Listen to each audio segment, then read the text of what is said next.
Chapter 29 has an introductory account of the inmates of the house, to which Oliver resorted. In a handsome room, though its furniture had rather the air of old-fashioned comfort than of modern elegance, there sat two ladies at a well-spread breakfast table. Mr. Giles, dressed with scrupulous care in a full suit of black, was in attendance upon them. He had taken his station some halfway between the sideboard and the breakfast table, and with his body drawn up to its full height, his head thrown back, and inclined the merest trifle on one side, his left leg advanced, and his right hand thrust into his waistcoat, while his left hung down by his side, grasping a waiter, looked like one who labored under a very agreeable sense of his own merits and importance. Of the two ladies, one was well advanced in years, but the high-backed oaken chair in which she sat was not more upright than she. Dressed with the utmost nicety and precision, in a quaint mixture of bygone costume, with some slight concessions to the prevailing taste, which rather served to point the old style pleasantly than to impair its effect, she sat, in a stately manner, with her hands folded on the table before her. Her eyes, and age had dimmed, but little of their brightness, were attentively upon her young companion. The younger lady was in the lovely bloom and springtime of womanhood. At that age, when, if ever angels be for God's good purposes enthroned in mortal forms, they may be, without impiety, supposed to abide in such as hers. She was not past 17, cast in so slight and exquisite a mold, so mild and gentle, so pure and beautiful, that earth seemed not her element, nor its rough creatures her fit companions. The very intelligence that shone in her deep blue eye, and was stamped upon her noble head, seemed scarcely of her age or of the world, and yet the changing expression of sweetness and good humor, the thousand lights that played about the face and left no shadow there, above all, the smile, the cheerful, happy smile were made for home, and fireside peace and happiness. She was busily engaged in the little offices of the table. Chancing to raise her eyes as the elder lady was regarding her, she playfully put back her hair, which was simply braided on her forehead, and threw into her beaming look such an expression of affection and artless loveliness that blessed spirits might have smiled to look upon her. "And Brittles has been gone upwards of an hour, has he?" asked the old lady, after a pause. "An hour and 12 minutes, ma'am," replied Mr. Giles, referring to a silver watch, which he drew forth by a black ribbon. "He is always slow," remarked the old lady. "Brittles always was a slow boy, ma'am," replied the attendant, and seeing, by the by, that Brittles had been a slow boy for upwards of 30 years, there appeared no great probability of his ever being a fast one. "He gets worse instead of better, I think," said the elder lady. "It is very inexcusable in him if he stops to play with any other boys," said the young lady, smiling. Mr. Giles was apparently considering the propriety of indulging in a respectful smile himself, when a gig drove up to the garden gate, out of which there jumped a fat gentleman who ran straight up to the door, and who, getting quickly into the house by some mysterious process, burst into the room and nearly overturned Mr. Giles and the breakfast table together. "I never heard of such a thing," exclaimed the fat gentleman. "My dear Mrs. Maylie, bless my soul, in the silence of the night, too, I never heard of such a thing." With these expressions of condolence, the fat gentleman shook hands with both ladies, and drawing up a chair, inquired how they found themselves. "You ought to be dead, positively dead with the fright," said the fat gentleman. "Why didn't you send? Bless me, my man should have come in a minute, and so would I, and my assistant would have been delighted, or anybody, I'm sure, under such circumstances. Dear, dear, so unexpected. In the silence of the night, too. The doctor seemed especially troubled by the fact of the robbery having been unexpected, and attempted in the night time, as if it were the established custom of gentlemen in the housebreaking way to transact business at noon, and to make an appointment, by post, a day or two previous. And you, Miss Rose, said the doctor, turning to the young lady. I. Oh, very much so indeed, said Rose, interrupting him. But there is a poor creature upstairs, whom Aunt wishes you to see. Ah, to be sure, replied the doctor. So there is. That was your handiwork, Giles, I understand. Mr. Giles, who had been feverishly putting the teacups to rights, blushed very red, and said that he had had that honor. Honor, eh? Said the doctor. Well, I don't know. Perhaps it's as honorable to hit a thief in a back kitchen as to hit your man at 12 paces. Fancy that he fired in the air and you fought a duel, Giles. Mr. Giles, who thought this light treatment of the matter an unjust attempt at diminishing his glory, answered respectfully that it was not for the like of him to judge about that, but he rather thought it was no joke to the opposite party. Gad, that's true, said the doctor. Where is he? Show me the way. I'll look in again as I come down, Mrs. Maylie. That's the little window that he got in at, eh? Well, I couldn't have believed it. Talking all the way, he followed Mr. Giles upstairs.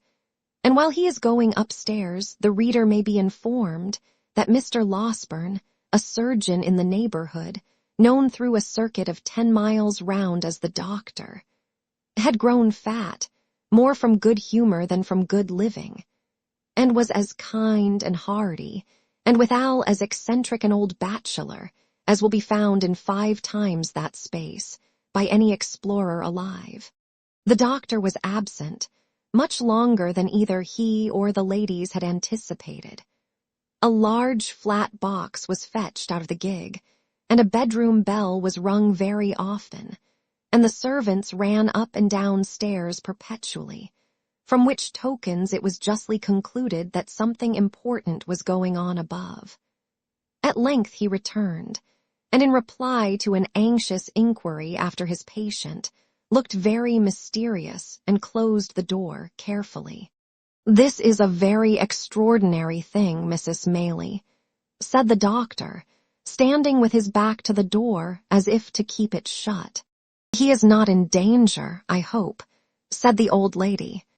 Why, that would not be an extraordinary thing under the circumstances, replied the doctor, though I don't think he is. Have you seen the thief? No, rejoined the old lady, nor heard anything about him. And no, I beg your pardon, ma'am, interposed Mr. Giles, but I was going to tell you about him when Dr. Losberne came in. The fact was that Mr. Giles had not, at first, been able to bring his mind to the avowal that he had only shot a boy.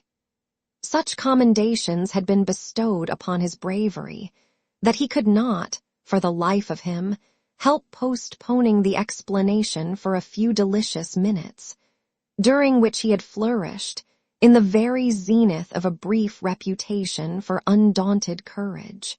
Rose wished to see the man, said Mrs. Maylie, but I wouldn't hear of it. Humph, rejoined the doctor. There is nothing very alarming in his appearance.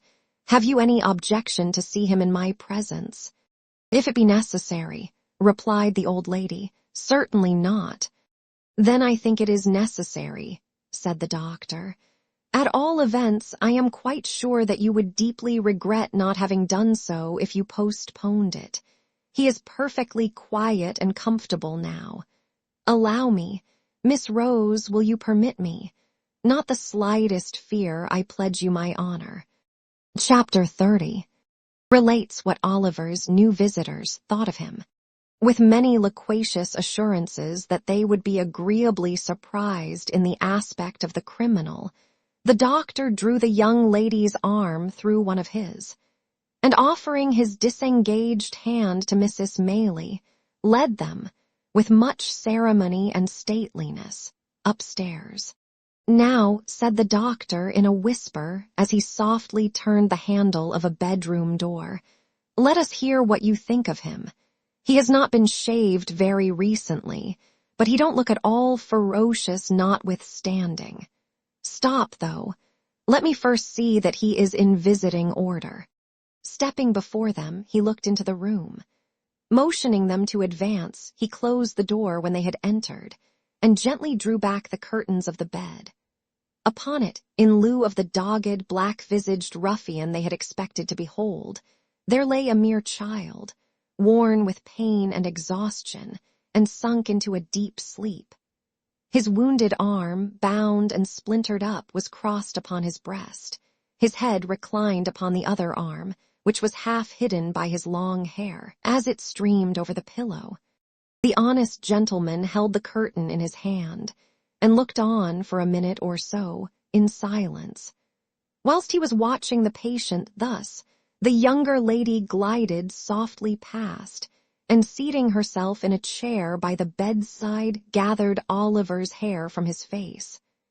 As she stooped over him, her tears fell upon his forehead. The boy stirred, and smiled in his sleep, as though these marks of pity and compassion had awakened some pleasant dream of a love and affection he had never known. Thus, a strain of gentle music, or the rippling of water in a silent place, or the odor of a flower, or the mention of a familiar word, will sometimes call up sudden dim remembrances of scenes that never were in this life, which vanish like a breath, which some brief memory of a happier existence, long gone by, would seem to have awakened, which no voluntary exertion of the mind can ever recall. "What can this mean?" exclaimed the elder lady. "This poor child can never have been the pupil of robbers." "Vice," said the surgeon, replacing the curtain, "takes up her abode in many temples, and who can say that a fair outside shall not enshrine her?" "But at so early an age," urged Rose. "My dear young lady," rejoined the surgeon, mournfully shaking his head, "crime, like death, is not confined to the old and withered alone. The youngest and fairest are too often its chosen victims. But can you really believe that this delicate boy has been the voluntary associate of the worst outcasts of society?" said Rose. The surgeon shook his head, in a manner which intimated that he feared it was very possible, and observing that they might disturb the patient, led the way into an adjoining apartment. "But even if he has been wicked," pursued Rose, "think how young he is.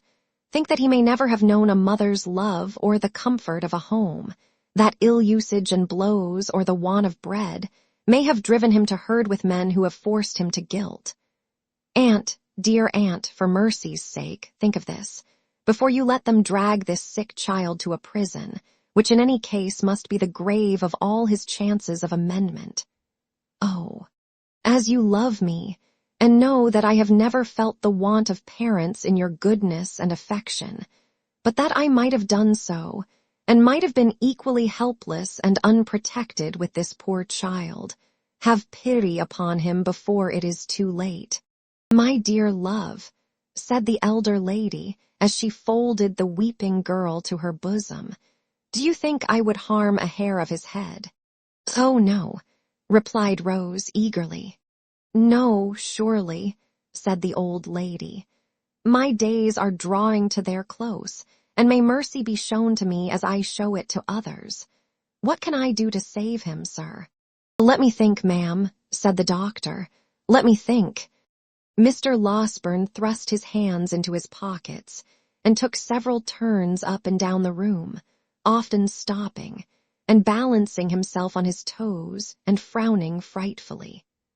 After various exclamations of "I've got it now," and "No, I haven't," and as many renewals of the walking and frowning, he at length made a dead halt and spoke as follows.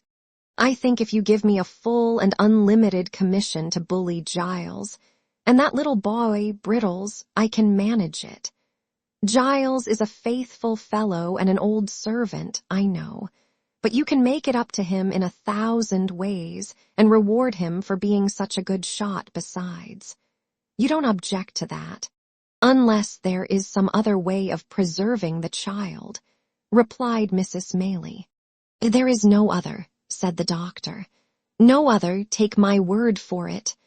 "Then my aunt invests you with full power," said Rose, smiling through her tears. "But pray don't be harder upon the poor fellows than is indispensably necessary." "You seem to think," retorted the doctor, "that everybody is disposed to be hard-hearted today, except yourself, Miss Rose. I only hope, for the sake of the rising male sex generally, that you may be found in as vulnerable and soft-hearted a mood by the first eligible young fellow who appeals to your compassion. And I wish I were a young fellow, that I might avail myself, on the spot, of such a favorable opportunity for doing so, as the present." "You are as great a boy as poor Brittles himself," returned Rose, blushing. "Well," said the doctor, laughing heartily, "that is no very difficult matter. But to return to this boy. The great point of our agreement is yet to come. He will wake in an hour or so, I dare say, and although I have told that thick-headed constable fellow downstairs that he mustn't be moved or spoken to, on peril of his life, I think we may converse with him without danger. Now I make this stipulation, that I shall examine him in your presence, and that, if from what he says we judge, and I can show to the satisfaction of your cool reason that he is a real and thorough bad one, which is more than possible, he shall be left to his fate without any farther interference on my part, at all events." "Oh, no, Aunt," entreated Rose. "Oh, yes, Aunt," said the doctor. "Is it a bargain?" "He cannot be hardened in vice," said Rose. "It is impossible."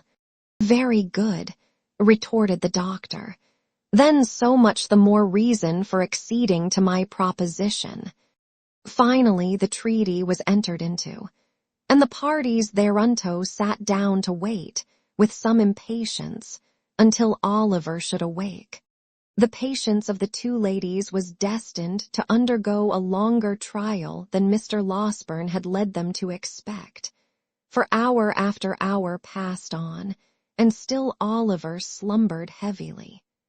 It was evening, indeed, before the kind-hearted doctor brought them the intelligence that he was at length sufficiently restored to be spoken to.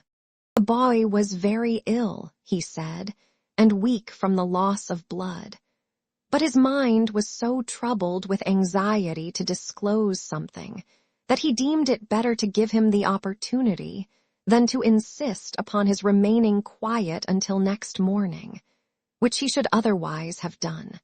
The conference was a long one. Oliver told them all his simple history, and was often compelled to stop, by pain and want of strength. It was a solemn thing to hear in the darkened room the feeble voice of the sick child recounting a weary catalogue of evils and calamities which hard men had brought upon him. Oh, if when we oppress and grind our fellow creatures, we bestowed but one thought on the dark evidences of human error, which, like dense and heavy clouds, are rising, slowly it is true, but not less surely, to heaven to pour their after vengeance on our heads. If we heard but one instant in imagination the deep testimony of dead men's voices, which no power can stifle and no pride shut out, where would be the injury and injustice, the suffering, misery, cruelty, and wrong that each day's life brings with it? Oliver's pillow was smoothed by gentle hands that night, and loveliness and virtue watched him as he slept. He felt calm and happy, and could have died without a murmur.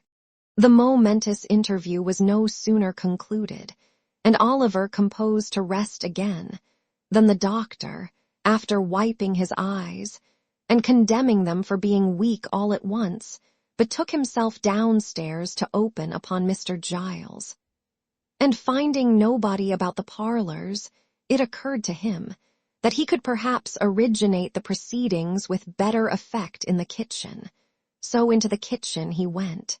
There were assembled, in that lower house of the domestic parliament, the women's servants, Mr. Brittles, Mr. Giles, the tinker, who had received a special invitation to regale himself for the remainder of the day, in consideration of his services, and the constable.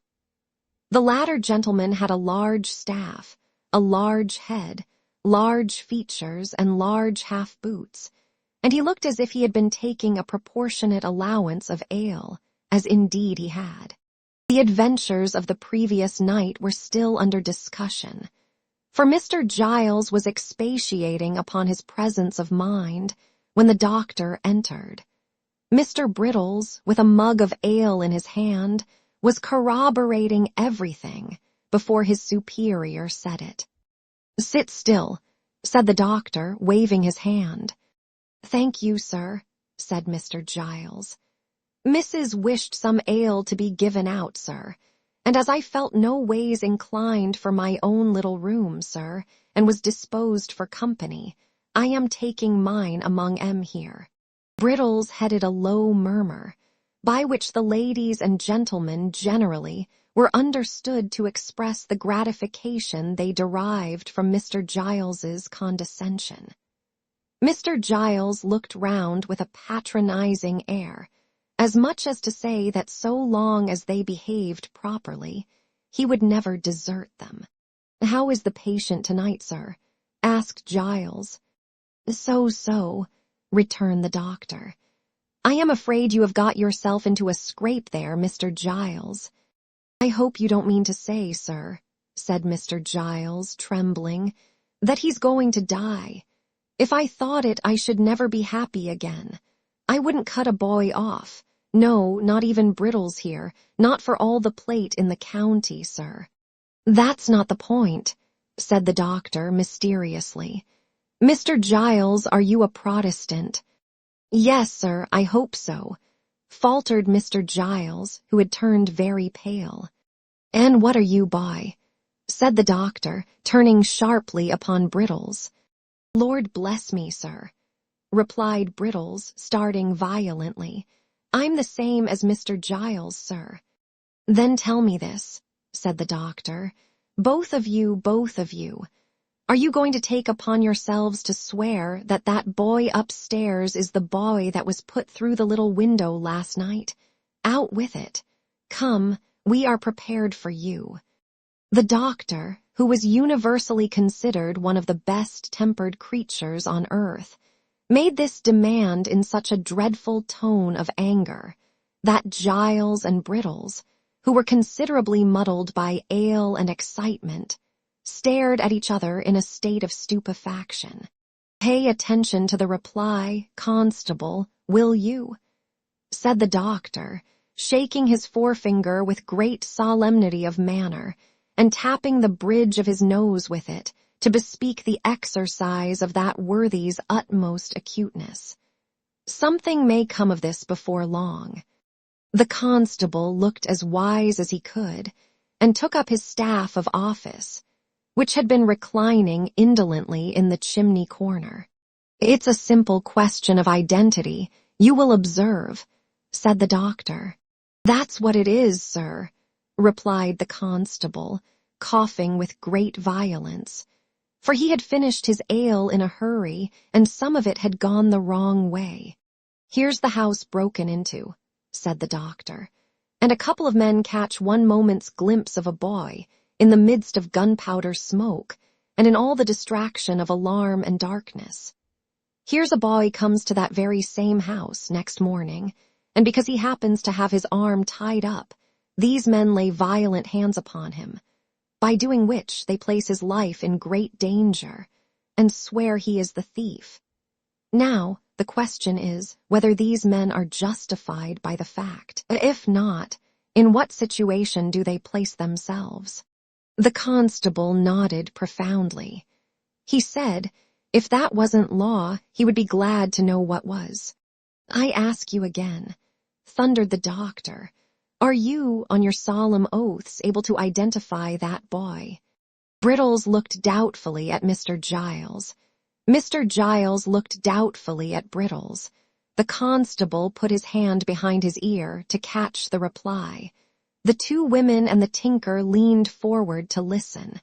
The doctor glanced keenly round, when a ring was heard at the gate, and at the same moment the sound of wheels. "It's the runners," cried Brittles, to all appearance much relieved. "The what?" exclaimed the doctor, aghast in his turn. "The Bow Street officers, sir," replied Brittles, taking up a candle. "Me and Mr. Giles sent for 'em this morning." "What?" cried the doctor. "Yes," replied Brittles. "I sent a message up by the coachman, and I only wonder they weren't here before, sir." "You did you? Then confound your slow coaches down here, that's all," said the doctor, walking away. Chapter 31 involves a critical position. "Who's that?" inquired Brittles, opening the door a little way with the chain up and peeping out, shading the candle with his hand. "Open the door," replied a man outside. "It's the officers from Bow Street as was sent to today." Much comforted by this assurance, Brittles opened the door to its full width and confronted a portly man in a great coat, who walked in without saying anything more and wiped his shoes on the mat as coolly as if he lived there. "Just send somebody out to relieve my mate, will you, young man?" said the officer. "He's in the gig, minding the prad. Have you got a coach us here that you could put it up in for 5 or 10 minutes? Brittles replying in the affirmative and pointing out the building, the portly man stepped back to the garden gate and helped his companion to put up the gig, while Brittles lighted them in a state of great admiration.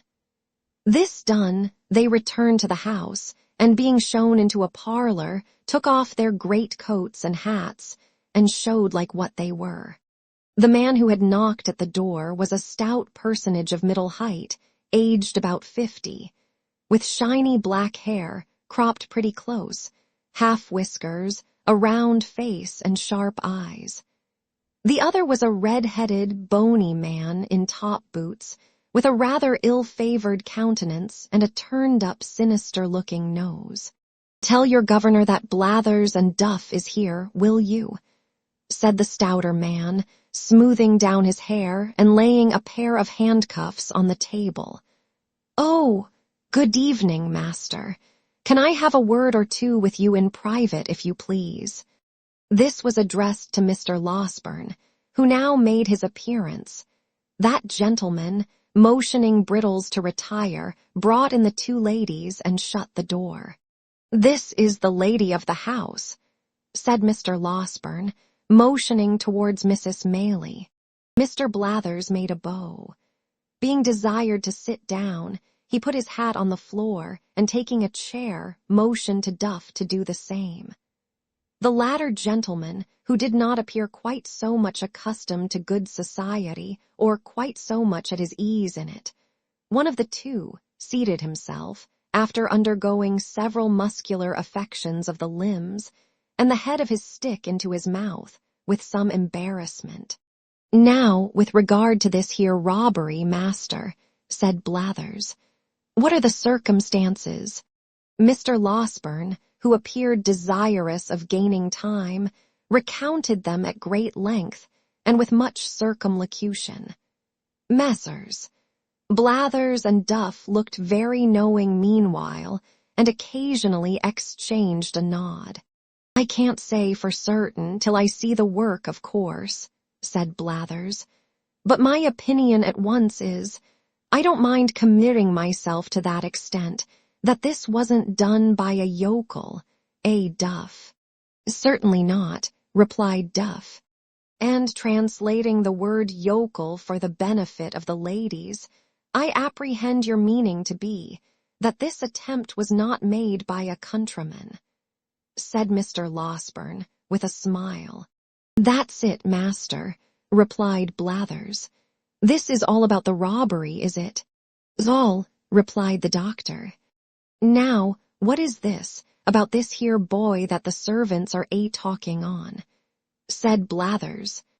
"Nothing at all," replied the doctor. "One of the frightened servants chose to take it into his head that he had something to do with this attempt to break into the house, but it's nonsense, sheer absurdity. Worry easy disposed of if it is," remarked Duff. "What he says is quite correct," observed Blathers, nodding his head in a confirmatory way and playing carelessly with the handcuffs as if they were a pair of castanets. "Who is the boy? What account does he give of himself? Where did he come from?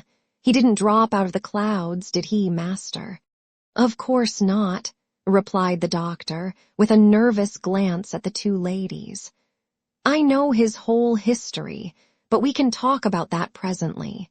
You would like, first, to see the place where the thieves made their attempt, I suppose." "Certainly," rejoined Mr. Blathers. "We had better inspect the premises first, and examine the servants afterwards. That's the usual way of doing business." Lights were then procured, and Messrs. Blathers and Duff, attended by the native constable, Brittles, Giles, and everybody else in short, went into the little room at the end of the passage and looked out at the window, and afterwards went round by way of the lawn and looked in at the window, and after that had a candle handed out to inspect the shutter with, and after that a lantern to trace the footsteps with, and after that a pitchfork to poke the bushes with. This done, amidst the breathless interest of all beholders, they came in again, and Mr. Giles and Brittles were put through a melodramatic representation of their share in the previous night's adventures, which they performed some 6 times over, contradicting each other in not more than one important respect, the first time, and in not more than a dozen the last. This consummation being arrived at, Blathers and Duff cleared the room, and held a long council together, compared with which, for secrecy and solemnity, a consultation of great doctors on the knottiest point in medicine would be mere child's play. Meanwhile, the doctor walked up and down the next room in a very uneasy state, and Mrs. Maylie and Rose looked on, with anxious faces. "Upon my word," he said, making a halt after a great number of very rapid turns, "I hardly know what to do." "Surely," said Rose, "the poor child's story, faithfully repeated to these men, will be sufficient to exonerate him." "I doubt it, my dear young lady," said the doctor, shaking his head. "I don't think it would exonerate him, either with them or with legal functionaries of a higher grade. What is he, after all, they would say? A runaway. Judged by mere worldly considerations and probabilities, his story is a very doubtful one." "You believe it, surely," interrupted Rose.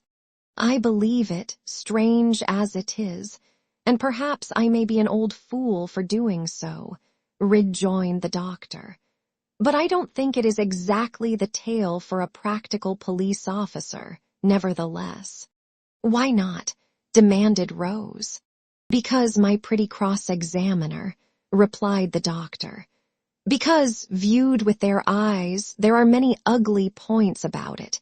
He can only prove the parts that look ill, and none of those that look well. Confound the fellows, they will have the why and the wherefore, and will take nothing for granted. On his own showing, you see, he has been the companion of thieves for some time past. He has been carried to a police officer on a charge of picking a gentleman's pocket. He has been taken away forcibly from that gentleman's house to a place which he cannot describe or point out, and of the situation of which he has not the remotest idea. He is brought down to Chertsey by men who seem to have taken a violent fancy to him, whether he will or no, and is put through a window to rob a house. And then, just at the very moment when he is going to alarm the inmates, and so do the very thing that would set him all to rights, there rushes into the way a blundering dog of a half-bred butler and shoots him, as if on purpose to prevent his doing any good for himself. Don't you see all this? I see it, of course, replied Rose, smiling at the doctor's impetuosity. But still I do not see anything in it to criminate the poor child. No, replied the doctor. Of course not.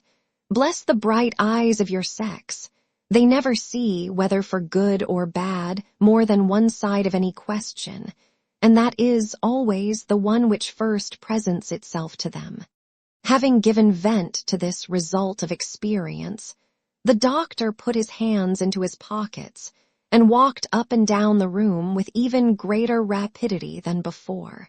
The more I think of it, said the doctor, the more I see that it will occasion endless trouble and difficulty if we put these men in possession of the boy's real story. I am certain it will not be believed, and even if they can do nothing to him in the end, still the dragging it forward, and giving publicity to all the doubts that will be cast upon it, must interfere materially with your benevolent plan of rescuing him from misery. Oh, what is to be done? Cried Rose. Dear, dear, why did they send for these people? Why, indeed, exclaimed Mrs. Maylie, I would not have had them here for the world. All I know is, said Mr. Losberne at last, sitting down with a kind of desperate calmness, that we must try and carry it off with a bold face. The object is a good one, and that must be our excuse. The boy has strong symptoms of fever upon him and is in no condition to be talked to any more. That's one comfort. We must make the best of it, and if bad be the best, it is no fault of ours. Come in. Well, master, said Blathers, entering the room followed by his colleague and making the door fast before he said any more. This warn't a put-up thing. And what the devil's a put-up thing? Demanded the doctor, impatiently. We call it a put-up robbery, ladies, said Blathers, turning to them, as if he pitied their ignorance but had a contempt for the doctor's. When the servants is in it. Nobody suspected them in this case, said Mrs. Maylie. Worry likely not, ma'am, replied Blathers, but they might have been in it for all that. More likely on that worry account, said Duff. We find it was a town hand, said Blathers, continuing his report, for the style of work is first-rate. Worry pretty indeed it is, remarked Duff in an undertone. There was 2 of 'em in it, continued Blathers, and they had a boy with 'em, that's plain from the size of the window. That's all to be said at present. We'll see this lad that you've got upstairs at once, if you please. Perhaps they will take something to drink first, Mrs. Maylie, said the doctor, his face brightening as if some new thought had occurred to him. Oh, to be sure, exclaimed Rose eagerly. You shall have it immediately, if you will. Why, thank you, miss, said Blathers, drawing his coat sleeve across his mouth. It's dry work, this sort of duty. Anythink that's handy, miss. Don't put yourself out of the way on our accounts. What shall it be? Asked the doctor, following the young lady to the sideboard. A little drop of spirits, master, if it's all the same, replied Blathers. It's a cold ride from London, ma'am, and I always find that spirits comes home warmer to the feelings. This interesting communication was addressed to Mrs. Maylie, who received it very graciously. While it was being conveyed to her, the doctor slipped out of the room. "Ah," said Mr. Blathers, not holding his wine-glass by the stem, but grasping the bottom between the thumb and forefinger of his left hand, and placing it in front of his chest. "I have seen a good many pieces of business like this in my time, ladies. That crack down in the back lane at Edmonton, Blathers," said Mr. Duff, assisting his colleague's memory. "That was something in this way, warn't it?" rejoined Mr. Blathers. "That was done by Conky Chickweed, that was." "You always gave that to him," replied Duff. "It was the family pet, I tell you. Conky hadn't any more to do with it than I had." "Get out," retorted Mr. Blathers. "I know better. Do you mind that time when Conky was robbed of his money, though? What a start that was. Better than any novel book one ever see." "What was that?" inquired Rose, anxious to encourage any symptoms of good humor in the unwelcome visitors. "It was a robbery, miss, that hardly anybody would have been down upon," said Blathers. "This here Conky Chickweed—" "Conky means nosey, ma'am," interposed Duff. "Of course the lady knows that, don't she?" demanded Mr. Blathers. "Always interrupting, you are partner. This here Conky Chickweed, miss, kept a public house over Battle Bridge Way, and he had a cellar, where a good many young lords went to see cock-fighting, and badger drawing, and that, and a worry intellectual manner the sports was conducted in, for I've seen 'em often. He warn't one of the family at that time, and one night he was robbed of 327 guineas in a canvas bag, that was stole out of his bedroom in the dead of night, by a tall man with a black patch over his eye who had concealed himself under the bed, and after committing the robbery jumped slap out of window, which was only a story high. He was worry quick about it. But Conky was quick, too, for he fired a blunderbuss arter him, and roused the neighborhood. They set up a hue and cry directly, and when they came to look about 'em, found that Conky had hit the robber, for there was traces of blood all the way to some palings a good distance off, and there they lost 'em. However, he had made off with the blunt, and consequently the name of Mr. Chickweed, licensed whittler, appeared in the Gazette among the other bankrupts, and all manner of benefits and subscriptions, and I don't know what all, was got up for the poor man, who was in a worry low state of mind about his loss, and went up and down the streets for 3 or 4 days, a-pulling his hair off in such a desperate manner that many people was afraid he might be going to make away with himself. One day he came up to the office, all in a hurry, and had a private interview with the magistrate, who, after a deal of talk, rings the bell and orders Jem Spires in. Jem was a active officer, and tells him to go and assist Mr. Chickweed in apprehending the man as robbed his house. "I see him, Spires," said Chickweed, "pass my house yesterday morning. Why didn't you up and collar him?" says Spires. "I was so struck all of a heap that you might have fractured my skull with a toothpick," says the poor man, "but we're sure to have him, for between 10 and 11 o'clock at night he passed again." Spires no sooner heard this than he put some clean linen and a comb in his pocket in case he should have to stop a day or two, and away he goes and sets himself down at one of the public-house windows behind the little red curtain, with his hat on, all ready to bolt out at a moment's notice. He was smoking his pipe here, late at night, when all of a sudden Chickweed roars out, "Here he is." "Stop thief! Murder!" Jem Spires dashes out, and there he sees Chickweed tearing down the street full cry. Away goes Spires, on goes Chickweed, round turns the people, everybody roars out, "Thieves!" And Chickweed himself keeps on shouting all the time like mad. Spires loses sight of him a minute as he turns a corner, shoots round, sees a little crowd, dives in, which is the man. "D me," says Chickweed, "I've lost him again." It was a remarkable occurrence, but he warn't to be seen nowhere, so they went back to the public house. Next morning, Spires took his old place and looked out, from behind the curtain, for a tall man with a black patch over his eye, till his own 2 eyes ached again. At last, he couldn't help shutting 'em to ease 'em a minute, and the very moment he did so, he hears Chickweed roaring out, "Here he is." Off he starts once more with Chickweed halfway down the street ahead of him, and after twice as long a run as the yesterday's one, the man's lost again. This was done once or twice more, till one half the neighbors gave out that Mr. Chickweed had been robbed by the devil, who was playing tricks with him arterwards, and the other half, that poor Mr. Chickweed had gone mad with grief. "What did Jem Spires say?" inquired the doctor, who had returned to the room shortly after the commencement of the story. "Jem Spires," resumed the officer, "for a long time said nothing at all, and listened to everything without seeming to, which showed he understood his business. But one morning he walked into the bar, and taking out his snuff-box, says Chickweed, 'I've found out who done this here robbery.' 'Have you?' said Chickweed.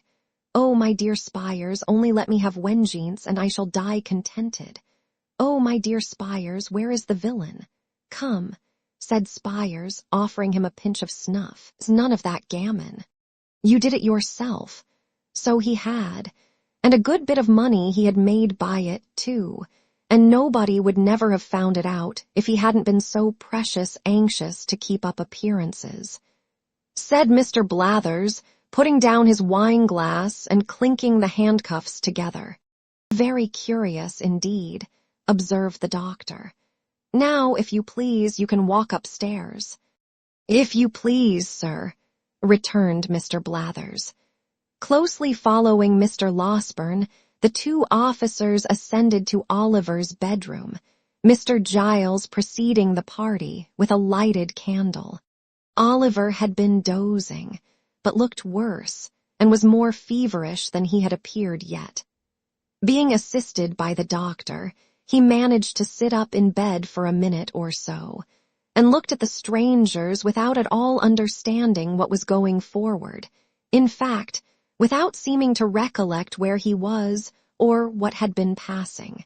"This," said Mr. Losberne, speaking softly, but with great vehemence notwithstanding, "this is the lad who, being accidentally wounded by a spring-gun in some boyish trespass on Mr. What d ye call him's grounds, at the back here, comes to the house for assistance this morning, and is immediately laid hold of and maltreated by that ingenious gentleman with the candle in his hand, who has placed his life in considerable danger, as I can professionally certify."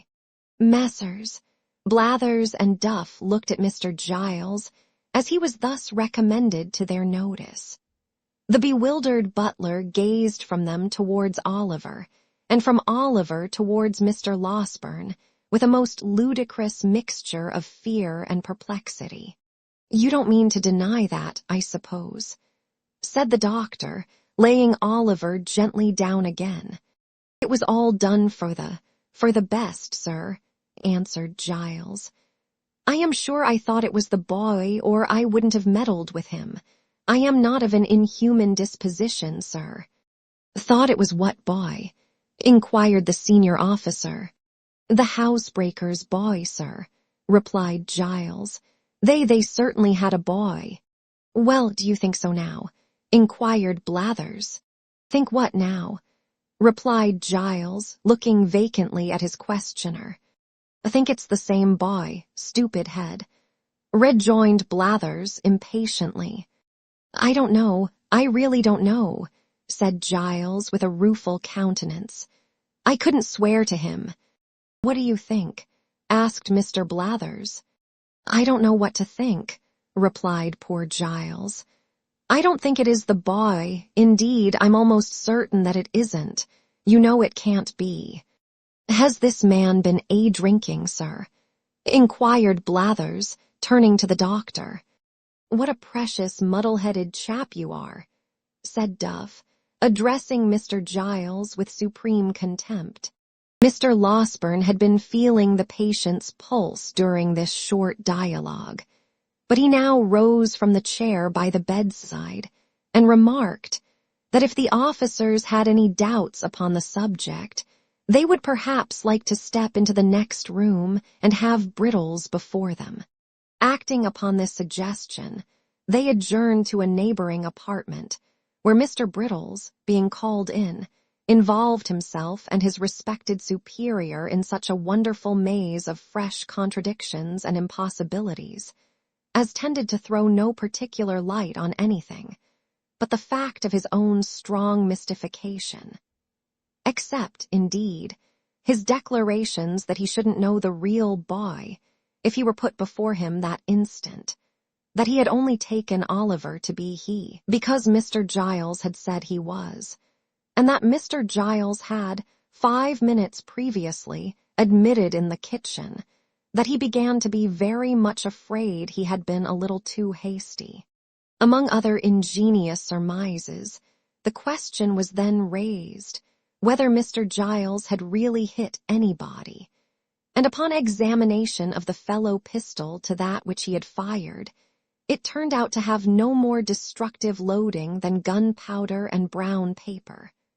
A discovery which made a considerable impression on everybody but the doctor, who had drawn the ball about 10 minutes before. Upon no one, however, did it make a greater impression than on Mr. Giles himself, who, after laboring for some hours under the fear of having mortally wounded a fellow creature, eagerly caught at this new idea and favored it to the utmost. Finally, the officers, without troubling themselves very much about Oliver, left the Chertsey constable in the house and took up their rest for that night in the town, promising to return the next morning. With the next morning, there came a rumor that 2 men and a boy were in the cage at Kingston, who had been apprehended overnight under suspicious circumstances, and to Kingston Messrs. Blathers and Duff journeyed accordingly. The suspicious circumstances, however, resolving themselves, on investigation into the one fact that they had been discovered sleeping under a haystack, which, although a great crime, is only punishable by imprisonment, and is, in the merciful eye of the English law and its comprehensive love of all the king's subjects, held to be no satisfactory proof, in the absence of all other evidence, that the sleeper or sleepers have committed burglary accompanied with violence, and have therefore rendered themselves liable to the punishment of death. Messrs. Blathers and Duff came back again, as wise as they went. In short, after some more examination, and a great deal more conversation, a neighboring magistrate was readily induced to take the joint bail of Mrs. Maylie and Mr. Losberne for Oliver's appearance if he should ever be called upon. And Blathers and Duff, being rewarded with a couple of guineas, returned to town with divided opinions on the subject of their expedition. The latter gentleman on a mature consideration of all the circumstances, inclining to the belief that the burglarious attempt had originated with the family pet, and the former being equally disposed to concede the full merit of it to the great Mr. Conkey Chickweed. Meanwhile, Oliver gradually throve and prospered under the united care of Mrs. Maylie, Rose, and the kind-hearted Mr. Losberne. If fervent prayers, gushing from hearts overcharged with gratitude, be heard in heaven, and if they be not, what prayers are? The blessings which the orphan child called down upon them sunk into their souls, diffusing peace and happiness. Chapter 32. Of the happy life Oliver began to lead with his kind friends. Oliver's ailings were neither slight nor few. In addition to the pain and delay attendant on a broken limb, his exposure to the wet and cold had brought on fever and ague, which hung about him for many weeks and reduced him sadly. But at length, he began, by slow degrees, to get better, and to be able to say sometimes, in a few tearful words, how deeply he felt the goodness of the two sweet ladies, and how ardently he hoped that, when he grew strong and well again, he could do something to show his gratitude. Only something which would let them see the love and duty with which his breast was full. Something, however slight, which would prove to them that their gentle kindness had not been cast away, but that the poor boy whom their charity had rescued from misery or death was eager to serve them with his whole heart and soul. "Poor fellow," said Rose, when Oliver had been one day feebly endeavoring to utter the words of thankfulness that rose to his pale lips. "You shall have many opportunities of serving us, if you will. We are going into the country, and my aunt intends that you shall accompany us. The quiet place, the pure air, and all the pleasure and beauties of spring will restore you in a few days. We will employ you in 100 ways when you can bear the trouble." "The trouble?" cried Oliver. "Oh, dear lady, if I could but work for you, if I could only give you pleasure by watering your flowers, or watching your birds, or running up and down the whole day long to make you happy, what would I give to do it?" "You shall give nothing at all," said Miss Maylie, smiling. "For, as I told you before, we shall employ you in 100 ways, and if you only take half the trouble to please us that you promise now, you will make me very happy indeed." "Happy, ma'am," cried Oliver. "How kind of you to say so." "You will make me happier than I can tell you," replied the young lady. "To think that my dear good aunt should have been the means of rescuing anyone from such sad misery as you have described to us would be an unspeakable pleasure to me. But to know that the object of her goodness and compassion was sincerely grateful and attached, in consequence, would delight me more than you can well imagine. Do you understand me?" she inquired, watching Oliver's thoughtful face.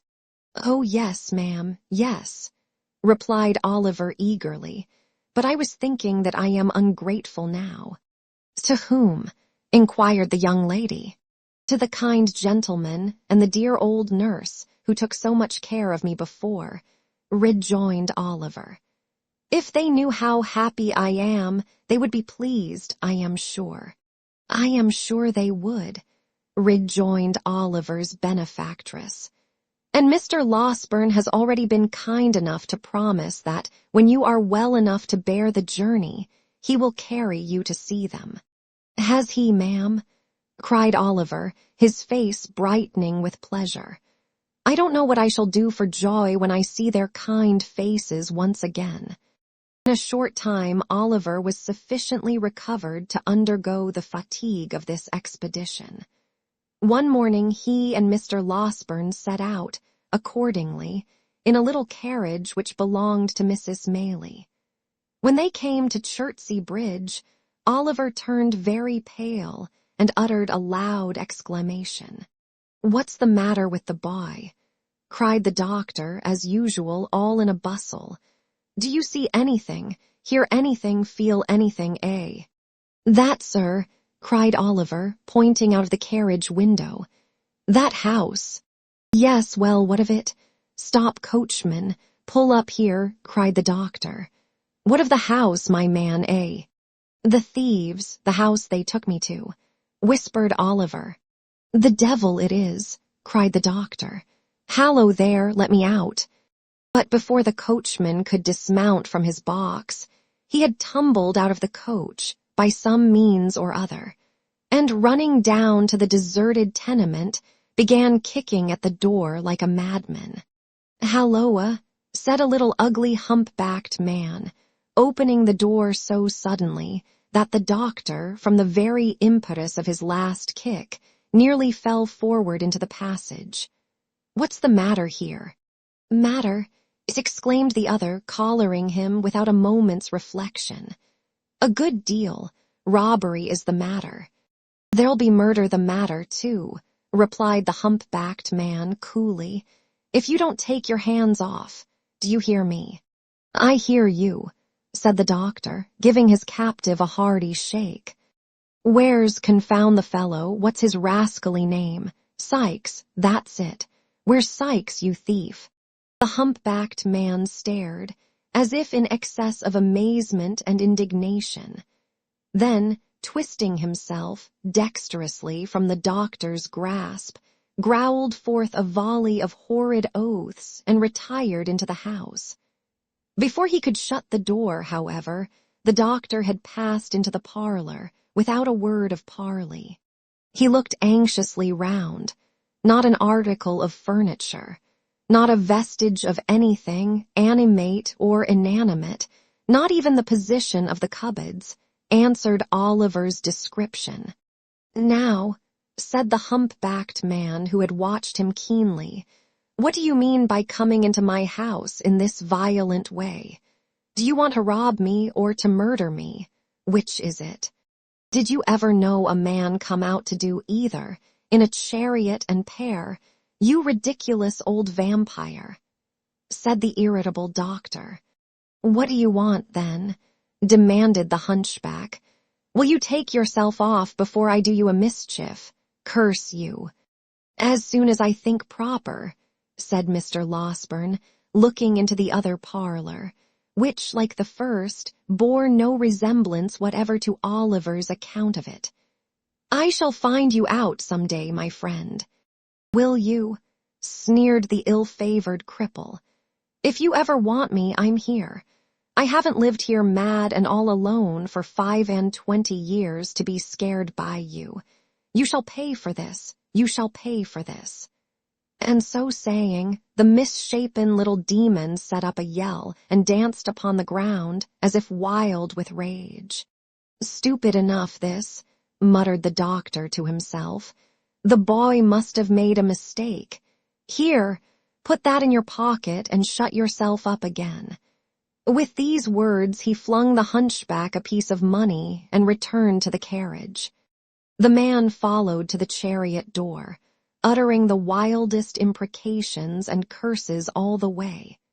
But as Mr. Losberne turned to speak to the driver, he looked into the carriage and eyed Oliver for an instant with a glance so sharp and fierce, and at the same time so furious and vindictive, that, waking or sleeping, he could not forget it for months afterwards. He continued to utter the most fearful imprecations until the driver had resumed his seat, and when they were once more on their way, they could see him some distance behind, beating his feet upon the ground and tearing his hair in transports of real or pretended rage.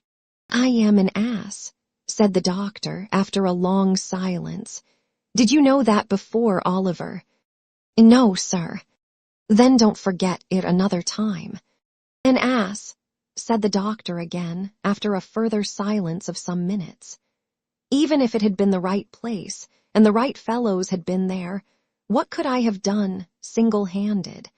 And if I had had assistance, I see no good that I should have done, except leading to my own exposure and an unavoidable statement of the manner in which I have hushed up this business. That would have served me right, though. I am always involving myself in some scrape or other, by acting on impulse. It might have done me good." Now, the fact was that the excellent doctor had never acted upon anything but impulse all through his life, and it was no bad compliment to the nature of the impulses which governed him, that so far from being involved in any peculiar troubles or misfortunes, he had the warmest respect and esteem of all who knew him. If the truth must be told, he was a little out of temper, for a minute or two, at being disappointed in procuring corroborative evidence of Oliver's story on the very first occasion on which he had a chance of obtaining any. He soon came round again, however, and finding that Oliver's replies to his questions were still as straightforward and consistent, and still delivered with as much apparent sincerity and truth as they had ever been, he made up his mind to attach full credence to them from that time forth. As Oliver knew the name of the street in which Mr. Brownlow resided, they were enabled to drive straight thither. When the coach turned into it, his heart beat so violently that he could scarcely draw his breath. "Now, my boy, which house is it?" inquired Mr. Losberne. That, replied Oliver, pointing eagerly out of the window. "The White House. Oh, make haste, pray make haste. I feel as if I should die, it makes me tremble so." Come, said the good doctor, patting him on the shoulder. "You will see them directly, and they will be overjoyed to find you safe and well." "Oh, I hope so," cried Oliver. "They were so good to me, so very, very good to me." The coach rolled on. It stopped. No, that was the wrong house, the next door. It went on a few paces and stopped again. Oliver looked up at the windows with tears of happy expectation coursing down his face. Alas, the White House was empty, and there was a bill in the window. "To let. Knock at the next door," cried Mr. Losberne, taking Oliver's arm in his. "What has become of Mr. Brownlow, who used to live in the adjoining house, do you know?" The servant did not know, but would go and inquire. She presently returned and said that Mr. Brownlow had sold off his goods and gone to the West Indies 6 weeks before. Oliver clasped his hands and sank feebly backward. "Has his housekeeper gone too?" inquired Mr. Losberne after a moment's pause. "Yes, sir," replied the servant. "The old gentleman, the housekeeper, and a gentleman who was a friend of Mr. Brownlow's all went together." "Then turn towards home again," said Mr. Losberne to the driver. "And don't stop to bait the horses till you get out of this confounded London." "The bookstall keeper, sir," said Oliver. "I know the way there. See him, pray, sir, do see him." "My poor boy, this is disappointment enough for one day," said the doctor. "Quite enough for both of us. If we go to the bookstall keeper's, we shall certainly find that he is dead, or has set his house on fire, or run away. No, home again straight." And in obedience to the doctor's impulse, home they went. This bitter disappointment caused Oliver much sorrow and grief, even in the midst of his happiness, for he had pleased himself many times during his illness with thinking of all that Mr. Brownlow and Mrs. Bedwin would say to him.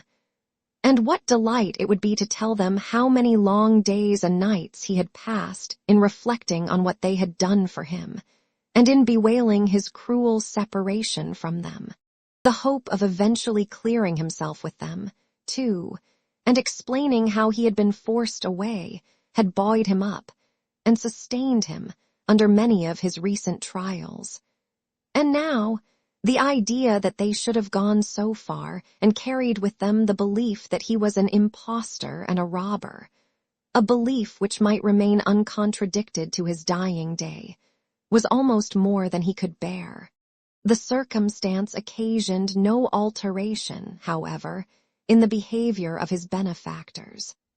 After another fortnight, when the fine, warm weather had fairly begun, and every tree and flower was putting forth its young leaves and rich blossoms, they made preparations for quitting the house at Chertsey for some months, sending the plate, which had so excited Fadgen's cupidity, to the bankers, and leaving Giles and another servant in care of the house, they departed to a cottage at some distance in the country, and took Oliver with them. Who can describe the pleasure and delight, the peace of mind and soft tranquility, the sickly boy felt in the balmy air, and among the green hills and rich woods of an inland village? Who can tell how scenes of peace and quietude sink into the minds of pain-worn dwellers in close and noisy places, and carry their own freshness deep into their jaded hearts? Men who have lived in crowded, pent-up streets, through lives of toil, and who have never wished for change, Men, to whom custom has indeed been second nature, and who have come almost to love each brick and stone that formed the narrow boundaries of their daily walks. Even they, with the hand of death upon them, have been known to yearn at last for one short glimpse of nature's face, and carried far from the scenes of their old pains and pleasures, have seemed to pass at once into a new state of being. Crawling forth, from day to some green sunny spot, they have had such memories wakened up within them by the sight of the sky, and hill and plain, and glistening water, that a foretaste of heaven itself has soothed their quick decline, and they have sunk into their tombs, as peacefully as the sun whose setting they watched from their lonely chamber window but a few hours before, faded from their dim and feeble sight. The memories which peaceful country scenes call up are not of this world, nor of its thoughts and hopes. Their gentle influence may teach us how to weave fresh garlands for the graves of those we loved, may purify our thoughts, and bear down before it old enmity and hatred.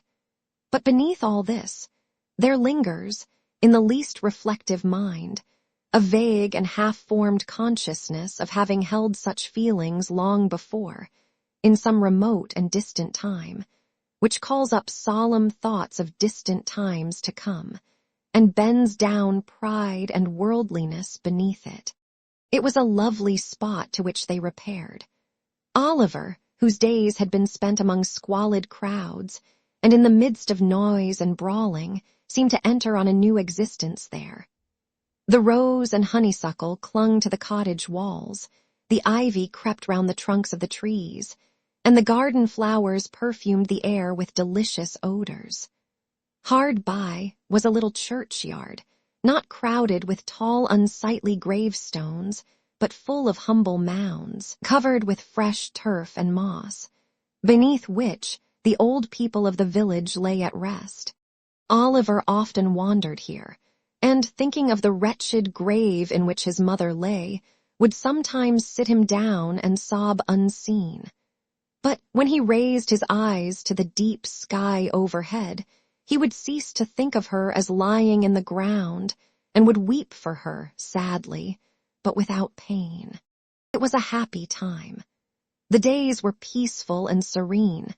The nights brought with them neither fear nor care, no languishing in a wretched prison or associating with wretched men, nothing but pleasant and happy thoughts. Every morning he went to a white-headed old gentleman who lived near the little church, who taught him to read better and to write, and who spoke so kindly and took such pains that Oliver could never try enough to please him. Then he would walk with Mrs. Maylie and Rose, and hear them talk of books, or perhaps sit near them in some shady place and listen whilst the young lady read, which he could have done until it grew too dark to see the letters. Then he had his own lesson for the next day to prepare, and at this he would work hard in a little room which looked into the garden, till evening came slowly on, when the ladies would walk out again, and he with them, listening with such pleasure to all they said, and so happy if they wanted a flower that he could climb to reach, or had forgotten anything he could run to fetch, that he could never be quick enough about it. When it became quite dark, and they returned home, the young lady would sit down to the piano, and play some pleasant air, or sing, in a low and gentle voice, some old song which it pleased her aunt to hear. There would be no candles lighted at such times as these, and Oliver would sit by one of the windows, listening to the sweet music, in a perfect rapture. And when Sunday came, how differently the day was spent from any way in which he had ever spent it yet, and how happily, too, like all the other days in that most happy time. There was the little church in the morning, with the green leaves fluttering at the windows, the birds singing without, and the sweet-smelling air stealing in at the low porch and filling the homely building with its fragrance. The poor people were so neat and clean, and knelt so reverently in prayer, that it seemed a pleasure, not a tedious duty, their assembling there together. And though the singing might be rude, it was real, and sounded more musical, to Oliver's ears at least, than any he had ever heard in church before. Then there were the walks as usual, and many calls at the clean houses of the laboring men.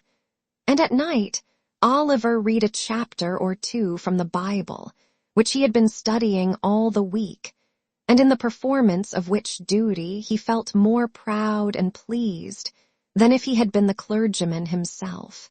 In the morning, Oliver would be afoot by 6 o'clock, roaming the fields and plundering the hedges far and wide, for nosegays of wild flowers with which he would return laden home, and which it took great care and consideration to arrange, to the best advantage, for the embellishment of the breakfast table. There was fresh groundsel, too, for Miss Maylie's birds, with which Oliver, who had been studying the subject under the able tuition of the village clerk, would decorate the cages in the most approved taste.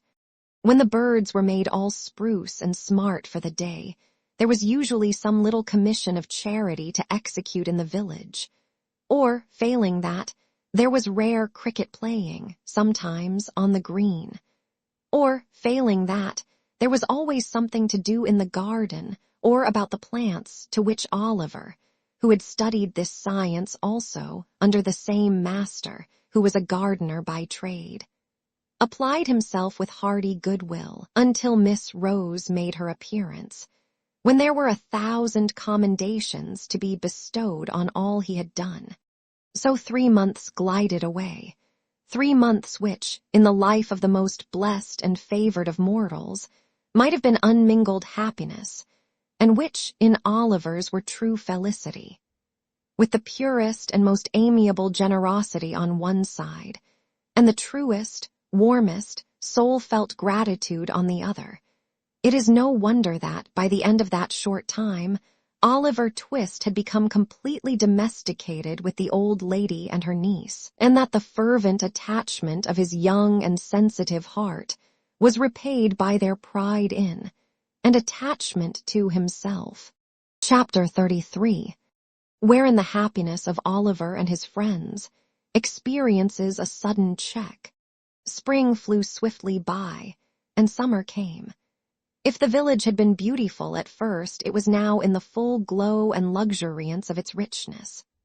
The great trees, which had looked shrunken and bare in the earlier months, had now burst into strong life and health, and stretching forth their green arms over the thirsty ground, converted open and naked spots into choice nooks, where was a deep and pleasant shade from which to look upon the wide prospect, steeped in sunshine, which lay stretched beyond. The earth had donned her mantle of brightest green, and shed her richest perfumes abroad.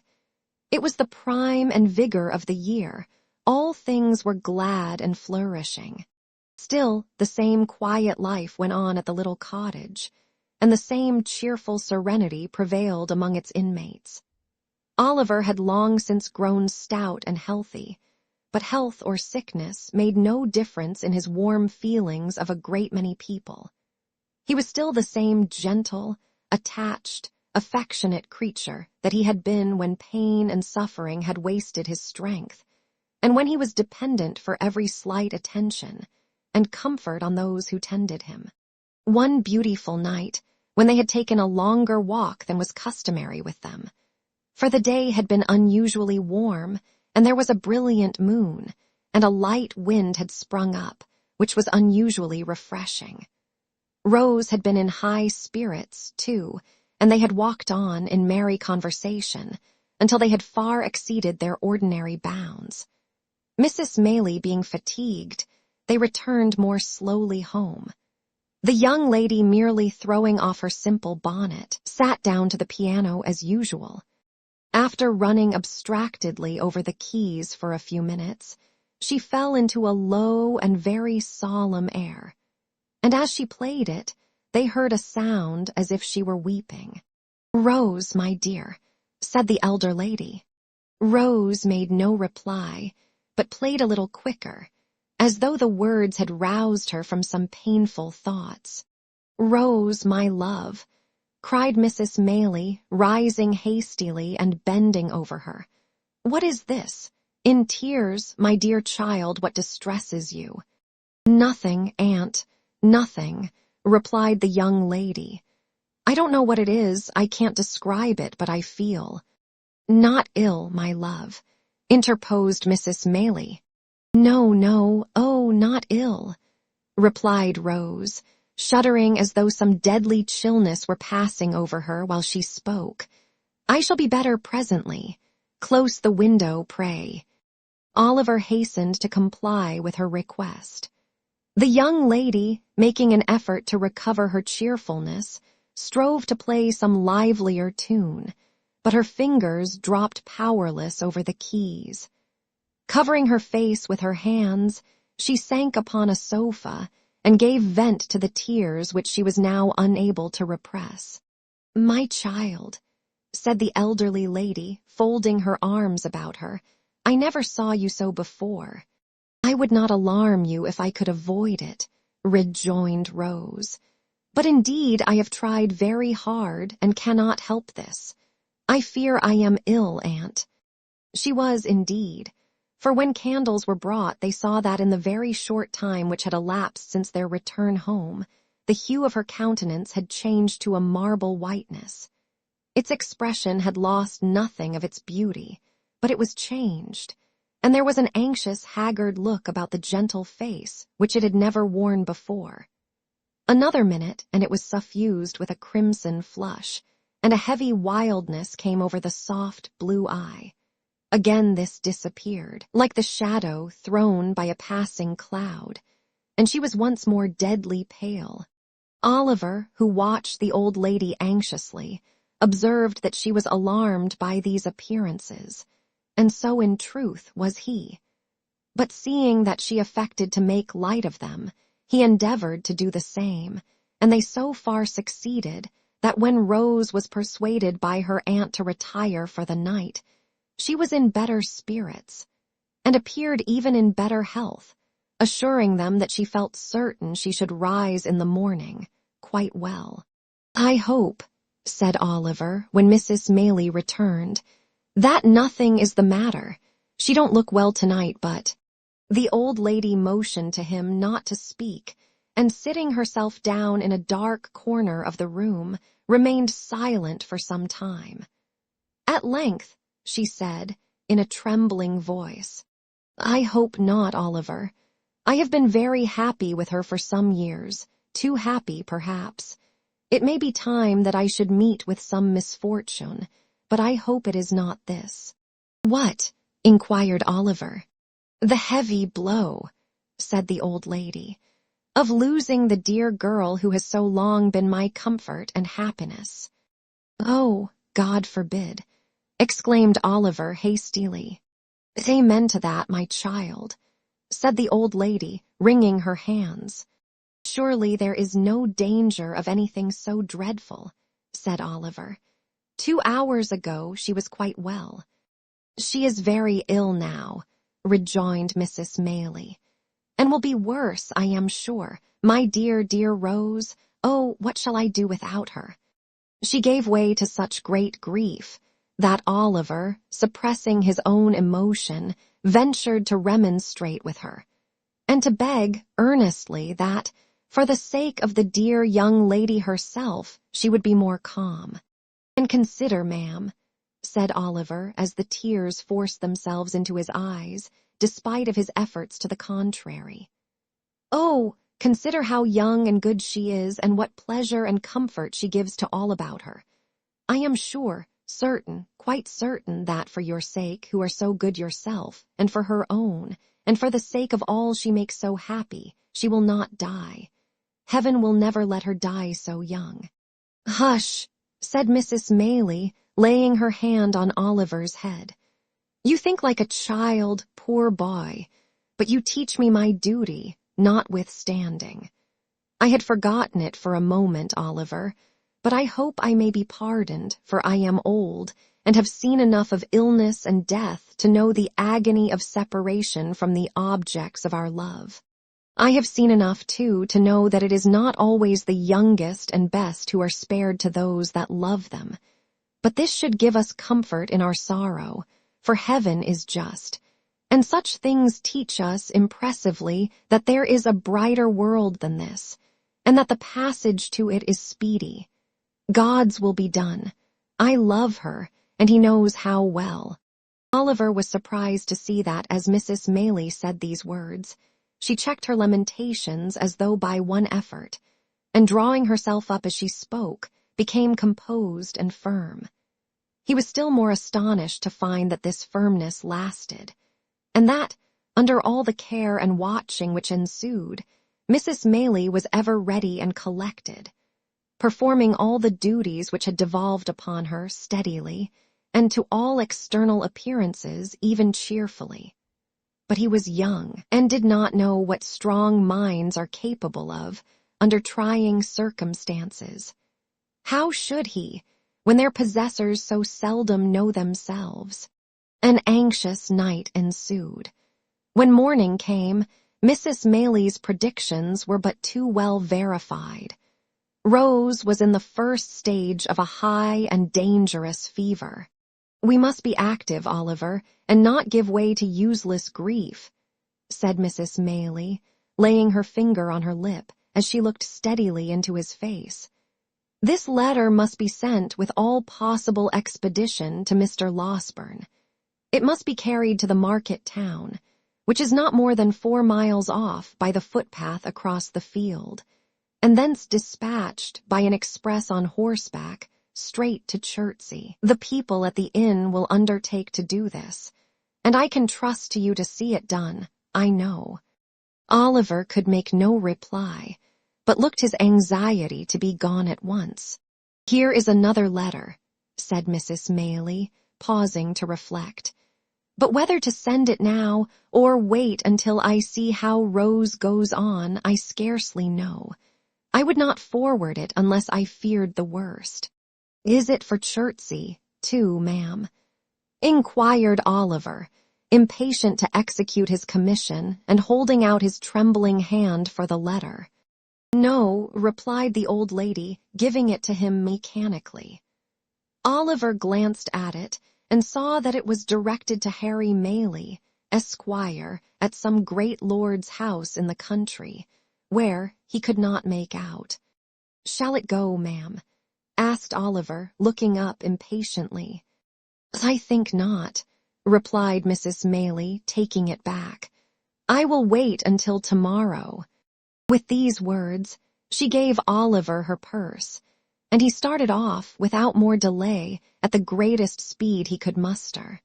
Swiftly he ran across the fields, and down the little lanes which sometimes divided them, now almost hidden by the high corn on either side, and now emerging on an open field, where the mowers and haymakers were busy at their work. Nor did he stop once, save now and then for a few seconds to recover breath, until he came, in a great heat, and covered with dust, on the little market-place of the market town. Here he paused and looked about for the inn. There were a white bank and a red brewery and a yellow town hall, and in one corner there was a large house with all the wood about it painted green, before which was the sign of the George. To this he hastened as soon as it caught his eye.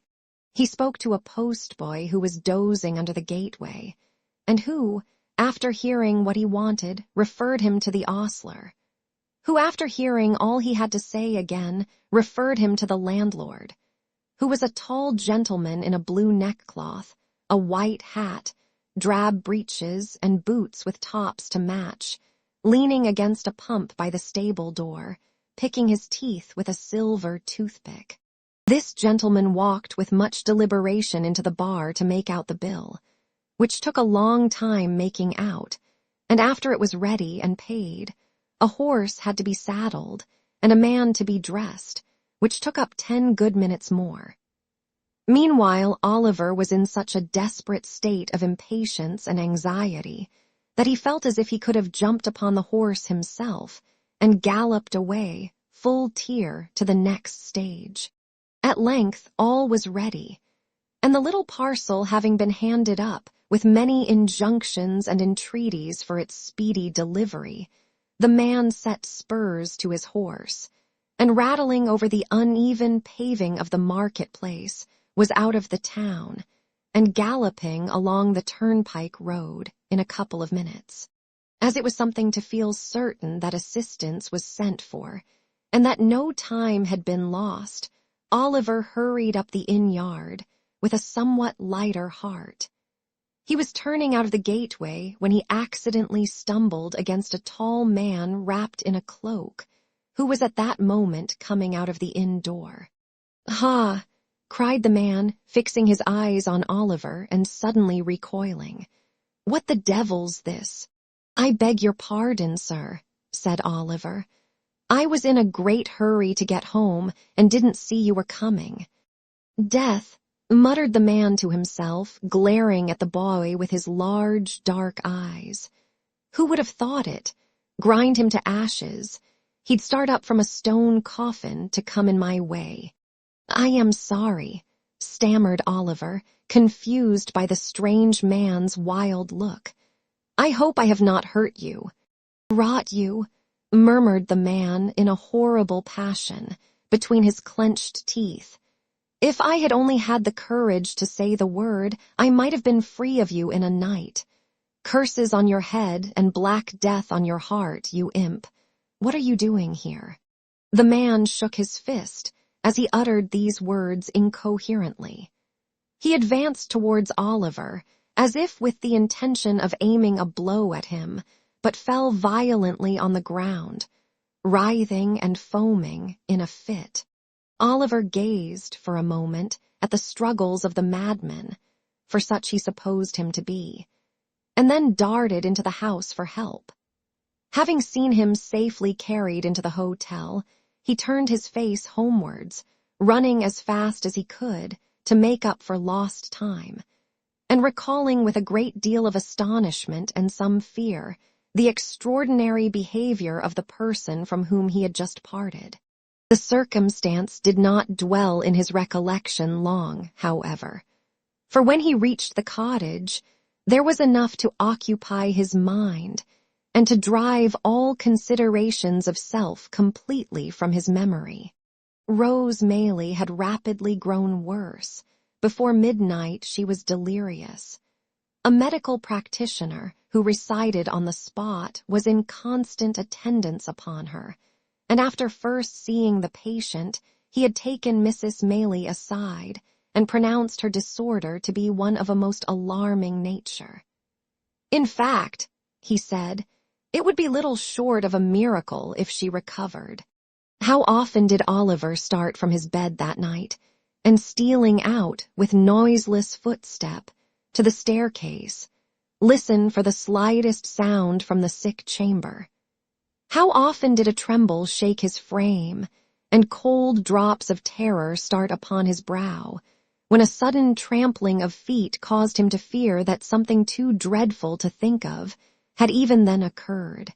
And what had been the fervency of all the prayers he had ever muttered, compared with those he poured forth, now, in the agony and passion of his supplication for the life and health of the gentle creature, who was tottering on the deep grave's verge? Oh, the suspense, the fearful, acute suspense, of standing idly by while the life of one we dearly love is trembling in the balance. Oh, the racking thoughts that crowd upon the mind, and make the heart beat violently, and the breath come thick, by the force of the images they conjure up before it. The desperate anxiety to be doing something to relieve the pain, or lessen the danger, which we have no power to alleviate. The sinking of soul and spirit, which the sad remembrance of our helplessness produces. What tortures can equal these? What reflections or endeavors can, in the full tide and fever of the time, allay them? Morning came, and the little cottage was lonely and still. People spoke in whispers, Anxious faces appeared at the gate from time to time. Women and children went away in tears. All the livelong day and for hours after it had grown dark, Oliver paced softly up and down the garden, raising his eyes every instant to the sick chamber and shuddering to see the darkened window, looking as if death lay stretched inside. Late that night, Mr. Losberne arrived. "It is hard," said the good doctor, turning away as he spoke. "So young, so much beloved, but there is very little hope." Another morning. The sun shone brightly as if it looked upon no misery or care, and with every leaf and flower in full bloom about her, with life and health and sounds and sights of joy surrounding her on every side. The fair young creature lay wasting fast. Oliver crept away to the old churchyard, and sitting down on one of the green mounds, wept and prayed for her in silence.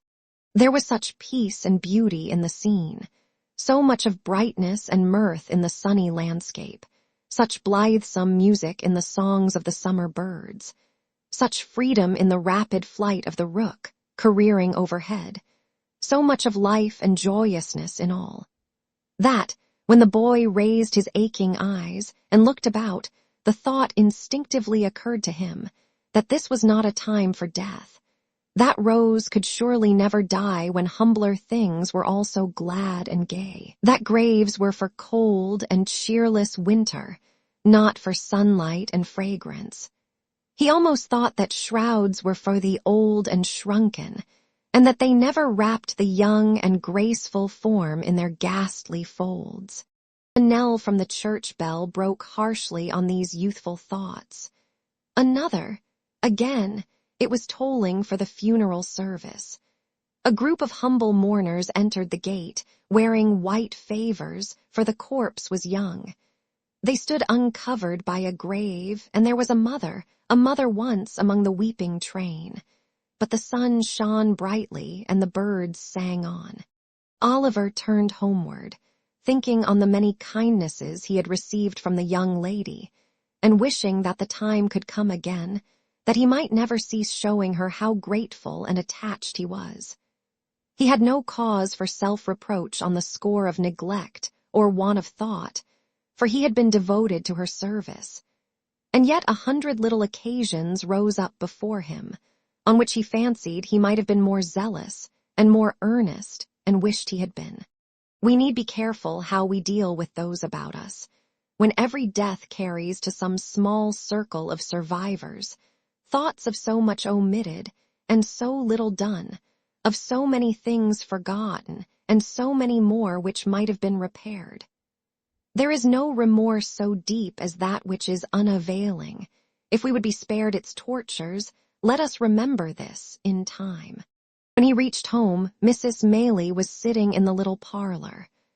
Oliver's heart sank at sight of her, for she had never left the bedside of her niece, and he trembled to think what change could have driven her away.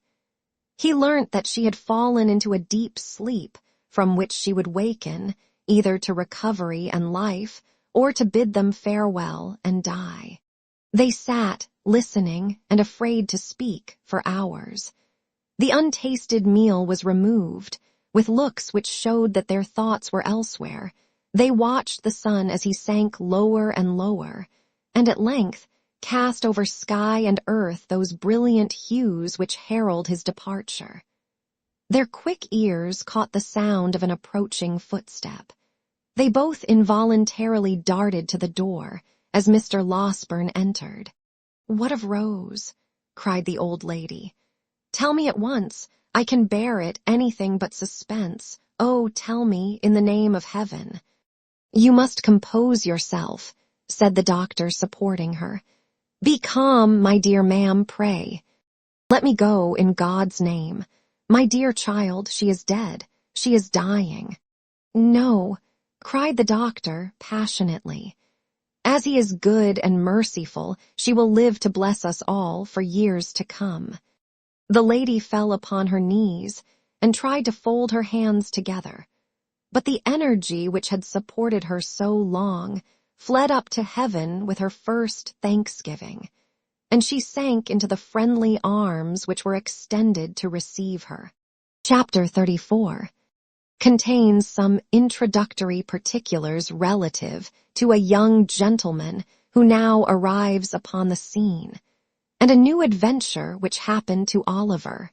It was almost too much happiness to bear. Oliver felt stunned and stupefied by the unexpected intelligence. He could not weep, or speak, or rest.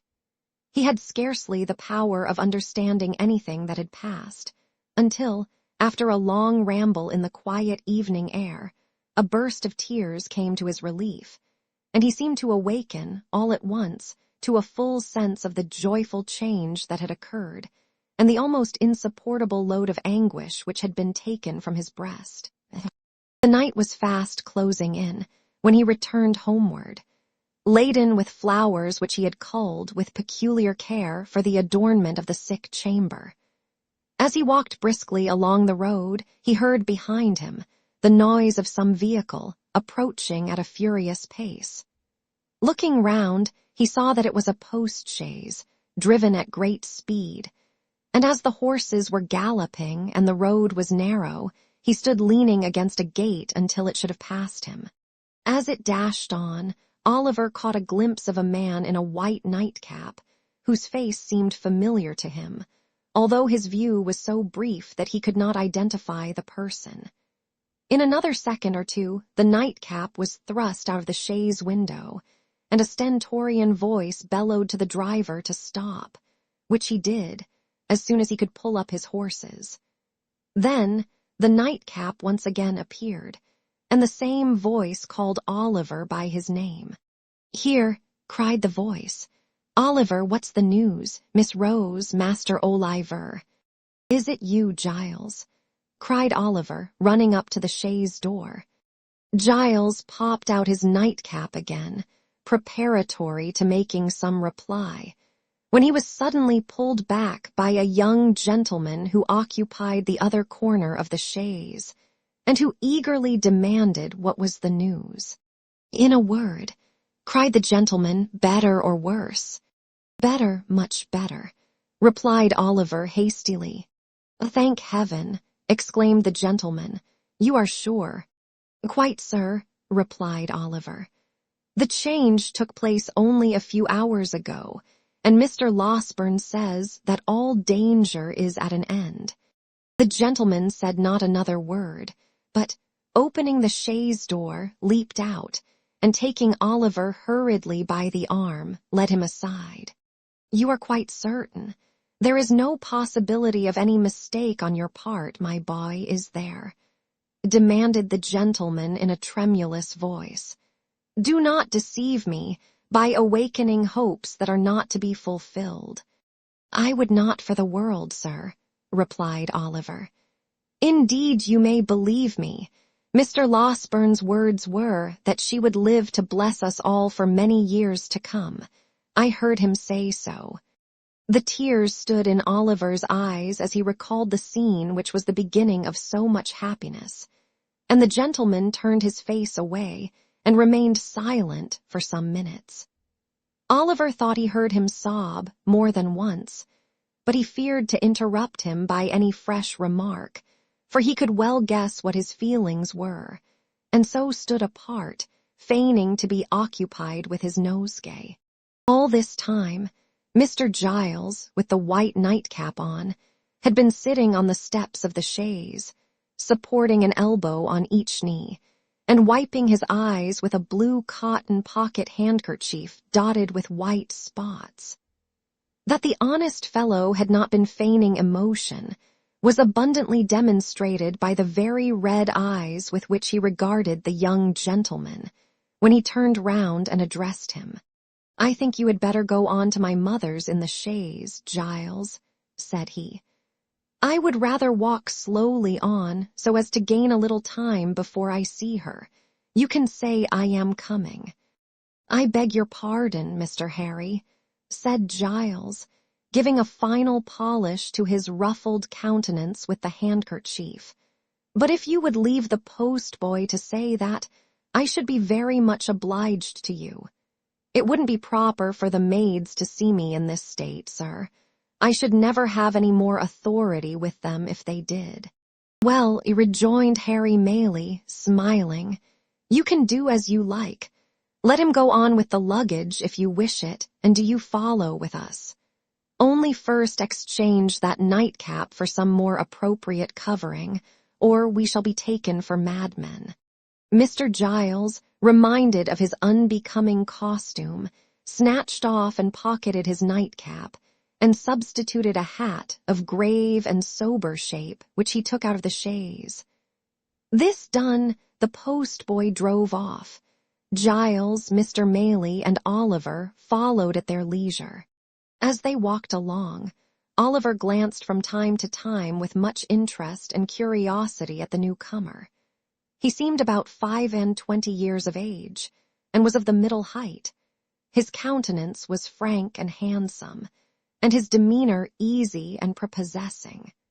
Notwithstanding the difference between youth and age, he bore so strong a likeness to the old lady that Oliver would have had no great difficulty in imagining their relationship, if he had not already spoken of her as his mother. Mrs. Maylie was anxiously waiting to receive her son when he reached the cottage. The meeting did not take place without great emotion on both sides. "Mother," whispered the young man, "why did you not write before?" "I did," replied Mrs. Maylie, "but on reflection I determined to keep back the letter until I had heard Mr. Losburn's opinion." "But why," said the young man, "why run the chance of that occurring which so nearly happened? If Rose had, I cannot utter that word now, if this illness had terminated differently, how could you ever have forgiven yourself? How could I ever have no happiness again?" "If that had been the case, Harry," said Mrs. Maylie, "I fear your happiness would have been effectually blighted, and that your arrival here, a day sooner or a day later, would have been of very, very little import." "And who can wonder if it be so, mother?" rejoined the young man. "Or why should I say if? It is, you know it, mother, you must know it. I know that she deserves the best and purest love the heart of man can offer," said Mrs. Maylie. "I know that the devotion and affection of her nature require no ordinary return, but one that shall be deep and lasting. If I did not feel this, and know, besides, that a changed behavior in one she loved would break her heart, I should not feel my task so difficult of performance, or have to encounter so many struggles in my own bosom, when I take what seems to me to be the strict line of duty." "This is unkind, mother," said Harry. "Do you still suppose that I am a boy ignorant of my own mind, and mistaking the impulses of my own soul? I think, my dear son," returned Mrs. Maylie, laying her hand upon his shoulder, "that youth has many generous impulses which do not last, and that among them are some, which, being gratified, become only the more fleeting. Above all, I think," said the lady, fixing her eyes on her son's face, "that if an enthusiastic, ardent, and ambitious man marry a wife on whose name there is a stain, which, though it originate in no fault of hers, may be visited by cold and sordid people upon her, and upon his children also, and, in exact proportion to his success in the world, be cast in his teeth, and made the subject of sneers against him, he may, no matter how generous and good his nature, one day repent of the connection he formed in early life, and she may have the pain of knowing that he does so." "Mother," said the young man impatiently, "he would be a selfish brute, unworthy alike of the name of man and of the woman you describe, who acted thus." "You think so now, Harry," replied his mother. "And ever will," said the young man. "The mental agony I have suffered during the last 2 days wrings from me the avowal to you of a passion which, as you well know, is not one of yesterday, nor one I have lightly formed. On Rose, sweet, gentle girl, my heart is set, as firmly as ever heart of man was set on woman. I have no thought, no view, no hope in life beyond her, and if you oppose me in this great stake, you take my peace and happiness in your hands, and cast them to the wind. Mother, think better of this and of me, and do not disregard the happiness of which you seem to think so little. Harry, said Mrs. Maylie, it is because I think so much of warm and sensitive hearts that I would spare them from being wounded. But we have said enough, and more than enough on this matter just now. Let it rest with Rose, then, interposed Harry. You will not press these overstrained opinions of yours so far as to throw any obstacle in my way. I will not, rejoined Mrs. Maylie, but I would have you consider. I have considered, was the impatient reply. Mother, I have considered years and years. I have considered ever since I have been capable of serious reflection. My feelings remain unchanged as they ever will, and why should I suffer the pain of a delay in giving them vent, which can be productive of no earthly good? No, before I leave this place, Rose shall hear me. She shall, said Mrs. Maylie. There is something in your manner which would almost imply that she will hear me coldly, mother, said the young man. Not coldly, rejoined the old lady, far from it. How then? Urged the young man. She has formed no other attachment. No, indeed, replied his mother. You have, or I mistake, too strong a hold on her affections already. What I would say, resumed the old lady, stopping her son as he was about to speak, is this. Before you stake your all on this chance, before you suffer yourself to be carried to the highest point of hope, reflect for a few moments, my dear child, on Rose's history, and consider what effect the knowledge of her doubtful birth may have on her decision. Devoted as she is to us, with all the intensity of her noble mind, and with that perfect sacrifice of self which, in all matters, great or trifling, has always been her characteristic. What do you mean? That I leave you to discover, replied Mrs. Maylie. I must go back to her, God bless you. I shall see you again tonight, said the young man eagerly. By and by, replied the lady, when I leave Rose. You will tell her I am here, said Harry. Of course, replied Mrs. Maylie, and say how anxious I have been, and how much I have suffered, and how I long to see her. You will not refuse to do this, mother. No, said the old lady, I will tell her all. And pressing her son's hand affectionately, she hastened from the room. Mr. Losberne and Oliver had remained at another end of the apartment while this hurried conversation was proceeding. The former now held out his hand to Harry Maylie, and hearty salutations were exchanged between them. The doctor then communicated, in reply to multifarious questions from his young friend, a precise account of his patient's situation, which was quite as consolatory and full of promise as Oliver's statement had encouraged him to hope, and to the whole of which Mr. Giles, who affected to be busy about the luggage, listened with greedy ears. Have you shot anything particular lately, Giles? Inquired the doctor when he had concluded. Nothing particular, sir, replied Mr. Giles, coloring up to the eyes. Nor catching any thieves, nor identifying any housebreakers, said the doctor. None at all, sir, replied Mr. Giles with much gravity. Well, said the doctor, I am sorry to hear it because you do that sort of thing admirably. Pray, how is Brittles? The boy is very well, sir, said Mr. Giles, recovering his usual tone of patronage, and sends his respectful duty, sir. That's well, said the doctor. Seeing you here reminds me, Mr. Giles, that on the day before that on which I was called away so hurriedly, I executed, at the request of your good mistress, a small commission in your favor. Just step into this corner a moment, will you?" Mr. Giles walked into the corner with much importance and some wonder, and was honored with a short, whispering conference with the doctor, on the termination of which he made a great many bows and retired with steps of unusual stateliness. The subject matter of this conference was not disclosed in the parlor, but the kitchen was speedily enlightened concerning it.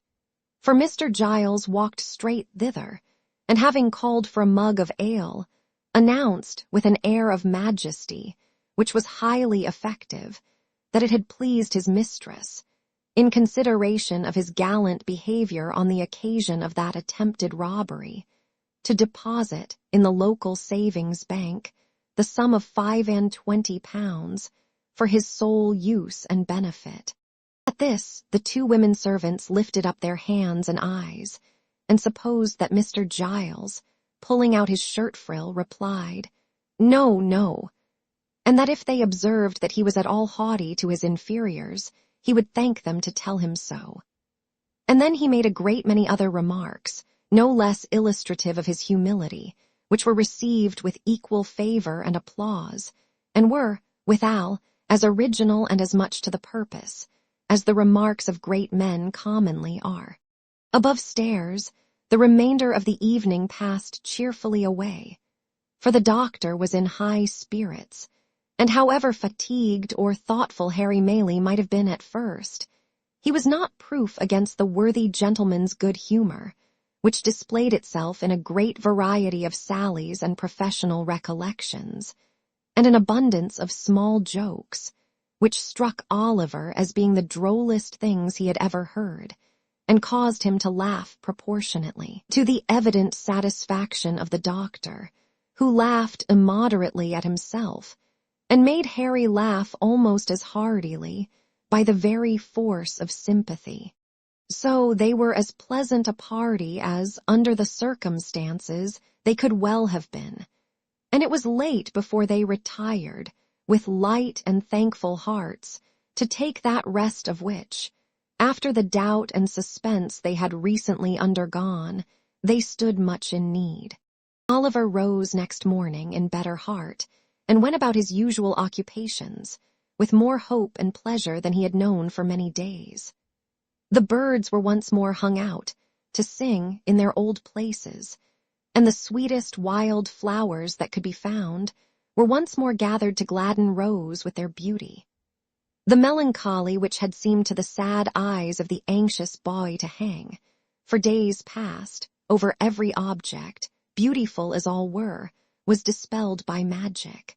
The dew seemed to sparkle more brightly on the green leaves, the air to rustle among them with a sweeter music, and the sky itself to look more blue and bright. Such is the influence which the condition of our own thoughts exercise even over the appearance of external objects. Men who look on nature and their fellow men and cry that all is dark and gloomy are in the right, but the somber colors are reflections from their own jaundiced eyes and hearts. The real hues are delicate and need a clearer vision. It is worthy of remark, and Oliver did not fail to note it at the time, that his morning expeditions were no longer made alone. Harry Maylie, after the very first morning when he met Oliver coming laden home, was seized with such a passion for flowers, and displayed such a taste in their arrangement, as left his young companion far behind. If Oliver were behindhand in these respects, he knew where the best were to be found, and morning after morning they scoured the country together, and brought home the fairest that blossomed. The window of the young lady's chamber was opened now, for she loved to feel the rich summer air stream in and revive her with its freshness. But there always stood in water, just inside the lattice, one particular little bunch, which was made up with great care every morning. Oliver could not help noticing that the withered flowers were never thrown away, although the little vase was regularly replenished. Nor could he help observing that whenever the doctor came into the garden, he invariably cast his eyes up to that particular corner and nodded his head most expressively as he set forth on his morning's walk. Pending these observations, the days were flying by, and Rose was rapidly recovering. Nor did Oliver's time hang heavy on his hands, although the young lady had not yet left her chamber, and there were no evening walks, save now and then, for a short distance, with Mrs. Maylie. He applied himself, with redoubled assiduity, to the instructions of the white-headed old gentleman, and labored so hard that his quick progress surprised even himself. It was while he was engaged in this pursuit that he was greatly startled and distressed by a most unexpected occurrence. The little room in which he was accustomed to sit when busy at his books was on the ground floor at the back of the house. It was quite a cottage room with a lattice window, around which were clusters of jessamine and honeysuckle that crept over the casement and filled the place with their delicious perfume. It looked into a garden, whence a wicket gate opened into a small paddock. All beyond was fine meadow land and wood. There was no other dwelling near in that direction, and the prospect it commanded was very extensive. One beautiful evening, when the first shades of twilight were beginning to settle upon the earth, Oliver sat at this window, intent upon his books. He had been poring over them for some time, and as the day had been uncommonly sultry and he had exerted himself a great deal, it is no disparagement to the authors, whoever they may have been, to say that gradually and by slow degrees he fell asleep. There is a kind of sleep that steals upon us sometimes, which, while it holds the body prisoner, does not free the mind from a sense of things about it, and enable it to ramble at its pleasure, so far as an overpowering heaviness, a prostration of strength, and an utter inability to control our thoughts or power of motion can be called sleep. This is it.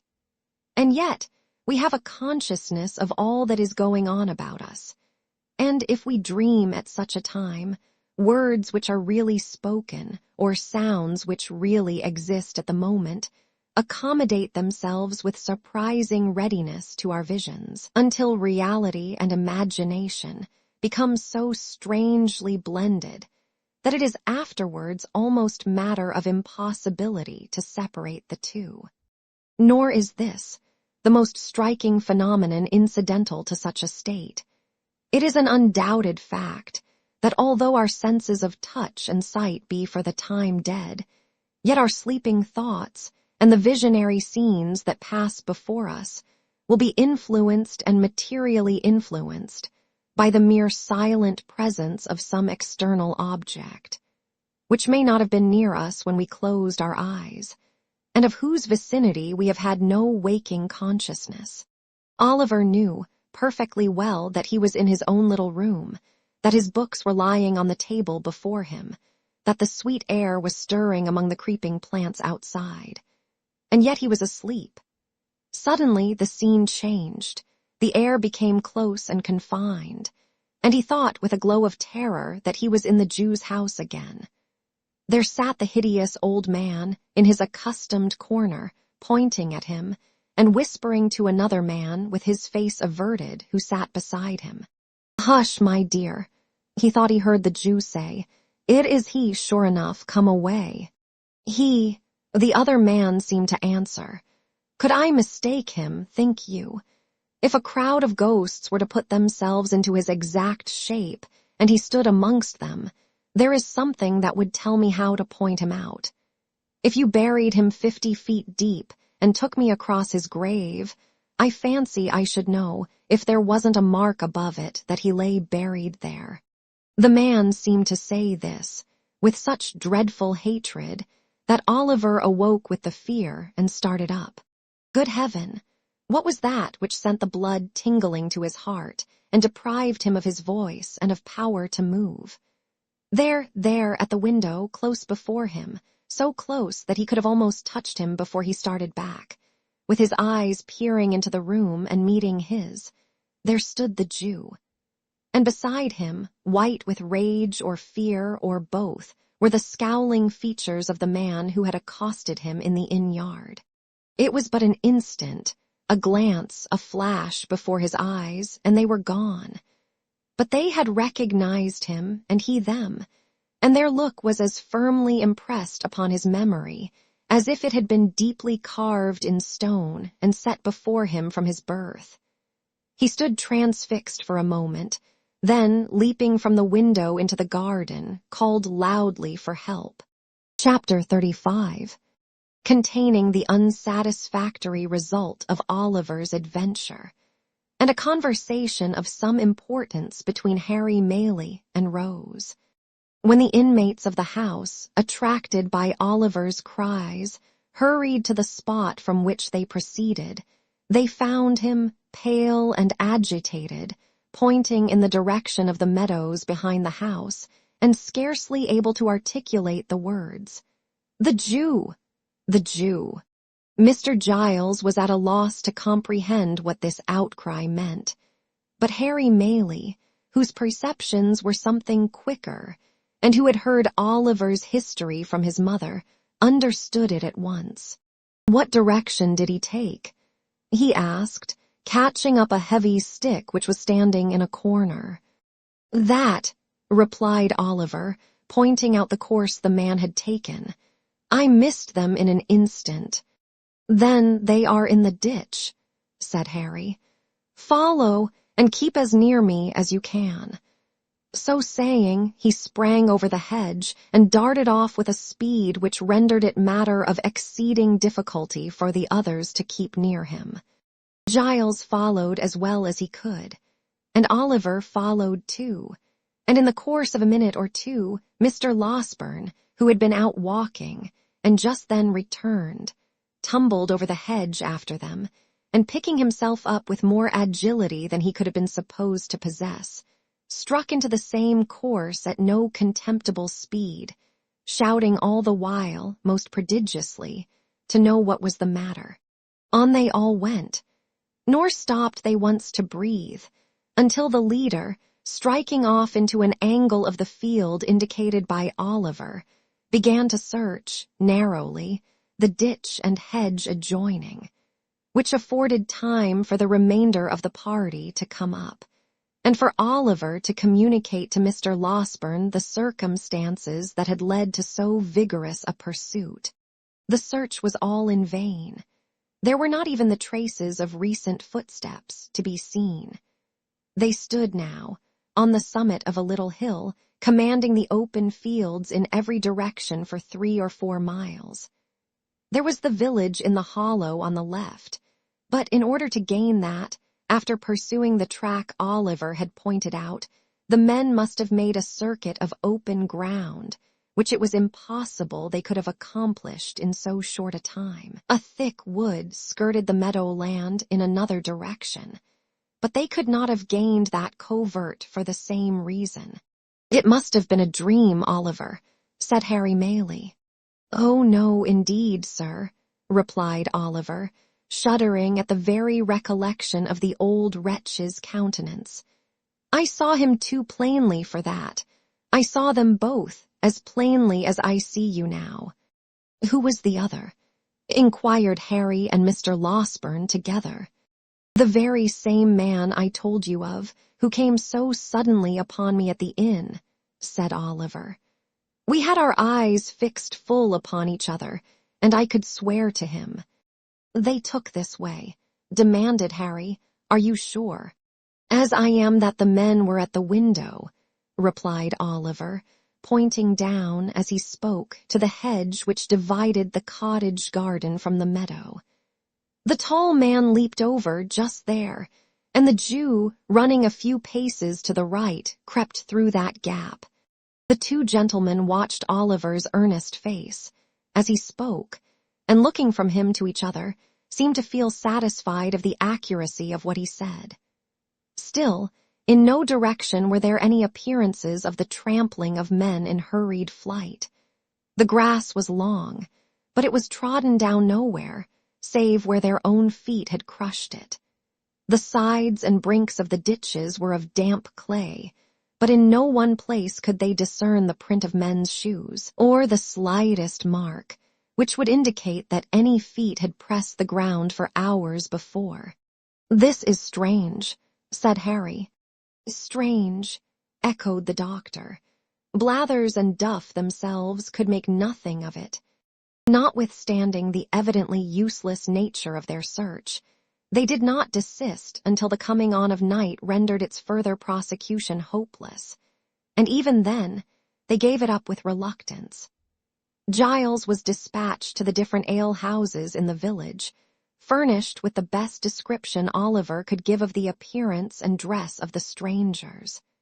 Of these, the Jew was, at all events, sufficiently remarkable to be remembered, supposing he had been seen drinking or loitering about. But Giles returned without any intelligence, calculated to dispel or lessen the mystery. On the next day, fresh search was made, and the inquiries renewed, but with no better success. On the day following, Oliver and Mr. Maylie repaired to the market town, in the hope of seeing or hearing something of the men there, but this effort was equally fruitless. After a few days, the affair began to be forgotten, as most affairs are, when wonder, having no fresh food to support it, dies away of itself. Meanwhile, Rose was rapidly recovering. She had left her room, was able to go out, and mixing once more with the family, carried joy into the hearts of all. But although this happy change had a visible effect on the little circle, and although cheerful voices and merry laughter were once more heard in the cottage, there was at times an unwonted restraint upon some there, even upon Rose herself, which Oliver could not fail to remark. Mrs. Maylie and her son were often closeted together for a long time, and more than once Rose appeared with traces of tears upon her face. After Mr. Losberne had fixed a day for his departure to Chertsey, these symptoms increased, and it became evident that something was in progress which affected the peace of the young lady and of somebody else besides. At length, one morning, when Rose was alone in the breakfast parlor, Harry Maylie entered, and with some hesitation begged permission to speak with her for a few moments. A very few, will suffice, Rose," said the young man, drawing his chair towards her. "What I shall have to say has already presented itself to your mind. The most cherished hopes of my heart are not unknown to you, though from my lips you have not heard them stated." Rose had been very pale from the moment of his entrance, but that might have been the effect of her recent illness. She merely bowed, and bending over some plants that stood near, waited in silence for him to proceed. I ought to have left here before," said Harry. "You should indeed," replied Rose. "Forgive me for saying so, but I wish you had. I was brought here by the most dreadful and agonizing of all apprehensions," said the young man, "the fear of losing the one dear being on whom my every wish and hope are fixed. You had been dying, trembling between earth and heaven. We know that when the young, the beautiful, and good are visited with sickness, their pure spirits insensibly turn towards their bright home of lasting rest. We know, heaven help us, that the best and fairest of our kind too often fade in blooming." There were tears in the eyes of the gentle girl as these words were spoken, and when one fell upon the flower over which she bent, and glistened brightly in its cup, making it more beautiful, it seemed as though the outpouring of her fresh young heart claimed kindred naturally with the loveliest things in nature. "A creature," continued the young man passionately, "a creature as fair and innocent of guile as one of God's own angels, fluttered between life and death. Oh, who could hope, when the distant world to which she was akin half opened to her view, that she would return to the sorrow and calamity of this? Rose, Rose, to know that you were passing away like some soft shadow, which a light from above casts upon the earth, to have no hope that you would be spared to those who linger here, hardly to know a reason why you should be, to feel that you belong to that bright sphere whither so many of the fairest and the best have winged their early flight, and yet to pray, amid all these consolations, that you might be restored to those who loved you. These were distractions almost too great to bear. They were mine, by day and night, and with them came such a rushing torrent of fears and apprehensions and selfish regrets lest you should die, and never know how devotedly I loved you, as almost bore down sense and reason in its course. You recovered. Day by day, and almost hour by hour, some drop of health came back, and mingling with the spent and feeble stream of life which circulated languidly within you, swelled it again to a high and rushing tide. I have watched you change almost from death to life, with eyes that turned blind with their eagerness and deep affection. Do not tell me that you wish I had lost this, for it has softened my heart to all mankind. I did not mean that, said Rose, weeping. I only wish you had left here that you might have turned to high and noble pursuits again, to pursuits well worthy of you.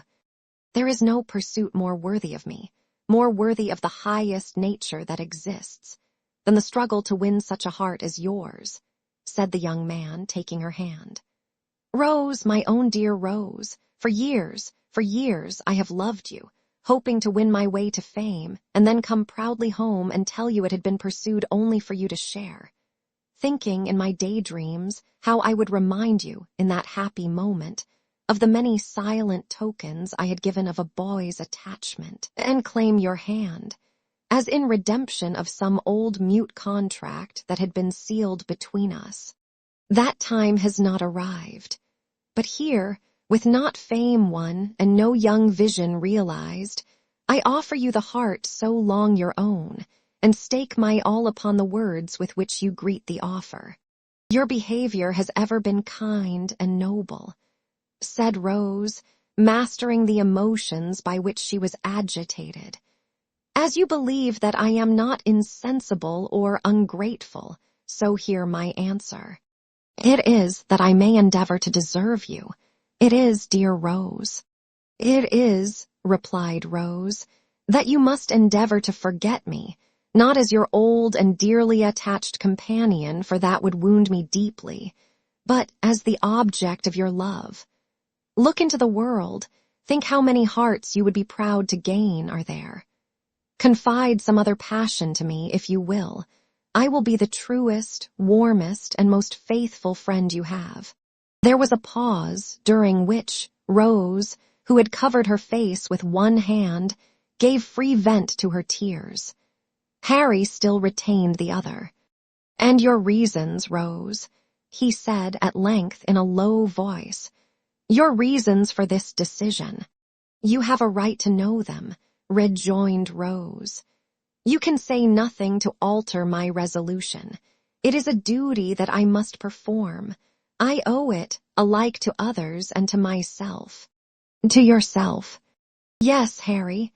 I owe it to myself that I, a friendless, portionless girl with a blight upon my name, should not give your friends reason to suspect that I had sordidly yielded to your first passion, and fastened myself, a clog, on all your hopes and projects.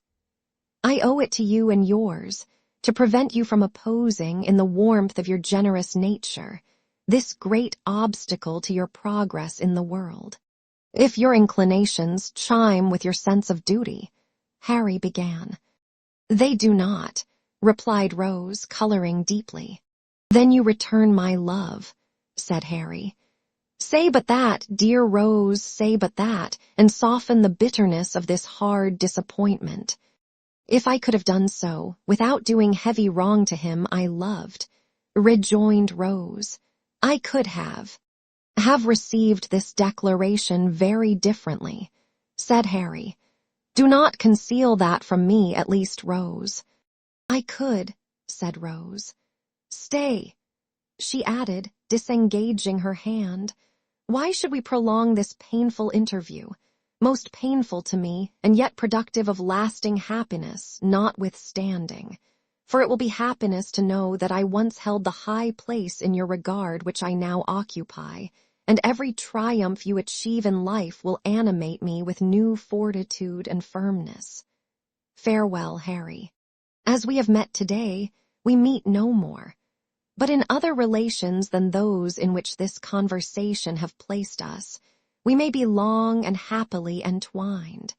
And may every blessing that the prayers of a true and earnest heart can call down from the source of all truth and sincerity cheer and prosper you." "Another word, Rose," said Harry. "Your reason in your own words, from your own lips, let me hear it." "The prospect before you," answered Rose firmly, "is a brilliant one. All the honors to which great talents and powerful connections can help men in public life are in store for you. But those connections are proud, and I will neither mingle with such as may hold in scorn the mother who gave me life, nor bring disgrace or failure on the son of her who has so well supplied that mother's place. In a word," said the young lady, turning away, as her temporary firmness forsook her, "there is a stain upon my name, which the world visits on innocent heads. I will carry it into no blood but my own, and the reproach shall rest alone on me." "One word more, Rose, dearest Rose, one more," cried Harry, throwing himself before her. "If I had been less fortunate the world would call it, if some obscure and peaceful life had been my destiny, if I had been poor, sick, helpless, would you have turned from me then? Or has my probable advancement to riches and honor given this scruple birth?" "Do not press me to reply," answered Rose. "The question does not arise and never will. It is unfair, almost unkind, to urge it." "If your answer be what I almost dare to hope it is," retorted Harry, "it will shed a gleam of happiness upon my lonely way and light the path before me. It is not an idle thing to do so much, by the utterance of a few brief words, for one who loves you beyond all else. Oh, Rose, in the name of my ardent and enduring attachment, in the name of all I have suffered for you and all you do me to undergo, answer me this one question." "Then, if your lot had been differently cast," rejoined Rose, "if you had been even a little but not so far above me, if I could have been a help and comfort to you in any humble scene of peace and retirement, and not a blot and drawback in ambitious and distinguished crowds, I should have been spared this trial. I have every reason to be happy, very happy now. But then, Harry, I own I should have been happier. Busy recollections of old hopes, cherished as a girl, long ago, crowded into the mind of Rose while making this avowal. But they brought tears with them, as old hopes will when they come back withered, and they relieved her. I cannot help this weakness, and it makes my purpose stronger," said Rose, extending her hand. "I must leave you now, indeed." "I ask one promise," said Harry. "Once, and only once more, say within a year, but it may be much sooner, I may speak to you again on this subject for the last time." "Not to press me to alter my right determination," replied Rose with a melancholy smile. "It will be useless." "No," said Harry, "to hear you repeat it, if you will finally repeat it. I will lay at your feet whatever of station of fortune I may possess, and if you still adhere to your present resolution, will not seek by word or act to change it." "Then let it be so," rejoined Rose. "It is but one pang the more, and by that time I may be enabled to bear it better." She extended her hand again, but the young man caught her to his bosom, and imprinting one kiss on her beautiful forehead, hurried from the room. Chapter 36 is a very short one, and may appear of no great importance in its place, but it should be read notwithstanding, as a sequel to the last, and a key to one that will follow when its time arrives. And so you are resolved to be my traveling companion this morning, eh? Said the doctor, as Harry Maylie joined him and Oliver at the breakfast table. Why, you are not in the same mind or intention 2 half-hours together. You will tell me a different tale one of these days, said Harry, coloring without any perceptible reason. I hope I may have good cause to do so, replied Mr. Losberne, though I confess I don't think I shall. But yesterday morning you had made up your mind in a great hurry to stay here and to accompany your mother like a dutiful son to the seaside.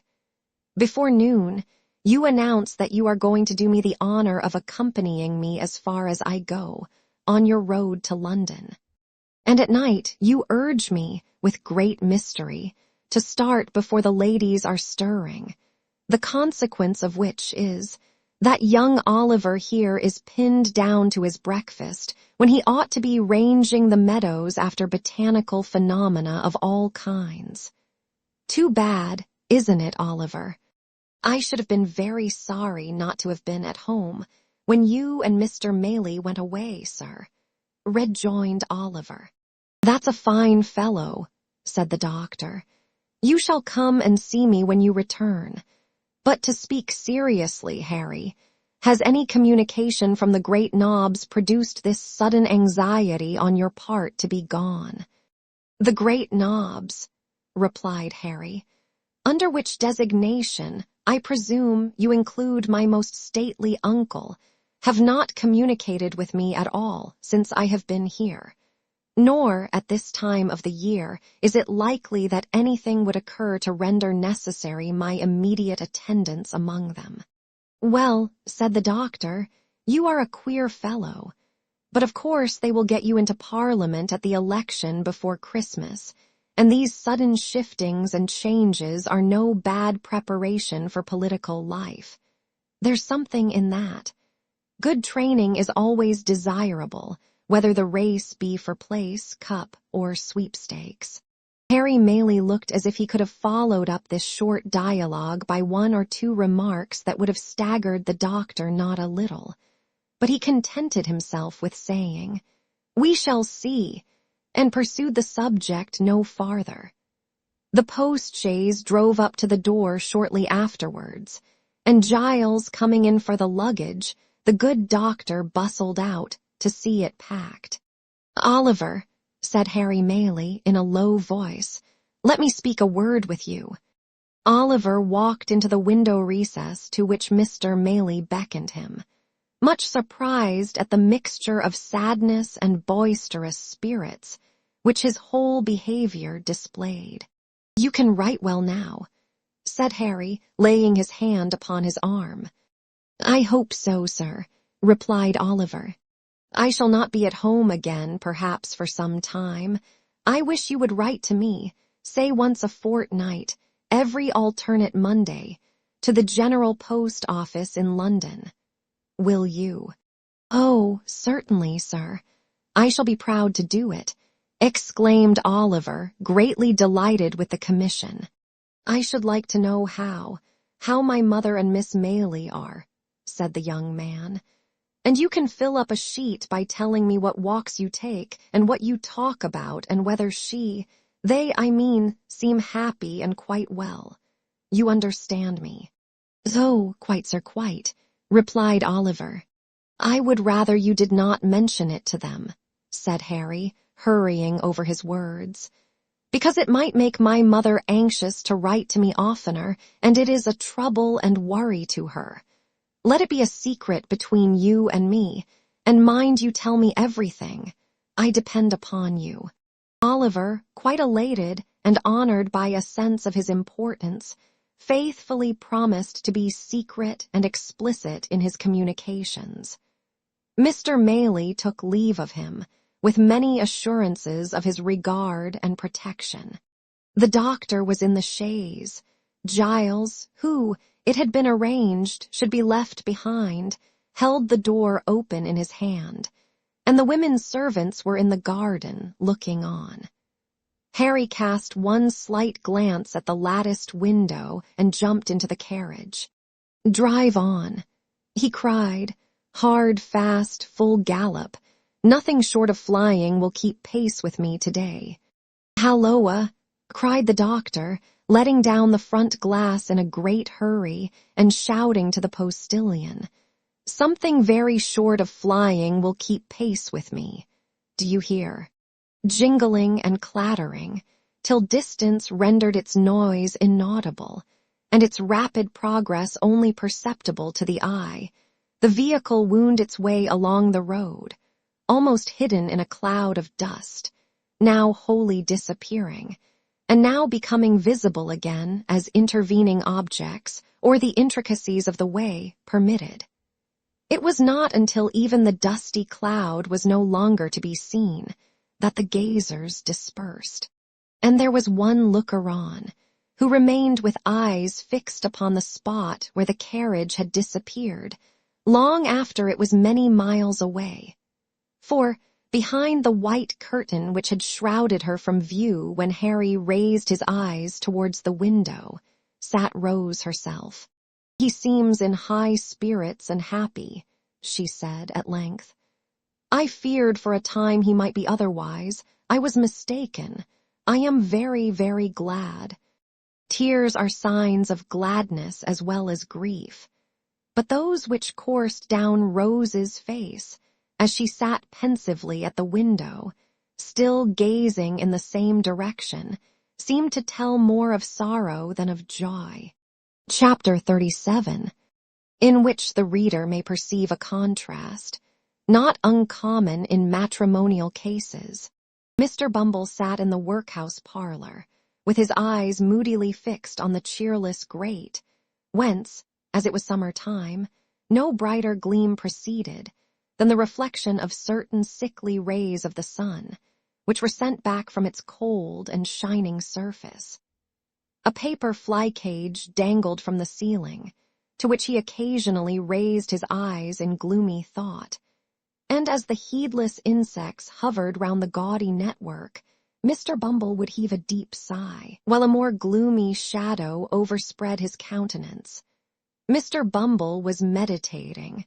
It might be that the insects brought to mind some painful passage in his own past life. Nor was Mr. Bumble's gloom the only thing calculated to awaken a pleasing melancholy in the bosom of a spectator. There were not wanting other appearances, and those closely connected with his own person, which announced that a great change had taken place in the position of his affairs. The laced coat and the cocked hat, where were they? He still wore knee breeches and dark cotton stockings on his nether limbs, but they were not the breeches. The coat was wide-skirted, and in that respect like the coat, but oh, how different. The mighty cocked hat was replaced by a modest round one. Mr. Bumble was no longer a beadle. There are some promotions in life which, independent of the more substantial rewards they offer, require peculiar value and dignity from the coats and waistcoats connected with them. A field marshal has his uniform, a bishop his silk apron, a councillor his silk gown, a beadle his cocked hat. Strip the bishop of his apron or the beadle of his hat and lace. What are they? Men, mere men. Dignity and even holiness, too, sometimes, are more questions of coat and waistcoat than some people imagine. Mr. Bumble had married Mrs. Corney and was master of the workhouse. Another beadle had come into power. On him the cocked hat, gold-laced coat, and staff had all three descended. "And tomorrow 2 months it was done," said Mr. Bumble with a sigh. "It seems a age." Mr. Bumble might have meant that he had concentrated a whole existence of happiness into the short space of 8 weeks. But the sigh, there was a vast deal of meaning in the sigh.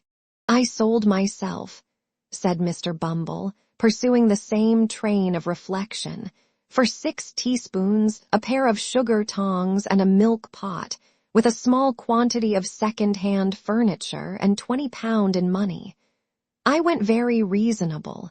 Cheap, dirt cheap. Cheap, cried a shrill voice in Mr. Bumble's ear. You would have been dear at any price, and dear enough I paid for you, Lord above knows that. Mr. Bumble turned and encountered the face of his interesting consort, who, imperfectly comprehending the few words she had overheard of his complaint, had hazarded the foregoing remark at a venture. Mrs. Bumble, ma'am, said Mr. Bumble with a sentimental sternness. Well, cried the lady. Have the goodness to look at me, said Mr. Bumble, fixing his eyes upon her.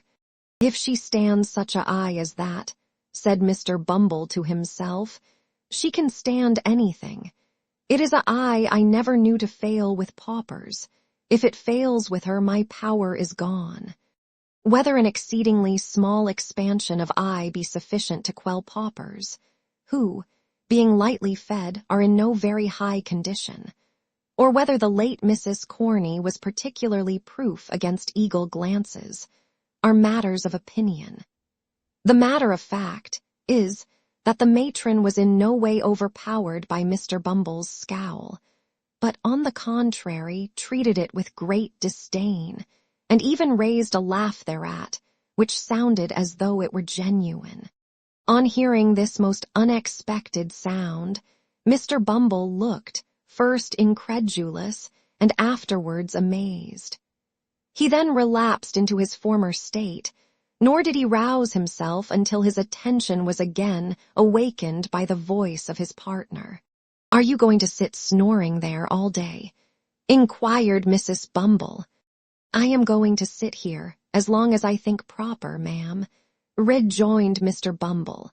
And although I was not snoring, I shall snore, gape, sneeze, laugh, or cry as the humor strikes me, such being my prerogative. Your prerogative, sneered Mrs. Bumble with ineffable contempt. I said the word, ma'am, said Mr. Bumble. The prerogative of a man is to command. And what's the prerogative of a woman, in the name of goodness? Cried the relict of Mr. Corney deceased. To obey, ma'am, thundered Mr. Bumble. Your late unfortunate husband should have taught it you, and then, perhaps, he might have been alive now. I wish he was, poor man. Mrs. Bumble, seeing at a glance that the decisive moment had now arrived, and that a blow struck for the mastership on one side or other must necessarily be final and conclusive, no sooner heard this allusion to the dead and gone than she dropped into a chair, and with a loud scream that Mr. Bumble was a hard-hearted brute, fell into a paroxysm of tears. But tears were not the things to find their way to Mr. Bumble's soul. His heart was waterproof. Like washable beaver hats that improve with rain, his nerves were rendered stouter and more vigorous by showers of tears, which, being tokens of weakness, and so far tacit admissions of his own power, pleased and exalted him. He eyed his good lady with looks of great satisfaction, and begged, in an encouraging manner, that she should cry her hardest, the exercise being looked upon, by the faculty, as strongly conducive to health.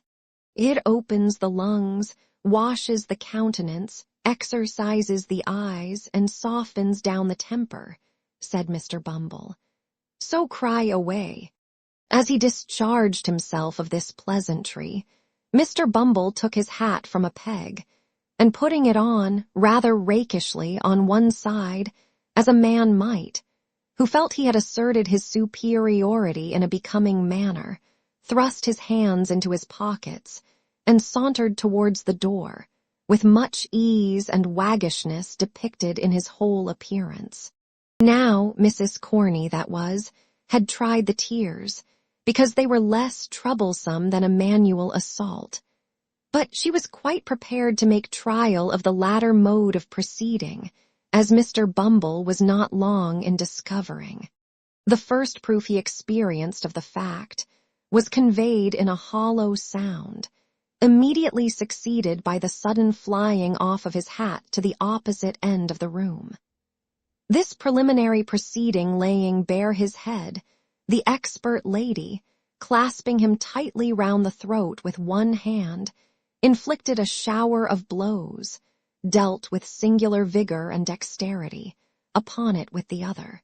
This done, she created a little variety by scratching his face and tearing his hair, and having, by this time, inflicted as much punishment as she deemed necessary for the offense, she pushed him over a chair, which was luckily well situated for the purpose, and defied him to talk about his prerogative again, if he dared.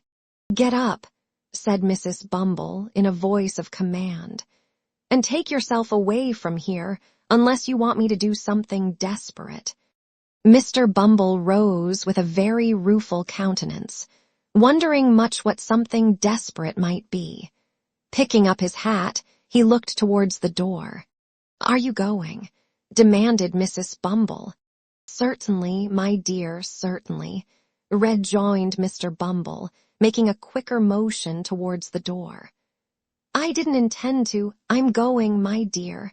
You are so very violent that really I—" At this instant, Mrs. Bumble stepped hastily forward to replace the carpet, which had been kicked up in the scuffle. Mr. Bumble immediately darted out of the room, without bestowing another thought on his unfinished sentence, leaving the late Mrs. Corney in full possession of the field. Mr. Bumble was fairly taken by surprise and fairly beaten.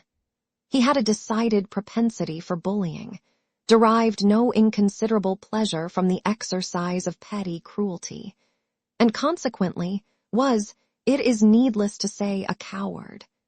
This is by no means a disparagement to his character, for many official personages who are held in high respect and admiration are the victims of similar infirmities.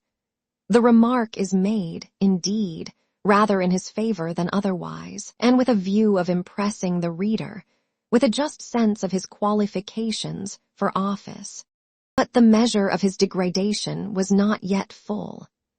After making a tour of the house, and thinking, for the first time, that the poor laws really were too hard on people, and that men who ran away from their wives, leaving them chargeable to the parish, ought, in justice, to be visited with no punishment at all, but rather rewarded as meritorious individuals who had suffered much, Mr. Bumble came to a room where some of the female paupers were usually employed in washing the parish linen, when the sound of voices in conversation now proceeded.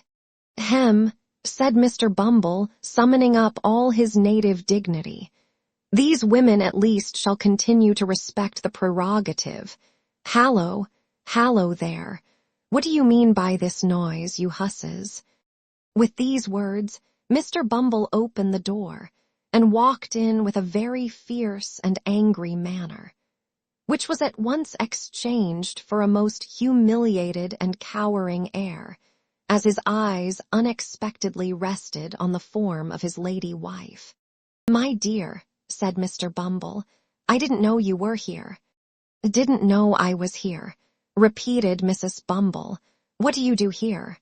"I thought they were talking rather too much to be doing their work properly, my dear," replied Mr. Bumble, glancing distractedly at a couple of old women at the wash-tub, who were comparing notes of admiration at the workhouse master's humility.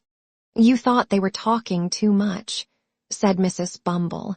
"What business is it of yours?"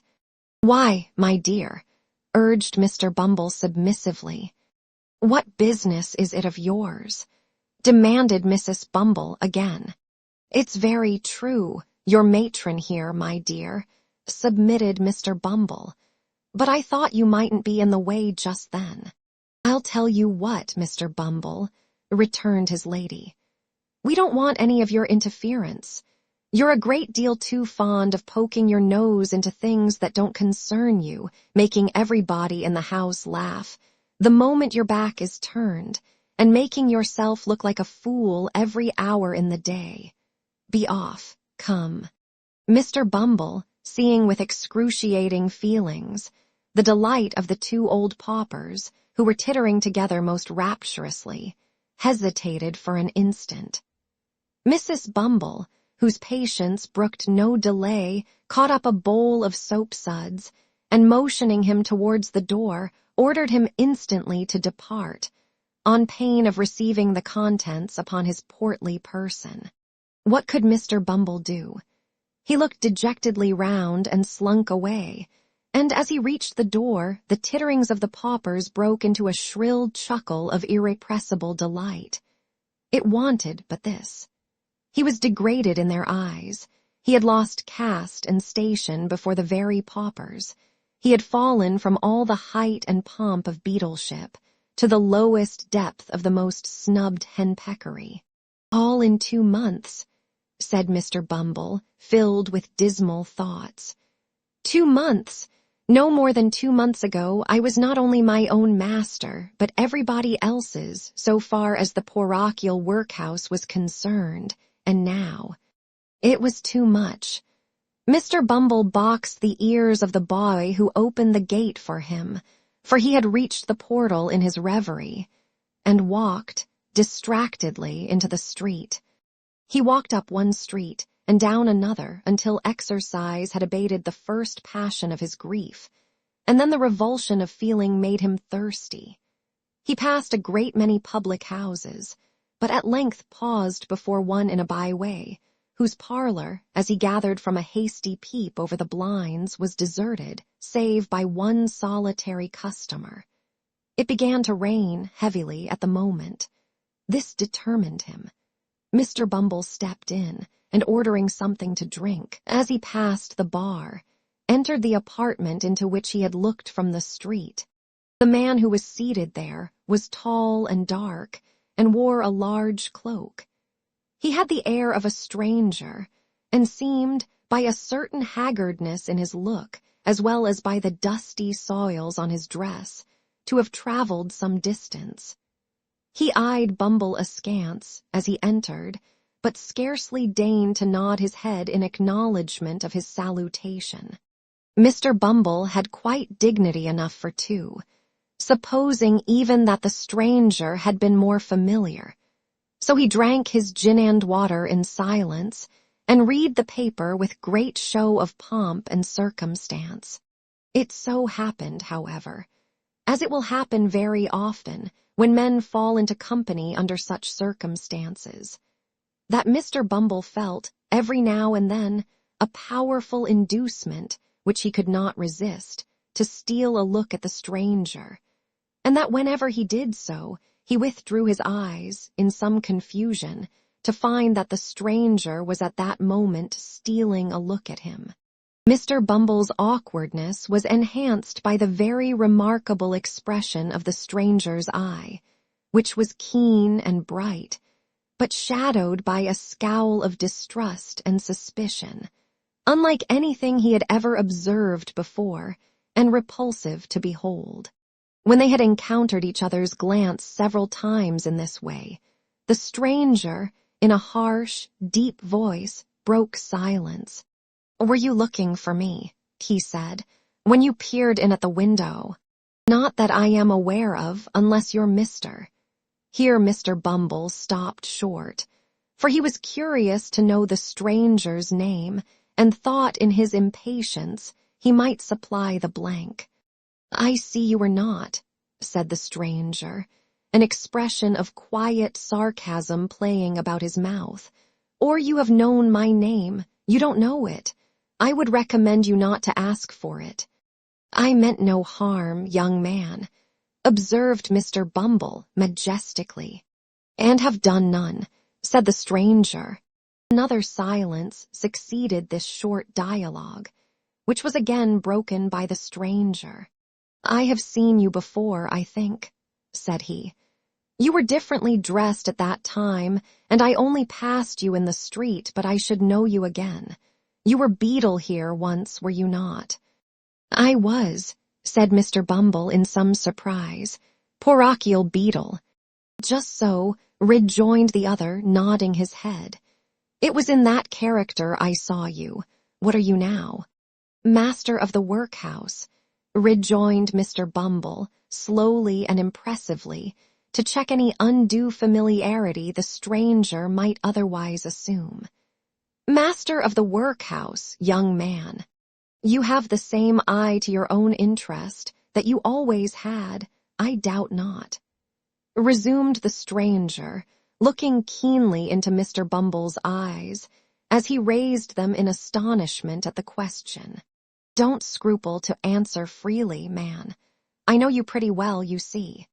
I suppose a married man, replied Mr. Bumble, shading his eyes with his hand, and surveying the stranger from head to foot in evident perplexity, is not more averse to turning an honest penny when he can, than a single one. Parochial officers are not so well paid that they can afford to refuse any little extra fee when it comes to them in a civil and proper manner. The stranger smiled and nodded his head again, as much to say he had not mistaken his man, then rang the bell. Fill this glass again, he said, handing Mr. Bumble's empty tumbler to the landlord. Let it be strong and hot. You like it so, I suppose. Not too strong, replied Mr. Bumble with a delicate cough. You understand what that means, landlord, said the stranger dryly. The host smiled, disappeared, and shortly afterwards returned with a steaming jorum, of which the first gulp brought the water into Mr. Bumble's eyes. Now listen to me, said the stranger, after closing the door and window.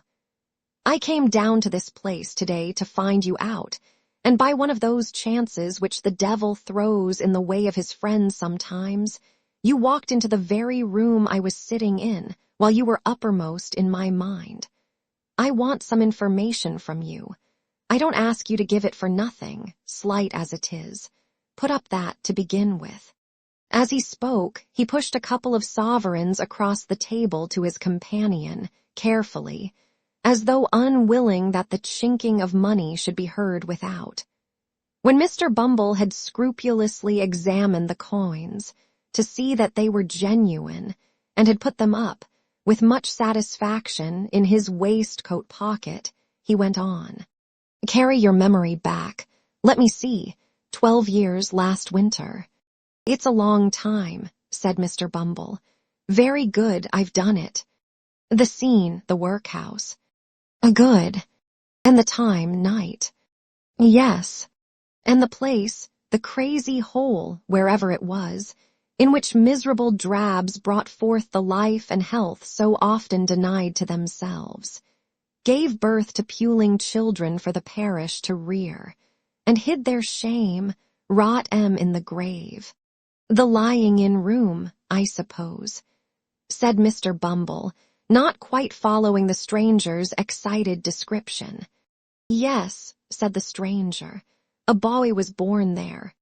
Many boys, observed Mr. Bumble, shaking his head despondingly.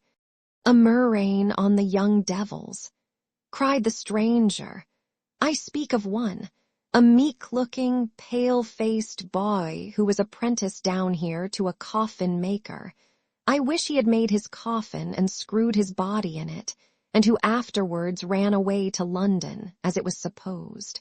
Why, you mean Oliver, young Twist, said Mr. Bumble. I remember him, of course. There wasn't a obstinater young rascal.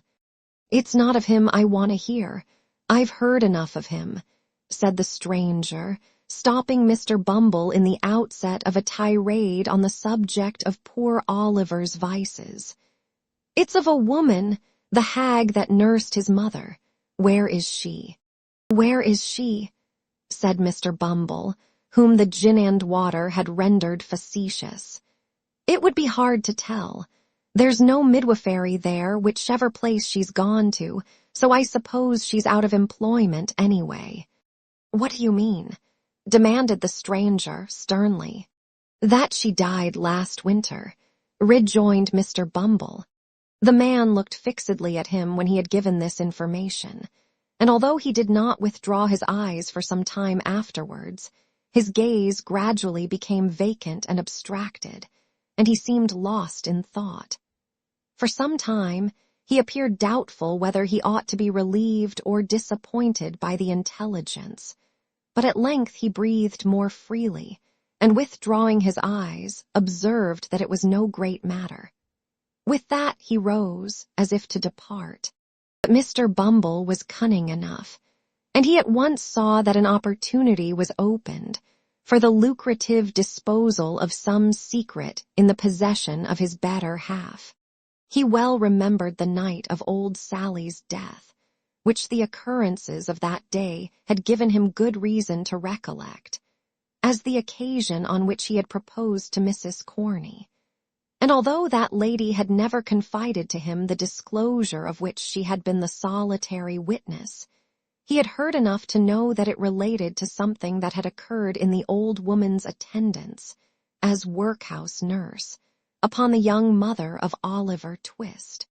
Hastily calling this circumstance to mind, he informed the stranger, with an air of mystery, that one woman had been closeted with the old harridan shortly before she died, and that she could, as he had reason to believe, throw some light on the subject of his inquiry.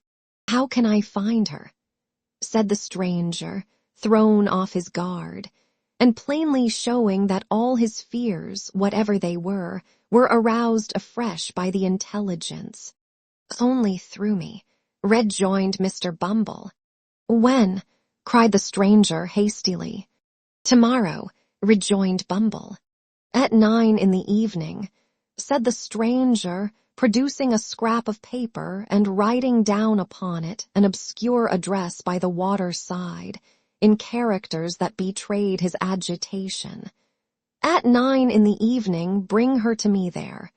I needn't tell you to be secret. It's your interest." With these words, he led the way to the door, after stopping to pay for the liquor that had been drunk. Shortly remarking that their roads were different, he departed, without more ceremony than an emphatic repetition of the hour of appointment for the following night. On glancing at the address, the parochial functionary observed that it contained no name. The stranger had not gone far, so he made after him to ask it. "What do you want?" cried the man, turning quickly round as Bumble touched him on the arm. "Following me." "Only to ask a question," said the other, pointing to the scrap of paper. "What name am I to ask for?" "Monk's," rejoined the man, and strode hastily away. Chapter 38, containing an account of what passed between Mr. and Mrs. Bumble and Mr. Monk's at their nocturnal interview. It was a dull, close, overcast summer evening. The clouds, which had been threatening all day, spread out in a dense and sluggish mass of vapor, already yielded large drops of rain, and seemed to presage a violent thunderstorm, when Mr. and Mrs. Bumble, turning out of the main street of the town, directed their course towards a scattered little colony of ruinous houses, distant from it some mile and a half, or thereabouts, and erected on a low, unwholesome swamp, bordering upon the river. They were both wrapped in old and shabby outer garments, which might, perhaps, serve the double purpose of protecting their persons from the rain, and sheltering them from observation. The husband carried a lantern, from which, however, no light yet shone, and trudged on, a few paces in front, as though, the way being dirty, to give his wife the benefit of treading in his heavy footprints. They went on in profound silence. Every now and then, Mr. Bumble relaxed his pace and turned his head as if to make sure that his helpmate was following. Then, discovering that she was close at his heels, he mended his rate of walking and proceeded, at a considerable increase of speed, towards their place of destination. This was far from being a place of doubtful character, for it had long been known as the residence of none but low ruffians, who, under various pretenses of living by their labor, subsisted chiefly on plunder and crime.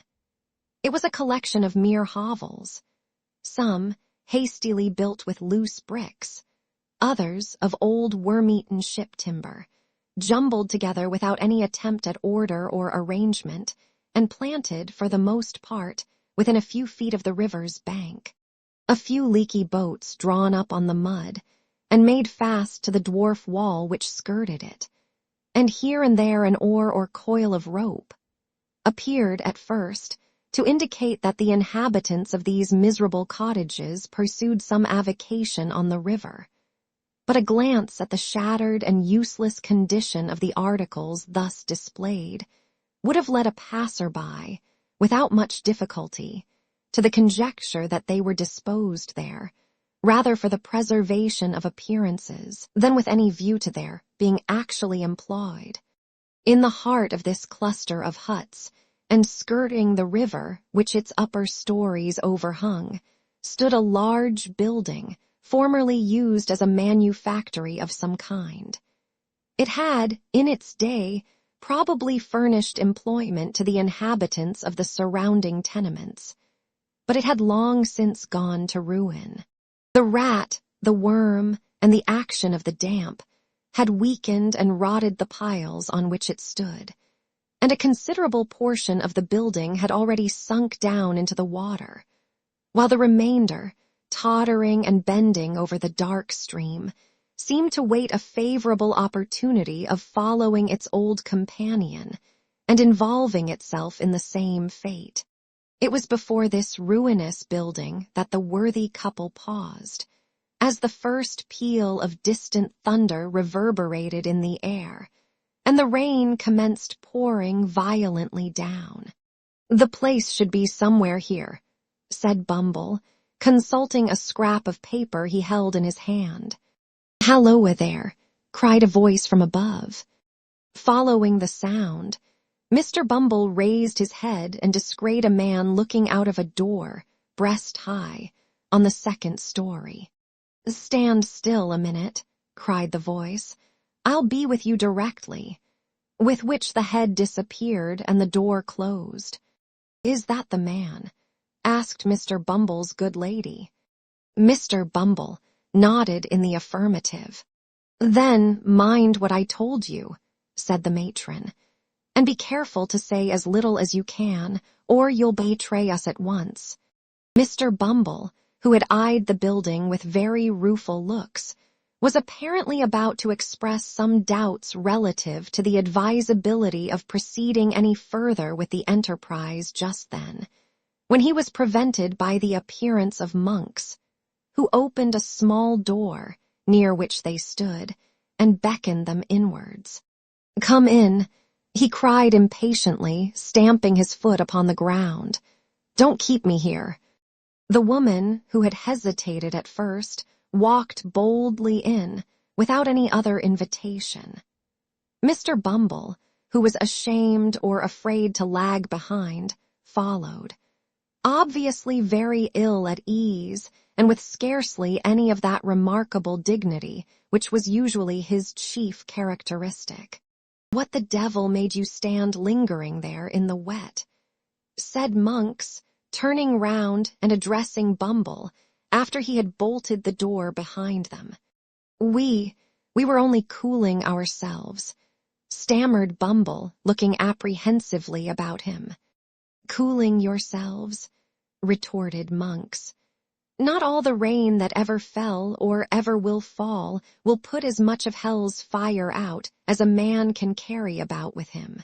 You won't cool yourself so easily, don't think it."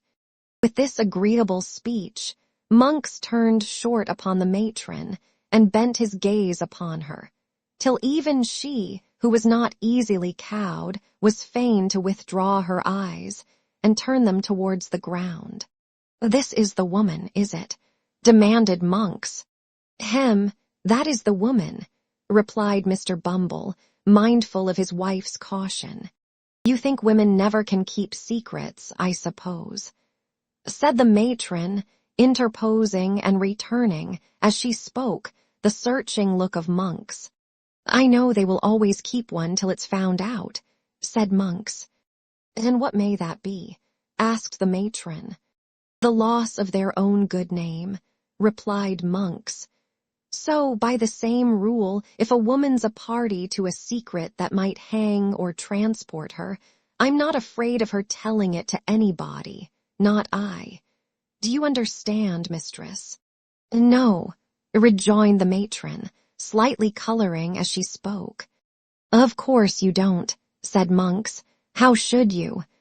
Bestowing something halfway between a smile and a frown upon his two companions, and again beckoning them to follow him, the man hastened across the apartment, which was of considerable extent, but low in the roof. He was preparing to ascend a steep staircase, or rather ladder, leading to another floor of warehouses above, when a bright flash of lightning streamed down the aperture, and a peal of thunder followed, which shook the crazy building to its center. "Hear it!" he cried, shrinking back. "Hear it, rolling and crashing on as if it echoed through 1,000 caverns where the devils were hiding from it. I hate the sound." He remained silent for a few moments, and then, removing his hands suddenly from his face, showed, to the unspeakable discomposure of Mr. Bumble, that it was much distorted and discolored.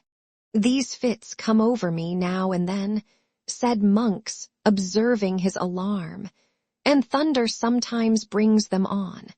Don't mind me now, it's all over for this once." Thus speaking, he led the way up the ladder, and hastily closing the window shutter of the room into which it led, lowered a lantern which hung at the end of a rope, and pulley passed through one of the heavy beams in the ceiling, and which cast a dim light upon an old table and 3 chairs that were placed beneath it. "Now," said Monks, when they had all 3 seated themselves, "the sooner we come to our business, the better for all. The woman know what it is, does she?" The question was addressed to Bumble, but his wife anticipated the reply by intimating that she was perfectly acquainted with it. "He is right in saying that you were with this hag the night she died, and that she told you something." "About the mother of the boy you named," replied the matron, interrupting him. "Yes. The first question is, of what nature was her communication?" said Monks. "That's the second," observed the woman with much deliberation. "The first is, what may the communication be worth?" "Who the devil can tell that, without knowing of what kind it is?" asked Monks. "Nobody better than you, I am persuaded," answered Mrs. Bumble, who did not want for spirit, as her yoke-fellow could abundantly testify. "Humph," said Monks significantly, and with a look of eager inquiry. "There may be money's worth to get, eh?" "Perhaps there may," was the composed reply. "Something that was taken from her," said Monks. "Something that she wore, something that—" "You had better bid," interrupted Mrs. Bumble. "I have heard enough already to assure me that you are the man I ought to talk to." Mr. Bumble, who had not yet been admitted by his better half into any greater share of the secret than he had originally possessed, listened to this dialogue with outstretched neck and distended eyes, which he directed towards his wife and Monks, by turns, in undisguised astonishment, increased, if possible, when the latter sternly demanded what sum was required for the disclosure. "What's it worth to you?" asked the woman as collectedly as before. "It may be nothing. It may be £20, replied Monks. "Speak out and let me know which." "Add £5 to the sum you have named. Give me £25 in gold," said the woman, "and I'll tell you all I know, not before." £25, exclaimed Monks, drawing back.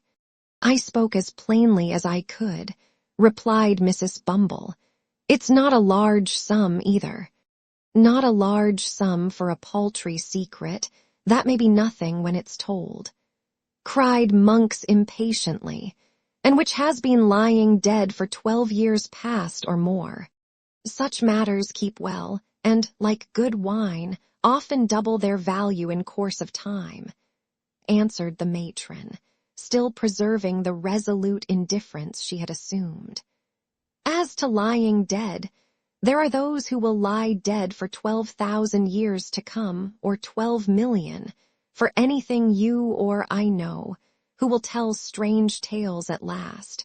What if I pay it for nothing?" asked Monks, hesitating. "You can easily take it away again," replied the matron. "I am but a woman, alone here and unprotected." "Not alone, my dear, nor unprotected neither," submitted Mr. Bumble in a voice tremulous with fear. "I am here, my dear, and besides," said Mr. Bumble, his teeth chattering as he spoke, "Mr. Monks is too much of a gentleman to attempt any violence on parochial persons. Mr. Monks is aware that I am not a young man, my dear, and also that I am a little run to seed, as I may say, but he has heard. I say I have no doubt Mr. Monks has heard, my dear, that I am a very determined officer, with very uncommon strength if I'm once roused. I only want a little rousing, that's all."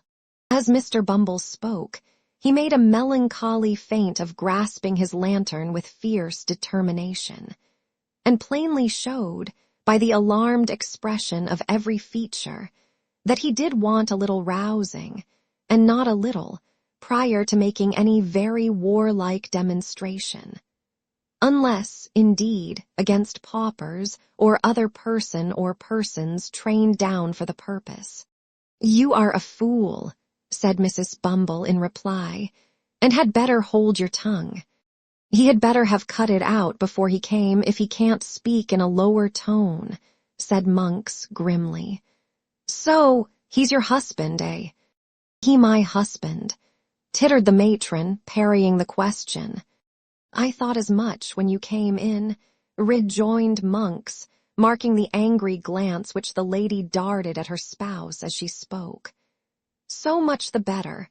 I have less hesitation in dealing with two people when I find that there's only one will between them. I'm in earnest. See here." He thrust his hand into a side pocket, and producing a canvas bag, told out 25 sovereigns on the table and pushed them over to the woman. "Now," he said, "gather them up, and when this cursed peal of thunder, which I feel is coming up to break over the housetop, is gone, let's hear your story." The thunder, which seemed in fact much nearer, and to shiver and break almost over their heads, having subsided, Monks, raising his face from the table, bent forward to listen to what the woman should say. The faces of the three nearly touched, as the two men leant over the small table in their eagerness to hear, and the woman also leant forward to render her whisper audible. The sickly rays of the suspended lantern falling directly upon them aggravated the paleness and anxiety of their countenances, which, encircled by the deepest gloom and darkness, looked ghastly in the extreme. "When this woman that we called Old Sally died," the matron began, "she and I were alone." "Was there no one by?" asked Monks in the same hollow whisper. "No sick wretch or idiot in some other bed, no one who could hear and might by possibility understand?" "Not a soul," replied the woman. "We were alone. I stood alone beside the body when death came over it." "Good," said Monks, regarding her attentively. "Go on." "She spoke of a young creature," resumed the matron, "who had brought a child into the world some years before, not merely in the same room, but in the same bed, in which she then lay dying." "Aye," said Monks with quivering lip, and glancing over his shoulder, "blood, how things come about." "The child was the one you named to him last night," said the matron, nodding carelessly towards her husband, the mother this nurse had robbed. In life? Asked Monks. In death, replied the woman with something like a shudder. She stole from the corpse, when it had hardly turned to one, that which the dead mother had prayed her, with her last breath, to keep for the infant's sake. She sold it, cried Monks with desperate eagerness. Did she sell it? Where? When? To whom? How long before? As she told me with great difficulty that she had done this, said the matron, she fell back and died. Without saying more, cried Monks, in a voice which, from its very suppression, seemed only the more furious. It's a lie. I'll not be played with, she said more. I'll tear the life out of you both, but I'll know what it was. She didn't utter another word, said the woman, to all appearance unmoved, as Mr. Bumble was very far from being by the strange man's violence. But she clutched my gown violently with one hand which was partly closed, and when I saw that she was dead, and so removed the hand by force, I found it clasped a scrap of dirty paper. Which contained, interposed Monks, stretching forward. Nothing, replied the woman. It was a pawnbroker's duplicate. For what? Demanded Monks. In good time, I'll tell you, said the woman.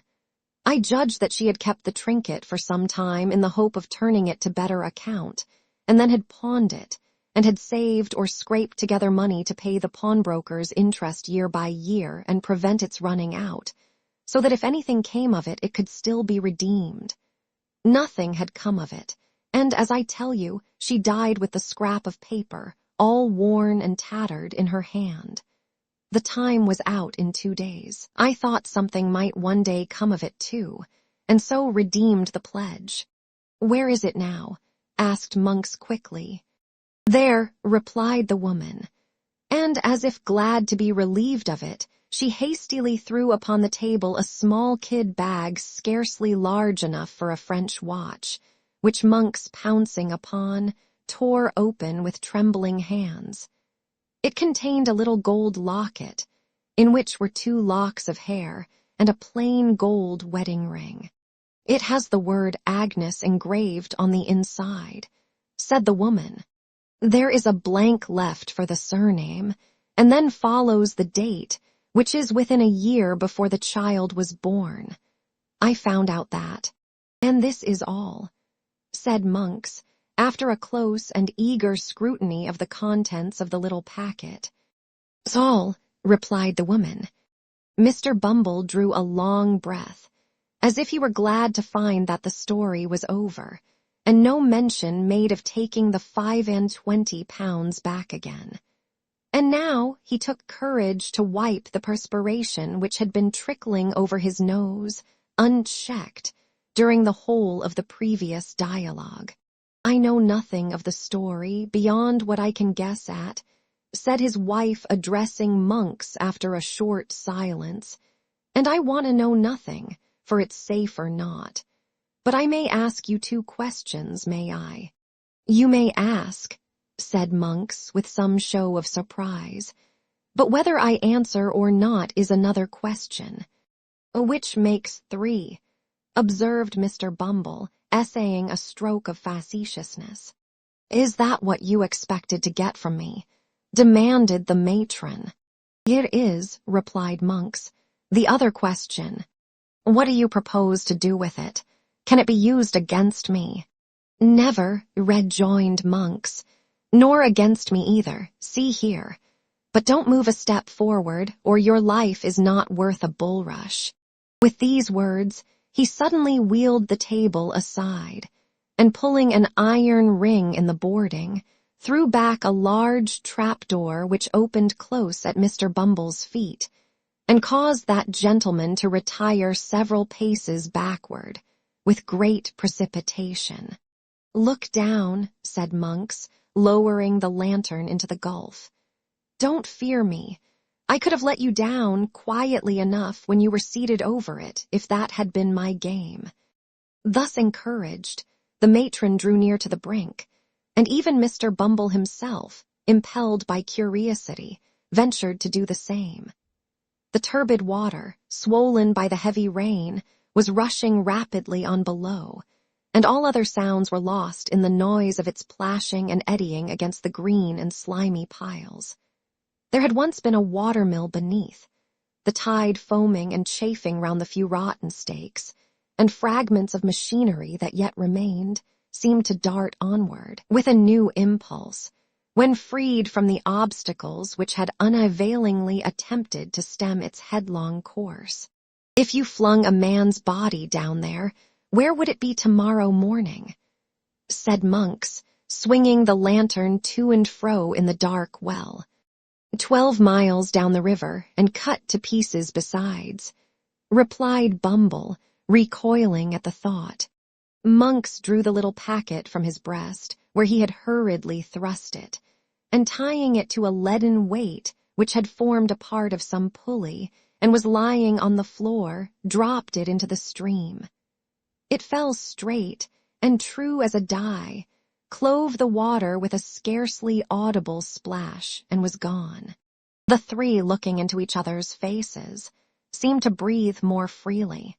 "There," said Monks, closing the trapdoor, which fell heavily back into its former position. "If the sea ever gives up its dead, as books say it will keep its gold and silver to itself, and that trash among it. We have nothing more to say, and may break up our pleasant party." "By all means," observed Mr. Bumble with great alacrity. "You'll keep a quiet tongue in your head, will you?" said Monks with a threatening look. "I am not afraid of your wife." "You may depend upon me, young man," answered Mr. Bumble, bowing himself gradually towards the ladder with excessive politeness. "On everybody's account, young man. On my own, you know, Mr. Monks." "I am glad for your sake to hear it," remarked Monks. "Light your lantern, and get away from here as fast as you can." It was fortunate that the conversation terminated at this point, or Mr. Bumble, who had bowed himself to within 6 inches of the ladder, would infallibly have pitched headlong into the room below. He lighted his lantern from that which Monks had detached from the rope and now carried in his hand, and making no effort to prolong the discourse, descended in silence, followed by his wife. Monks brought up the rear, after pausing on the steps to satisfy himself that there were no other sounds to be heard than the beating of the rain without, and the rushing of the water. They traversed the lower room, slowly and with caution, for Monks started at every shadow, and Mr. Bumble, holding his lantern a foot above the ground, walked not only with remarkable care, but with a marvelously light step for a gentleman of his figure, looking nervously about him for hidden trap-doors. The gate at which they had entered was softly unfastened and opened by Monks, merely exchanging a nod with their mysterious acquaintance. The married couple emerged into the wet and darkness outside. They were no sooner gone than Monks, who appeared to entertain an invincible repugnance to being left alone, called to a boy who had been hidden somewhere below. Bidding him go first and bear the light, he returned to the chamber he had just quitted. Chapter 39 introduces some respectable characters with whom the reader is already acquainted, and shows how Monks and the Jew laid their worthy heads together, on the evening following that upon which the 3 worthies mentioned in the last chapter disposed of their little matter of business as therein narrated. Mr. William Sikes, awakening from a nap, drowsily growled forth an inquiry what time of night it was. The room in which Mr. Sikes propounded this question was not one of those he had tenanted previous to the Chertsey expedition, although it was in the same quarter of the town, and was situated at no great distance from his former lodgings. It was not, in appearance, so desirable a habitation as his old quarters, being a mean and badly furnished apartment of very limited size, lighted only by one small window in the shelving roof and abutting on a close and dirty lane. Nor were there wanting other indications of the good gentleman's having gone down in the world of late. For a great scarcity of furniture and total absence of comfort, together with the disappearance of all such small movables as spare clothes and linen, bespoke a state of extreme poverty, while the meager and attenuated condition of Mr. Sikes himself would have fully confirmed these symptoms, if they had stood in any need of corroboration. The housebreaker was lying on the bed, wrapped in his white greatcoat by way of dressing gown, and displaying a set of features in no degree improved by the cadaverous hue of illness, and the addition of a soiled nightcap and a stiff black beard of a week's growth. The dog sat at the bedside, now eyeing his master with a wistful look, and now pricking his ears and uttering a low growl as some noise in the street or in the lower part of the house attracted his attention.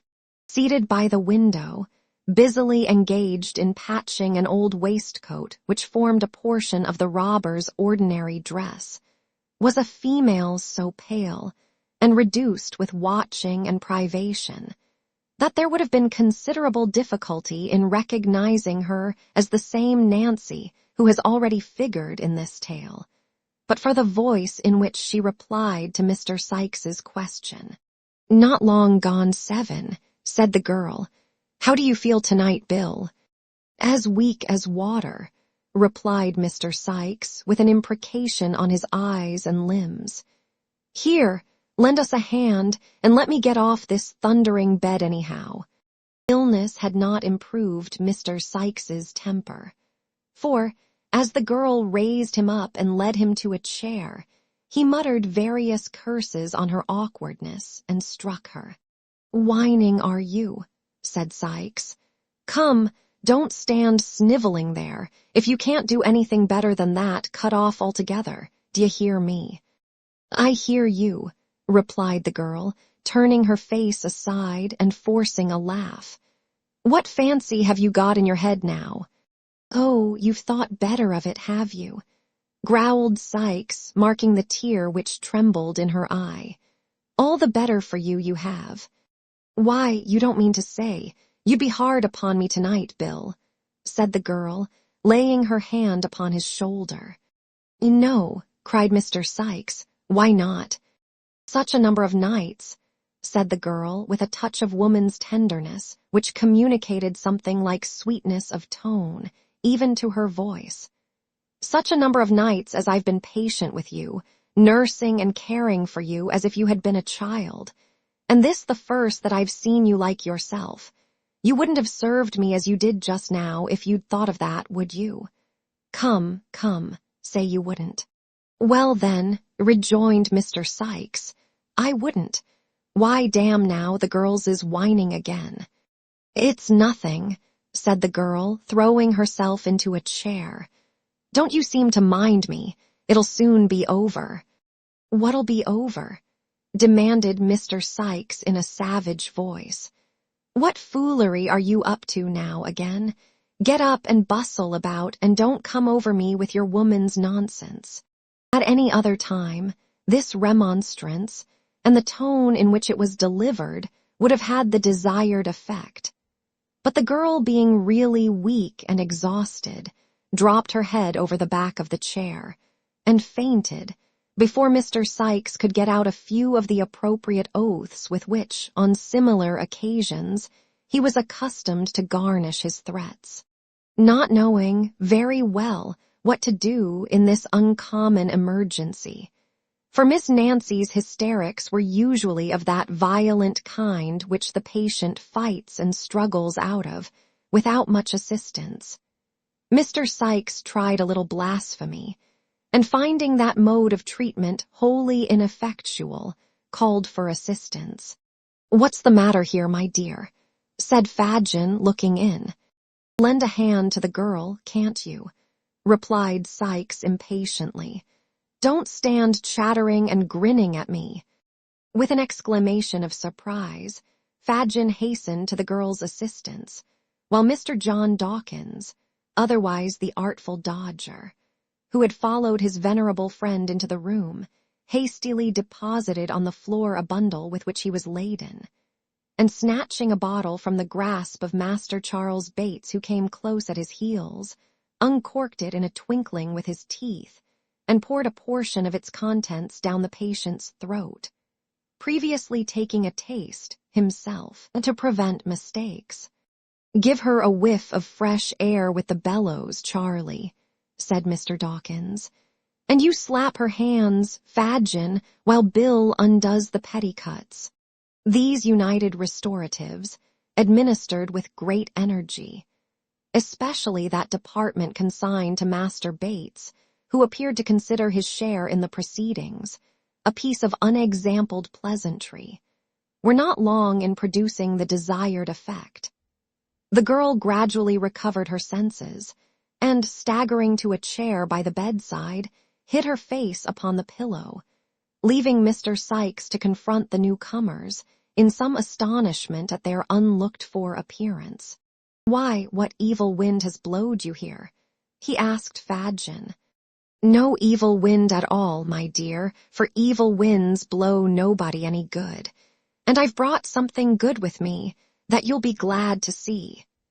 Dodger, my dear, open the bundle, and give Bill the little trifles that we spent all our money on this morning."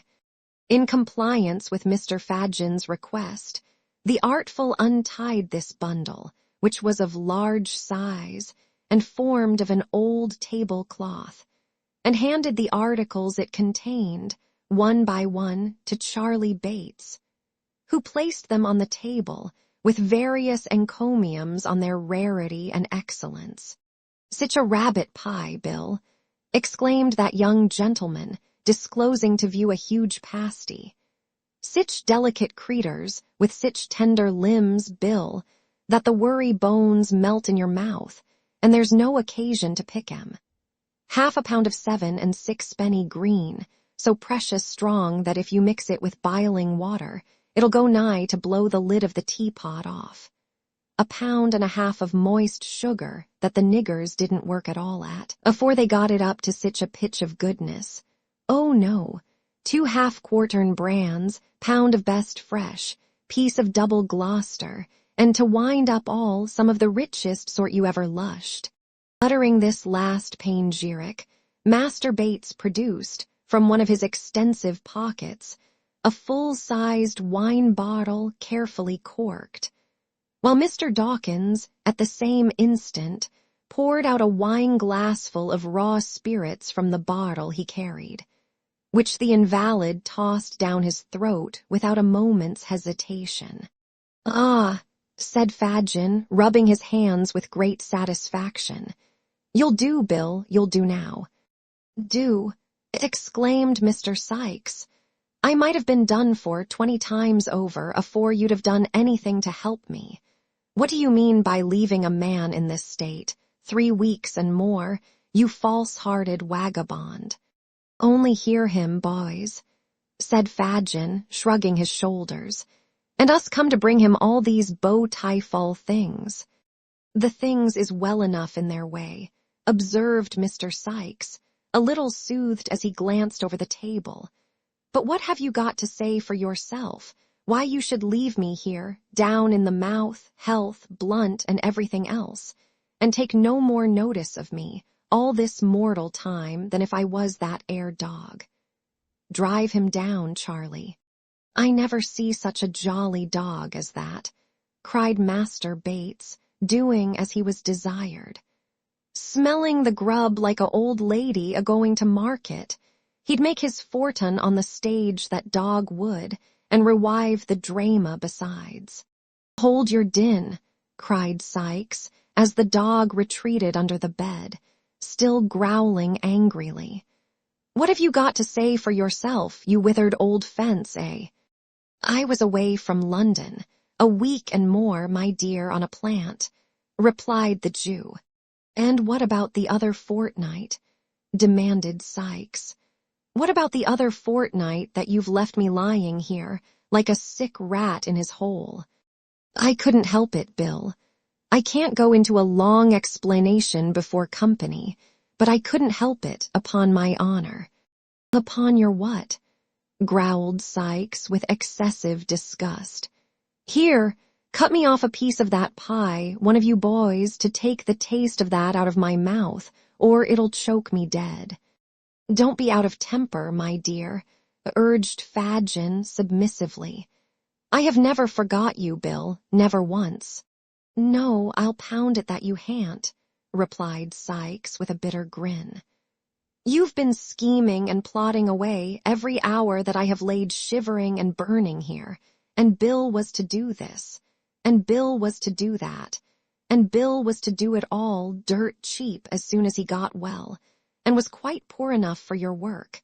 If it hadn't been for the girl, I might have died. There now, Bill, remonstrated Fadgen, eagerly catching at the word. If it hadn't been for the girl, who but poor Ood Fadgen was the means of your having such a handy girl about you? He says true enough there, said Nancy, coming hastily forward. Let him be, let him be. Nancy's appearance gave a new turn to the conversation, for the boys, receiving a sly wink from the wary old Jew, began to ply her with liquor, of which, however, she took very sparingly, while Fadgen, assuming an unusual flow of spirits, gradually brought Mr. Sykes into a better temper by affecting to regard his threats as a little pleasant banter, and moreover by laughing very heartily at one or two rough jokes, which, after repeated applications to the spirit bottle, he condescended to make. It's all very well, said Mr. Sykes, but I must have some blunt from you tonight. I haven't a piece of coin about me, replied the Jew. Then you've got lots at home, retorted Sykes, and I must have some from there. Lots, cried Fadgen, holding up his hands. I haven't so much as wood. I don't know how much you've got, and I dare say you hardly know yourself, as it would take a pretty long time to count it, said Sykes. But I must have some tonight, and that's flat. Well, well, said Fadgen with a sigh, I'll send the artful round presently. You won't do nothing of the kind, rejoined Mr. Sykes. The artful's a deal too artful, and would forget to come, or lose his way, or get dodged by traps and so be perwented, or anything for an excuse if you put him up to it. Nancy shall go to the ken and fetch it, to make all sure, and I'll lie down and have a snooze while she's gone.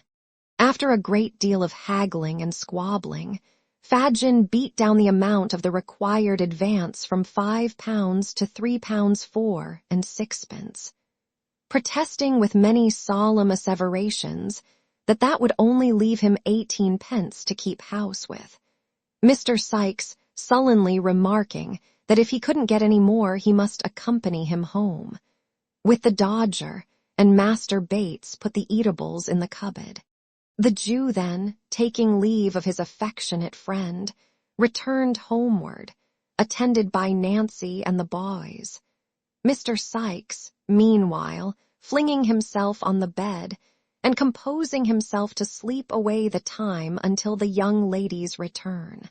In due course, they arrived at Fadgen's abode, where they found Toby Crackit and Mr. Chitling intent upon their 15th game at cribbage, which it is scarcely necessary to say the latter gentleman lost, and with it his 15th and last sixpence, much to the amusement of his young friends. Mr. Crackit, apparently somewhat ashamed at being found relaxing himself with a gentleman so much his inferior in station and mental endowments, yawned, and inquiring after Sykes, took up his hat to go. Has nobody been, Toby? Asked Fadgen. Not a living leg, answered Mr. Crackit, pulling up his collar. It's been as dull as swipes. You ought to stand something handsome, Fadgen, to recompense me for keeping house so long. Damn, I'm as flat as a juryman, and should have gone to sleep as fast as Newgate if I hadn't had the good nature to amuse this youngster. Horrid dull, I'm blessed if I an't. With these and other ejaculations of the same kind, Mr. Toby Crackit swept up his winnings and crammed them into his waistcoat pocket with a haughty air, as though such small pieces of silver were wholly beneath the consideration of a man of his figure. This done, he swaggered out of the room with so much elegance and gentility that Mr. Chitterling, bestowing numerous admiring glances on his legs and boots till they were out of sight, assured the company that he considered his acquaintance cheap at 15 sixpences an interview, and that he didn't value his losses the snap of his little finger. "What a rum chap you are, Tom," said Master Bates, highly amused by this declaration. "Not a bit of it," replied Mr. Chitterling. "Am I, Fadgen?" "A very clever fellow, my dear," said Fadgen, patting him on the shoulder and winking to his other pupils. "And Mr. Crackit is a heavy swell, ain't he, Fadgen?" asked Tom. "No doubt at all of that, my dear. And it is a creditable thing to have his acquaintance, ain't it, Fadgen?" pursued Tom. "Very much so, indeed, my dear. They're only jealous, Tom, because he won't give it to them." "Ah," cried Tom triumphantly, "that's where it is. He has cleaned me out. But I can go and earn some more when I like, can't I, Fadgen?" "To be sure you can, and the sooner you go the better, Tom. So make up your loss at once and don't lose any more time. Dodger, Charlie, it's time you were on the lay. Come, it's near 10 and nothing done yet." In obedience to this hint, the boys, nodding to Nancy, took up their hats and left the room, the Dodger and his vivacious friend indulging, as they went, in many witticisms at the expense of Mr. Chitterling, in whose conduct, it is but justice to say, there was nothing very conspicuous or peculiar, inasmuch as there are a great number of spirited young bloods upon town, who pay a much higher price than Mr. Chitterling for being seen in good society, and a great number of fine gentlemen, composing the good society aforesaid, who established their reputation upon very much the same footing as Flash Toby Crackit. "Now," said Fadgen when they had left the room, "I'll go and get you that cash, Nancy. This is only the key of a little cupboard where I keep a few odd things the boys get, my dear. I never lock up my money, for I've got none to lock up, my dear. Ha, ha, ha, none to lock up. It's a poor trade, Nancy, and no thanks, but I'm fond of seeing the young people about me, and I bear it all, I bear it all." "Hush," he said, hastily concealing the key in his breast. "Who's that? Listen." The girl, who was sitting at the table with her arms folded, appeared in no way interested in the arrival, or to care whether the person, whoever he was, came or went, until the murmur of a man's voice reached her ears. The instant she caught the sound, she tore off her bonnet and shawl with the rapidity of lightning, and thrust them under the table. The Jew, turning round immediately afterwards, she muttered a complaint of the heat, in a tone of languor that contrasted, very remarkably, with the extreme haste and violence of this action, which, however, had been unobserved by Fadgen, who had his back towards her at the time. "Bah," he whispered, as though nettled by the interruption. "It's the man I expected before. He's coming downstairs. Not a word about the money while he's here, Nance. He won't stop long. Not 10 minutes, my dear." Laying his skinny forefinger upon his lip, the Jew carried a candle to the door, as a man's step was heard upon the stairs without. He reached it at the same moment as the visitor, who, coming hastily into the room, was close upon the girl before he observed her. "It was Monks." "Only one of my young people," said Fadgen, observing that Monks drew back on beholding a stranger. "Don't move, Nancy." The girl drew closer to the table, and glancing at Monks with an air of careless levity, withdrew her eyes. But as he turned towards Fadgen, she stole another look, so keen and searching and full of purpose that if there had been any bystander to observe the change, he could hardly have believed the two looks to have proceeded from the same person. "Any news?" inquired Fadgen. "A great and good," asked Fadgen, hesitating as though he feared to vex the other man by being too sanguine. "Not bad, anyway," replied Monks with a smile. "I have been prompt enough this time. Let me have a word with you." The girl drew closer to the table and made no offer to leave the room, although she could see that Monks was pointing to her. The Jew, perhaps fearing she might say something aloud about the money if he endeavored to get rid of her, pointed upward and took Monks out of the room. "Not that infernal hole we were in before," she could hear the man say as they went upstairs. Fadgen laughed, and making some reply which did not reach her, seemed, by the creaking of the boards, to lead his companion to the second story. Before the sound of their footsteps had ceased to echo through the house, the girl had slipped off her shoes, and drawing her gown loosely over her head, and muffling her arms in it, stood at the door, listening with breathless interest. The moment the noise ceased, she glided from the room, ascended the stairs with incredible softness and silence, and was lost in the gloom above. The room remained deserted for a quarter of an hour or more. The girl glided back with the same unearthly tread, and immediately afterwards the two men were heard descending. Monks went at once into the street, and the Jew crawled upstairs again for the money. When he returned, the girl was adjusting her shawl and bonnet, as if preparing to be gone. "Why, Nance," exclaimed the Jew, starting back as he put down the candle, "how pale you are." "Pale," echoed the girl, shading her eyes with her hands, as if to look steadily at him. "Quite horrible. What have you been doing to yourself?" "Nothing that I know of, except sitting in this close place for I don't know how long and all," replied the girl carelessly. "Come, let me get back, that's a dear."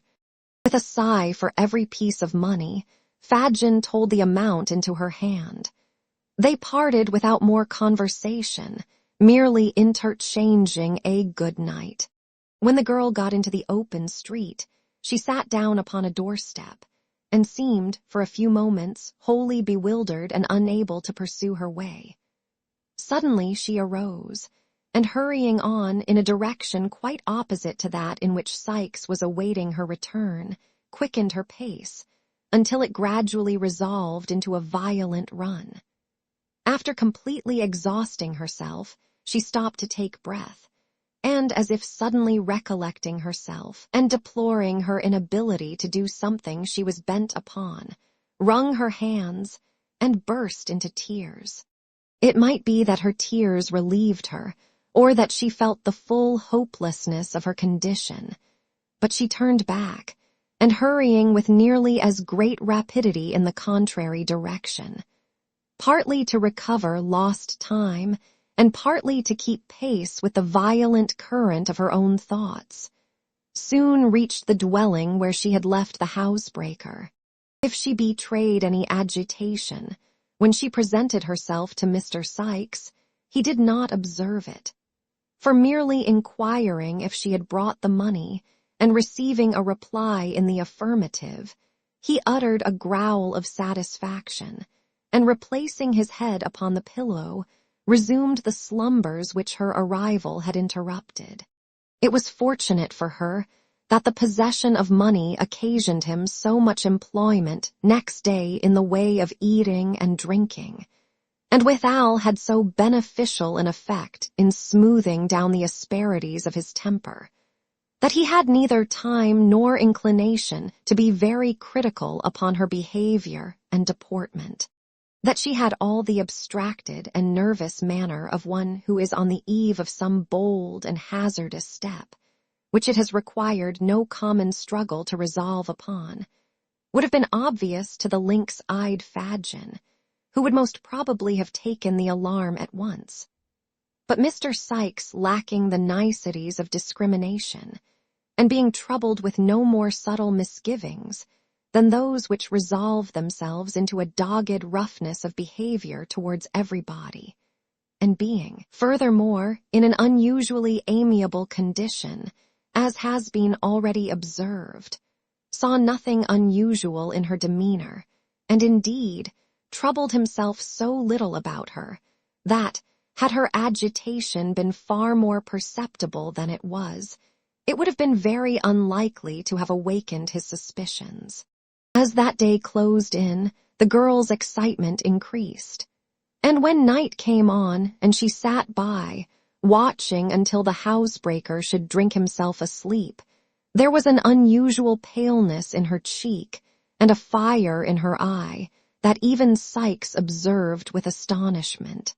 Mr. Sikes, being weak from the fever, was lying in bed, taking hot water with his gin to render it less inflammatory, and had pushed his glass towards Nancy to be replenished for the third or fourth time, when these symptoms first struck him.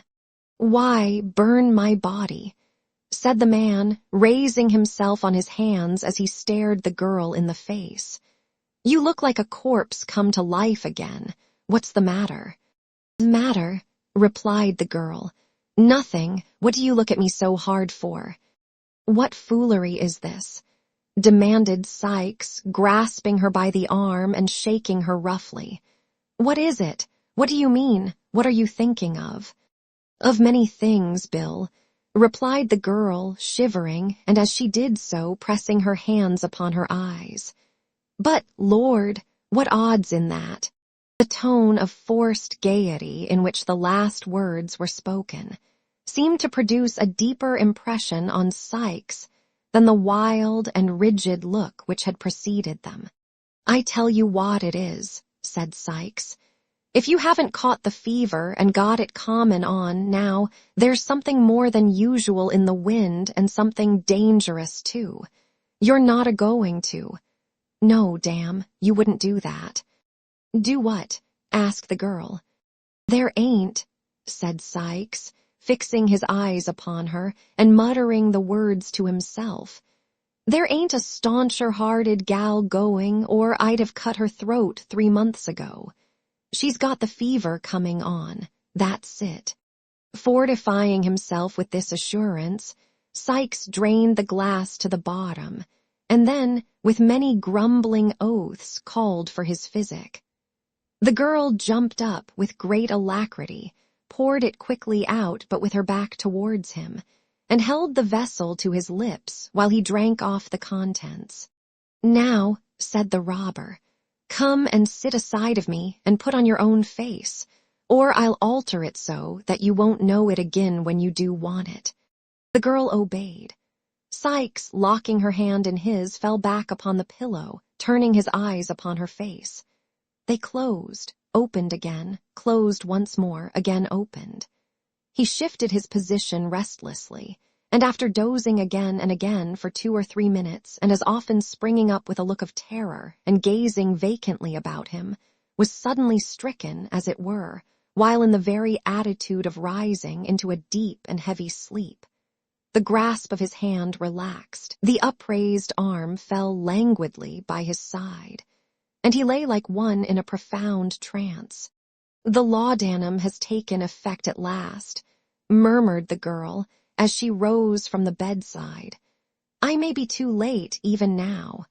She hastily dressed herself in her bonnet and shawl, looking fearfully round from time to time, as if, despite the sleeping draught, she expected every moment to feel the pressure of Sikes's heavy hand upon her shoulder. Then, stooping softly over the bed, she kissed the robber's lips, and then opening and closing the room door with noiseless touch, hurried from the house. A watchman was crying 9:30, down a dark passage through which she had to pass, in gaining the main thoroughfare. "Has it long gone the half hour?" asked the girl. "It'll strike the hour in another quarter," said the man, raising his lantern to her face. "And I cannot get there in less than an hour or more," muttered Nancy, brushing swiftly past him and gliding rapidly down the street. Many of the shops were already closing in the back lanes and avenues through which she tracked her way, in making from Spitalfields towards the West End of London. The clock struck 10, increasing her impatience. She tore along the narrow pavement, elbowing the passengers from side to side, and darting almost under the horses' heads, crossed crowded streets, where clusters of persons were eagerly watching their opportunity to do the like. "The woman is mad," said the people, turning to look after her as she rushed away. When she reached the more wealthy quarter of the town, the streets were comparatively deserted, and here her headlong progress excited a still greater curiosity in the stragglers whom she hurried past. Some quickened their pace behind, as though to see whither she was hastening at such an unusual rate, and a few made head upon her and looked back, surprised at her undiminished speed. But they fell off one by one, and when she neared her place of destination, she was alone. It was a family hotel in a quiet but handsome street near Hyde Park. As the brilliant light of the lamp which burnt before its door guided her to the spot, the clock struck 11. She had loitered for a few paces as though irresolute and making up her mind to advance, but the sound determined her, and she stepped into the hall. The porter's seat was vacant. She looked round with an air of incertitude and advanced towards the stairs. "Now, young woman," said a smartly dressed female, looking out from a door behind her, "who do you want here?" "A lady who is stopping in this house," answered the girl. "The lady," was the reply, accompanied with a scornful look. "What lady?" "Miss Maylie," said Nancy. The young woman, who had by this time noted her appearance, replied only by a look of virtuous disdain, and summoned a man to answer her. To him, Nancy repeated her request. "What name am I to say?" asked the waiter. "It's of no use saying any," replied Nancy. "Nor business," said the man. "No, nor that neither," rejoined the girl. "I must see the lady." "Come," said the man, pushing her towards the door. "None of this, take yourself off." "I shall be carried out if I go," said the girl violently, "and I can make that a job that two of you won't like to do. Isn't there anybody here," she said, looking round, "that will see a simple message carried for a poor wretch like me?" This appeal produced an effect on a good-tempered-faced mancook, who with some of the other servants was looking on, and who stepped forward to interfere. "Take it up for her, Joe, can't you?" said this person. "What's the good?" replied the man. "You don't suppose the young lady will see such as her, do you?" This allusion to Nancy's doubtful character raised a vast quantity of chaste wrath in the bosoms of 4 housemaids, who remarked, with great fervor, that the creature was a disgrace to her sex, and strongly advocated her being thrown ruthlessly into the kennel. "Do what you like with me," said the girl, turning to the men again. "But do what I ask you first, and I ask you to give this message for God Almighty's sake." The soft-hearted cook added his intercession, and the result was that the man who had first appeared undertook its delivery. "What's it to be?" said the man with one foot on the stairs. "That a young woman earnestly asks to speak to Miss Maylie alone," said Nancy, "and that if the lady will only hear the first word she has to say, she will know whether to hear her business or to have her turned out of doors as an impostor." "I say," said the man, "you're coming it strong." "You give the message," said the girl firmly, and let me hear the answer." The man ran upstairs. Nancy remained, pale and almost breathless, listening with quivering lip to the very audible expressions of scorn, of which the chaste housemaids were very prolific, and of which they became still more so when the man returned and said the young woman was to walk upstairs. "It's no good being proper in this world," said the first housemaid. "Brass can do better than the gold what has stood the fire," said the second. The third contented herself with wondering what ladies was made of, and the fourth took the first in a quartet of shameful, with which the Dianas concluded, regardless of all this, for she had weightier matters at heart. Nancy followed the man with trembling limbs to a small antechamber, lighted by a lamp from the ceiling. Here he left her and retired.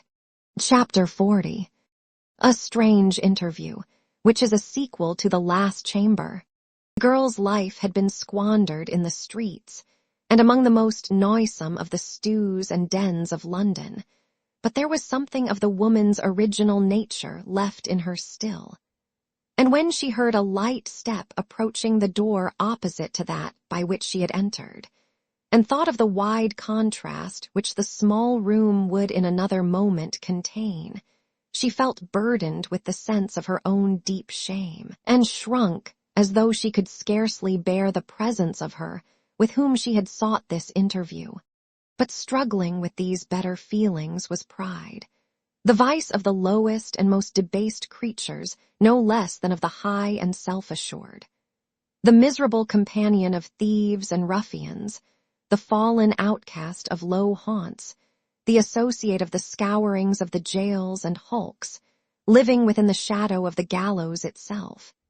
Even this degraded being felt too proud to betray a feeble gleam of the womanly feeling which she thought a weakness, but which alone connected her with that humanity, of which her wasting life had obliterated so many traces when a very child. She raised her eyes sufficiently to observe that the figure which presented itself was that of a slight and beautiful girl. Then, bending them on the ground, she tossed her head with affected carelessness as she said, "It's a hard matter to get to see you, lady. If I had taken offense and gone away, as many would have done, you'd have been sorry for it one day, and not without reason either." "I am very sorry if anyone has behaved harshly to you," replied Rose. "Do not think of that. Tell me why you wished to see me. I am the person you inquired for." The kind tone of this answer, the sweet voice, the gentle manner, the absence of any accent of haughtiness or displeasure, took the girl completely by surprise, and she burst into tears. "Oh, lady," she said, clasping her hands passionately before her face, "if there was more like you, there would be fewer like me. There would. "Sit down," said Rose earnestly. "If you are in poverty or affliction, I shall be truly glad to relieve you if I can. I shall indeed. Sit down." "Let me stand, lady," said the girl, still weeping, "and do not speak to me so kindly till you know me better. It is growing late. Is that door shut?" "Yes," said Rose, recoiling a few steps, as if to be nearer assistance in case she should require it. "Why?" "Because," said the girl, "I am about to put my life and the lives of others in your hands. I am the girl that dragged little Oliver back to old Fadgen's on the night he went out from the house in Pentonville." "You," said Rose Maylie. "Aye, lady," replied the girl. "I am the infamous creature you have heard of, that lives among the thieves, and that never from the first moment I can recollect my eyes and senses opening on London streets have known any better life or kinder words than they have given me, so help me God. Do not mind shrinking openly from me, lady. I am younger than you would think to look at me, but I am well used to it. the poorest women fall back as I make my way along the crowded pavement. What dreadful things are these? Said Rose, involuntarily falling from her strange companion. Thank heaven upon your knees, dear lady, cried the girl, that you had friends to care for and keep you in your childhood, and that you were never in the midst of cold and hunger and riot and drunkenness, and something worse than all, as I have been from my cradle. I may use the word, for the alley and the gutter were mine, as they will be my deathbed. I pity you, said Rose in a broken voice. It wrings my heart to hear you. Heaven bless you for your goodness, rejoined the girl. If you knew what I am sometimes, you would pity me indeed. But I have stolen away from those who would surely murder me if they knew I had been here to tell you what I have overheard. Do you know a man named Monks? No, said Rose. He knows you, replied the girl, and knew you were here, for it was by hearing him tell the place that I found you out. I never heard the name, said Rose. Then he goes by some other amongst us, rejoined the girl, which I more than thought before. Some time ago, and soon after Oliver was put into your house on the night of the robbery, I, suspecting this man, listened to a conversation held between him and Fadgen in the dark. I found out from what I heard that Monks, the man I asked you about, you know. Yes, said Rose, I understand. That Monks, pursued the girl, had seen him accidentally with two of our boys on the day we first lost him, and had known him directly to be the same child that he was watching for, though I couldn't make out why. A bargain was struck with Fadgen, that if Oliver was got back, he should have a certain sum, and he was to have more for making him a thief, which this Monks wanted for some purpose of his own. For what purpose? Asked Rose. He caught sight of my shadow on the wall as I listened, in the hope of finding out, said the girl.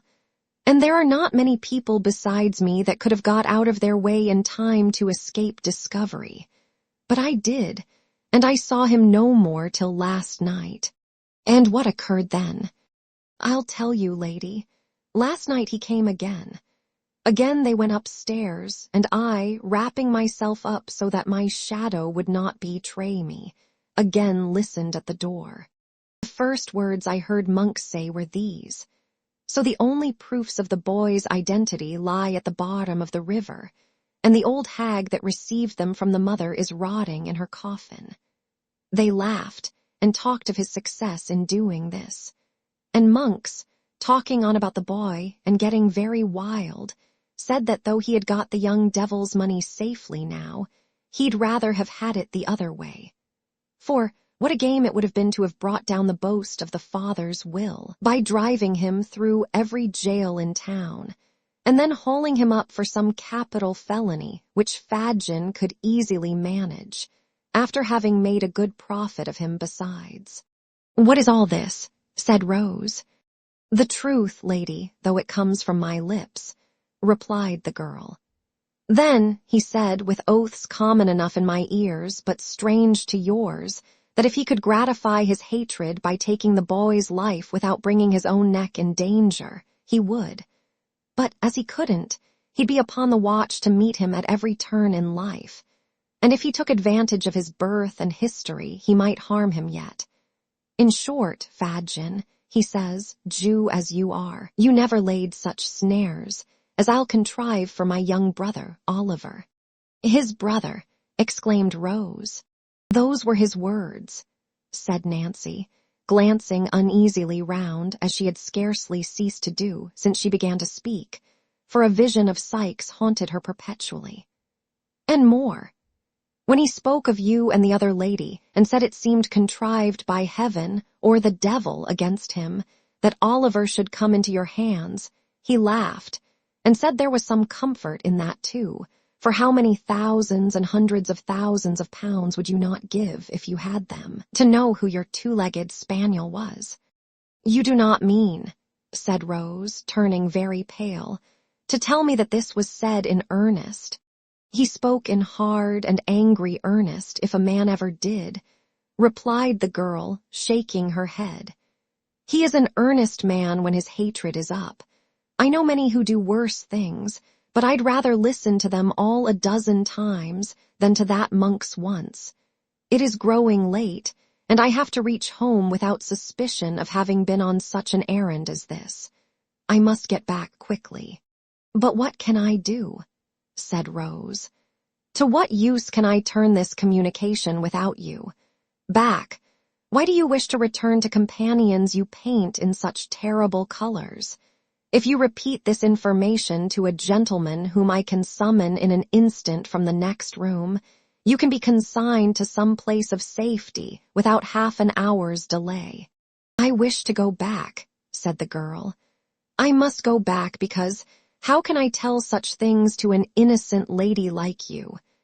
Because among the men I have told you of, there is one, the most desperate among them all, that I can't leave. No, not even to be saved from the life I am leading now. You're having interfered in this dear boy's behalf before, said Rose. You're coming here at so great a risk to tell me what you have heard. Your manner, which convinces me of the truth of what you say, your evident contrition and sense of shame, all lead me to believe that you might yet be reclaimed. Oh, said the earnest girl, folding her hands as the tears coursed down her face, do not turn a deaf ear to the entreaties of one of your own sex. The first, I do believe, who ever appealed to you in the voice of pity and compassion. Do hear my words, and let me save you yet for better things. Lady, cried the girl, sinking on her knees, dear, sweet, angel lady, you are the first that ever blessed me with such words as these, and if I had heard them years ago, they might have turned me from a life of sin and sorrow. But it is too late, it is too late. It is never too late, said Rose, for penitence and atonement. There is, cried the girl, writhing in agony of her mind. I cannot leave him now. I could not be his death. Why should you be? Asked Rose. Nothing could save him, cried the girl. If I told others what I have told you and led to their being taken, he would be sure to die. He is the boldest and has been so cruel. Is it possible, cried Rose, that for such a man as this you can resign every future hope and the certainty of immediate rescue? It is madness. I don't know what it is, answered the girl. I only know that it is so, and not with me alone, but with hundreds of others as bad and wretched as myself. I must go back. Whether it is God's wrath for the wrong I have done, I do not know. But I am drawn back to him through every suffering and ill usage, and I should be, I believe, if I knew that I was to die by his hand at last. What am I to do? Said Rose. I should not let you depart from me thus. You should, lady, and I know you will, rejoined the girl, rising. You will not stop my going because I have trusted in your goodness and forced no promise from you, as I might have done. Of what use, then, is the communication you have made? Said Rose.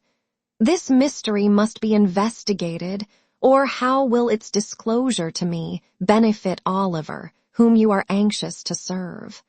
You must have some kind gentleman about you that will hear it as a secret, and advise you what to do, rejoined the girl. But where can I find you again when it is necessary? Asked Rose.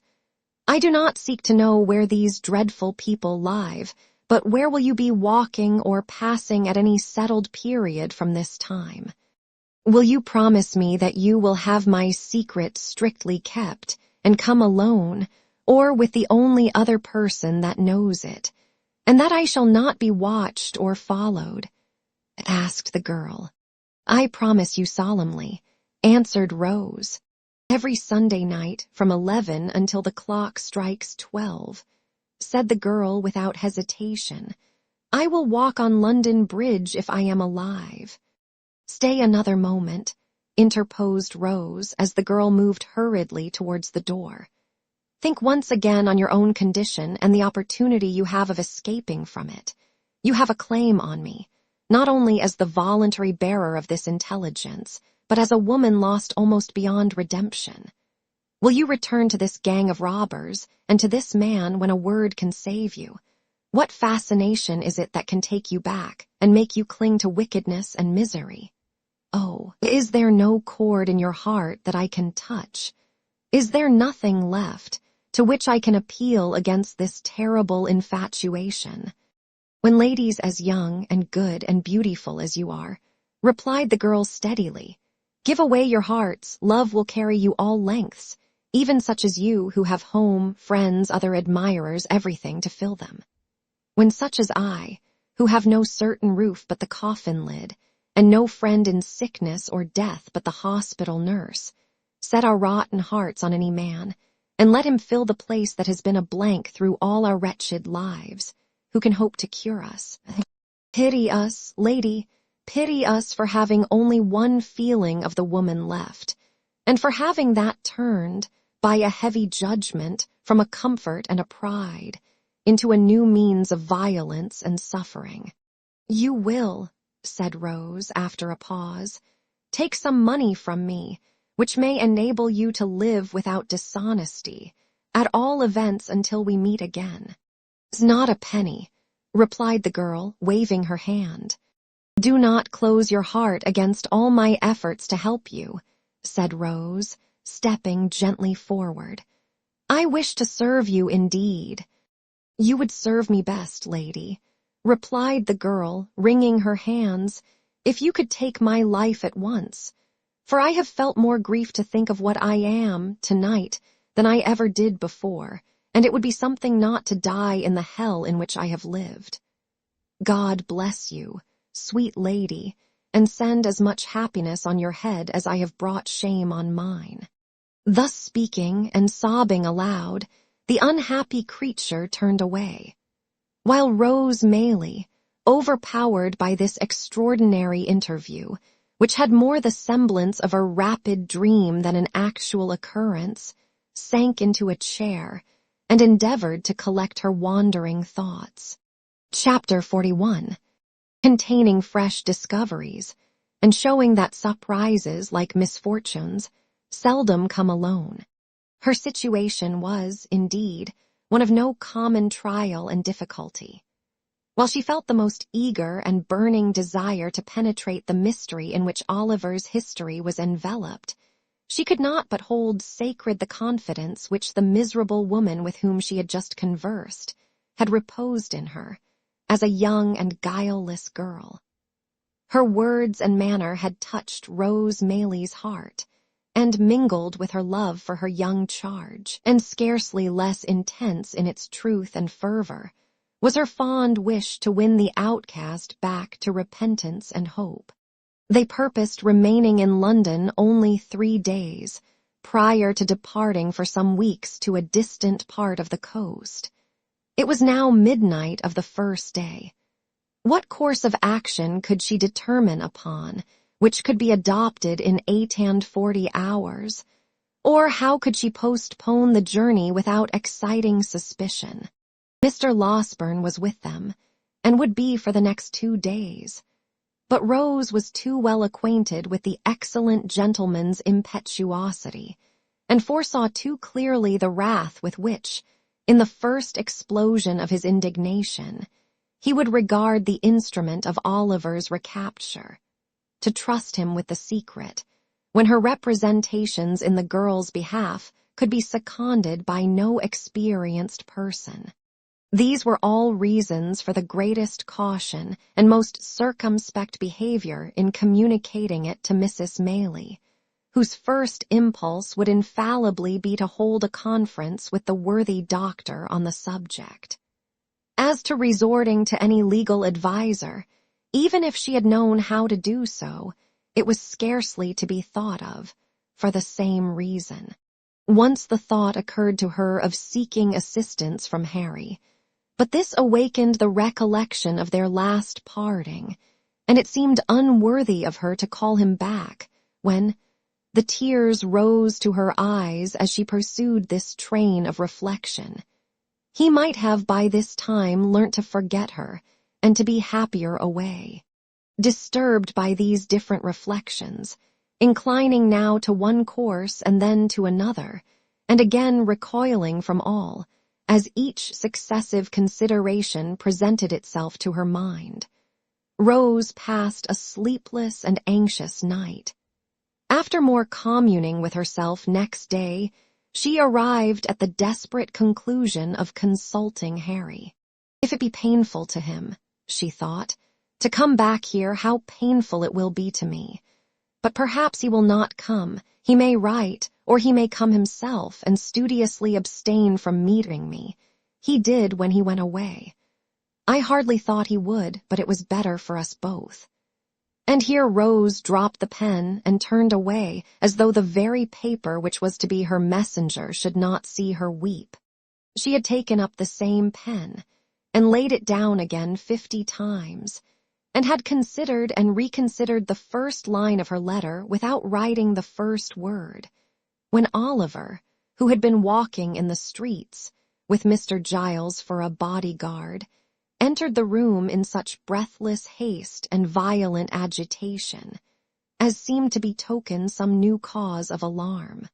"What makes you look so flurried?" asked Rose, advancing to meet him. "I hardly know how. I feel as if I should be choked," replied the boy. "Oh dear, to think that I should see him at last, and you should be able to know that I have told you the truth." "I never thought you had told us anything but the truth," said Rose, soothing him. "But what is this? Of whom do you speak?" "I have seen the gentleman," replied Oliver, scarcely able to articulate. "The gentleman who was so good to me, Mr. Brownlow, that we have so often talked about." "Where?" asked Rose. "Getting out of a coach," replied Oliver, shedding tears of delight, "and going into a house. I didn't speak to him. I couldn't speak to him, for he didn't see me, and I trembled so that I was not able to go up to him. But Giles asked for me whether he lived there, and they said he did." "Look here," said Oliver, opening a scrap of paper. "Here it is. Here's where he lives. I'm going there directly. Oh, dear me, what shall I do when I come to see him, and hear him speak again?" With her attention not a little distracted by these and a great many other incoherent exclamations of joy, Rose read the address, which was Craven Street, in the Strand. She very soon determined upon turning the discovery to account. "Quick," she said, "tell them to fetch a hackney coach and be ready to go with me. I will take you there directly, without a minute's loss of time. I will only tell my aunt that we are going out for an hour, and be ready as soon as you are." Oliver needed no prompting to dispatch, and in little more than 5 minutes they were on their way to Craven Street. When they arrived there, Rose left Oliver in the coach, under pretense of preparing the old gentleman to receive him, and sending up her card by the servant, requested to see Mr. Brownlow on very pressing business. The servant soon returned, to beg that she would walk upstairs, and following him into an upper room, Miss Maylie was presented to an elderly gentleman of benevolent appearance, in a bottle green coat, at no great distance from whom was seated another old gentleman, in nankeen breeches and gaiters, who did not look particularly benevolent, and who was sitting with his hands clasped on the top of a thick stick, and his chin propped thereupon. "Dear me," said the gentleman in the bottle green coat, hastily rising with great politeness, "I beg your pardon, young lady. I imagined it was some importunate person who, I beg you will excuse me. Be seated, pray." "Mr. Brownlow, I believe, sir," said Rose, glancing from the other gentleman to the one who had spoken. "That is my name," said the old gentleman. "This is my friend, Mr. Grimwig. Grimwig, will you leave us for a few minutes?" "I believe, interposed Miss Maylie, "that at this period of our interview I need not give that gentleman the trouble of going away. If I am correctly informed, he is cognizant of the business on which I wish to speak to you." Mr. Brownlow inclined his head. Mr. Grimwig, who had made one very stiff bow and risen from his chair, made another very stiff bow and dropped into it again. "I shall surprise you very much, I have no doubt," said Rose, naturally embarrassed. "But you once showed great benevolence and goodness to a very dear young friend of mine, and I am sure you will take an interest in hearing of him again." "Indeed," said Mr. Brownlow. "Oliver Twist you knew him as," replied Rose. The words no sooner escaped her lips than Mr. Grimwig, who had been affecting to dip into a large book that lay on the table, upset it with a great crash, and falling back in his chair, discharged from his features every expression but one of unmitigated wonder, and indulged in a prolonged and vacant stare. Then, as if ashamed of having betrayed so much emotion, he jerked himself, as it were, by a convulsion into his former attitude, and looking out straight before him, emitted a long, deep whistle, which seemed, at last, not to be discharged on empty air, but to die away in the innermost recesses of his stomach. Mr. Brownlow was no less surprised, although his astonishment was not expressed in the same eccentric manner. He drew his chair nearer to Miss Maylie's and said, "Do me the favor, my dear young lady, to leave entirely out of the question that goodness and benevolence of which you speak, and of which nobody else knows anything. And if you have it in your power to produce any evidence which will alter the unfavorable opinion I was once induced to entertain of that poor child, in heaven's name put me in possession of it." "A bad one. I'll eat my head if he is not a bad one," growled Mr. Grimwig, speaking by some ventriloquial power without moving a muscle of his face. "He is a child of a noble nature and a warm heart," said Rose, coloring. "And that power which has thought fit to try him beyond his years has planted in his breast affections and feelings which would do honor to many who have numbered his days 6 times over. "I'm only 61, said Mr. Grimwig, with the same rigid face. "And, as the devil's in it if this Oliver is not 12 years old at least, I don't see the application of that remark." "Do not heed my friend, Miss Maylie," said Mr. Brownlow. "He does not mean what he says." "Yes, he does," growled Mr. Grimwig. "No, he does not," said Mr. Brownlow, obviously rising in wrath as he spoke. "He'll eat his head, if he doesn't," growled Mr. Grimwig. "He would deserve to have it knocked off, if he does," said Mr. Brownlow. "And he'd uncommonly like to see any man offer to do it," responded Mr. Grimwig, knocking his stick upon the floor. Having gone thus far, the 2 old gentlemen severally took snuff, and afterwards shook hands, according to their invariable custom. "Now, Miss Maylie," said Mr. Brownlow, "to return to the subject in which your humanity is so much interested. Will you let me know what intelligence you have of this poor child, allowing me to promise that I exhausted every means in my power of discovering him, and that since I have been absent from this country, my first impression that he had imposed upon me, and had been persuaded by his former associates to rob me, has been considerably shaken." Rose, who had had time to collect her thoughts, at once related, in a few natural words, all that had befallen Oliver since he left Mr. Brownlow's house, reserving Nancy's information for that gentleman's private ear, and concluding with the assurance that his only sorrow, for some months past, had been not being able to meet with his former benefactor and friend. "Thank God," said the old gentleman, "This is great happiness to me, great happiness. But you have not told me where he is now, Miss Maylie. You must pardon my finding fault with you, but why not have brought him?" "He is waiting in a coach at the door," replied Rose. "At this door," cried the old gentleman, with which he hurried out of the room, down the stairs, up the coach steps, and into the coach without another word.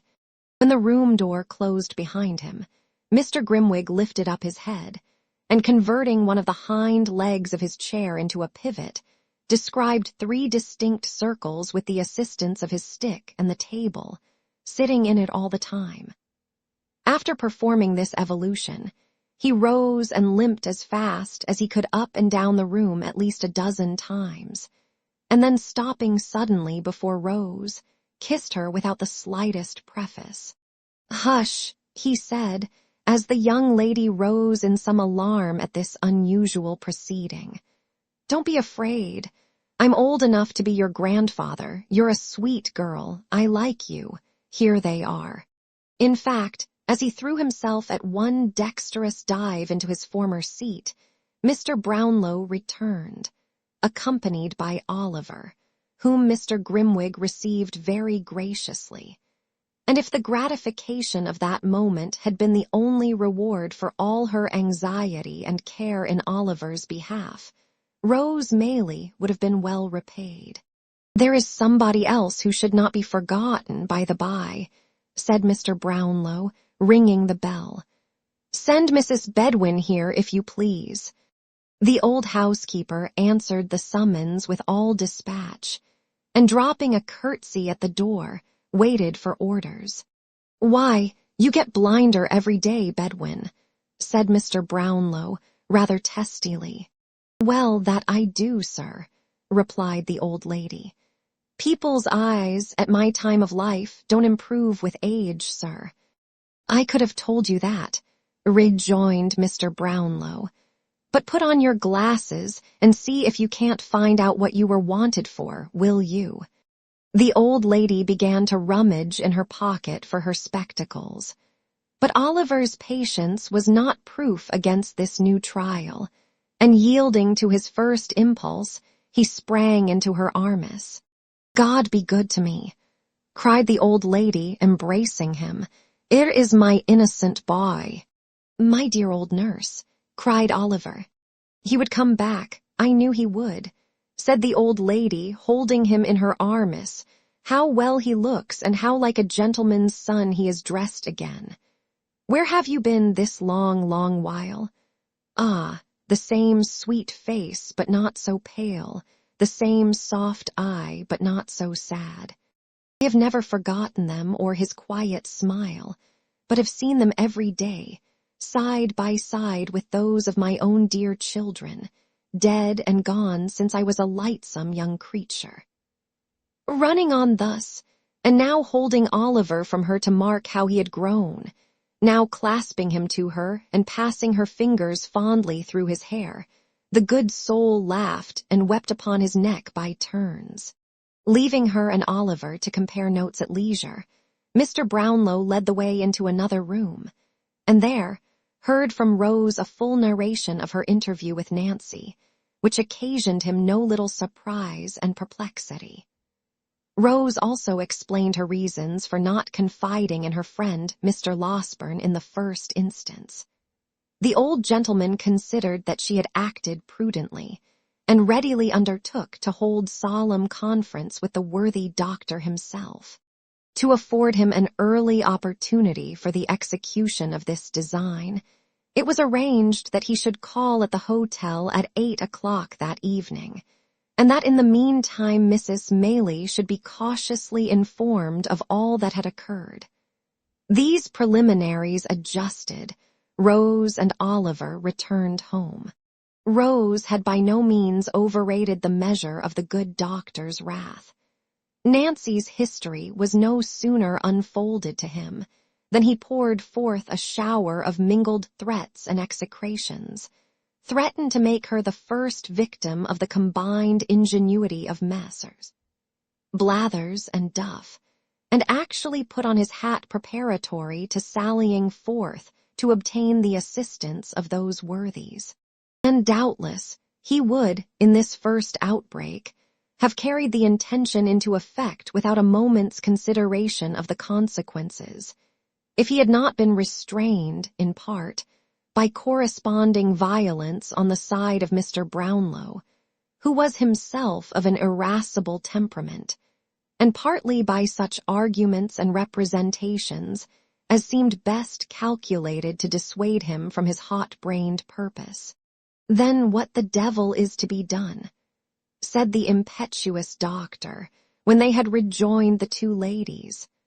"Are we to pass a vote of thanks to all these vagabonds, male and female, and beg them to accept £100 or so apiece as a trifling mark of our esteem, and some slight acknowledgment of their kindness to Oliver?" "Not exactly that," rejoined Mr. Brownlow, laughing, "but we must proceed gently and with great care." "Gentleness and care," exclaimed the doctor. "I'd send them one and all too." "Never mind where," interposed Mr. Brownlow, "but reflect whether sending them anywhere is likely to attain the object we have in view." "What object?" asked the doctor. "Simply the discovery of Oliver's parentage, and regaining for him the inheritance of which, if this story be true, he has been fraudulently deprived." "Ah," said Mr. Losberne, cooling himself with his pocket handkerchief, "I almost forgot that. You see," pursued Mr. Brownlow, "placing this poor girl entirely out of the question, and supposing it were possible to bring these scoundrels to justice without compromising her safety, what good should we bring about?" "Hanging a few of them at least, in all probability," suggested the doctor, "and transporting the rest." "Very good," replied Mr. Brownlow, smiling. "But no doubt they will bring that about for themselves in the fullness of time, and if we step in to forestall them, it seems to me that we shall be performing a very quixotic act in direct opposition to our own interest, or at least to Oliver's, which is the same thing." "How?" inquired the doctor. "Thus, it is quite clear that we shall have extreme difficulty in getting to the bottom of this mystery, unless we can bring this man, Monks, upon his knees. That can only be done by stratagem, and by catching him when he is not surrounded by these people. For suppose he were apprehended, we have no proof against him. He is not even, so far as we know, or as the facts appear to us, concerned with the gang in any of their robberies. If he were not discharged, it is very unlikely that he could receive any further punishment than being committed to prison as a rogue and vagabond. And of course, ever afterwards, his mouth would be so obstinately closed that he might as well, for our purposes, be deaf, dumb, blind, and an idiot. "Then," said the doctor impetuously, "I put it to you again, whether you think it reasonable that this promise to the girl should be considered binding.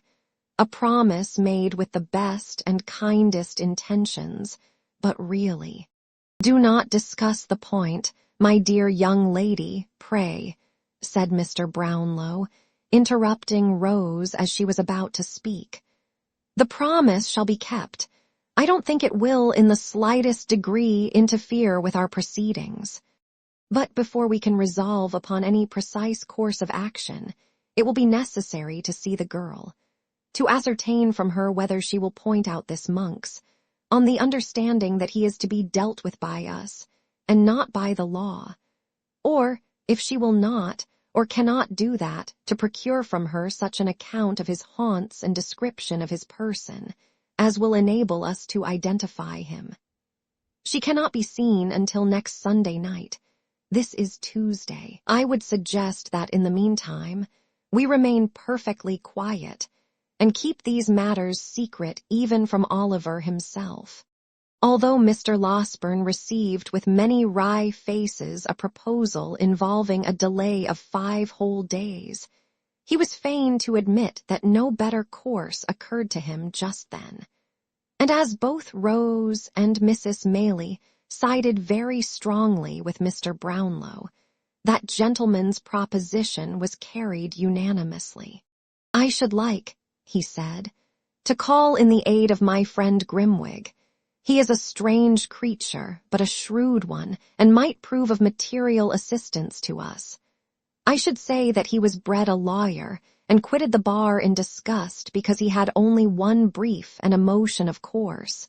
In 20 years, though whether that is recommendation or not, you must determine for yourselves. I have no objection to your calling in your friend, if I may call in mine," said the doctor.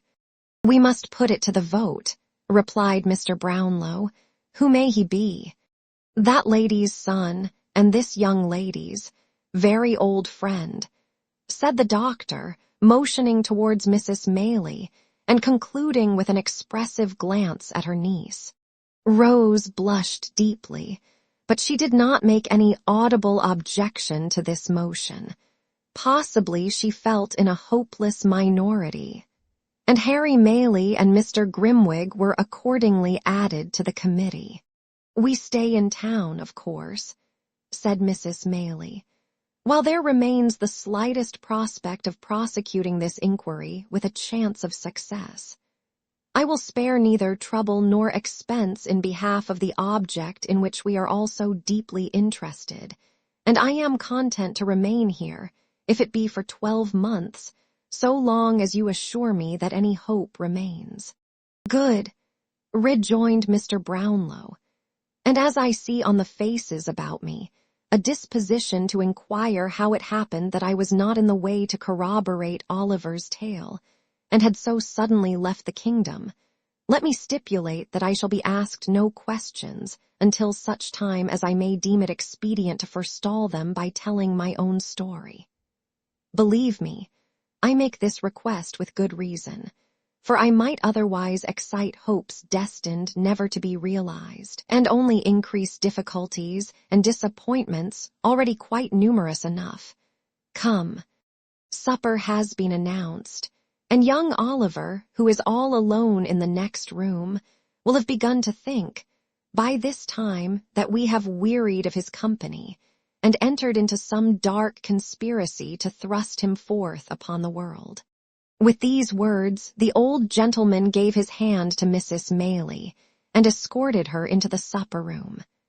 Mr. Losberne followed, leading Rose, and the council was, for the present, effectually broken up.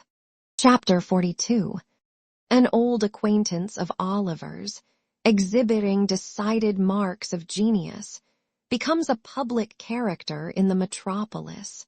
Upon the night when Nancy, having lulled Mr. Sikes to sleep, hurried on her self-imposed mission to Rose Maylie, there advanced towards London, by the Great North Road, 2 persons, upon whom it is expedient that this history should bestow some attention. They were a man and woman, or perhaps they would be better described as a male and female, for the former was one of those long-limbed, knock-kneed, shambling, bony people to whom it is difficult to assign any precise age, looking as they do when they are yet boys like undergrown men, and when they are almost men like overgrown boys. The woman was young, but of a robust and hardy make, as she need have been to bear the weight of the heavy bundle which was strapped to her back. Her companion was not encumbered with much luggage, as there merely dangled from a stick which he carried over his shoulder, a small parcel wrapped in a common handkerchief, and apparently light enough. This circumstance, added to the length of his legs, which were of unusual extent, enabled him with much ease to keep some 6 paces in advance of his companion, to whom he occasionally turned with an impatient jerk of the head, as if reproaching her tardiness and urging her to greater exertion.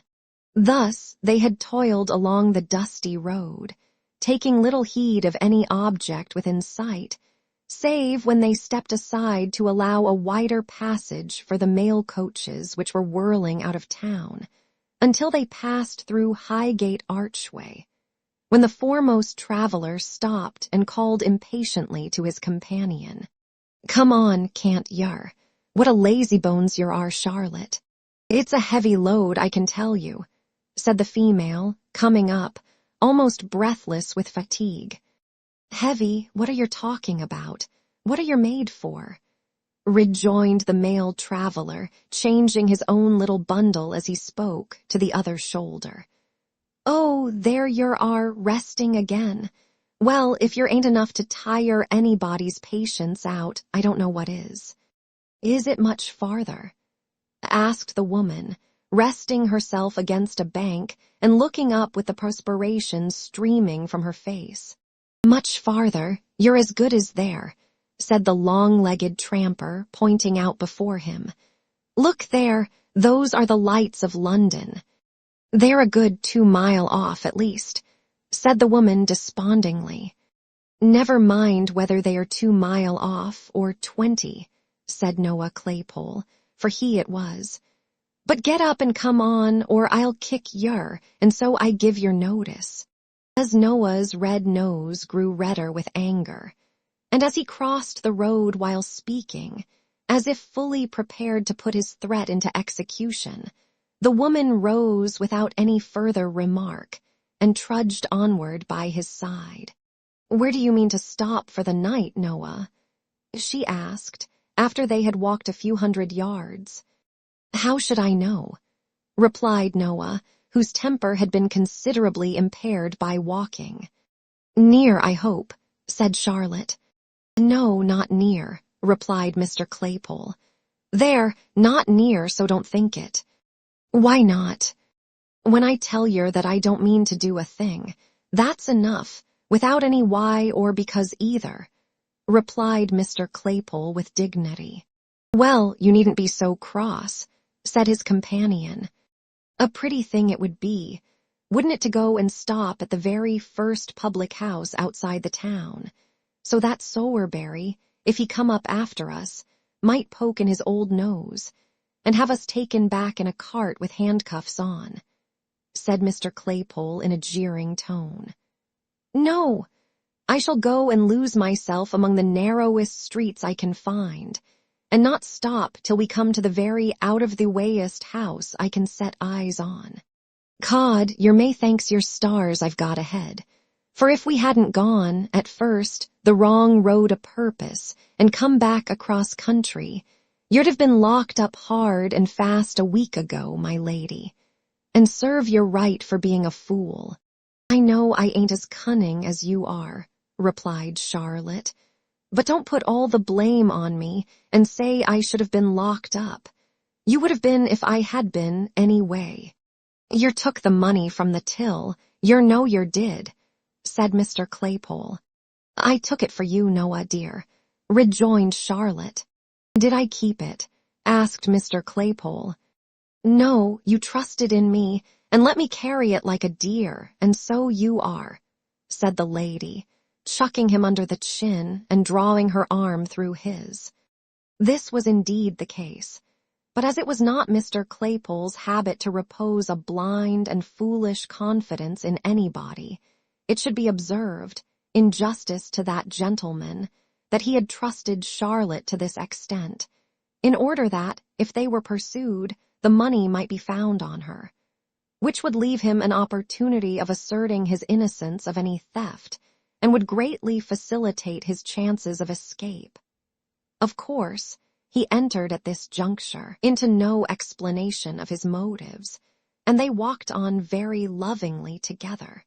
In pursuance of this cautious plan, Mr. Claypole went on, without halting, until he arrived at the Angel at Islington, where he wisely judged, from the crowd of passengers and numbers of vehicles, that London began in earnest.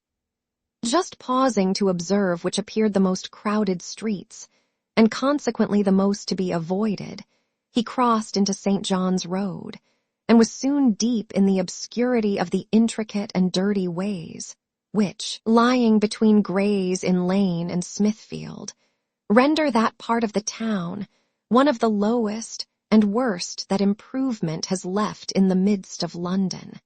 Through these streets, Noah Claypole walked, dragging Charlotte after him, now stepping into the kennel to embrace at a glance the whole external character of some small public house, now jogging on again, as some fancied appearance induced him to believe it too public for his purpose.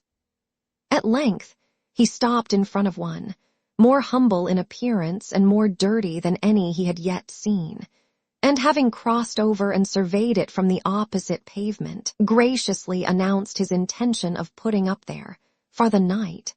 "So give us the bundle," said Noah, unstrapping it from the woman's shoulders and slinging it over his own. "And don't yer speak except when you're spoke to. What's the name of the house? THR, 3 what?" "Cripples," said Charlotte. "3 cripples," repeated Noah, "and a very good sign, too. Now, then, keep close at my heels and come along." With these injunctions, he pushed the rattling door with his shoulder and entered the house, followed by his companion. There was nobody in the bar but a young Jew, who, with his 2 elbows on the counter, was reading a dirty newspaper. He stared very hard at Noah, and Noah stared very hard at him. If Noah had been attired in his charity boy's dress, there might have been some reason for the Jew opening his eyes so wide. But as he had discarded the coat and badge, and wore a short smock frock over his leathers, there seemed no particular reason for his appearance exciting so much attention in a public house. "Is this the 3 cripples?" asked Noah. "That is the Dabe of this ooze," replied the Jew. "A gentleman we met on the road, coming up from the country, recommended us here," said Noah, nudging Charlotte, perhaps to call her attention to this most ingenious device for attracting respect, and perhaps to warn her to betray no surprise. "We want to sleep here tonight." "I've dot certed you cad," said Barney, who was the attendant sprite, "but I'd quire. Show us the tap, and give us a bit of cold meat and a drop of beer while you're inquiring, will yer?" said Noah. Barney complied by ushering them into a small back room and setting the required viands before them, having done which, he informed the travellers that they could be lodged that night, and left the amiable couple to their refreshment. Now this back room was immediately behind the bar, and some steps lower, so that any person connected with the house, undrawing a small curtain which concealed a single pane of glass fixed in the wall of the last-named apartment, about 5 feet from its flooring, could not only look down upon any guests in the back room without any great hazard of being observed, the glass being in a dark angle of the wall, between which and a large upright beam the observer had to thrust himself, but could, by applying his ear to the partition, ascertain with tolerable distinctness their subject of conversation.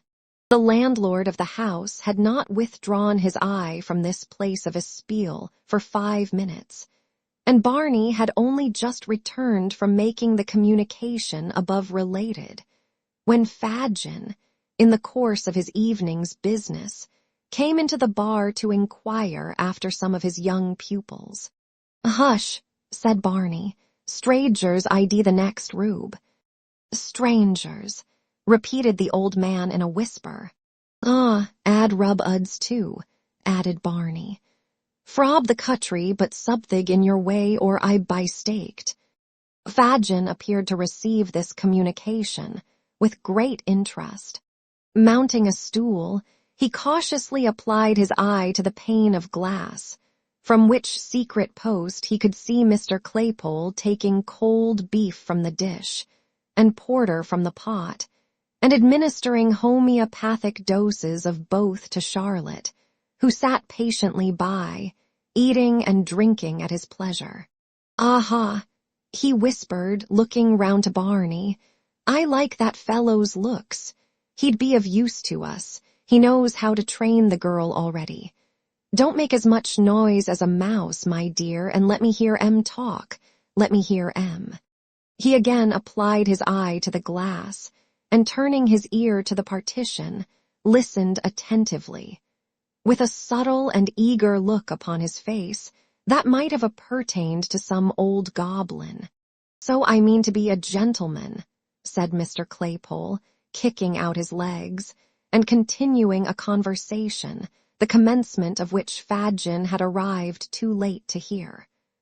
"No more jolly old coffins, Charlotte, but a gentleman's life for me, and if you're like, you shall be a lady." "I should like that well enough, dear," replied Charlotte, "but tills ain't to be emptied every day and people to get clear off after it." "Tills be blowed," said Mr. Claypole. "There's more things besides tills to be emptied." "What do you mean?" asked his companion.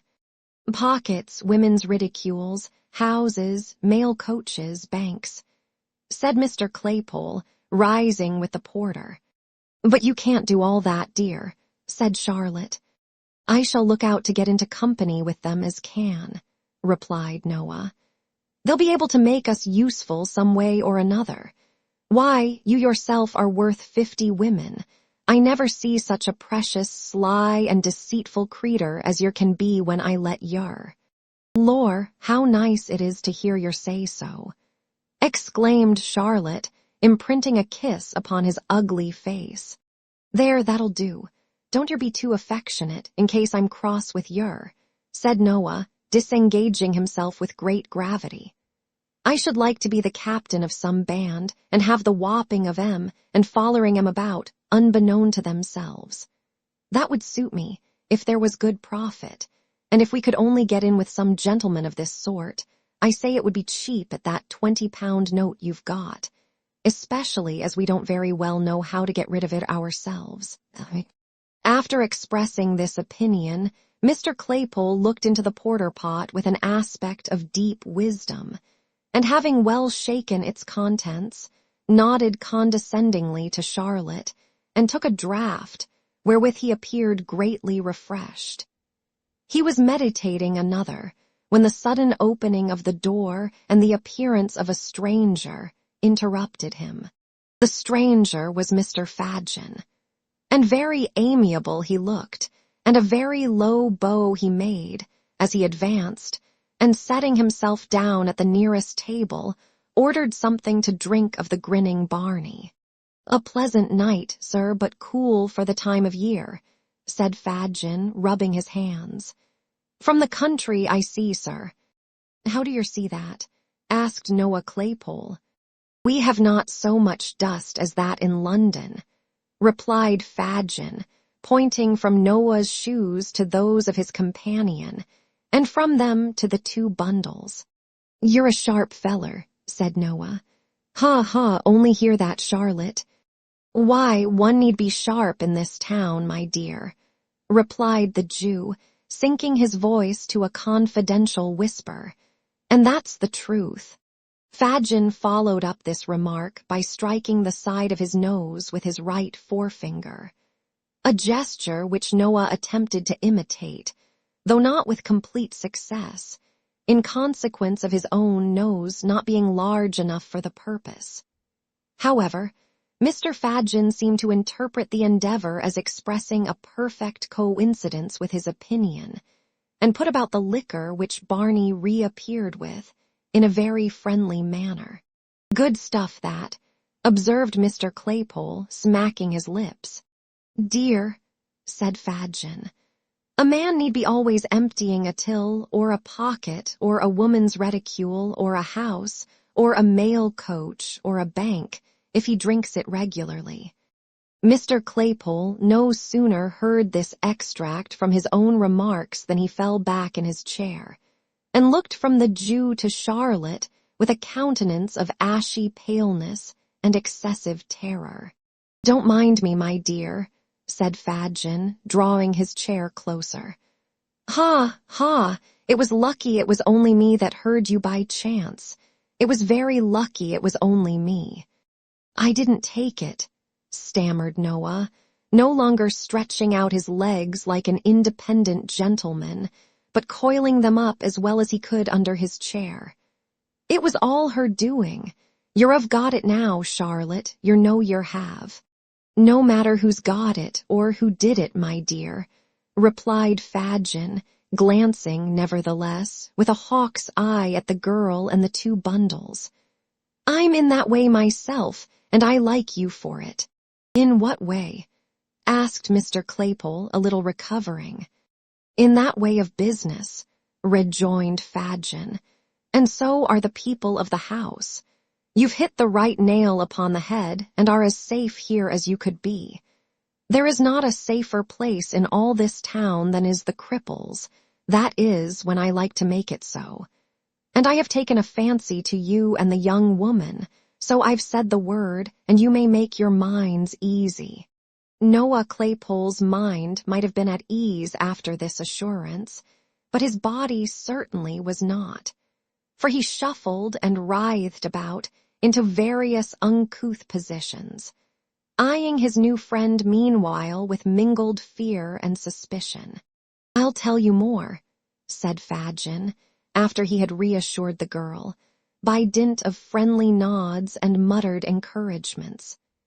I have got a friend that I think can gratify your darling wish and put you in the right way, where you can take whatever department of the business you think will suit you best at first, and be taught all the others. You speak as if you were in earnest, replied Noah. What advantage would it be to me to be anything else? Inquired Fadgen, shrugging his shoulders. Here, let me have a word with you outside. There's no occasion to trouble ourselves to move, said Noah, getting his legs by gradual degrees abroad again. She'll take the luggage upstairs the while. Charlotte, see to them bundles. This mandate, which had been delivered with great majesty, was obeyed without the slightest demur, and Charlotte made the best of her way off with the packages, while Noah held the door open and watched her out. She's kept tolerably well under, ain't she? He asked as he resumed his seat, in the tone of a keeper who had tamed some wild animal. Quite perfect, rejoined Fadgen, clapping him on the shoulder. You're a genius, my dear. Why, I suppose if I wasn't, I shouldn't be here, replied Noah. But I say, she'll be back if you lose time.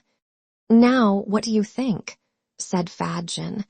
If you was to like my friend, could you do better than join him? Is he in a good way of business? That's where it is, responded Noah, winking one of his little eyes.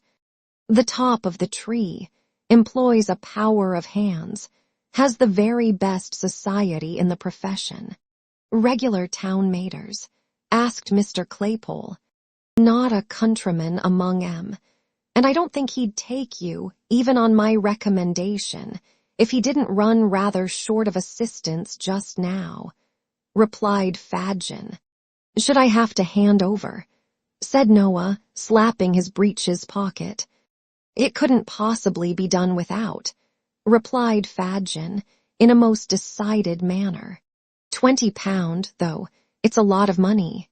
Not when it's in a note you can't get rid of, retorted Fadgen. Number and date taken, I suppose. Payment stopped at the bank. Ah, it's not worth much to him. It'll have to go abroad, and he couldn't sell it for a great deal in the market. When could I see him? Asked Noah doubtfully. Tomorrow morning. Where? Here. Said Noah. What's the wages? Live like a gentleman, board and lodging, pipes and spirits free. Half of all you earn and half of all the young woman earns, replied Mr. Fadgen. Whether Noah Claypole, whose rapacity was none of the least comprehensive, would have acceded even to these glowing terms, had he been a perfectly free agent, is very doubtful. But as he recollected that, in the event of his refusal, it was in the power of his new acquaintance to give him up to justice immediately, and more unlikely things had come to pass, he gradually relented and said he thought that would suit him. "But you see," observed Noah, "as she will be able to do a good deal, I should like to take something very light." "A little fancy work," suggested Fadgen. "Ah, something of that sort," replied Noah. "What do you think would suit me now?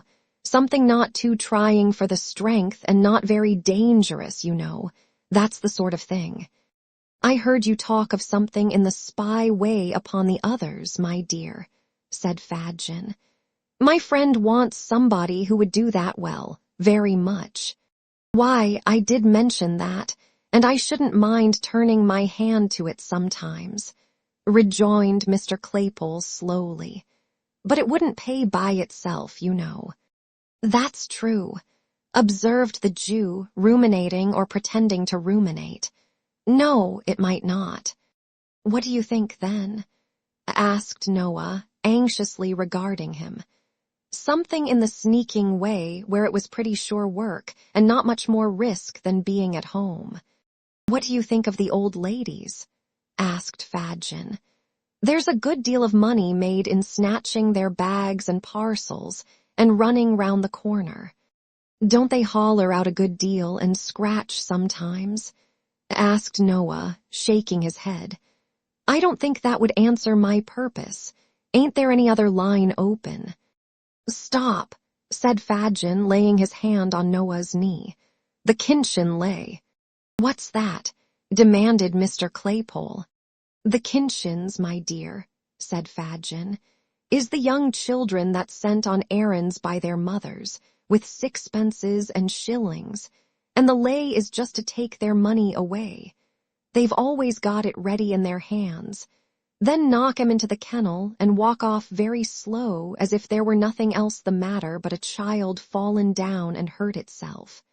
"Ha, ha, ha, ha, ha," roared Mr. Claypole, kicking up his legs in an ecstasy. "Lord, that's the very thing." "To be sure it is," replied Fadgen. "And you can have a few good beats chalked out in Camden Town and Battle Bridge and neighborhoods like that, where they're always going errands, and you can upset as many kinchins as you want any hour in the day." Ha, ha, ha. With this, Fadgen poked Mr. Claypole in the side, and they joined in a burst of laughter both long and loud. "Well, that's all right," said Noah, when he had recovered himself and Charlotte had returned. "What time tomorrow shall we say?" "Will 10 do?" asked Fadgen, adding, as Mr. Claypole nodded assent, "What name shall I tell my good friend?"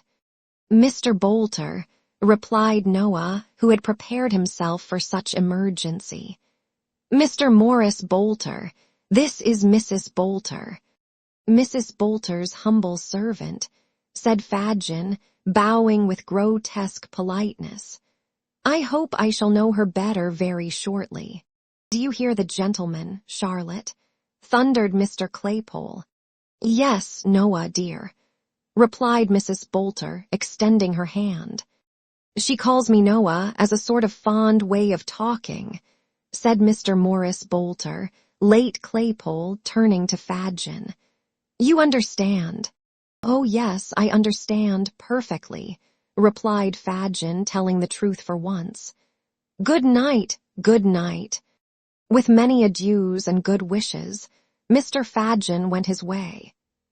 Noah Claypole, bespeaking his good lady's attention, proceeded to enlighten her relative to the arrangement he had made, with all that haughtiness and air of superiority, becoming not only a member of the sterner sex, but a gentleman who appreciated the dignity of a special appointment on the kinchin lay, in London and its vicinity. Chapter 43, wherein is shown how the artful dodger got into trouble. "And so it was you that was your own friend, was it?" asked Mr. Claypole, otherwise Bolter, when by virtue of the compact entered into between them he had removed next day to Fadgen's house. "Cod, I thought as much last night." "Every man's his own friend, my dear," replied Fadgen, with his most insinuating grin. "He hasn't as good a one as himself anywhere." "Except sometimes," replied Morris Bolter, assuming the air of a man of the world. "Some people are nobody's enemies but their own, you know." "Don't believe that," said Fadgen. "When a man's his own enemy, it's only because he's too much his own friend, not because he's careful for everybody but himself. Pooh, pooh, there ain't such a thing in nature." "There oughtn't to be, if there is," replied Mr. Bolter. "That stands to reason. Some conjurers say that number 3 is the magic number, and some say number 7. It's neither, my friend, neither. It's number 1. "Ha, ha," cried Mr. Bolter. "Number 1 forever." "In a little community like ours, my dear," said Fadgen, who felt it necessary to qualify this position. "We have a general number 1 without considering me too as the same and all the other young people." "Oh, the devil!" exclaimed Mr. Bolter. "You see," pursued Fadgen, affecting to disregard this interruption, "we are so mixed up together and identified in our interests that it must be so. For instance, it's your object to take care of number 1, meaning yourself." "Certainly," replied Mr. Bolter. "You're about right there." "Well, you can't take care of yourself, number 1, without taking care of me, number 1. "Number 2, you mean," said Mr. Bolter, who was largely endowed with the quality of selfishness. "No, I don't," retorted Fadgen. "I'm of the same importance to you as you are to yourself." "I say," interrupted Mr. Bolter, "you're a very nice man, and I'm very fond of yer, but we ain't quite so thick together as all that comes to." "Only think," said Fadgen, shrugging his shoulders and stretching out his hands. "Only consider. You've done what's a very pretty thing and what I love you for doing, but what at the same time would put the cravat round your throat that's so very easily tied and so very difficult to unloose. In plain English, the halter." Mr. Bolter put his hand to his neckerchief, as if he felt it inconveniently tight, and murmured an assent, qualified in tone but not in substance. "The gallows," continued Fadgen, "the gallows, my dear, is an ugly finger-post, which points out a very short and sharp turning that has stopped many a bold fellow's career on the broad highway. To keep in the easy road, and keep it at a distance, is object number 1 with you." "Of course it is," replied Mr. Bolter. "What do you talk about such things for?" "Only to show you my meaning clearly," said the Jew, raising his eyebrows. "To be able to do that, you depend upon me. To keep my little business all snug, I depend upon you. The first is your number 1, the second my number 1. The more you value your number 1, the more careful you must be of mine. So we come at last to what I told you at first, that a regard for number 1 holds us all together, and must do so, unless we would all go to pieces in company." "That's true," rejoined Mr. Bolter thoughtfully. "Oh, you're a cunning old codger." Mr. Fadgen saw, with delight, that this tribute to his powers was no mere compliment, but that he had really impressed his recruit with a sense of his wily genius, which it was most important that he should entertain in the outset of their acquaintance. To strengthen an impression so desirable and useful, he followed up the blow by acquainting him, in some detail, with the magnitude and extent of his operations, blending truth and fiction together, as best served his purpose, and bringing both to bear with so much art that Mr. Bolter's respect visibly increased, and became tempered at the same time with a degree of wholesome fear which it was highly desirable to awaken. "It's this mutual trust we have in each other that consoles me under heavy losses," said Fadgen. "My best hand was taken from me yesterday morning. You don't mean to say he died?" cried Mr. Bolter. "No, no," replied Fadgen. "Not so bad as that, not quite so bad." "What, I suppose he was?" "Wanted," interposed Fadgen. "Yes, he was wanted." "Very particular?" inquired Mr. Bolter. "No," replied Fadgen, "not very. He was charged with attempting to pick a pocket, and they found a silver snuff-box on him. His own, my dear, his own, for he took snuff himself and was very fond of it. They remanded him till today, for they thought they knew the owner. Ah, he was worth 50 boxes, and I'd give the price of as many to have him back. You should have known the Dodger, my dear. You should have known the Dodger." "Well, but I shall know him, I hope. Don't you think so?" said Mr. Bolter. "I'm doubtful about it," replied Fadgen with a sigh. "If they don't get any fresh evidence, it'll only be a summary conviction, and we shall have him back again after 6 weeks or so. But if they do, it's a case of lagging. They know what a clever lad he is. He'll be a lifer. They'll make the artful nothing less than a lifer." "What do you mean by lagging and a lifer?" demanded Mr. Bolter. "What's the good of talking in that way to me? Why don't you speak so as I can understand yer?" Fadgen was about to translate these mysterious expressions into the vulgar tongue, and being interpreted, Mr. Bolter would have been informed that they represented that combination of words, transportation for life, when the dialogue was cut short by the entry of Master Bates, with his hands in his breeches pockets, and his face twisted into a look of semi-comical woe. "It's all up, Fadgen," said Charlie, when he and his new companion had been made known to each other. "What do you mean?" "He found the gentleman as owns the box. 2 or 3 more's a-coming to identify him, and the artfuls booked for a passage out," replied Master Bates. "I must have a full suit of mourning, Fadgen, and a hatband to wisset him in afore he sets out upon his travels. To think of Jack Dawkins, Lummy Jack, the Dodger, the artful Dodger, going abroad for a common 2-penny halfpenny sneeze-box. I never thought he'd have done it under a gold watch, chain, and seals, at the lowest.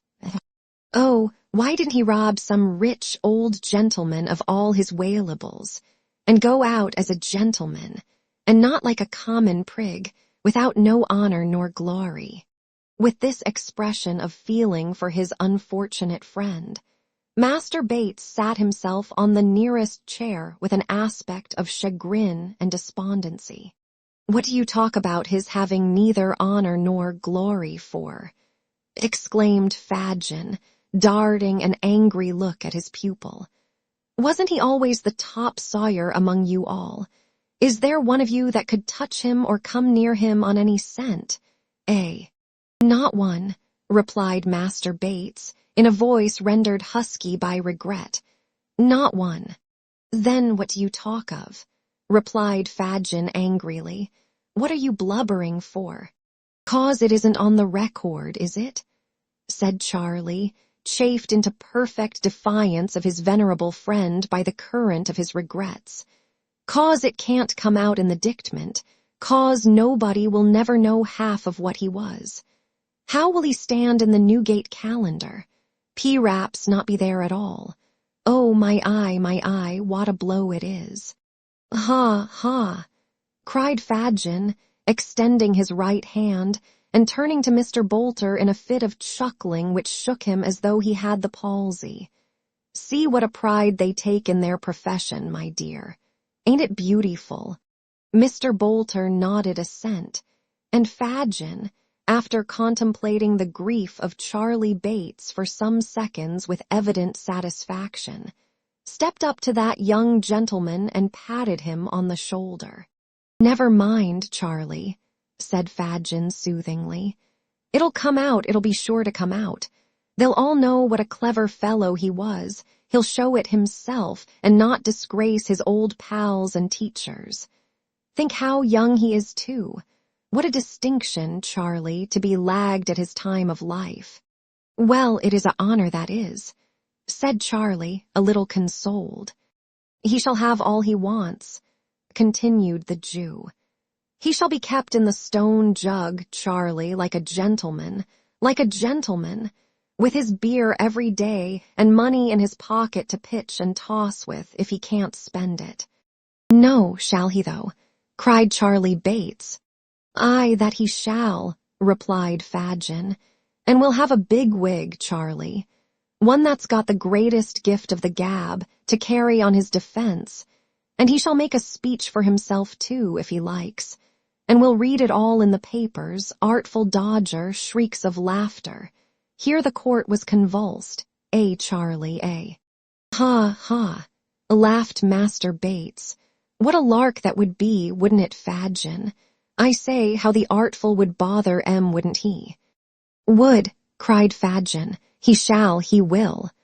Ah, to be sure, so he will, repeated Charlie, rubbing his hands. I think I see him now, cried the Jew, bending his eyes upon his pupil. So do I, cried Charlie Bates. Ha, ha, ha, so do I.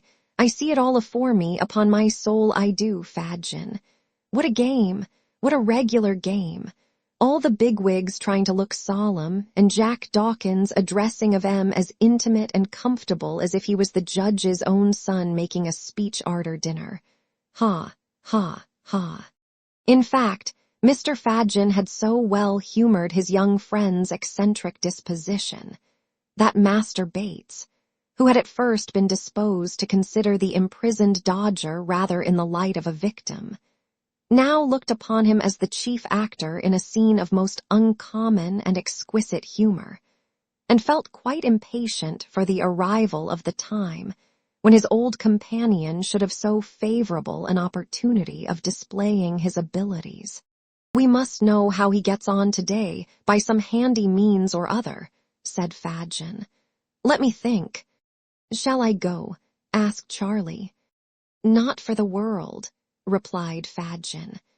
Are you mad, my dear, stark mad, that you'd walk into the very place where, no, Charlie, no, one is enough to lose at a time. You don't mean to go yourself, I suppose, said Charlie with a humorous leer. That wouldn't quite fit, replied Fadgen, shaking his head. Then why don't you send this new cove? Asked Master Bates, laying his hand on Noah's arm. Nobody knows him. Why, if he didn't mind, observed Fadgen. Mind, interposed Charlie. What should he have to mind? Really nothing, my dear, said Fadgen, turning to Mr. Bolter. Really nothing. Oh, I dare say about that, observed Noah, backing towards the door and shaking his head with a kind of sober alarm. No, none of that. It's not in my department, that ain't. What department has he got, Fadgen? Inquired Master Bates, surveying Noah's lank form with much disgust. The cutting away when there's anything wrong, and the eating all the wittles when there's everything right. Is that his branch? Never mind, retorted Mr. Bolter. And don't yer take liberties with your superiors, little boy, or yer'll find yourself in the wrong shop. Master Bates laughed so vehemently at this magnificent threat that it was some time before Fadgen could interpose and represent to Mr. Bolter that he incurred no possible danger in visiting the police office. That, inasmuch as no account of the little affair in which he had engaged, nor any description of his person, had yet been forwarded to the metropolis, it was very probable that he was not even suspected of having resorted to it for shelter, and that, if he were properly disguised, it would be as safe a spot for him to visit as any in London, inasmuch as it would be, of all places, the very last, to which he could be supposed likely to resort of his own free will. Persuaded in part by these representations, but overborne in a much greater degree by his fear of Fadgen, Mr. Bolter at length consented, with a very bad grace, to undertake the expedition. By Fadgen's directions, he immediately substituted for his own attire a wagoner's frock, velveteen breeches, and leather leggings, all of which articles the Jew had at hand. He was likewise furnished with a felt hat well garnished with turnpike tickets and a carter's whip. Thus equipped, he was to saunter into the office, as some country fellow from Covent Garden Market might be supposed to do for the gratification of his curiosity. And as he was as awkward, ungainly, and raw-boned a fellow as need be, Mr. Fadgen had no fear but that he would look the part to perfection. These arrangements completed, he was informed of the necessary signs and tokens by which to recognize the artful dodger, and was conveyed by Master Bates through dark and winding ways to within a very short distance of Bow Street. Having described the precise situation of the office, and accompanied it with copious directions how he was to walk straight up the passage, and when he got into the side, and pull off his hat as he went into the room, Charlie Bates bade him hurry on alone, and promised to bide his return on the spot of their parting. Noah Claypole, or Morris Bolter as the reader pleases, punctually followed the directions he had received, which, Master Bates being pretty well acquainted with the locality, were so exact that he was enabled to gain the magisterial presence without asking any question, or meeting with any interruption by the way. He found himself jostled among a crowd of people, chiefly women, who were huddled together in a dirty, frowsy room, at the upper end of which was a raised platform railed off from the rest, with a dock for the prisoners on the left hand against the wall, a box for the witnesses in the middle, and a desk for the magistrates on the right.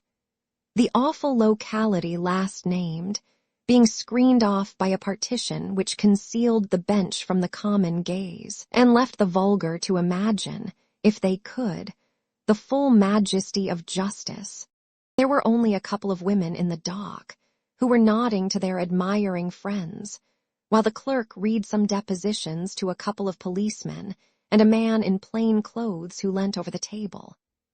A jailer stood reclining against the dock rail, tapping his nose listlessly with a large key, except when he repressed an undue tendency to conversation among the idlers, by proclaiming silence, or looked sternly up to bid some woman take that baby out, when the gravity of justice was disturbed by feeble cries, half smothered in the mother's shawl, from some meager infant. The room smelt close and unwholesome, the walls were dirt-discolored, and the ceiling blackened. There was an old smoky bust over the mantel-shelf, and a dusty clock above the dock.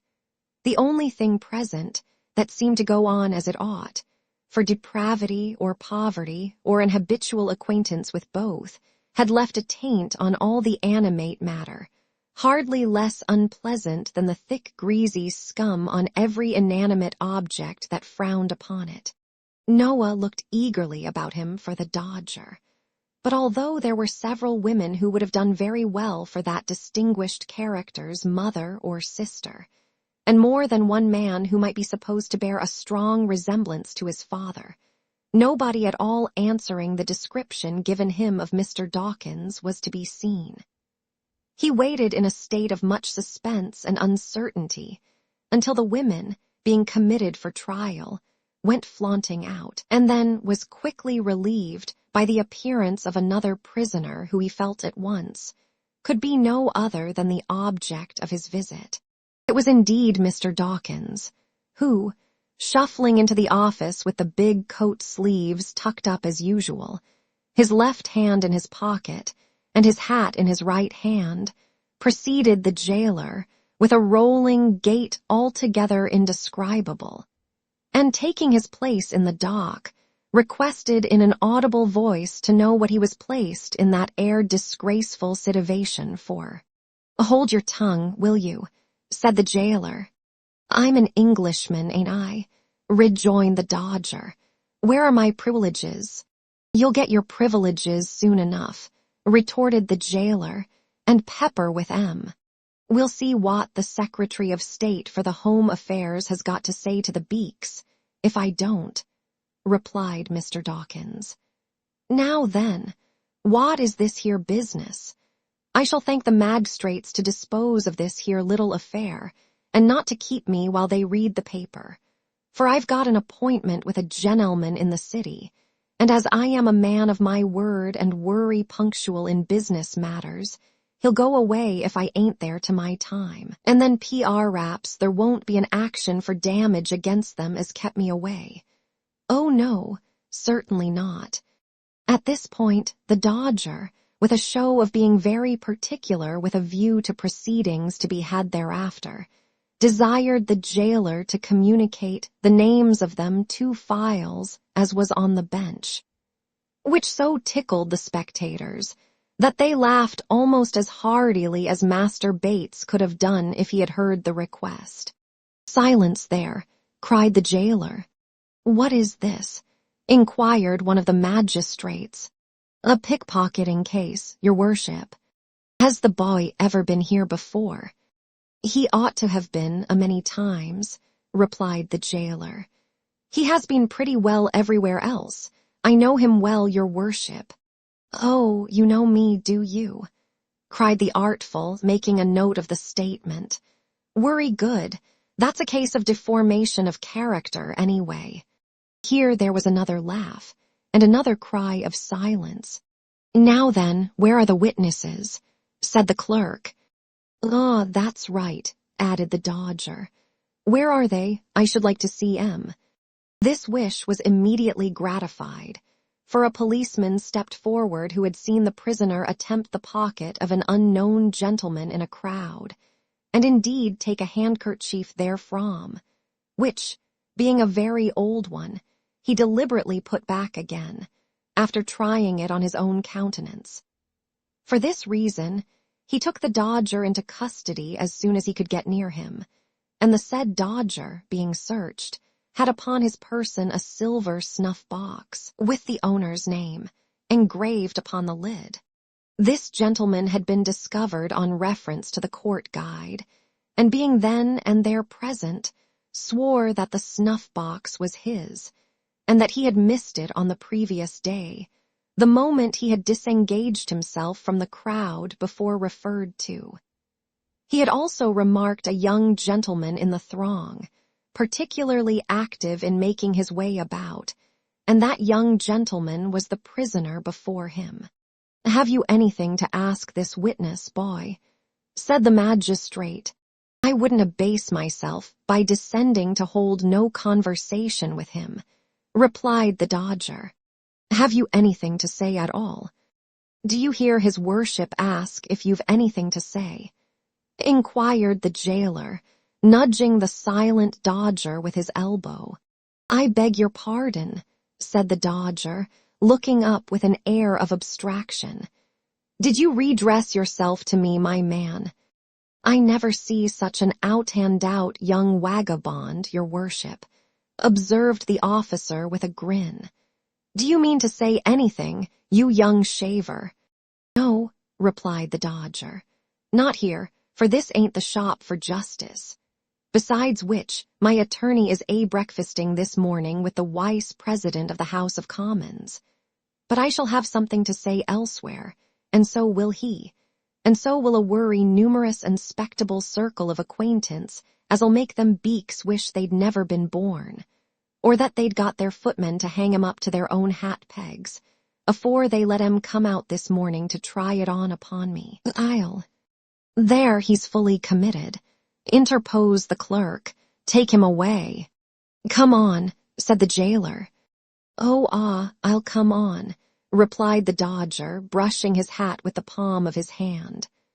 "Ah, to the bench. It's no use your looking frightened. I won't show you no mercy, not a ha'porth of it. You'll pay for this, my fine fellers. I wouldn't be you for something.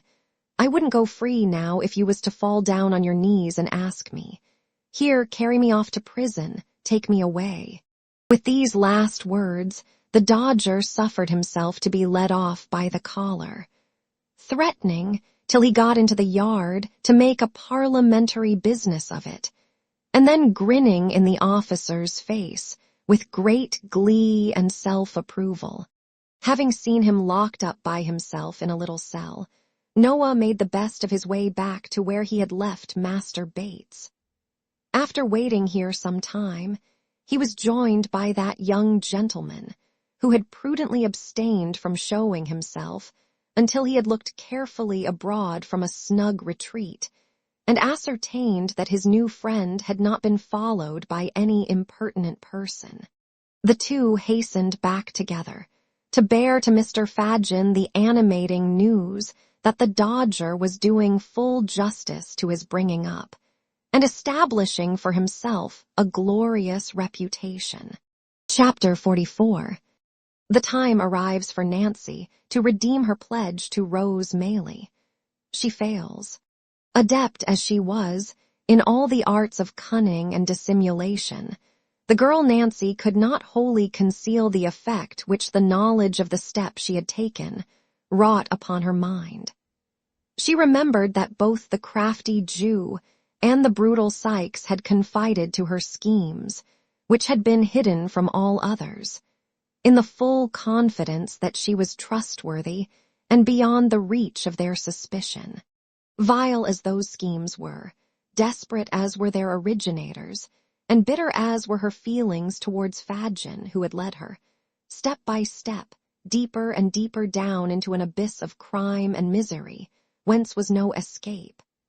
Still, there were times when, even towards him, she felt some relenting, lest her disclosure should bring him within the iron grasp he had so long eluded, and he should fall at last, richly as he merited such a fate, by her hand. But these were the mere wanderings of a mind unable wholly to detach itself from old companions and associations, though enabled to fix itself steadily on one object, and resolved not to be turned aside by any consideration. Her fears for Sikes would have been more powerful inducements to recoil while there was yet time, but she had stipulated that her secret should be rigidly kept. She had dropped no clue which could lead to his discovery. She had refused, even for his sake, a refuge from all the guilt and wretchedness that encompasses her, and what more could she do? She was resolved. Though all her mental struggles terminated in this conclusion, they forced themselves upon her, again and again, and left their traces too. She grew pale and thin, even within a few days. At times, she took no heed of what was passing before her, or no part in conversations where once she would have been the loudest. At other times, she laughed without merriment, and was noisy without a moment afterwards. She sat silent and dejected, brooding with her head upon her hands, while the very effort by which she roused herself told, more forcibly than even these indications, that she was ill at ease, and that her thoughts were occupied with matters very different and distant from those in the course of discussion by her companions. It was Sunday night, and the bell of the nearest church struck the hour. Sikes and the Jew were talking, but they paused to listen. The girl looked up from the low seat on which she crouched and listened too. 11. An hour this side of midnight, said Sikes, raising the blind to look out and returning to his seat. Dark and heavy it is too. A good night for business this. Ah, replied Fadgen. What a pity, Bill, my dear, that there's none quite ready to be done. You're right for once, replied Sikes gruffly. It is a pity, for I'm in the humor too. Fadgen sighed and shook his head despondingly. We must make up for lost time when we've got things into a good train. That's all I know, said Sikes. That's the way to talk, my dear, replied Fadgen, venturing to pat him on the shoulder. It does me good to hear you. Does you good, does it? Cried Sikes. Well, so be it. Ha, ha, ha, laughed Fadgen, as if he were relieved by even this concession. You're like yourself tonight, Bill, quite like yourself. I don't feel like myself when you lay that withered old claw on my shoulder, so take it away," said Sikes, casting off the Jew's hand. "It make you nervous, Bill. Reminds you of being nabbed, does it?" said Fadgen, determined not to be offended. "Reminds me of being nabbed by the devil," returned Sikes. "There never was another man with such a face as yours, unless it was your father, and I suppose he is singeing his grizzled red beard by this time, unless you came straight from the old Un without any father at all betwixt you, which I shouldn't wonder at a bit." Fadgen offered no reply to this compliment, but pulling Sikes by the sleeve, pointed his finger towards Nancy, who had taken advantage of the foregoing conversation to put on her bonnet, and was now leaving the room. "Hallo," cried Sikes. "Nance, where's the gal going to at this time of night?" "Not far." "What answers that?" retorted Sikes. "Do you hear me?" "I don't know where," replied the girl. "Then I do," said Sikes, more in the spirit of obstinacy than because he had any real objection to the girl going where she listed. "Nowhere. Sit down." "I'm not well. I told you that before," rejoined the girl. "I want a breath of air." "Put your head out of the winder," replied Sikes. "There's not enough there," said the girl. "I want it in the street." "Then you won't have it," replied Sikes, with which assurance he rose, locked the door, took the key out, and pulling her bonnet from her head, flung it up to the top of an old press. "There," said the robber. "Now stop quietly where you are, will you?" "It's not such a matter as a bonnet would keep me," said the girl, turning very pale. "What do you mean, Bill? Do you know what you're doing?" "Know what cried Sikes, turning to Fadgen. "She's out of her senses, you know, or she daren't talk to me in that way." "You'll drive me on the something desperate," muttered the girl, placing both hands upon her breast, as though to keep down by force some violent outbreak. "Let me go, will you? This minute, this instant." "No," said Sikes. "Tell him to let me go, Fadgen. He had better. It'll be better for him. Do you hear me?" cried Nancy, stamping her foot upon the ground. "Hear you?" repeated Sikes, turning round in his chair to confront her. "Aye, and if I hear you for half a minute longer, the dog shall have such a grip on your throat as'll tear some of that screaming voice out. What has come over you, you jade? What is it?" "Let me go," said the girl with great earnestness. Then sitting herself down on the floor before the door, she said, "Bill, let me go. You don't know what you are doing. You don't indeed. For only 1 hour do. Cut my limbs off one by one," cried Sikes, seizing her roughly by the arm. "If I don't think the gal's stark raving mad. Get up. Not till you let me go. Not till you let me go. Never, never," screamed the girl. Sikes looked on for a minute, watching his opportunity, and suddenly pinioning her hands dragged her, struggling and wrestling with him by the way, into a small room adjoining, where he sat himself on a bench, and thrusting her into a chair, held her down by force. She struggled and implored by turns until 12 o'clock had struck, and then, wearied and exhausted, ceased to contest the point any further. With a caution, backed by many oaths, to make no more efforts to go out that night, Sikes left her to recover at leisure and rejoined Fadgen. "Phew," said the housebreaker, wiping the perspiration from his face. "What a precious strange gal that is." "You may say that, Bill," replied Fadgen thoughtfully. "You may say that. What did she take it into her head to go out tonight for, do you think?" asked Sikes. "Come, you should know her better than me. What does it mean?" "Obstinacy. Woman's obstinacy, I suppose, my dear." "Well, I suppose it is," growled Sikes.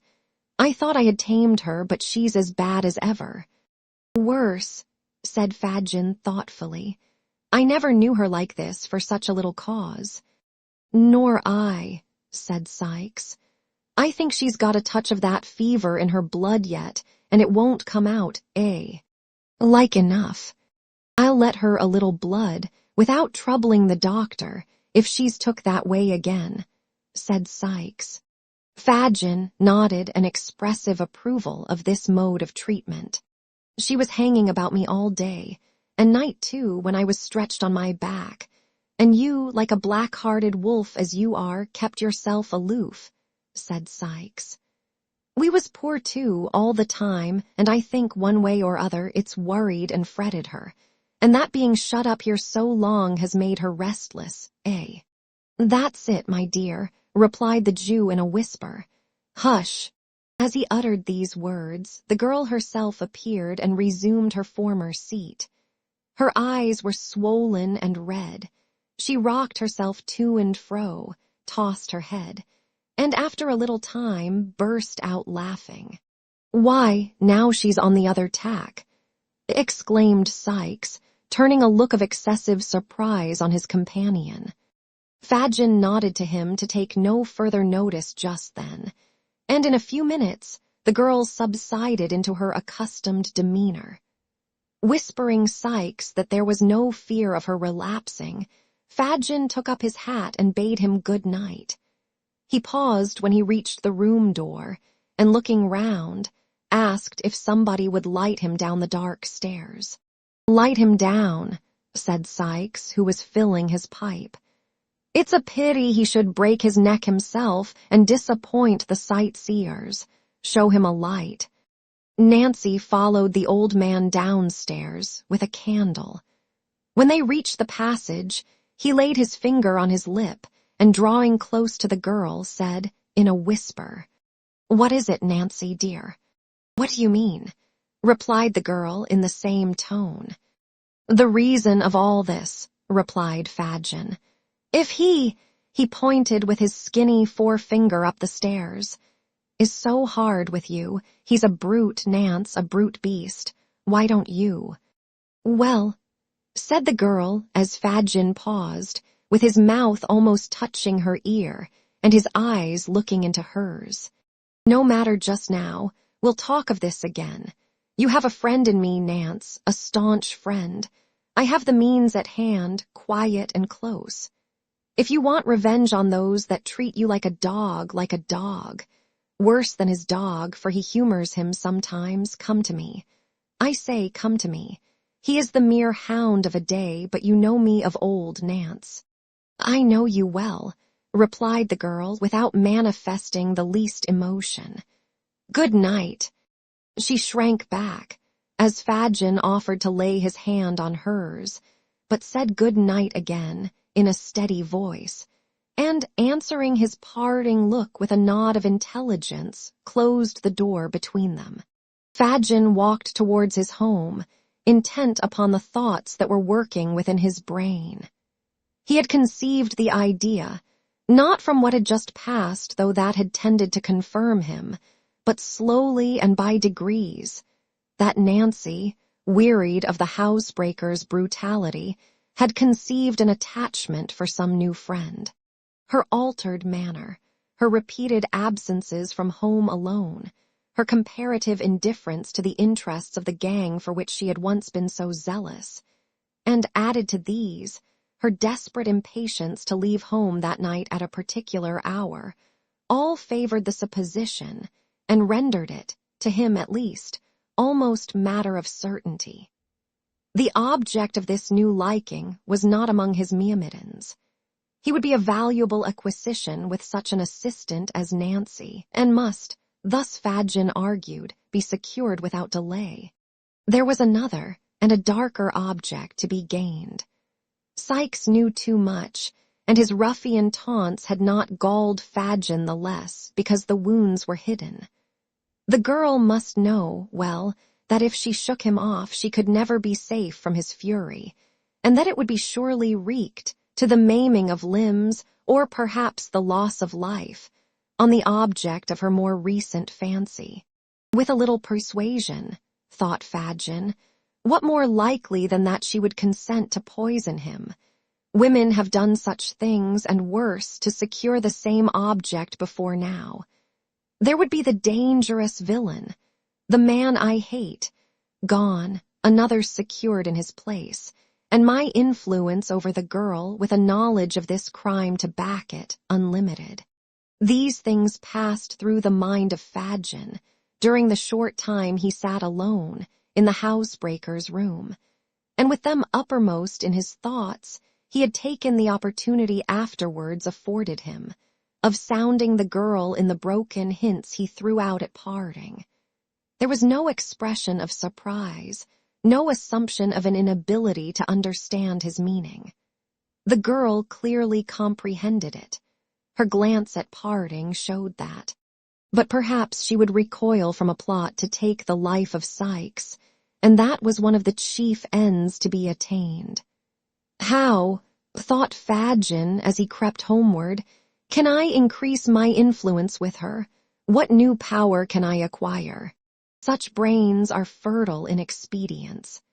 If, without extracting a confession from herself, he laid a watch, discovered the object of her altered regard, and threatened to reveal the whole history to Sykes, of whom she stood in no common fear, unless she entered into his designs, could he not secure her compliance?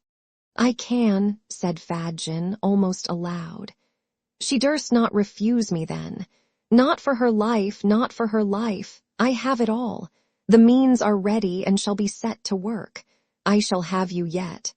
He cast back a dark look and a threatening motion of the hand towards the spot where he had left the bolder villain, and went on his way, busying his bony hands in the folds of his tattered garment, which he wrenched tightly in his grasp, as though there were a hated enemy crushed with every motion of his fingers.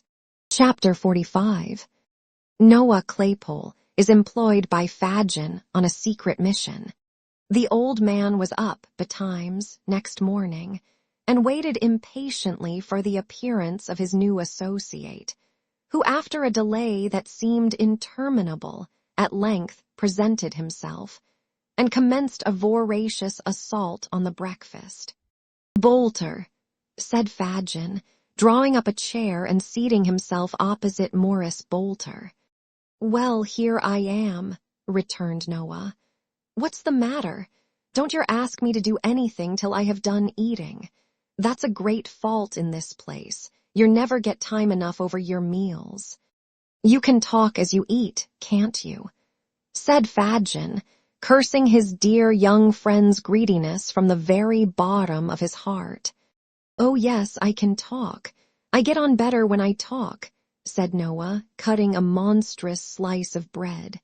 Where's Charlotte? Out, said Fadgen. I sent her out this morning with the other young woman because I wanted us to be alone. Oh, said Noah, I wish you'd ordered her to make some buttered toast first. Well, talk away, you won't interrupt me. There seemed, indeed, no great fear of anything interrupting him, as he had evidently sat down with a determination to do a great deal of business. You did well yesterday, my dear, said Fadgen. Beautiful, 6 shillings and 9pence halfpenny on the very first day. The kinchin lay will be a fortune to you. Don't you forget to add 3 pint pots and a milk can, said Mr. Bolter. No, no, my dear. The pint pots were great strokes of genius, but the milk can was a perfect masterpiece. Pretty well, I think, for a beginner, remarked Mr. Bolter complacently. The pots I took off airy railings, and the milk can was standing by itself outside a public house. I thought it might get rusty with the rain or catch cold, you know. Ha, ha, ha. Fadgen affected to laugh very heartily, and Mr. Bolter, having had his laugh out, took a series of large bites, which finished his first hunk of bread and butter, and assisted himself to a second.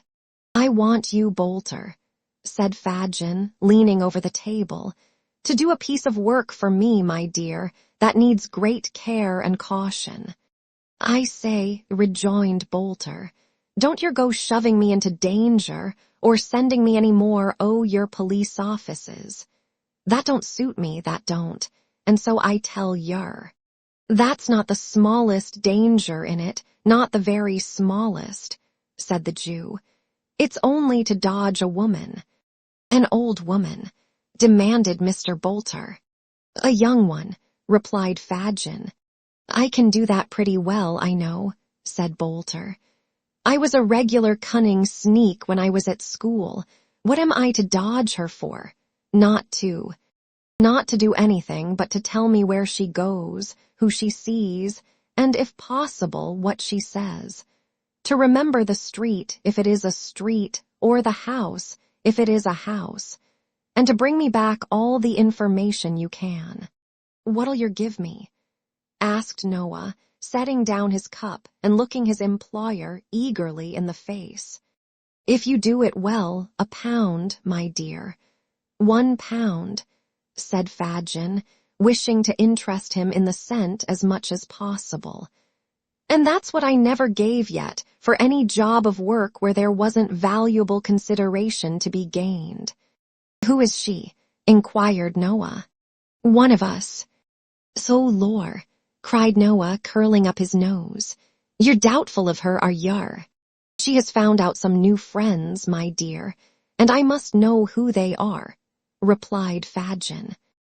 "I see," said Noah. "Just to have the pleasure of knowing them if they're respectable people, eh? Ha, ha, ha, I'm your man."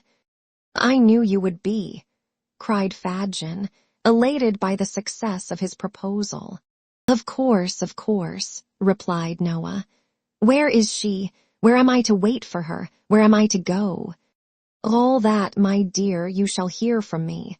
I'll point her out at the proper time," said Fadgen. "You keep ready and leave the rest to me." That night and the next again, the spy sat booted and equipped in his carter's dress, ready to turn out at a word from Fadgen. 6 nights passed, 6 long weary nights, and on each Fadgen came home with a disappointed face and briefly intimated that it was not yet time.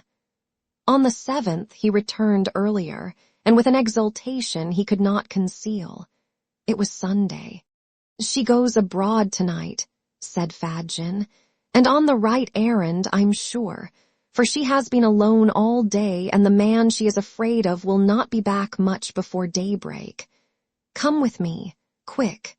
Noah started up without saying a word, for the Jew was in a state of such intense excitement that it infected him.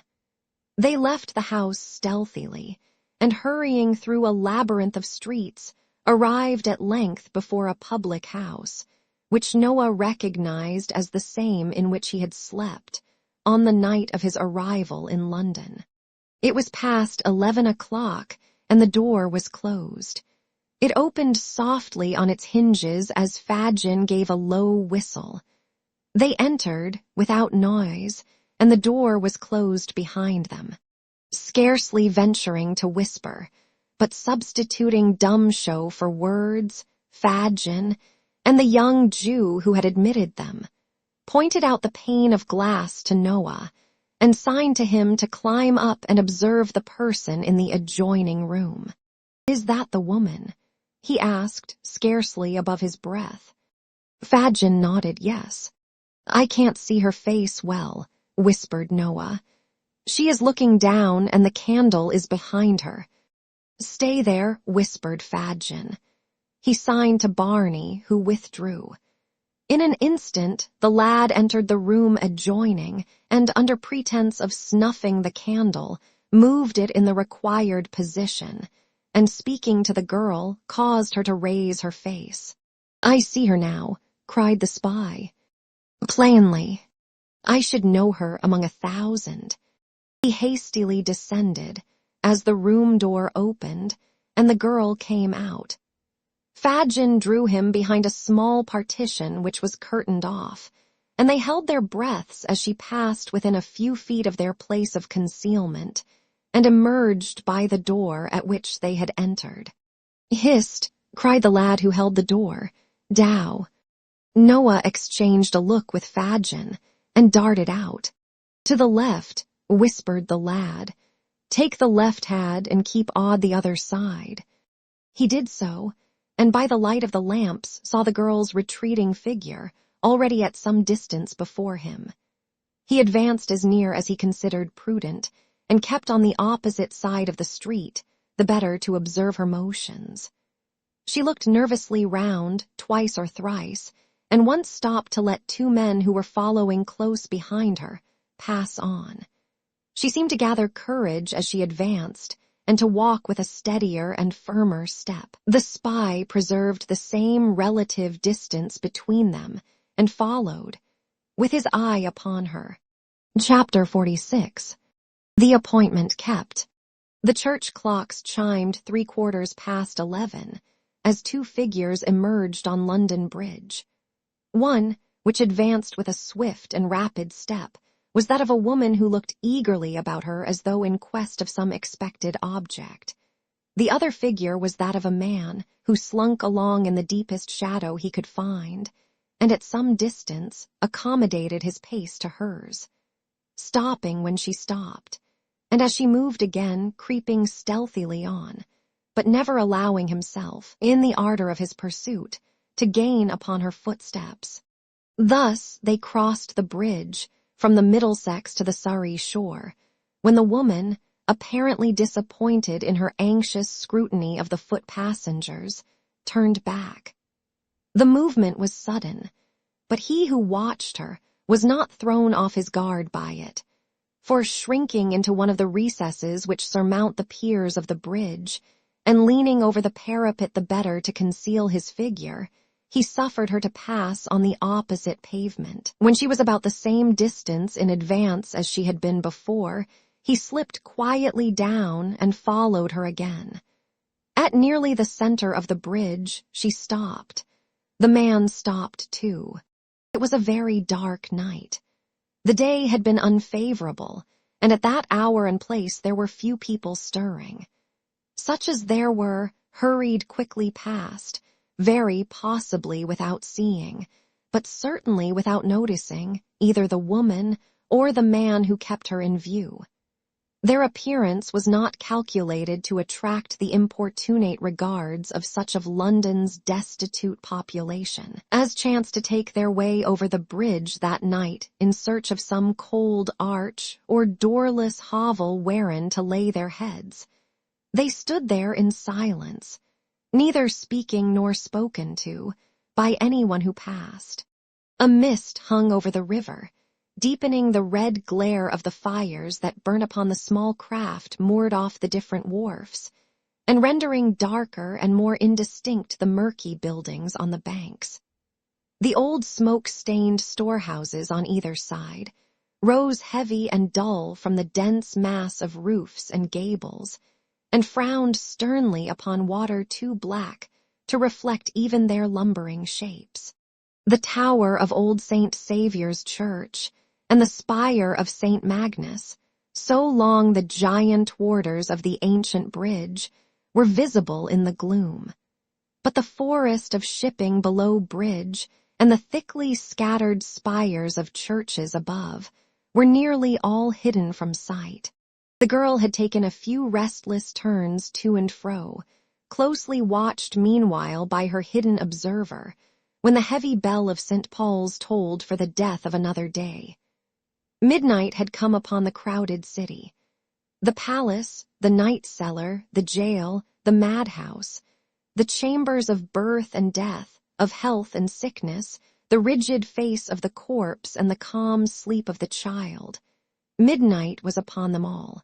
The hour had not struck 2 minutes, when a young lady, accompanied by a gray-haired gentleman, alighted from a hackney carriage within a short distance of the bridge, and having dismissed the vehicle, walked straight towards it. They had scarcely set foot upon its pavement when the girls started and immediately made towards them. They walked onward, looking about them with the air of persons who entertained some very slight expectation which had little chance of being realized, when they were suddenly joined by this new associate. They halted with an exclamation of surprise, but suppressed it immediately, for a man in the garments of a countryman came close up, brushed against them, indeed, at that precise moment. "Not here," said Nancy hurriedly. "I am afraid to speak to you here. Come away out of the public road down the steps yonder." As she uttered these words, and indicated, with her hand, the direction in which she wished them to proceed, the countryman looked round, and roughly asking what they took up the whole pavement for, passed on. The steps to which the girl had pointed were those which, on the Surrey bank, and on the same side of the bridge as St. Saviour's Church, form a landing stairs from the river.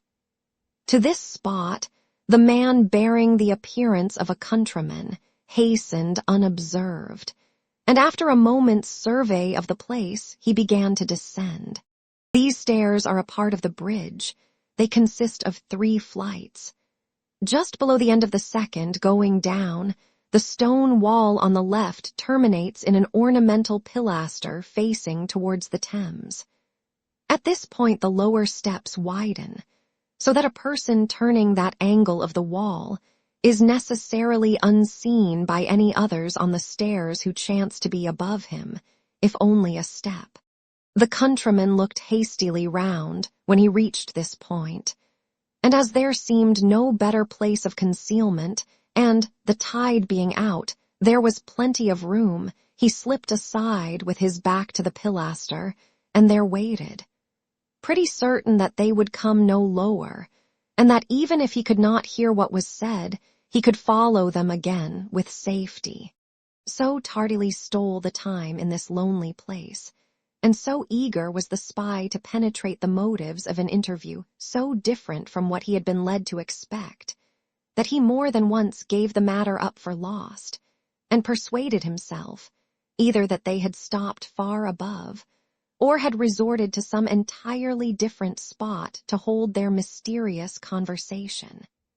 He was on the point of emerging from his hiding place and regaining the road above, when he heard the sound of footsteps, and directly afterwards of voices almost close at his ear. He drew himself straight upright against the wall, and, scarcely breathing, listened attentively. "This is far enough," said a voice, which was evidently that of the gentleman. "I will not suffer the young lady to go any farther. Many people would have distrusted you too much to have come even so far, but you see I am willing to humor you." "To humor me," cried the voice of the girl whom he had followed. "You're considerate indeed, sir, to humor me. Well, it's no matter." "Why, for what?" said the gentleman in a kinder tone. "For what purpose can you have brought us to this strange place? Why not have let me speak to you above there, where it is light, and there is something stirring, instead of bringing us to this dark and dismal hole?" "I told you before," replied Nancy, "that I was afraid to speak to you there. I don't know why it is," said the girl, shuddering, "but I have such a fear and dread upon me tonight that I can hardly stand." "A fear of what?" asked the gentleman, who seemed to pity her. "I scarcely know of what," replied the girl. "I wish I did.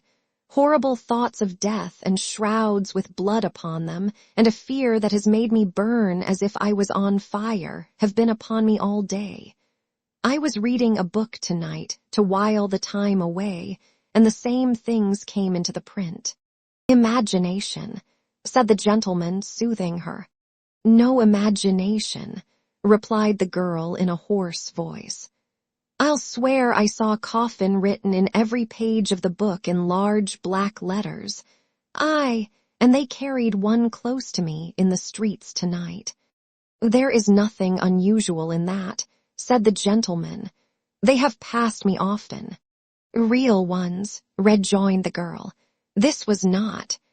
There was something so uncommon in her manner that the flesh of the concealed listener crept as he heard the girl utter these words, and the blood chilled within him.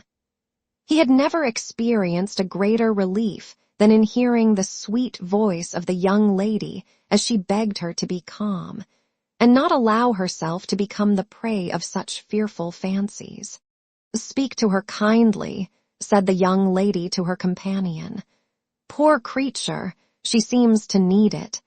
Your haughty religious people would have held their heads up to see me as I am tonight, and preached of flames and vengeance," cried the girl.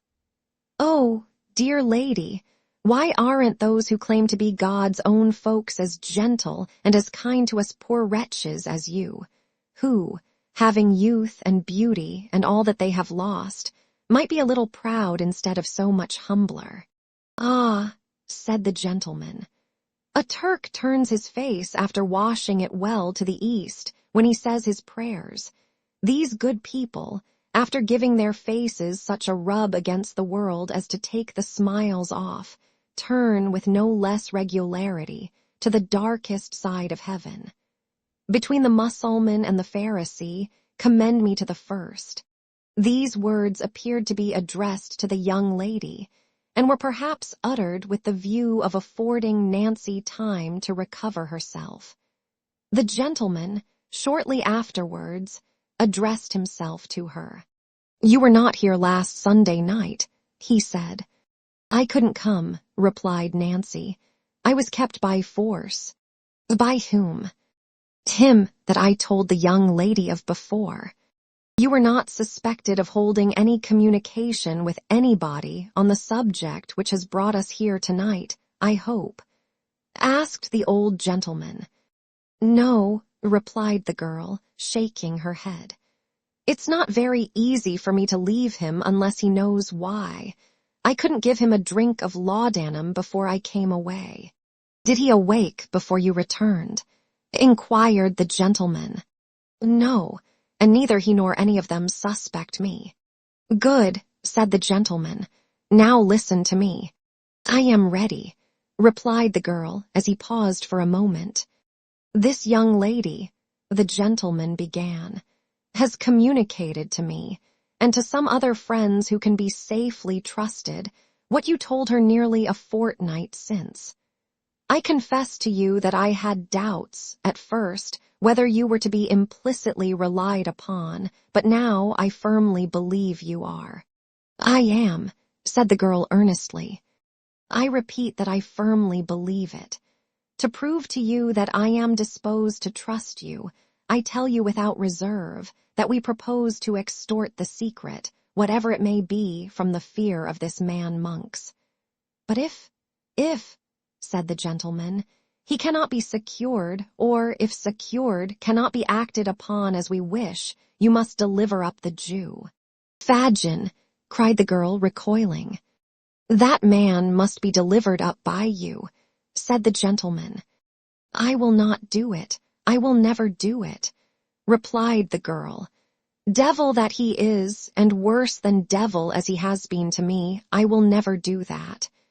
"You will not," said the gentleman, who seemed fully prepared for this answer. "Never," returned the girl. "Tell me why." "For one reason," rejoined the girl firmly. "For one reason that the lady knows and will stand by me in, I know she will, for I have her promise. And for this other reason besides, that, bad life as he has led, I have led a bad life too. There are many of us who have kept the same courses together, and I'll not turn upon them who might. Any of them have turned upon me but didn't, bad as they are." "Then," said the gentleman quickly, as if this had been the point he had been aiming to attain, "put Monks into my hands, and leave him to me to deal with. What if he turns against the others? I promise you that in that case, if the truth is forced from him, there the matter will rest.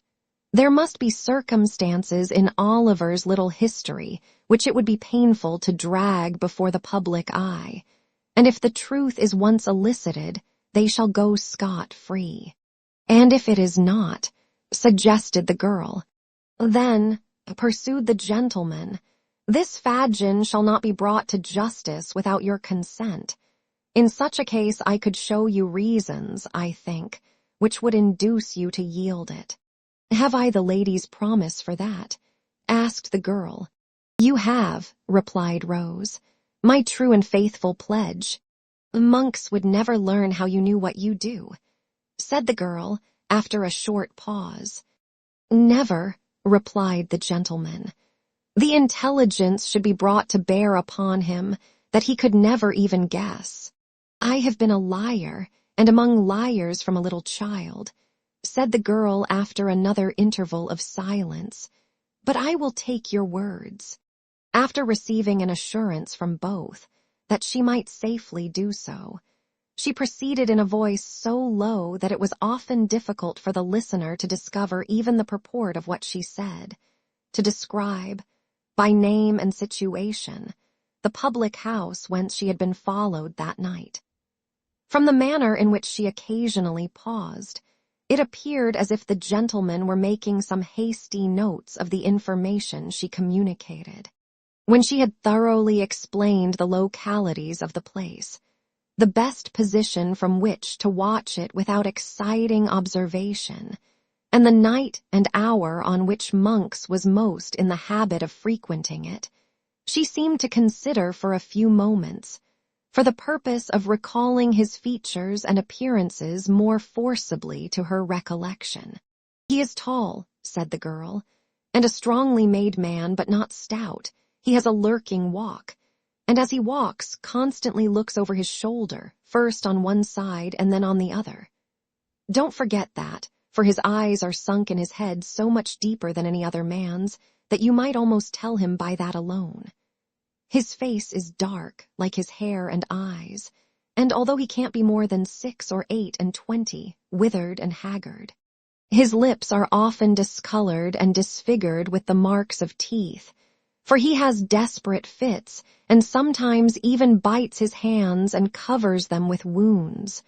Why did you start? Said the girl, stopping suddenly. The gentleman replied, in a hurried manner, that he was not conscious of having done so, and begged her to proceed. Part of this, said the girl, I have drawn out from other people at the house I tell you of, for I have only seen him twice, and both times he was covered up in a large cloak. I think that's all I can give you to know him by. Stay, though, she added. Upon his throat, so high that you can see a part of it below his neckerchief when he turns his face, there is a broad red mark like a burn or scald, cried the gentleman. How's this? Said the girl. You know him. The young lady uttered a cry of surprise, and for a few moments they were so still that the listener could distinctly hear them breathe. I think I do, said the gentleman, breaking silence. I should by your description, we shall see. Many people are singularly like each other. It may not be the same. As he expressed himself to this effect, with assumed carelessness, he took a step or two nearer the concealed spy, as the latter could tell from the distinctness with which he heard him mutter, It must be he. Now, he said, returning, so it seemed by the sound, to the spot where he had stood before, You have given us most valuable assistance, young woman, and I wish you to be the better for it. What can I do to serve you? Nothing, replied Nancy. You will not persist in saying that, rejoined the gentleman, with a voice and emphasis of kindness that might have touched a much harder and more obdurate heart. Think now, tell me. Nothing, sir, rejoined the girl, weeping. You can do nothing to help me. I am past all hope, indeed. You put yourself beyond its pale, said the gentleman. The past has been a dreary waste with you, of youthful energies misspent, and such priceless treasures lavished, as the Creator bestows but once and never grants again. But for the future you may hope. I do not say that it is in our power to offer you peace of heart and mind, for that must come as you seek it. but a quiet asylum, either in England or, if you fear to remain here, in some foreign country. It is not only within the compass of our ability, but our most anxious wish to secure you. Before the dawn of morning, before this river wakes to the first glimpse of daylight, you shall be placed as entirely beyond the reach of your former associates, and leave as utter an absence of all trace behind you, as if you were to disappear from the earth this moment. Come, I would not have you go back to exchange one word with any old companion, or take one look at any old haunt, or breathe the very air which is pestilence and death to you. Quit them all, while there is time and opportunity. She will be persuaded now, cried the young lady. She hesitates, I am sure. I fear not, my dear, said the gentleman. No, sir, I do not, replied the girl after a short struggle. I am chained to my old life. I loathe and hate it now, but I cannot leave it. I must have gone too far to turn back, and yet I don't know, for if you had spoken to me so some time ago, I should have laughed it off. But, she said, looking hastily round, this fear comes over me again. I must go home. Home, repeated the young lady, with great stress upon the word. Home, lady, rejoined the girl. To such a home as I have raised for myself with the work of my whole life. Let us part. I shall be watched or seen. Go, go. If I have done you any service, all I ask is that you leave me and let me go my way alone. It is useless, said the gentleman with a sigh. We compromise her safety, perhaps, by staying here. We may have detained her longer than she expected already. Yes, yes, urged the girl. You have. What, cried the young lady, can be the end of this poor creature's life? What? Repeated the girl. Look before you, lady. Look at that dark water. How many times do you read of such as I who spring into the tide and leave no living thing to care for or bewail them? It may be years hence, or it may be only months, but I shall come to that at last. Do not speak thus, pray, returned the young lady, sobbing. It will never reach your ears, dear lady, and God forbid such horrors should, replied the girl. Good night, good night. The gentleman turned away. This purse, cried the young lady. Take it for my sake, that you may have some resource in an hour of need and trouble. No, replied the girl. I have not done this for money. Let me have that to think of. And yet, give me something that you have worn. I should like to have something, no, not a ring, your gloves or handkerchief, anything that I can keep as having belonged to you, sweet lady. There. Bless you. God bless you. Good night, good night. The violent agitation of the girl, and the apprehension of some discovery which would subject her to ill usage and violence, seemed to determine the gentleman to leave her, as she requested. The sound of retreating footsteps were audible, and the voices ceased. The two figures of the young lady and her companion soon afterwards appeared upon the bridge. They stopped at the summit of the stairs. Hark! Cried the young lady, listening. Did she call? I thought I heard her voice. No, my love, replied Mr. Brownlow, looking sadly back. She has not moved, and will not till we are gone. Rose Maylie lingered, but the old gentleman drew her arm through his, and led her, with gentle force, away. As they disappeared, the girl sunk down nearly at her full length upon one of the stone stairs, and vented the anguish of her heart in bitter tears. After a time she arose, and with feeble and tottering steps ascended the street. The astonished listener remained motionless on his post for some minutes afterwards, and having ascertained, with many cautious glances round him, that he was again alone, crept slowly from his hiding place, and returned, stealthily and in the shade of the wall, in the same manner as he had descended. Peeping out more than once, when he reached the top, to make sure that he was unobserved, Noah Claypole darted away at his utmost speed and made for the Jew's house as fast as his legs would carry him. Chapter 47. Fatal Consequences. It was nearly 2 hours before daybreak, that time which in the autumn of the year may be truly called the dead of night, when the streets are silent and deserted, when even sounds appear to slumber, and profligacy and riot have staggered home to dream. It was at this still and silent hour that Fadgen sat watching in his old lair, with face so distorted and pale, and eyes so red and bloodshot that he looked less like a man than like some hideous phantom, moist from the grave and worried by an evil spirit. He sat crouching over a cold hearth, wrapped in an old torn coverlet, with his face turned towards a wasting candle that stood upon a table by his side. His right hand was raised to his lips, and as, absorbed in thought, he bit his long black nails, he disclosed among his toothless gums a few such fangs as should have been a dog's or rat's. Stretched upon a mattress on the floor lay Noah Claypole, fast asleep. Towards him the old man sometimes directed his eyes for an instant, and then brought them back again to the candle, which with a long burnt wick drooping almost double, and hot grease falling down in clots upon the table, plainly showed that his thoughts were busy elsewhere. Indeed they were. Mortification at the overthrow of his notable scheme, hatred of the girl who had dared to palter with strangers, and utter distrust of the sincerity of her refusal to yield him up, bitter disappointment at the loss of his revenge on Sykes, the fear of detection and ruin and death, and a fierce and deadly rage kindled by all. These were the passionate considerations which, following close upon each other with rapid and ceaseless whirl, shot through the brain of Fadgen, as every evil thought and blackest purpose lay working at his heart.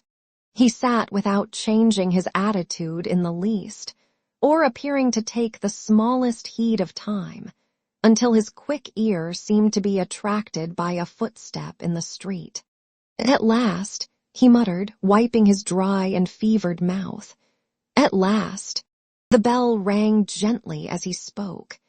He crept upstairs to the door, and presently returned accompanied by a man muffled to the chin, who carried a bundle under one arm. Sitting down and throwing back his outer coat, the man displayed the burly frame of Sykes. "There," he said, laying the bundle on the table. "Take care of that and do the most you can with it. It's been trouble enough to get. I thought I should have been here 3 hours ago." Fadgen laid his hand upon the bundle, and locking it in the cupboard, sat down again without speaking. But he did not take his eyes off the robber for an instant during this action. And now that they sat over against each other, face to face, he looked fixedly at him, with his lips quivering so violently, and his face so altered by the emotions which had mastered him, that the housebreaker involuntarily drew back his chair, and surveyed him with a look of real affright. "What now?" cried Sykes. "What do you look at a man so for?" Fadgen raised his right hand, and shook his trembling forefinger in the air. But his passion was so great that the power of speech was for the moment gone. "Damn," said Sykes, feeling in his breast with a look of alarm. "He's gone mad. I must look to myself here." "No, no," rejoined Fadgen, finding his voice. You're not the person, Bill. I've no fault to find with you." "Oh, you haven't you?" said Sykes, looking sternly at him, and ostentatiously passing a pistol into a more convenient pocket. "That's lucky for one of us. Which one that is don't matter." "I've got that to tell you, Bill," said Fadgen, drawing his chair nearer. "Will make you worse than me." "Aye," returned the robber with an incredulous air. "Tell away, look sharp, or Nance will think I'm lost." "Lost?" cried Fadgen. She has pretty well settled that in her own mind already." Sykes looked with an aspect of great perplexity into the Jew's face, and reading no satisfactory explanation of the riddle there, clenched his coat collar in his huge hand and shook him soundly. "Speak, will you?" he said, "or if you don't, it shall be for want of breath. Open your mouth and say what you've got to say in plain words. Out with it, you thundering old cur, out with it." "Suppose that lad that's laying there," Fadgen began. Sykes turned round to where Noah was sleeping, as if he had not previously observed him. "Well," he said, resuming his former position, "suppose that lad," pursued Fadgen, "was to peach, to blow upon us all, first seeking out the right folks for the purpose, and then having a meeting with 'em in the street to paint our likenesses, describe every mark that they might know us by, and the crib where we might be most easily taken. Suppose he was to do all this, and besides to blow upon a plan we've all been in, more or less of his own fancy, not grabbed, trapped, tried, earwigged by the parson and brought to it on bread and water, but of his own fancy, to please his own taste, stealing out at nights to find those most interested against us and peaching to them. Do you hear me?" cried the Jew, his eyes flashing with rage. "Suppose he did all this, what then?" "What then?" replied Sykes with a tremendous oath. "If he was left alive till I came, I'd grind his skull under the iron heel of my boot into as many grains as there are hairs upon his head." "What if I did it?" cried Fadgen almost in a yell. "I, that knows so much and could hang so many besides myself." "I don't know," replied Sykes, clenching his teeth and turning white at the mere suggestion. "I'd do something in the jail that 'ud get me put in irons, and if I was tried along with you, I'd fall upon you with them in the open court and beat your brains out afore the people. I should have such strength," muttered the robber, poising his brawny arm, "that I could smash your head as if a loaded wagon had gone over it." "You would." "Would I?" said the housebreaker. "Try me. If it was Charlie, or the Dodger, or Bet, or—" "I don't care who," replied Sykes impatiently. "Whoever it was, I'd serve them the same." Fadgen looked hard at the robber, and, motioning him to be silent, stooped over the bed upon the floor and shook the sleeper to rouse him. Sykes leant forward in his chair, looking on with his hands upon his knees, as if wondering much what all this questioning and preparation was to end in. "Bolter, Bolter, poor lad," said Fadgen, looking up with an expression of devilish anticipation and speaking slowly and with marked emphasis. "He's tired with watching for her so long, watching for her, Bill." "What do you mean?" asked Sykes, drawing back. Fadgen made no answer, but bending over the sleeper again, hauled him into a sitting posture. When his assumed name had been repeated several times, Noah rubbed his eyes, and giving a heavy yawn, looked sleepily about him. "Tell me that again, once again just for him to hear," said the Jew, pointing to Sykes as he spoke. "Tell your what?" asked the sleepy Noah, shaking himself pettishly. "That about Nancy," said Fadgen, clutching Sykes by the wrist, as if to prevent his leaving the house before he had heard enough. "You followed her." "Yes." "To London Bridge." "Yes." "Where she met two people." "So she did." A gentleman and a lady that she had gone to of her own accord before, who asked her to give up all her pals, and Monks first, which she did, and to describe him, which she did, and to tell her what house it was that we meet at and go to, which she did, and where it could be best watched from, which she did, and what time the people went there, which she did. She did all this.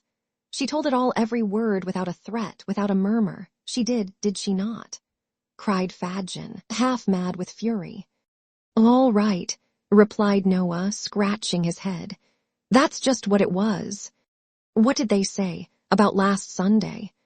About last Sunday, replied Noah, considering. Why, I told you that before. Again, tell it again, cried Fadgen, tightening his grasp on Sykes and brandishing his other hand aloft as the foam flew from his lips. They asked her, said Noah, who, as he grew more wakeful, seemed to have a dawning perception who Sykes was.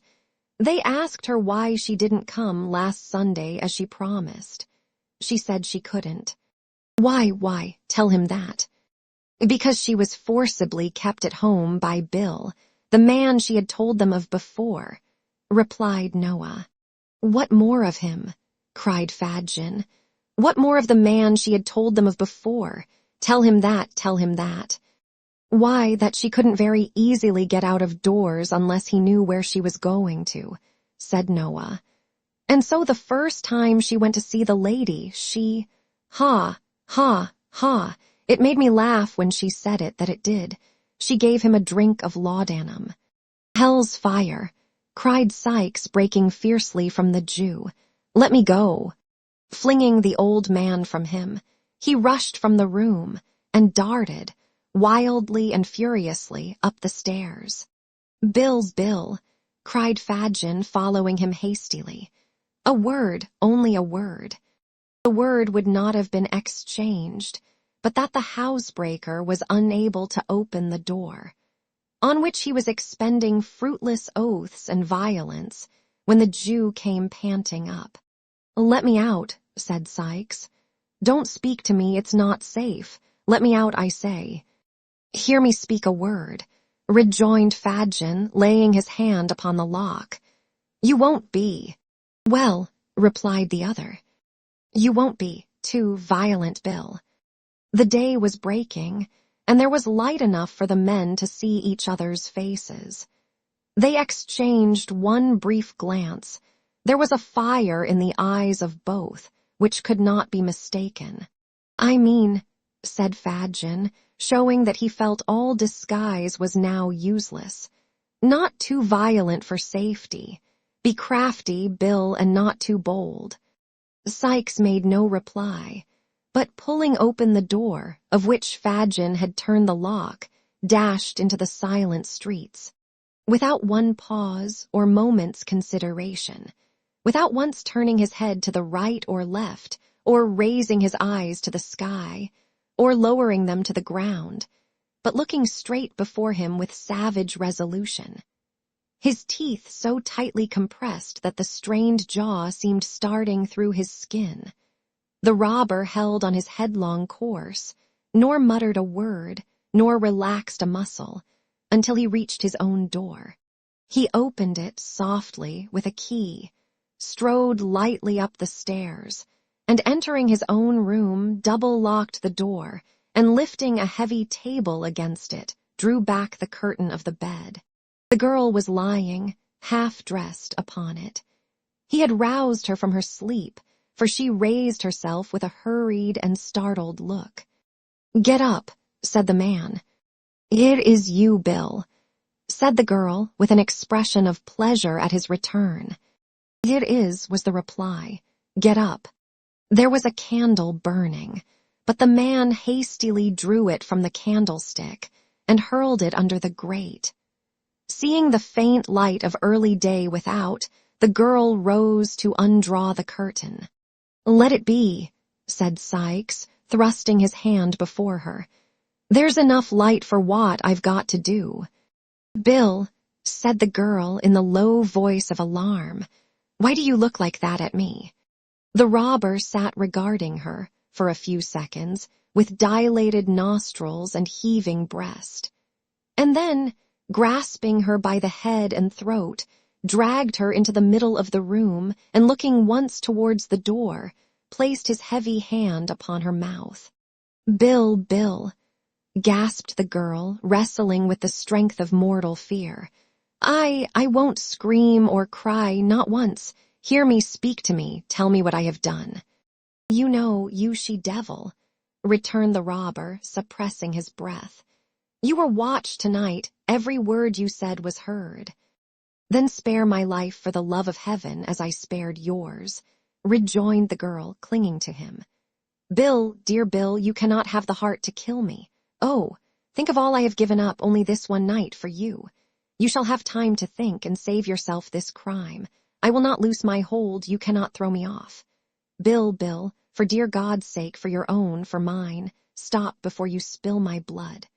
I have been true to you, upon my guilty soul I have." The man struggled violently to release his arms, but those of the girl were clasped round his, and tear her as he would, he could not tear them away. "Bill," cried the girl, striving to lay her head upon his breast, "the gentleman and that dear lady told me tonight of a home in some foreign country where I could end my days in solitude and peace.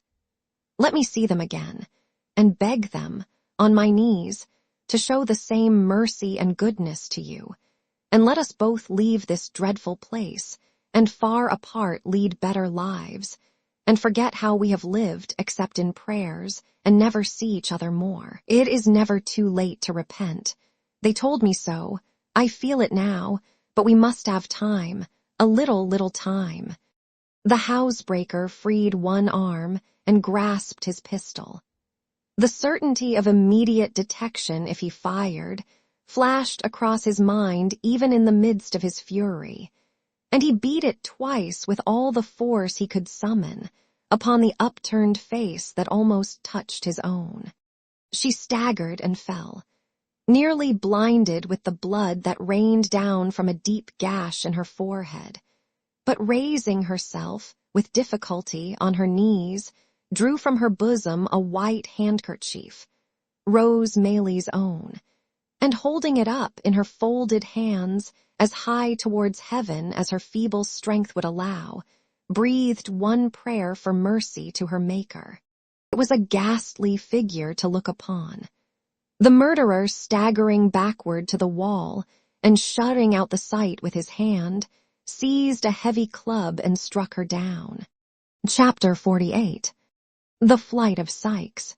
Of all bad deeds that, under cover of the darkness, had been committed within wide London's bounds since night hung over it, that was the worst. Of all the horrors that rose with an ill scent upon the morning air, that was the foulest and most cruel. The sun, the bright sun that brings back, not light alone, but new life and hope and freshness to man, burst upon the crowded city in clear and radiant glory.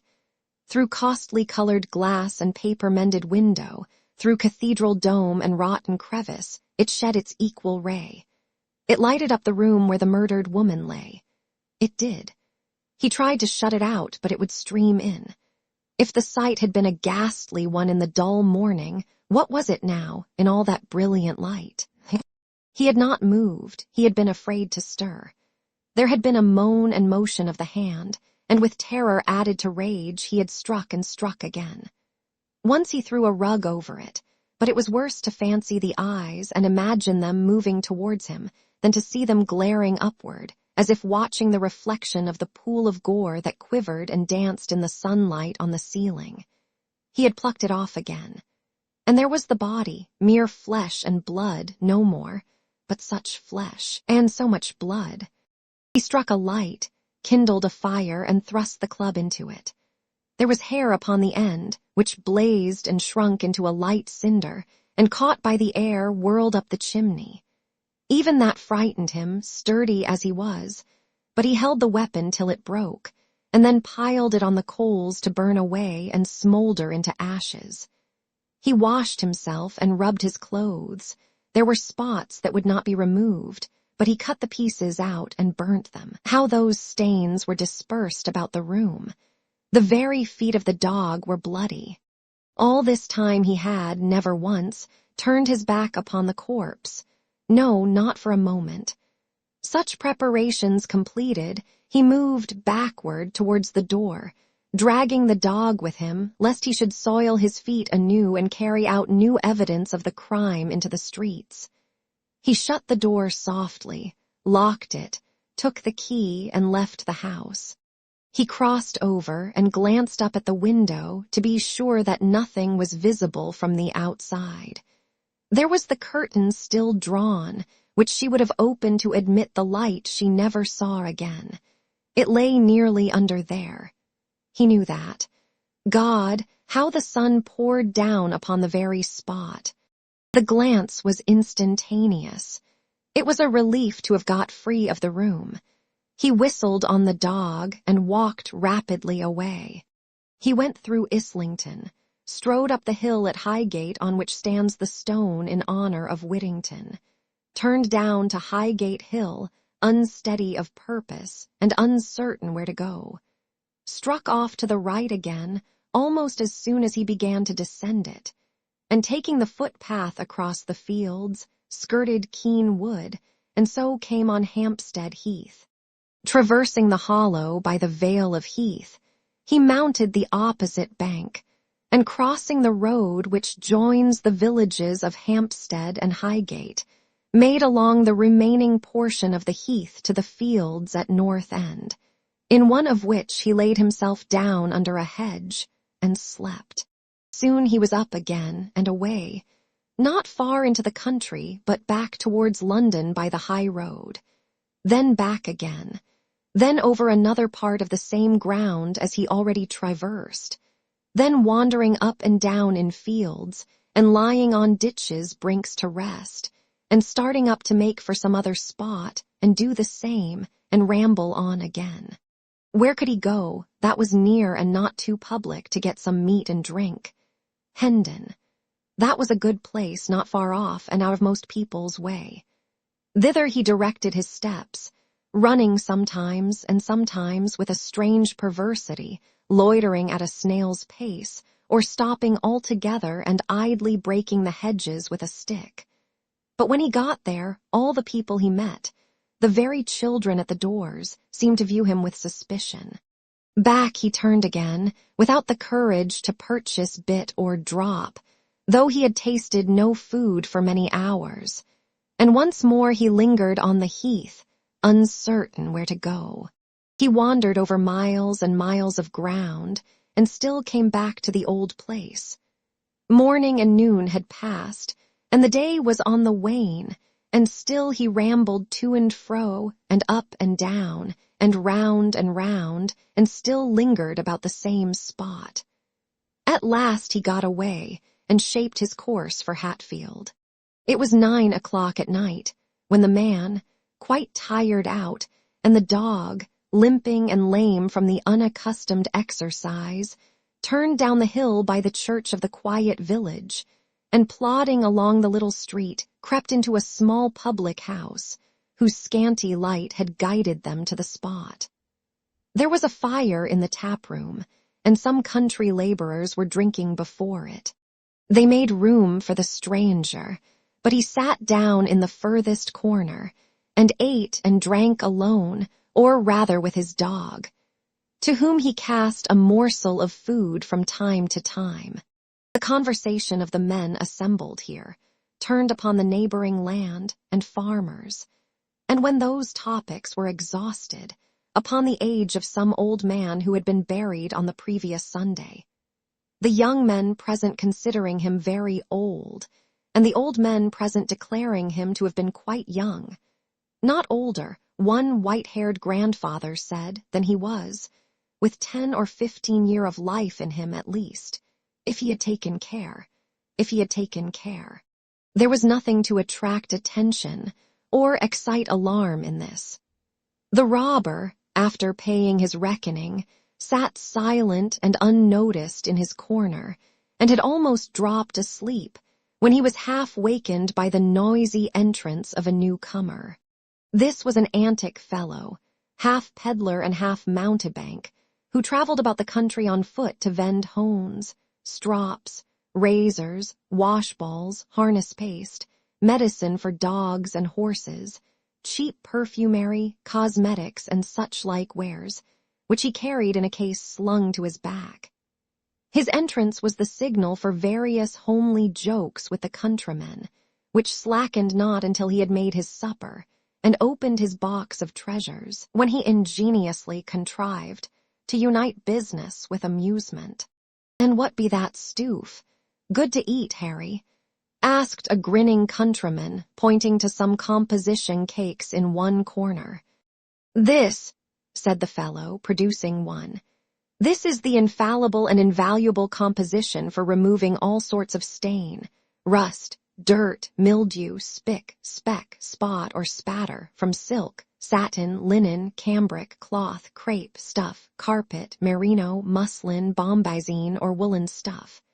Wine stains, fruit stains, beer stains, water stains, paint stains, pitch stains, any stains, all come out at one rub with the infallible and invaluable composition. If a lady stains her honor, she has only need to swallow one cake, and she's cured at once, for it's poison. If a gentleman wants to prove this, he has only need to bolt one little square, and he has put it beyond question, for it's quite as satisfactory as a pistol bullet, and a great deal nastier in the flavor, consequently the more credit in taking it. 1 penny a square. With all these virtues, 1 penny a square. There were 2 buyers directly, and more of the listeners plainly hesitated. The vendor, observing this, increased in loquacity. "It's all bought up as fast as it can be made," said the fellow. "There are 14 water mills, 6 steam engines, and a galvanic battery, always working upon it, and they can't make it fast enough, though the men work so hard that they die off, and the widows is pensioned directly, with £20 a year for each of the children, and a premium of 50 for twins. 1 penny a square. 2 halfpence is all the same, and 4 farthings is received with joy. 1 penny a square. Wine stains, fruit stains, beer stains, water stains, paint stains, pitch stains, mud stains, blood stains. Here is a stain upon the hat of a gentleman in company that I'll take clean out before he can order me a pint of ale." "Huh," cried Sikes, starting up. "Give that back." "I'll take it clean out, sir," replied the man, winking to the company, "before you can come across the room to get it. Gentlemen all, observe the dark stain upon this gentleman's hat, no wider than a shilling, but thicker than a half-crown. Whether it is a wine stain, fruit stain, beer stain, water stain, paint stain, pitch stain, mud stain, or blood stain." The man got no further, for Sikes, with a hideous imprecation, overthrew the table, and tearing the hat from him, burst out of the house. With the same perversity of feeling and irresolution that had fastened upon him, despite himself, all day, the murderer, finding that he was not followed, and that they most probably considered him some drunken, sullen fellow, turned back up the town, and getting out of the glare of the lamps of a stage-coach that was standing in the street, was walking past, when he recognized the mail from London, and saw that it was standing at the little post-office. He almost knew what was to come, but he crossed over and listened. The guard was standing at the door, waiting for the letter bag. A man, dressed like a gamekeeper, came up at the moment, and he handed him a basket which lay ready on the pavement. "That's for your people," said the guard. "Now look alive in there, will you? Damn that air bag, it warn't ready night afore last. This won't do, you know." "Anything new up in town, Ben?" asked the gamekeeper, drawing back to the window shutters, the better to admire the horses. "No, nothing that I knows on," replied the man, pulling on his gloves. "Corn's up a little. I heerd talk of a murder, too, down Spitalfields way, but I don't reckon much upon it." "Oh, that's quite true," said a gentleman inside, who was looking out of the window. "And a dreadful murder it was." "Was it, sir?" rejoined the guard, touching his hat. "Man or woman, pray, sir?" "A woman," replied the gentleman. "It is supposed." "Now, Ben," replied the coachman impatiently. "Damn that air bag," said the guard. "Are you gone to sleep in there?" "Coming," cried the office-keeper, running out. "Coming," growled the guard. "Ah, and so's the young ooman of property that's going to take a fancy to me, but I don't know when. Here, give hold. All right, ite." The horn sounded a few cheerful notes, and the coach was gone. Sykes remained standing in the street, apparently unmoved by what he had just heard, and agitated by no stronger feeling than a doubt where to go. At length he went back again, and took the road which leads from Hatfield to St. Albans. He went on doggedly, but as he left the town behind him and plunged into the solitude and darkness of the road, he felt a dread and awe creeping upon him which shook him to the core. Every object before him, substance or shadow, still or moving, took the semblance of some fearful thing. But these fears were nothing compared to the sense that haunted him of that morning's ghastly figure following at his heels. He could trace its shadow in the gloom, supply the smallest item of the outline, and note how stiff and solemn it seemed to stalk along. He could hear its garments rustling in the leaves, and every breath of wind came laden with that last low cry. If he stopped, it did the same. If he ran, it followed, not running too. That would have been a relief, but like a corpse endowed with the mere machinery of life, and borne on one slow, melancholy wind that never rose or fell. At times, he turned with desperate determination, resolved to beat this phantom off, though it should look him dead. But the hair rose on his head, and his blood stood still, for it had turned with him and was behind him then. He had kept it before him that morning, but it was behind now, always. He leaned his back against a bank and felt that it stood above him, visibly out against the cold night sky. He threw himself upon the road, on his back upon the road. At his head it stood, silent, erect, and still, a living gravestone with its epitaph in blood. Let no man talk of murderers escaping justice, and hint that Providence must sleep. There were 20 score of violent deaths in one long minute of that agony of fear. There was a shed in a field he passed that offered shelter for the night. Before the door were 3 tall poplar trees which made it very dark within, and the wind moaned through them with a dismal wail. He could not walk on till daylight came again, and here he stretched himself close to the wall to undergo new torture. For now a vision came before him, as constant and more terrible than that from which he had escaped. Those widely staring eyes, so lustreless and so glassy that he had better borne to see them than think upon them, appeared in the midst of the darkness, light in themselves, but giving light to nothing. There were but 2, but they were everywhere. If he shut out the sight, there came the room with every well-known object, some indeed that he would have forgotten if he had gone over its contents from memory, each in its accustomed place. The body was in its place, and its eyes were as he saw them when he stole away. He got up and rushed into the field without. The figure was behind him. He re-entered the shed and shrunk down once more. The eyes were there before he had laid himself along.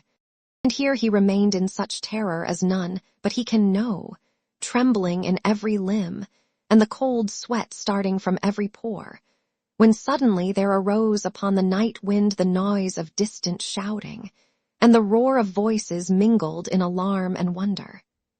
Any sound of men in that lonely place, even though it conveyed a real cause of alarm, was something to him.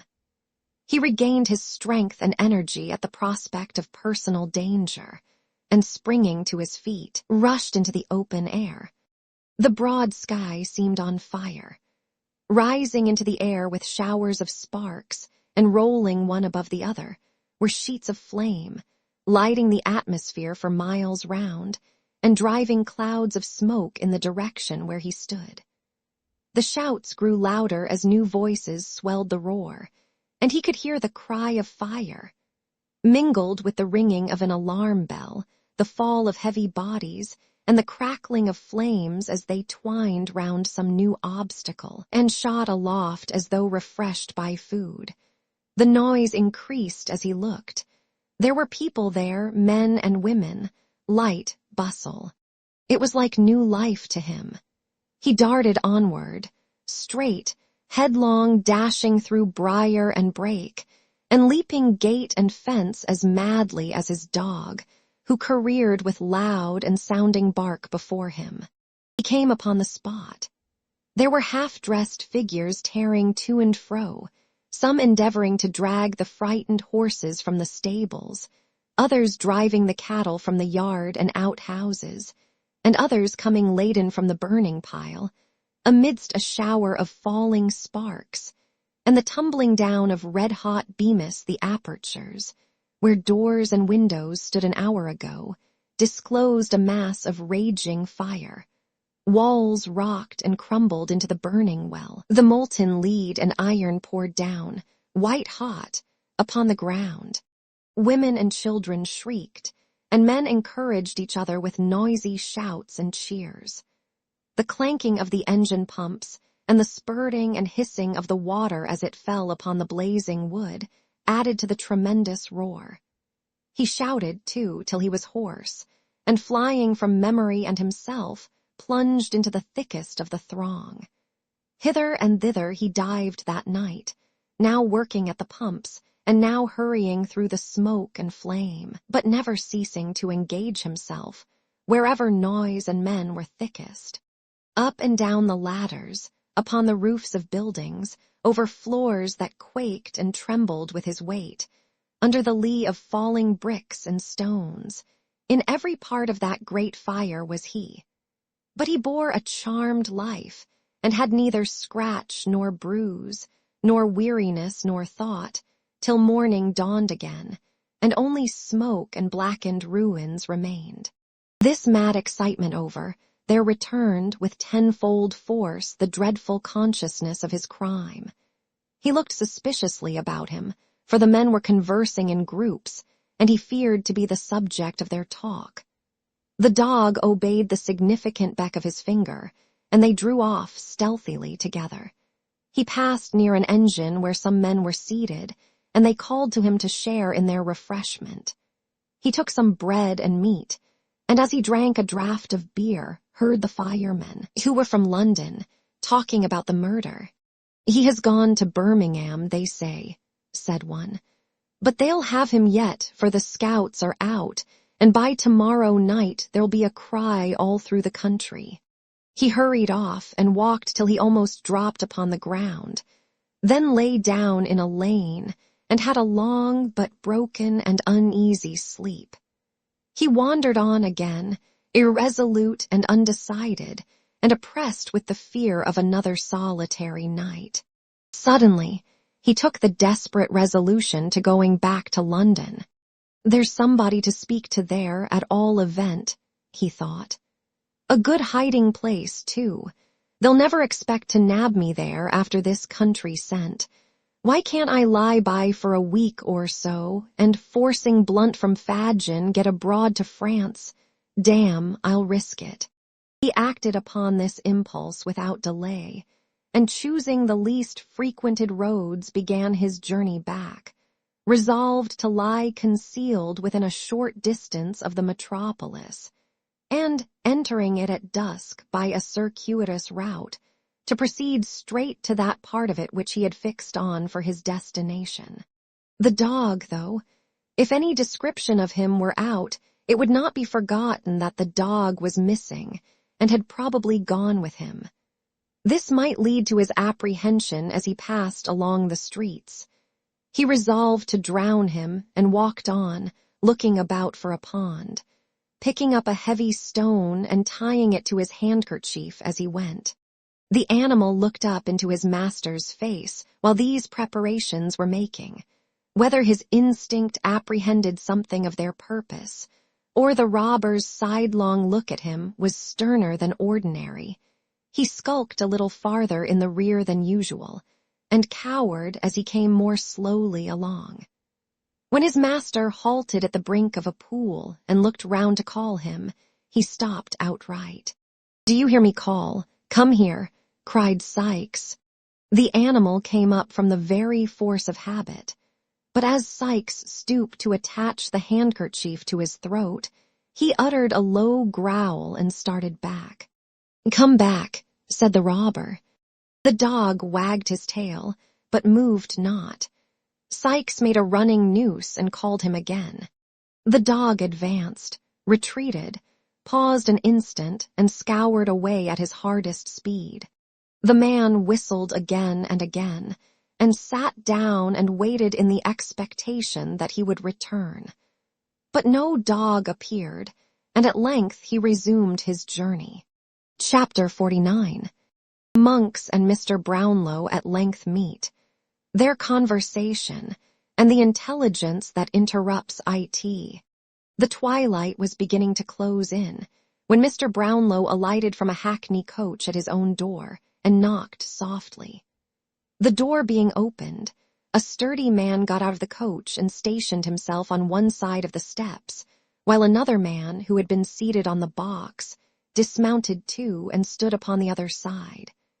At a sign from Mr. Brownlow, they helped out a third man, and taking him between them, hurried him into the house. This man was Monks. They walked in the same manner up the stairs without speaking, and Mr. Brownlow, preceding them, led the way into a back room. At the door of this apartment, Monks, who had ascended with evident reluctance, stopped.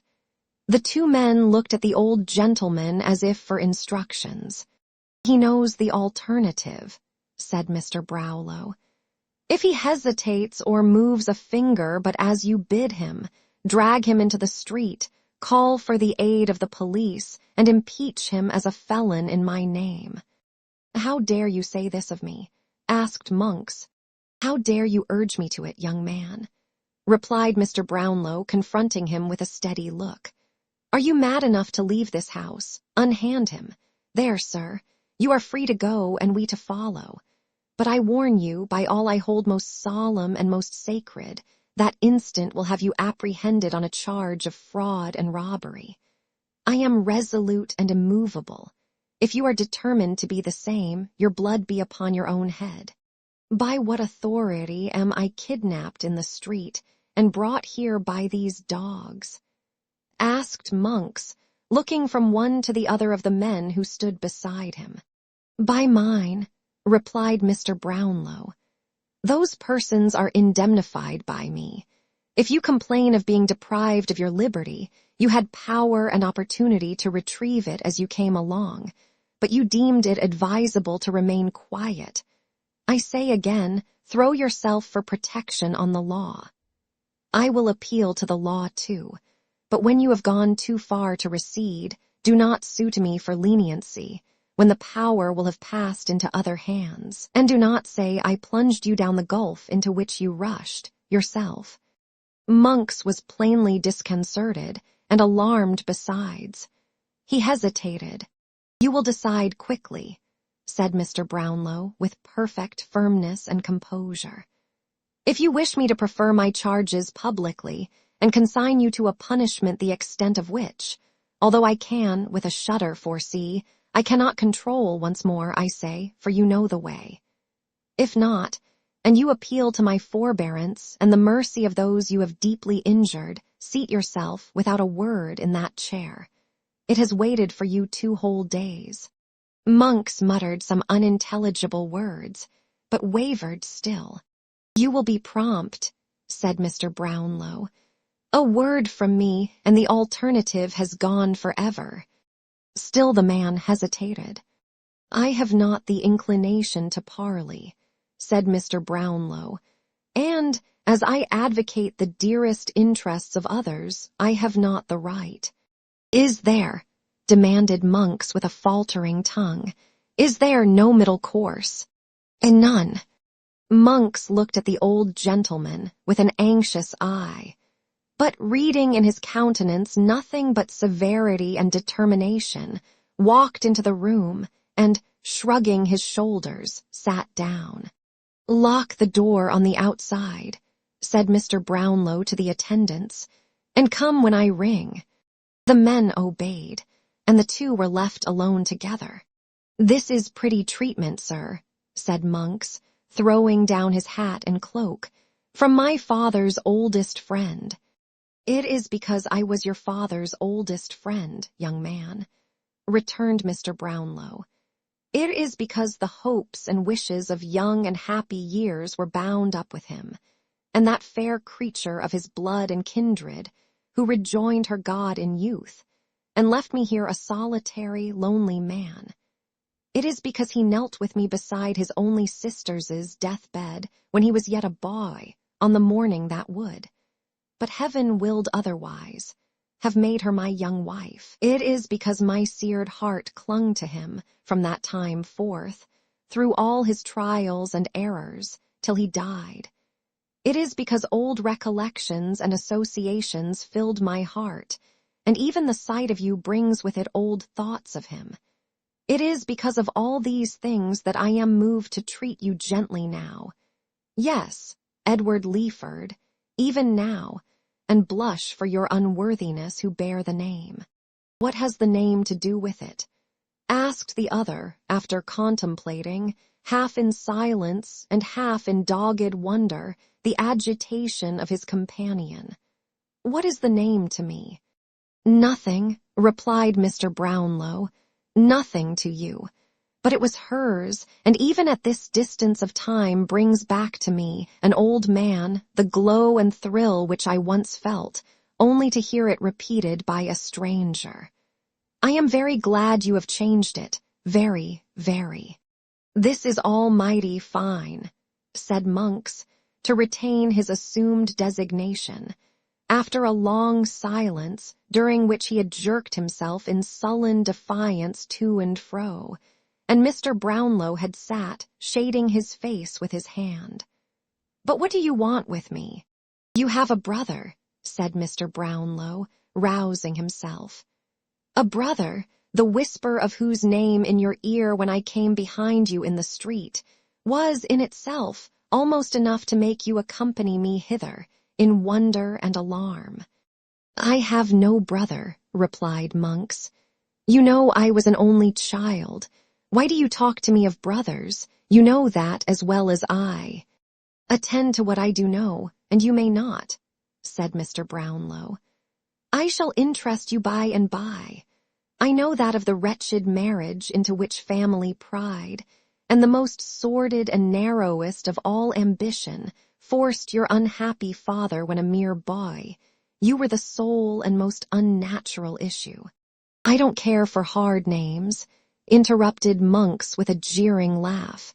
"You know the fact, and that's enough for me." "But I also know," pursued the old gentleman, "the misery, the slow torture, the protracted anguish of that ill-assorted union. I know how listlessly and wearily each of that wretched pair dragged on their heavy chain through a world that was poison to them both. I know how cold formalities were succeeded by open taunts, how indifference gave place to dislike, dislike to hate, and hate to loathing, until at last they wrenched the clanking bond asunder, and retiring a wide space apart, carried each a galling fragment, of which nothing but death could break the rivets, to hide it in new society beneath the gayest looks they could assume. Your mother succeeded. She forgot it soon. But it rusted and cankered at your father's heart for years." "Well, they were separated," said Monks, "and what of that?" "When they had been separated for some time," returned Mr. Brownlow, "and your mother, wholly given up to continental frivolities, had utterly forgotten the young husband 10 good years her junior, who, with prospects blighted, lingered on at home, he fell among new friends. This circumstance, at least, you know already." "Not I," said Monks, turning away his eyes and beating his foot upon the ground, as a man who is determined to deny everything. "Not I. Your manner, no less than your actions, assures me that you have never forgotten it, or ceased to think of it with bitterness," returned Mr. Brownlow. I speak of 15 years ago, when you were not more than 11 years old, and your father but 31. For he was, I repeat, a boy, when his father ordered him to marry.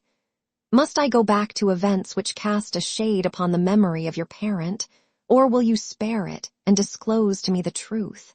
I have nothing to disclose, rejoined Monks. You must talk on if you will. These new friends, then, said Mr. Brownlow, were a naval officer retired from active service, whose wife had died some half a year before and left him with 2 children. There had been more, but of all their family, happily but 2 survived. They were both daughters, one a beautiful creature of 19, and the other a mere child of 2 or 3 years old. What's this to me? Asked Monks. They resided, said Mr. Brownlow, without seeming to hear the interruption, in a part of the country to which your father in his wandering had repaired, and where he had taken up his abode. Acquaintance, intimacy, friendship fast followed on each other. Your father was gifted as few men are. He had his sister's soul and person. As the old officer knew him more and more, he grew to love him. I would that it had ended there. His daughter did the same. The old gentleman paused. Monks was biting his lips with his eyes fixed upon the floor. Seeing this, he immediately resumed. The end of a year found him contracted, solemnly contracted to that daughter, the object of the first, true, ardent, only passion of a guileless girl. Your tale is of the longest, observed Monks, moving restlessly in his chair. It is a true tale of grief and trial and sorrow, young man, returned Mr. Brownlow, and such tales usually are. If it were one of unmixed joy and happiness, it would be very brief. At length, one of those rich relations to strengthen whose interest and importance your father had been sacrificed, as others are often. It is no uncommon case, died, and to repair the misery he had been instrumental in occasioning, left him his panacea for all griefs, money. It was necessary that he should immediately repair to Rome, whither this man had sped for health, and where he had died, leaving his affairs in great confusion. He went, was seized with mortal illness there, was followed, the moment the intelligence reached Paris, by your mother who carried you with her. He died the day after her arrival, leaving no will, so that the whole property fell to her and you. At this part of the recital Monks held his breath, and listened with a face of intense eagerness, though his eyes were not directed towards the speaker. As Mr. Brownlow paused, he changed his position with the air of one who has experienced a sudden relief, and wiped his hot face and hands. Before he went abroad, and as he passed through London on his way, said Mr. Brownlow, slowly and fixing his eyes upon the other's face, he came to me. I never heard of that, interrupted Monks in a tone intended to appear incredulous, but savoring more of disagreeable surprise. He came to me, and left with me, among some other things, a picture, a portrait painted by himself, a likeness of this poor girl, which he did not wish to leave behind, and could not carry forward on his hasty journey. He was worn by anxiety and remorse almost to a shadow, talked in a wild, distracted way of ruin and dishonor worked by himself, confided to me his intention to convert his whole property, at any loss, into money, and, having settled on his wife, and you a portion of his recent acquisition, to fly the country. I guessed too well he would not fly alone, and never see it more. Even from me, his old and early friend, whose strong attachment had taken root in the earth that covered one most dear to both, even from me he withheld any more particular confession, promising to write and tell me all, and after that to see me once again for the last time on earth. Alas, that was the last time. I had no letter, and I never saw him more. I went, said Mr. Brownlow, after a short pause. I went, when all was over, to the scene of his. I will use the term the world would freely use, for worldly harshness or favor are now alike to him, of his guilty love, resolved that if my fears were realized, that erring child should find one heart and home to shelter and compassionate her. The family had left that part a week before. They had called in such trifling debts as were outstanding, discharged them, and left the place by night. Why, or whither, none can tell. Monks drew his breath yet more freely, and looked round with a smile of triumph. "When your brother," said Mr. Brownlow, drawing nearer to the other's chair, "when your brother, a feeble, ragged, neglected child, was cast in my way by a stronger hand than chance, and rescued by me from a life of vice and infamy." "What?" cried Monks. "By me," said Mr. Brownlow. "I told you I should interest you before long. I say by me. I see that your cunning associate suppressed my name, although for aught he knew it would be quite strange to your ears. When he was rescued by me then, and lay recovering from sickness in my house, his strong resemblance to this picture I have spoken of struck me with astonishment. Even when I first saw him in all his dirt and misery, there was a lingering expression in his face that came upon me like a glimpse of some old friend flashing on one in a vivid dream. I need not tell you he was snared away before I knew his history." "Why not?" asked Monks hastily. "Because you know it well." "Lie." "Denial to me is vain," replied Mr. Brownlow. "I shall show you that I know more than that." You can't prove anything against me," stammered Monks. "I defy you to do it." "We shall see," returned the old gentleman with a searching glance. "I lost the boy, and no efforts of mine could recover him. Your mother being dead, I knew that you alone could solve the mystery if anybody could, and as when I had last heard of you, you were on your own estate in the West Indies, whither, as you well know, you retired upon your mother's death to escape the consequences of vicious courses here, I made the voyage. You had left it months before and were supposed to be in London, but no one could tell where. I returned. Your agents had no clue to your residence. You came and went, they said, as strangely as you had ever done, sometimes for days together and sometimes not for months, keeping to all appearance the same low haunts and mingling with the same infamous herd who had been your associates when a fierce, ungovernable boy. I wearied them with new applications. I paced the streets by night and day, but until 2 hours ago all my efforts were fruitless, and I never saw you for an instant. And now you do see me, said Monks, rising boldly. What then? Fraud and robbery are high-sounding words, justified, you think, by a fancied resemblance in some young imp to an idle daub of a dead man's brother. You don't even know that a child was born of this maudlin pair. You don't even know that. I did not, replied Mr. Brownlow, rising too. But within the last fortnight I have learnt it all. You have a brother, you know it, and him. There was a will which your mother destroyed, leaving the secret and the gain to you at her own death. It contained a reference to some child likely to be the result of this sad connection, which child was born and accidentally encountered by you, when your suspicions were first awakened by his resemblance to your father. You repaired to the place of his birth. There existed proofs long suppressed, of his birth and parentage. Those proofs were destroyed by you, and now, in your own words to your accomplice the Jew, the only proofs of the boy's identity lie at the bottom of the river, and the old hag that received them from the mother is rotting in her coffin. Unworthy son, coward, liar, you, who hold your counsels with thieves and murderers in dark rooms at night, you, whose plots and wiles have brought a violent death upon the head of one worth millions such as you, who from your cradle were gall and bitterness to your own father's heart, and in whom all evil passions, vice, and profligacy festered, till they found a vent in a hideous disease which had made your face an index even to your mind. You, Edward Leeford, do you still brave me?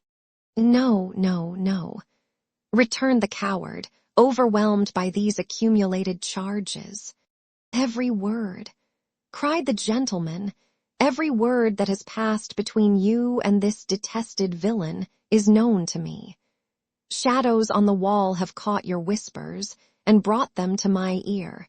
The sight of the persecuted child has turned vice itself, and given it the courage and almost the attributes of virtue. Murder has been done, to which you were morally, if not really, a party. No, no, interposed Monks. I knew nothing of that. I was going to inquire the truth of the story when you overtook me. I didn't know the cause. I thought it was a common quarrel. It was the partial disclosure of your secrets, replied Mr. Brownlow. Will you disclose the whole? Yes, I will. Set your hand to a statement of truth and facts, and repeat it before witnesses. That I promise too. Remain quietly here until such a document is drawn up, and proceed with me to such a place as I may deem most advisable for the purpose of attesting it. If you insist upon that, I'll do that also, replied Monks. You must do more than that, said Mr. Brownlow. Make restitution to an innocent and unoffending child, for such he is, although the offspring of a guilty and most miserable love. You have not forgotten the provisions of the will. Carry them into execution so far as your brother is concerned, and then go where you please. In this world you need meet no more. While Monks was pacing up and down, meditating with dark and evil looks on this proposal, and the possibilities of evading it torn by his fears on the one hand and his hatred on the other, the door was hurriedly unlocked, and a gentleman, Mr. Losberne, entered the room in violent agitation. The man will be taken, he cried. He will be taken tonight. The murderer? Asked Mr. Brownlow. Yes, yes, replied the other. His dog has been seen lurking about some old haunt, and there seems little doubt that his master either is, or will be, there under cover of the darkness. Spies are hovering about in every direction. I have spoken to the men who are charged with his capture, and they tell me he cannot escape. A reward of £100 is proclaimed by government tonight. I will give 50 more, said Mr. Brownlow, and proclaim it with my own lips upon the spot if I can reach it. Where is Mr. Maylie? Harry, as soon as he had seen your friend here, safe in a coach with you, he hurried off to where he heard this, replied the doctor, and mounting his horse sallied forth to join the first party at some place in the outskirts agreed upon between them. Fadgen, said Mr. Brownlow, what of him? When I last heard, he had not been taken, but he will be or is by this time. They're sure of him. Have you made up your mind? Asked Mr. Brownlow in a low voice of Monks. Yes, he replied. You will be secret with me. I will. Remain here till I return. It is your only hope of safety. They left the room, and the door was again locked. What have you done? Asked the doctor in a whisper. All that I could hope to do, and even more. Coupling the poor girl's intelligence with my previous knowledge, and the result of our good friend's inquiries on the spot, I left him no loophole of escape, and laid bare the whole villainy which by these lights became plain as day. Write and appoint the evening after tomorrow at 7 for the meeting. We shall be down there a few hours before, but shall require rest, especially the young lady, who may have greater need of firmness than either you or I can quite foresee just now. But my blood boils to avenge this poor murdered creature. Which way have they taken? "Drive straight to the office and you will be in time," replied Mr. Losberne. "I will remain here." The two gentlemen hastily separated, each in a fever of excitement wholly uncontrollable. Chapter 50.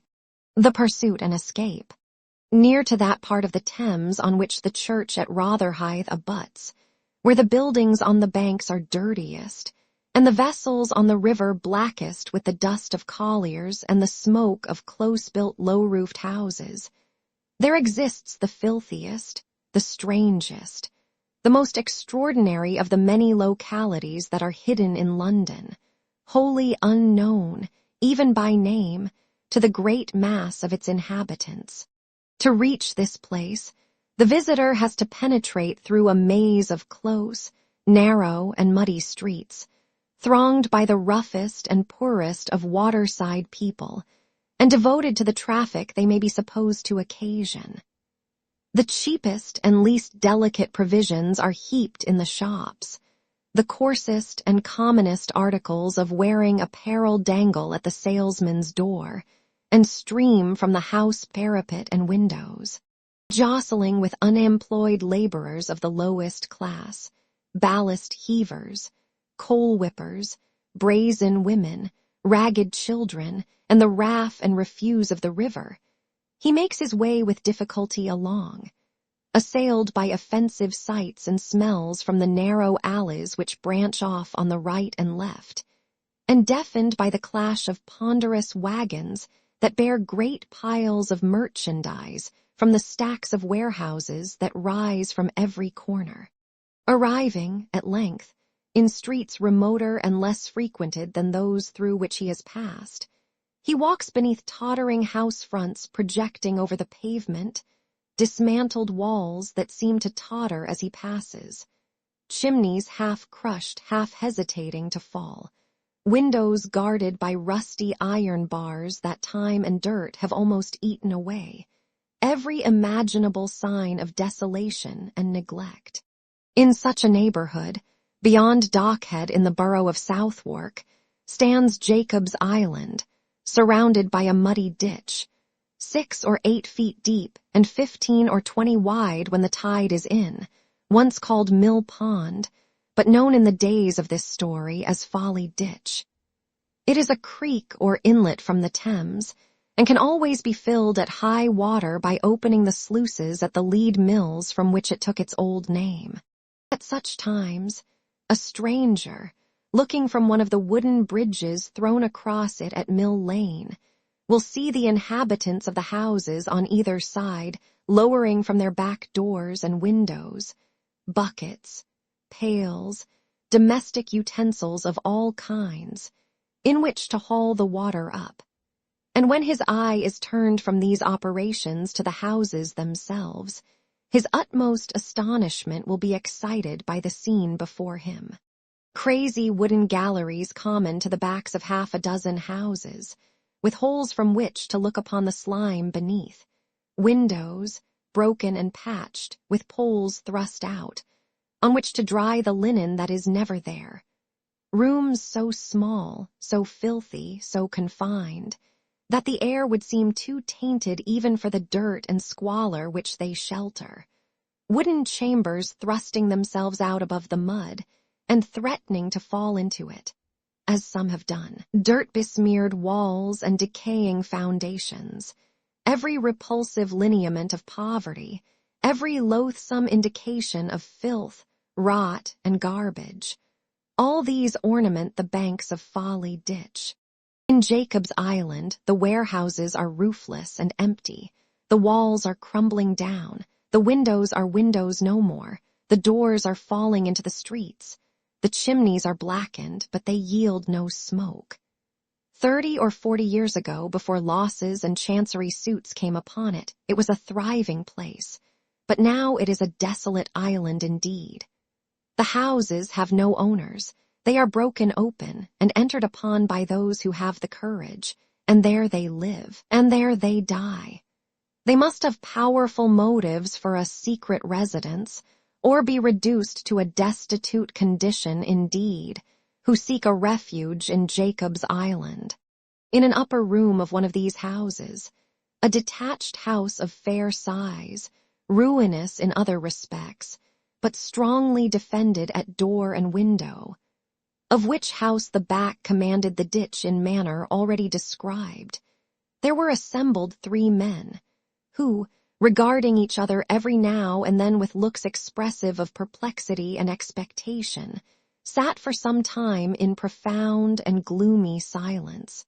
One of these was Toby Crackit, another Mr. Chitterling, and the third a robber of 50 years, whose nose had been almost beaten in some old scuffle, and whose face bore a frightful scar which might probably be traced to the same occasion. This man was a returned transport, and his name was Caggs. "I wish," said Toby, turning to Mr. Chitterling, "that you had picked out some other crib when the 2 old ones got too warm, and had not come here, my fine feller." "Why didn't you, Blunderhead?" said Caggs. "Well, I thought you'd have been a little more glad to see me than this," replied Mr. Chitterling, with a melancholy air. "Why, look, young gentleman," said Toby, "when a man keeps himself so very exclusive as I have done, and by that means has a snug house over his head with nobody a-prying and smelling about it, it's rather a startling thing to have the honor of a wisit from a young gentleman, however respectable and pleasant a person he may be to play cards with at conweniency, circumstanced as you are. Especially when the exclusive young man has got a friend stopping with him, that's arrived sooner than was expected from foreign parts, and is too modest to want to be presented to the judges on his return," added Mr. Caggs. There was a short silence, after which Toby Crackit, seeming to abandon as hopeless any further effort to maintain his usual devil-may-care swagger, turned to Chitterling and said, "When was Fadgen took then?" "Just at dinner time, 2 o'clock this afternoon. Charlie and I made our lucky up the wash-us chimney, and Bolter got into the empty water-butt, head downwards, but his legs were so precious long that they stuck out at the top, and so they took him too. And Bet, poor Bet, she went to see the body to speak to who it was," replied Chitterling, his countenance falling more and more, "and went off mad, screaming and raving and beating her head against the boards. So they put a straight waistcoat on her and took her to the hospital, and there she is." "What's come of young Bates?" demanded Caggs. "He hung about not to come over here afore dark, but he'll be here soon," replied Chitterling. "There's nowhere else to go to now, for the people at the Cripples are all in custody, and the bar of the Ken, I went up there and see it with my own eyes, is filled with traps." "This is a smash," observed Toby, biting his lips. "There's more than one will go with this." "The sessions are on," said Caggs. "If they get the inquest over and Bolter turns King's evidence, as of course he will from what he's said already, they can prove Fadgen an accessory before the fact and get the trial on Friday, and he'll swing in 6 days from this, by G. You should have heard the people groan," said Chitterling. "The officers fought like devils, or they'd have torn him away. He was down once, but they made a ring round him and fought their way along. You should have seen how he looked about him, all muddy and bleeding, and clung to them as if they were his dearest friends. I can see him now, not able to stand upright with the pressing of the mob, and dragging him along amongst them. I can see the people jumping up, one behind another, and snarling with their teeth and making at him. I can see the blood upon his hair and beard, and hear the cries with which the women worked themselves into the center of the crowd at the street corner, and swore they'd tear his heart out. The horror-stricken witness of this scene pressed his hands upon his ears, and with his eyes closed got up and paced violently to and fro, like one distracted. While he was thus engaged, and the two men sat by in silence with their eyes fixed upon the floor. A pattering noise was heard upon the stairs, and Sykes's dog bounded into the room. They ran to the window, downstairs, and into the street. The dog had jumped in at an open window. He made no attempt to follow them, nor was his master to be seen. "What's the meaning of this?" said Toby when they had returned. "He can't be coming here. I hope not." "If he was coming here, he'd have come with the dog," said Kaggs, stooping down to examine the animal who lay panting on the floor.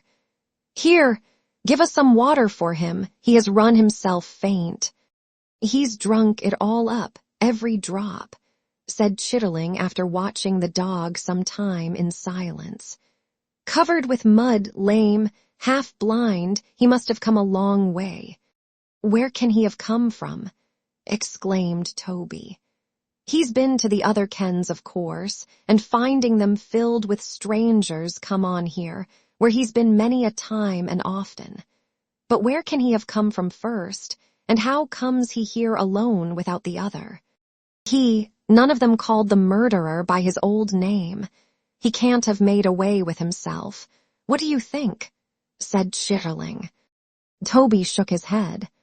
"If he had," said Kaggs, "the dog 'ud want to lead us away to where he did it. No, I think he's got out of the country and left the dog behind. He must have given him the slip somehow, or he wouldn't be so easy." This solution, appearing the most probable one, was adopted as the right. The dog, creeping under a chair, coiled himself up to sleep, without more notice from anybody. It being now dark, the shutter was closed, and a candle lighted and placed upon the table. The terrible events of the last 2 days had made a deep impression on all three, increased by the danger and uncertainty of their own position. They drew their chairs closer together, starting at every sound. They spoke little, and that in whispers, and were as silent and awe-stricken as if the remains of the murdered woman lay in the next room. They had sat thus some time, when suddenly was heard a hurried knocking at the door below. "Young Bates," said Kaggs, looking angrily round to check the fear he felt himself. The knocking came again. No, it wasn't he. He never knocked like that. Crackit went to the window, and shaking all over, drew in his head. There was no need to tell them who it was. His pale face was enough. The dog, too, was on the alert in an instant, and ran whining to the door. "We must let him in," he said, taking up the candle. "Isn't there any help for it?" asked the other man in a hoarse voice. "None. He must come in." "Don't leave us in the dark," said Kaggs, taking down a candle from the chimney-piece, and lighting it with such a trembling hand that the knocking was twice repeated before he had finished. Crackit went down to the door, and returned followed by a man with the lower part of his face buried in a handkerchief, and another tied over his head under his hat. He drew them slowly off. Blanched face, sunken eyes, hollow cheeks, beard of 3 days' growth, wasted flesh, short, thick breath. It was the very ghost of Sykes. He laid his hand upon a chair which stood in the middle of the room, but shuddering as he was about to drop into it, and seeming to glance over his shoulder, dragged it back close to the wall, as close as it would go, and ground it against it, and sat down. Not a word had been exchanged. He looked from one to another in silence. If an eye were furtively raised and met his, it was instantly averted. When his hollow voice broke silence, they all three started. They seemed never to have heard its tones before. "How came that dog here?" he asked. "Alone, 3 hours ago. Tonight's paper says that Fadgens took. Is it true or a lie?" "True." They were silent again. "Damn you all," said Sykes, passing his hand across his forehead. "Have you nothing to say to me? There was an uneasy movement among them, but nobody spoke. "You that keep this house," said Sikes, turning his face to Crackit, "do you mean to sell me, or to let me lie here till this hunt is over?" "You may stop here, if you think it safe," returned the person addressed after some hesitation. Sikes carried his eyes slowly up the wall behind him, rather trying to turn his head than actually doing it, and said, "Is it the body, is it buried?" They shook their heads. "Why isn't it?" he retorted with the same glance behind him. "What do they keep such ugly things above the ground for? Who's that knocking?" Crackit intimated, by a motion of his hand as he left the room, that there was nothing to fear, and directly came back with Charlie Bates behind him. Sikes sat opposite the door, so that the moment the boy entered the room he encountered his figure. "Toby," said the boy, falling back, as Sikes turned his eyes towards him, "why didn't you tell me this downstairs?" There had been something so tremendous in the shrinking off of the three, that the wretched man was willing to propitiate even this lad. Accordingly he nodded, and made as though he would shake hands with him.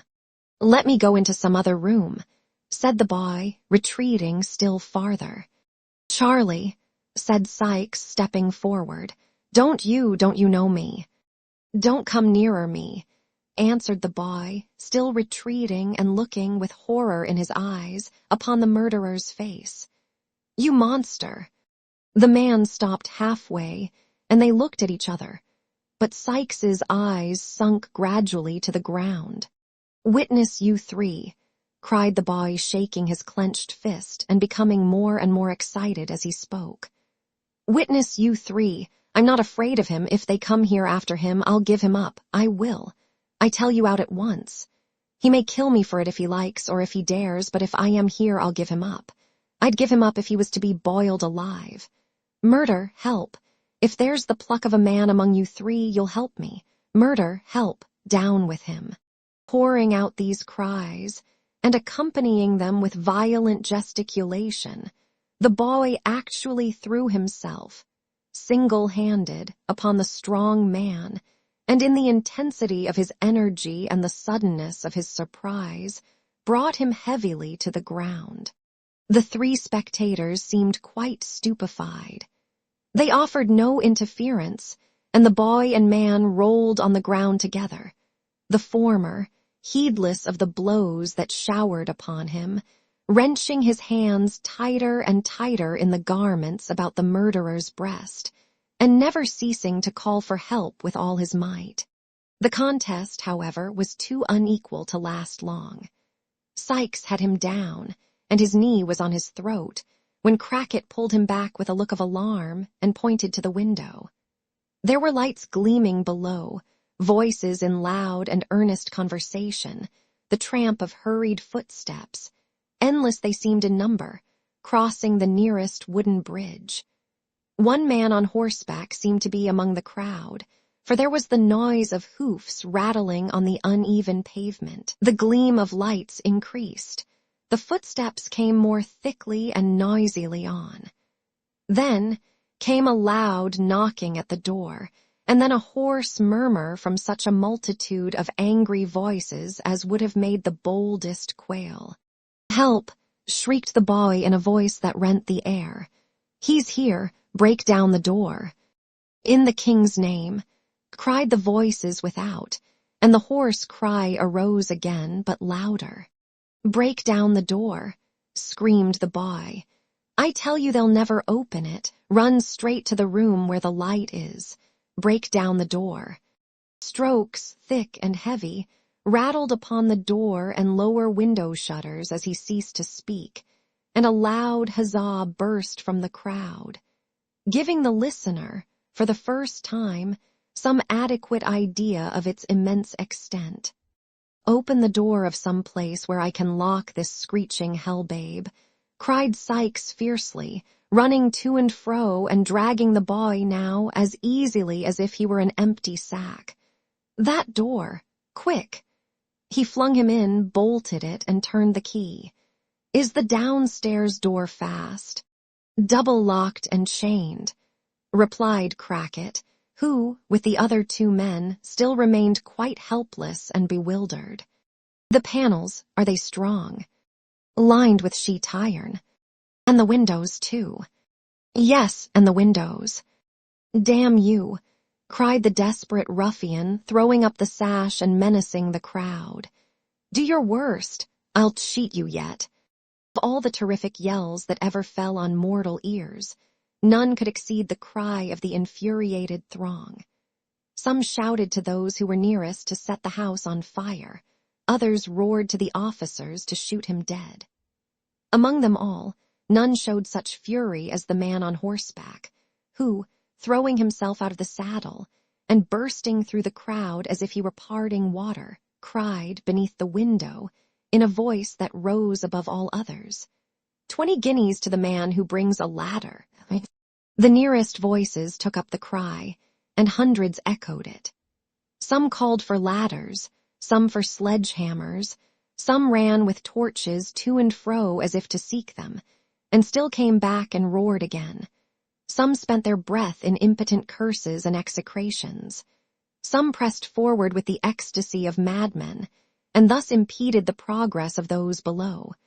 Some among the boldest attempted to climb up by the water-spout and crevices in the wall, and all waved to and fro in the darkness beneath, like a field of corn moved by an angry wind, and joined from time to time in one loud furious roar.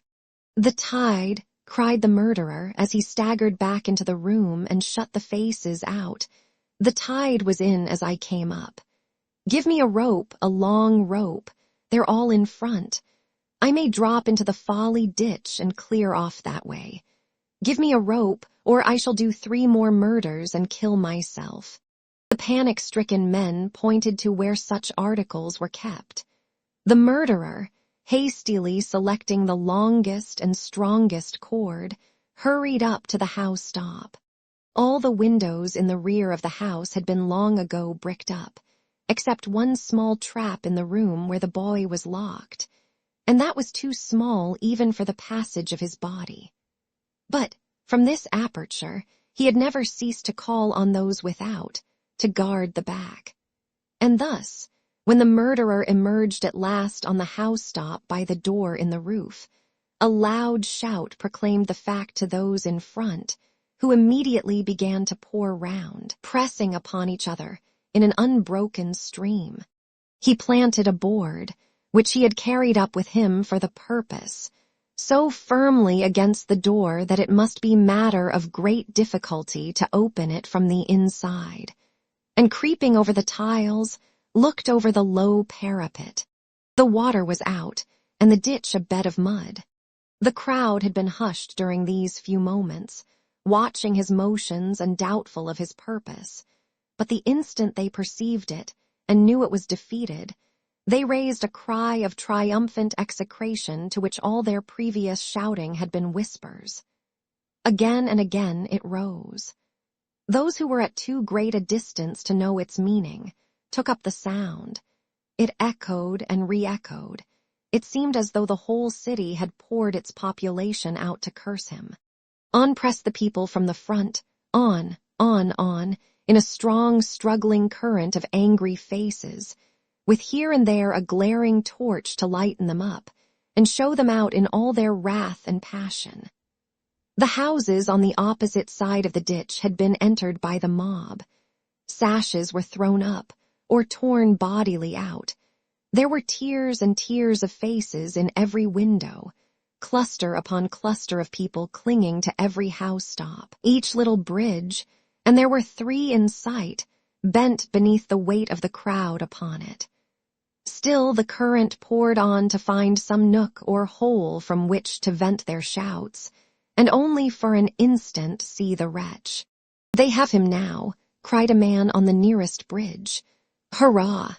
The crowd grew light with uncovered heads, and again the shout uprose. "I will give £50," cried an old gentleman from the same quarter, To the man who takes him alive, I will remain here till he come to ask me for it." There was another roar. At this moment the word was passed among the crowd that the door was forced at last, and that he who had first called for the ladder had mounted into the room. The stream abruptly turned, as this intelligence ran from mouth to mouth, and the people at the windows, seeing those upon the bridges pouring back, quitted their stations, and running into the street, joined the concourse that now thronged pell-mell to the spot they had left, each man crushing and striving with his neighbor, and all panting with impatience to get near the door, and look upon the criminal as the officers brought him out.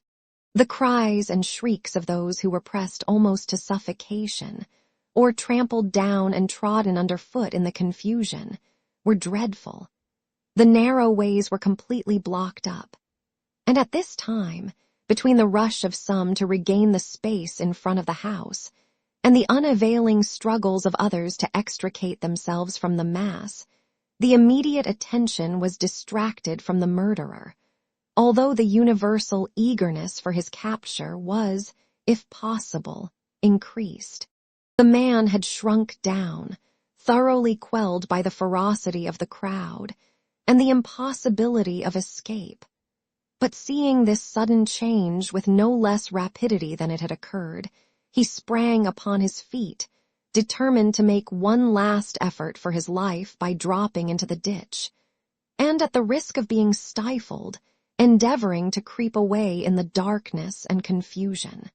Roused into new strength and energy, and stimulated by the noise within the house which announced that an entrance had really been effected, he set his foot against the stack of chimneys, fastened one end of the rope tightly and firmly round it, and with the other made a strong running noose by the aid of his hands and teeth almost in a second.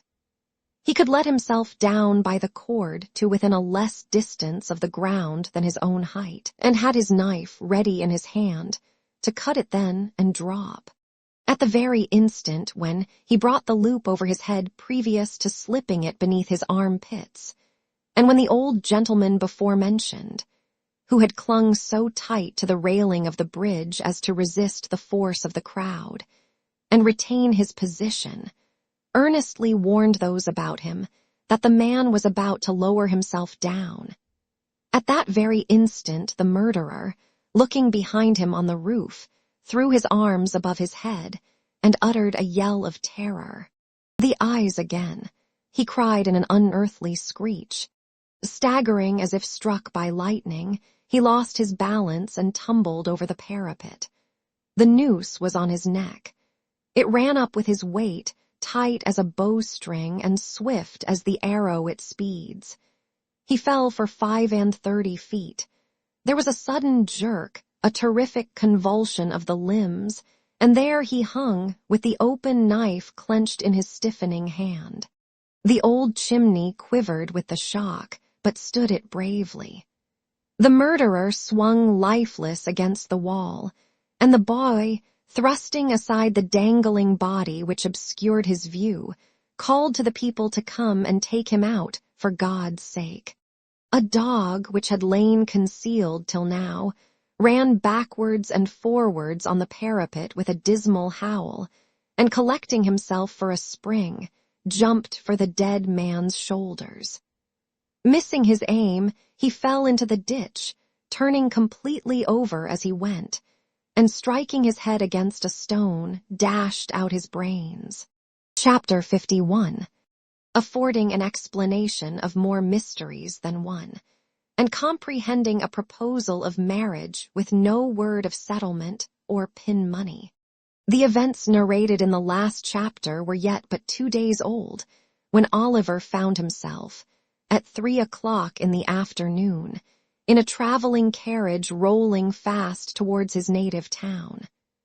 Mrs. Maylie, and Rose, and Mrs. Bedwin, and the good doctor were with him, and Mr. Brownlow followed in a post-chaise, accompanied by one other person whose name had not been mentioned. They had not talked much upon the way, For Oliver was in a flutter of agitation and uncertainty which deprived him of the power of collecting his thoughts, and almost of speech, and appeared to have scarcely less effect on his companions, who shared it, in at least an equal degree. He and the two ladies had been very carefully made acquainted by Mr. Brownlow with the nature of the admissions which had been forced from monks, and although they knew that the object of their present journey was to complete the work which had been so well begun, still the whole matter was enveloped in enough of doubt and mystery to leave them in endurance of the most intense suspense. The same kind friend had, with Mr. Losburn's assistance, cautiously stopped all channels of communication through which they could receive intelligence of the dreadful occurrences that had so recently taken place. It was quite true, he said, that they must know them before long, but it might be at a better time than the present, and it could not be at a worse. So they traveled on in silence, each busied with reflections on the object which had brought them together, and no one disposed to give utterance to the thoughts which crowded upon all. If Oliver, under these influences, had remained silent while they journeyed towards his birthplace by a road he had never seen, how the whole current of his recollections ran back to old times, and what a crowd of emotions were wakened up in his breast, when they turned into that which he had traversed on foot, a poor houseless, wandering boy, without a friend to help him, or a roof to shelter his head. "See there," cried Oliver, eagerly clasping the hand of Rose and pointing out at the carriage window. "That's the stile I came over.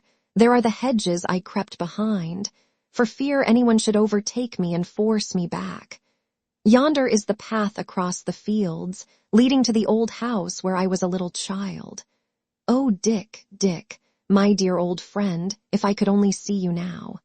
"You will see him soon," replied Rose, gently taking his folded hands between her own. "You shall tell him how happy you are, and how rich you have grown, and that in all your happiness you have none so great as the coming back to make him happy too." Yes, said Oliver, "and we'll take him away from here and have him clothed and taught and send him to some quiet country place where he may grow strong and well. Shall we?" Rose nodded. Yes, for the boy was smiling through such happy tears that she could not speak. "You will be kind and good to him, for you are to everyone," said Oliver. "It will make you cry, I know, to hear what he can tell, but never mind, it will be all over and you will smile again. I know that too, to think how changed he is. You did the same with me. He said God bless you to me when I ran away," cried the boy with a burst of affectionate emotion. "And I will say God bless you now and show him how I love him for it." As they approached the town, and at length drove through its narrow streets, it became matter of no small difficulty to restrain the boy within reasonable bounds. There was Sowerberry's the undertaker's just as it used to be, only smaller and less imposing in appearance than he remembered it. There were all the well-known shops and houses, with almost every one of which he had some slight incident connected. There was Gamfield's cart, the very cart he used to have, standing at the old public house door. There was the workhouse, the dreary prison of his youthful days, with its dismal windows frowning on the street. There was the same lean porter standing at the gate, at sight of whom Oliver involuntarily shrunk back, and then laughed at himself for being so foolish, then cried, then laughed again. There were scores of faces at the doors and windows that he knew quite well. There was nearly everything as if he had left it but yesterday, and all his recent life had been but a happy dream. But it was pure, earnest, joyful reality. They drove straight to the door of the chief hotel, which Oliver used to stare up at with awe and think a mighty palace, but which had somehow fallen off in grandeur and size. And here was Mr. Grimwig all ready to receive them, kissing the young lady and the old one too when they got out of the coach, as if he were the grandfather of the whole party, all smiles and kindness, and not offering to eat his head. No, not once, not even when he contradicted a very old postboy about the nearest road to London, and maintained he knew it best, though he had only come that way once, and that time fast asleep. There was dinner prepared, and there were bedrooms ready, and everything was arranged as if by magic. Notwithstanding all this, when the hurry of the first half-hour was over, the same silence and constraint prevailed that had marked their journey down. Mr. Brownlow did not join them at dinner, but remained in a separate room. The two other gentlemen hurried in and out with anxious faces, and during the short intervals when they were present, conversed apart. Once, Mrs. Maylie was called away, and after being absent for nearly an hour, returned with eyes swollen with weeping. All these things made Rose and Oliver, who were not in any new secrets, nervous and uncomfortable. They sat wondering, in silence, or, if they exchanged a few words, spoke in whispers, as if they were afraid to hear the sound of their own voices. At length, when 9 o'clock had come, and they began to think they were to hear no more that night, Mr. Losberne and Mr. Grimwig entered the room, followed by Mr. Brownlow and a man whom Oliver almost shrieked with surprise to see. For they told him it was his brother, and it was the same man he had met at the market town, and seen looking in with Fadgen at the window of his little room. Monks cast a look of hate, which, even then, he could not dissemble, at the astonished boy, and sat down near the door. Mr. Brownlow, who had papers in his hand, walked to a table near which Rose and Oliver were seated. "This is a painful task," said he, "but these declarations, which have been signed in London before many gentlemen, must be in substance repeated here.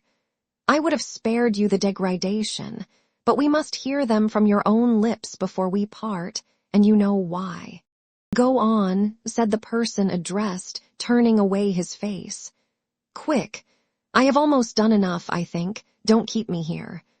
"This child," said Mr. Brownlow, drawing Oliver to him, and laying his hand upon his head, "is your half-brother, the illegitimate son of your father, my dear friend Edwin Leeford, by poor young Agnes Fleming, who died in giving him birth."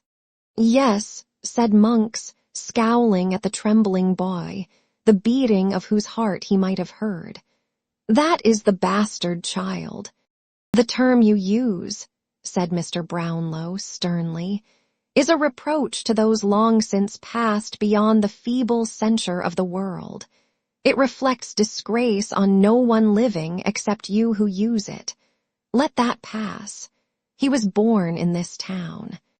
"In the workhouse of this town," was the sullen reply. "You have the story there." He pointed impatiently to the papers as he spoke. "I must have it here, too," said Mr. Brownlow, looking round upon the listeners. "Listen, then, you," returned Monks. "His father being taken ill at Rome was joined by his wife, my mother, from whom he had been long separated, who went from Paris and took me with her, to look after his property, for what I know, for she had no great affection for him, nor he for her.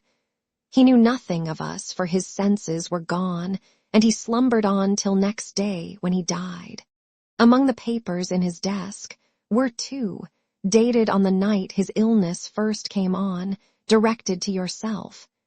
He addressed himself to Mr. Brownlow, "and enclosed in a few short lines to you, with an intimation on the cover of the package that it was not to be forwarded till after he was dead. One of these papers was a letter to this girl Agnes, the other a will." "What of the letter?" asked Mr. Brownlow. "The letter, a sheet of paper crossed and crossed again with a penitent confession and prayers to God to help her. He had palmed a tale on the girl that some secret mystery, to be explained one day, prevented his marrying her just then. And so she had gone on, trusting patiently to him, until she trusted too far, and lost what none could ever give her back. She was, at that time, within a few months of her confinement. He told her all he had meant to do, to hide her shame if he had lived, and prayed her, if he died, not to curse his memory, or think the consequences of their sin would be visited on her or their young child.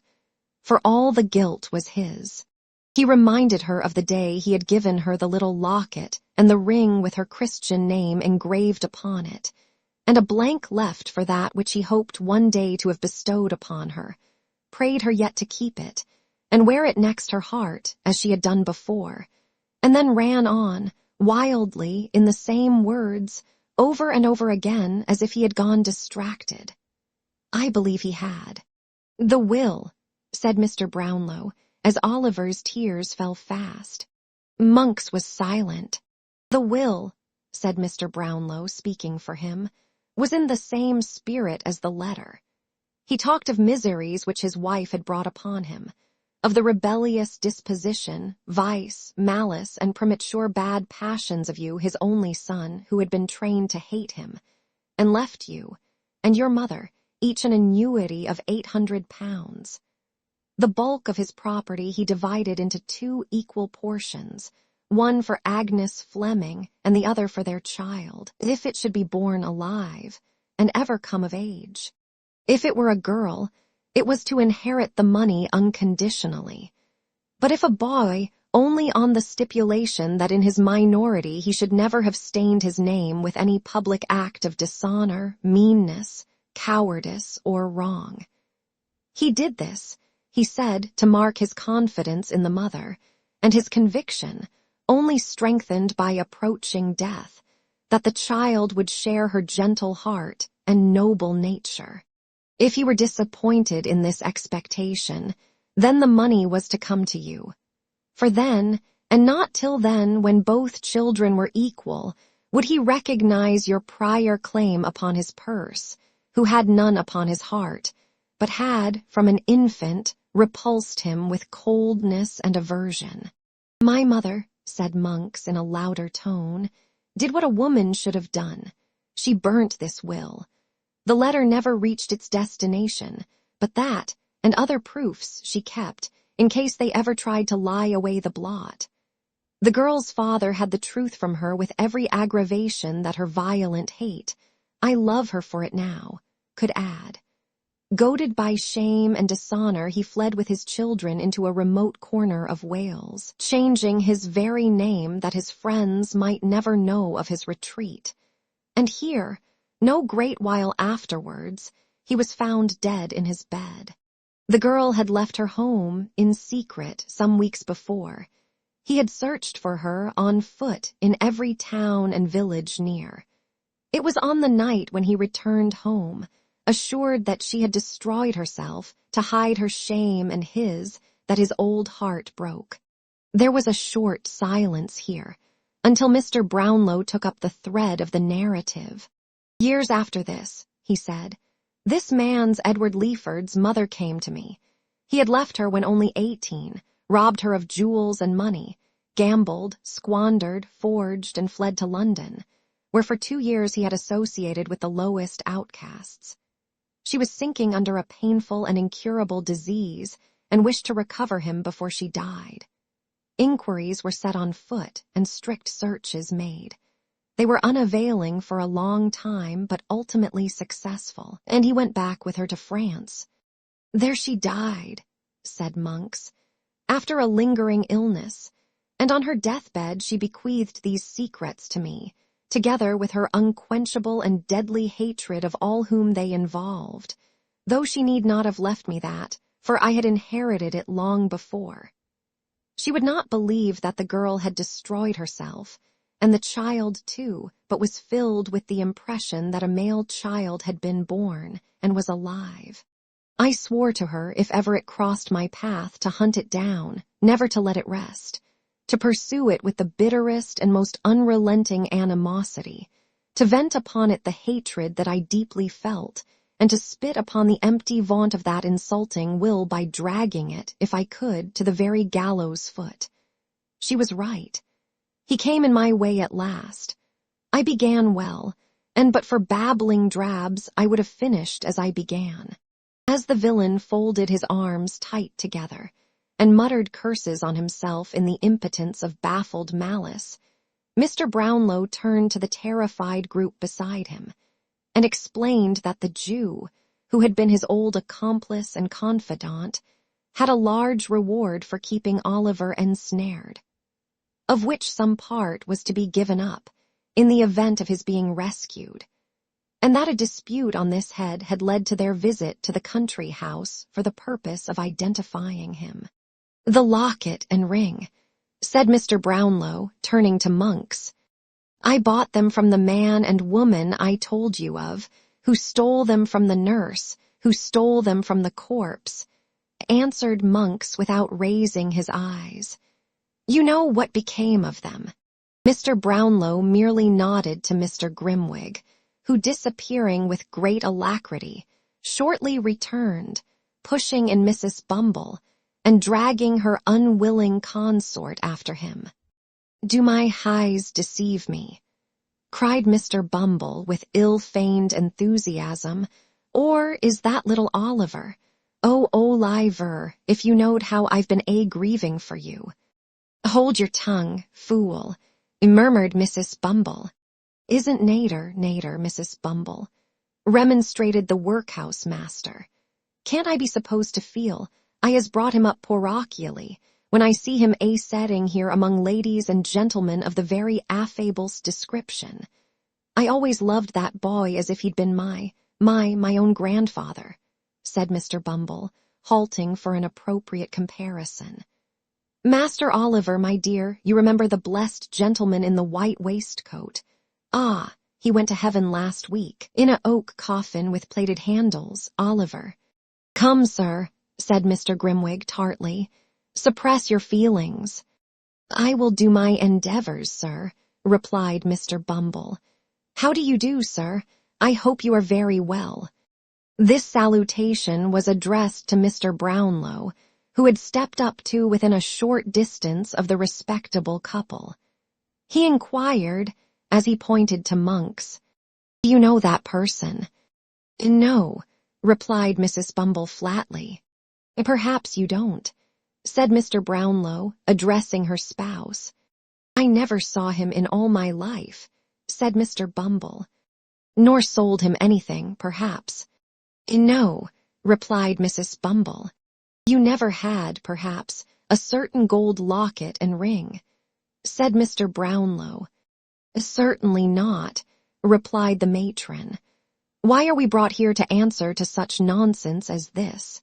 Again Mr. Brownlow nodded to Mr. Grimwig, and again that gentleman limped away with extraordinary readiness.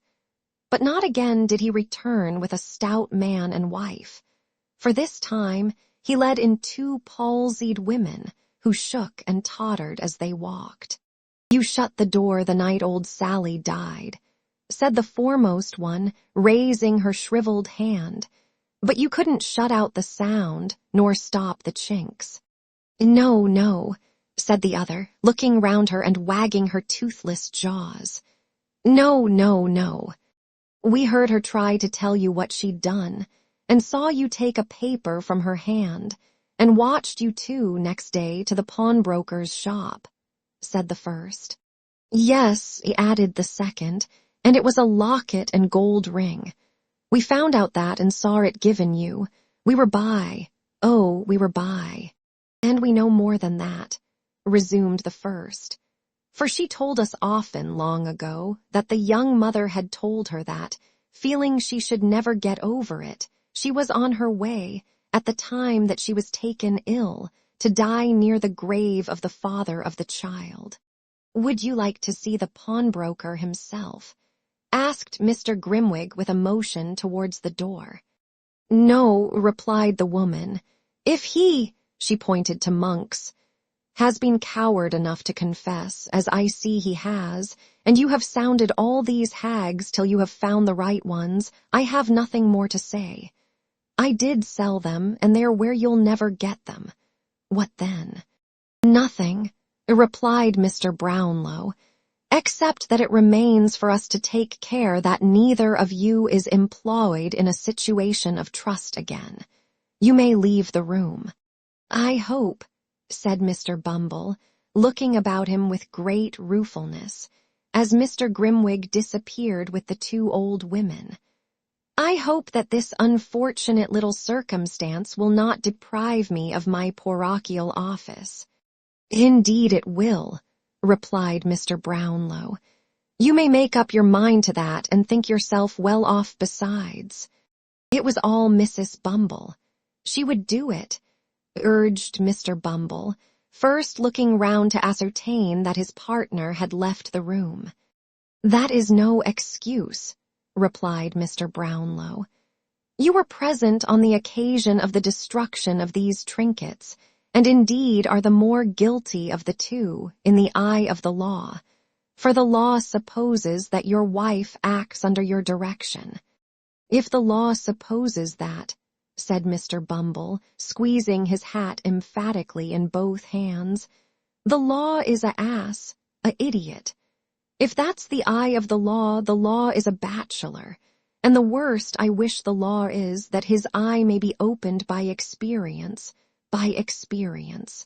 Laying great stress on the repetition of these two words, Mr. Bumble fixed his hat on very tight, and putting his hands in his pockets, followed his helpmate downstairs. Young lady, said Mr. Brownlow, turning to Rose, give me your hand. Do not tremble. You need not fear to hear the few remaining words we have to say. If they have, I do not know how they can, but if they have, any reference to me, said Rose, pray let me hear them at some other time. I have not strength or spirits now. Nay, returned the old gentleman, drawing her arm through his. You have more fortitude than this, I am sure. Do you know this young lady, sir? Yes, replied Monks. I never saw you before, said Rose faintly. I have seen you often, returned Monks. The father of the unhappy Agnes had 2 daughters, said Mr. Brownlow. What was the fate of the other, the child? The child, replied Monks. When her father died in a strange place, in a strange name, without a letter, book, or scrap of paper that yielded the faintest clue by which his friends or relatives could be traced. The child was taken by some wretched cottagers, who reared it as their own. Go on, said Mr. Brownlow, signing to Mrs. Maylie to approach. Go on. You couldn't find the spot to which these people had repaired, said Monks. But where friendship fails, hatred will often force a way. My mother found it after a year of cunning search. And found the child. She took it, did she? No, the people were poor and began to sicken. At least the man did of their fine humanity. So she left it with them, giving them a small present of money which would not last long, and promised more, which she never meant to send. She didn't quite rely, however, on their discontent and poverty for the child's unhappiness, but told the history of the sister's shame, with such alterations as suited her, bade them take good heed of the child, for she came of bad blood, and told them she was illegitimate, and sure to go wrong at one time or other. The circumstances countenanced all this. The people believed it, and there the child dragged on an existence, miserable enough even to satisfy us, until a widow lady, residing then at Chester, saw the girl by chance, pitied her, and took her home. There was some cursed spell, I think, against us, for in spite of all our efforts she remained there and was happy. I lost sight of her 2 or 3 years ago and saw her no more until a few months back. Do you see her now? Yes, leaning on your arm. But not the less my niece, cried Mrs. Maylie, folding the fainting girl in her arms. Not the less my dearest child. I would not lose her now for all the treasures of the world. My sweet companion, my own dear girl. The only friend I ever had, cried Rose, clinging to her. The kindest, best of friends. My heart will burst. I cannot bear all this. You have borne more, and have been, through all, the best and gentlest creature that ever shed happiness on every one she knew, said Mrs. Maylie, embracing her tenderly. Come, come, my love, remember who this is who waits to clasp you in his arms, poor child. See here. Look, look, my dear. Not aunt, cried Oliver, throwing his arms about her neck. I'll never call her aunt, sister, my own dear sister, that something taught my heart to love so dearly from the first. Rose, dear, darling Rose. Let the tears which fell, and the broken words which were exchanged in the long, close embrace between the orphans, be sacred. A father, sister, and mother were gained and lost in that one moment. Joy and grief were mingled in the cup, but there were no bitter tears, for even grief itself arose so softened and clothed in such sweet and tender recollections that it became a solemn pleasure and lost all character of pain. They were a long, long time alone. A soft tap at the door at length announced that someone was without. Oliver opened it, glided away, and gave place to Harry Maylie. I know it all, he said, taking a seat beside the lovely girl. Dear Rose, I know it all. I am not here by accident, he added after a lengthened silence. Nor have I heard all this tonight, for I knew it yesterday, only yesterday. Do you guess that I have come to remind you of a promise? Stay, said Rose. You do know all. All. You gave me leave, at any time within a year, to renew the subject of our last discourse. I did. Not to press you to alter your determination, pursued the young man, but to hear you repeat it if you would.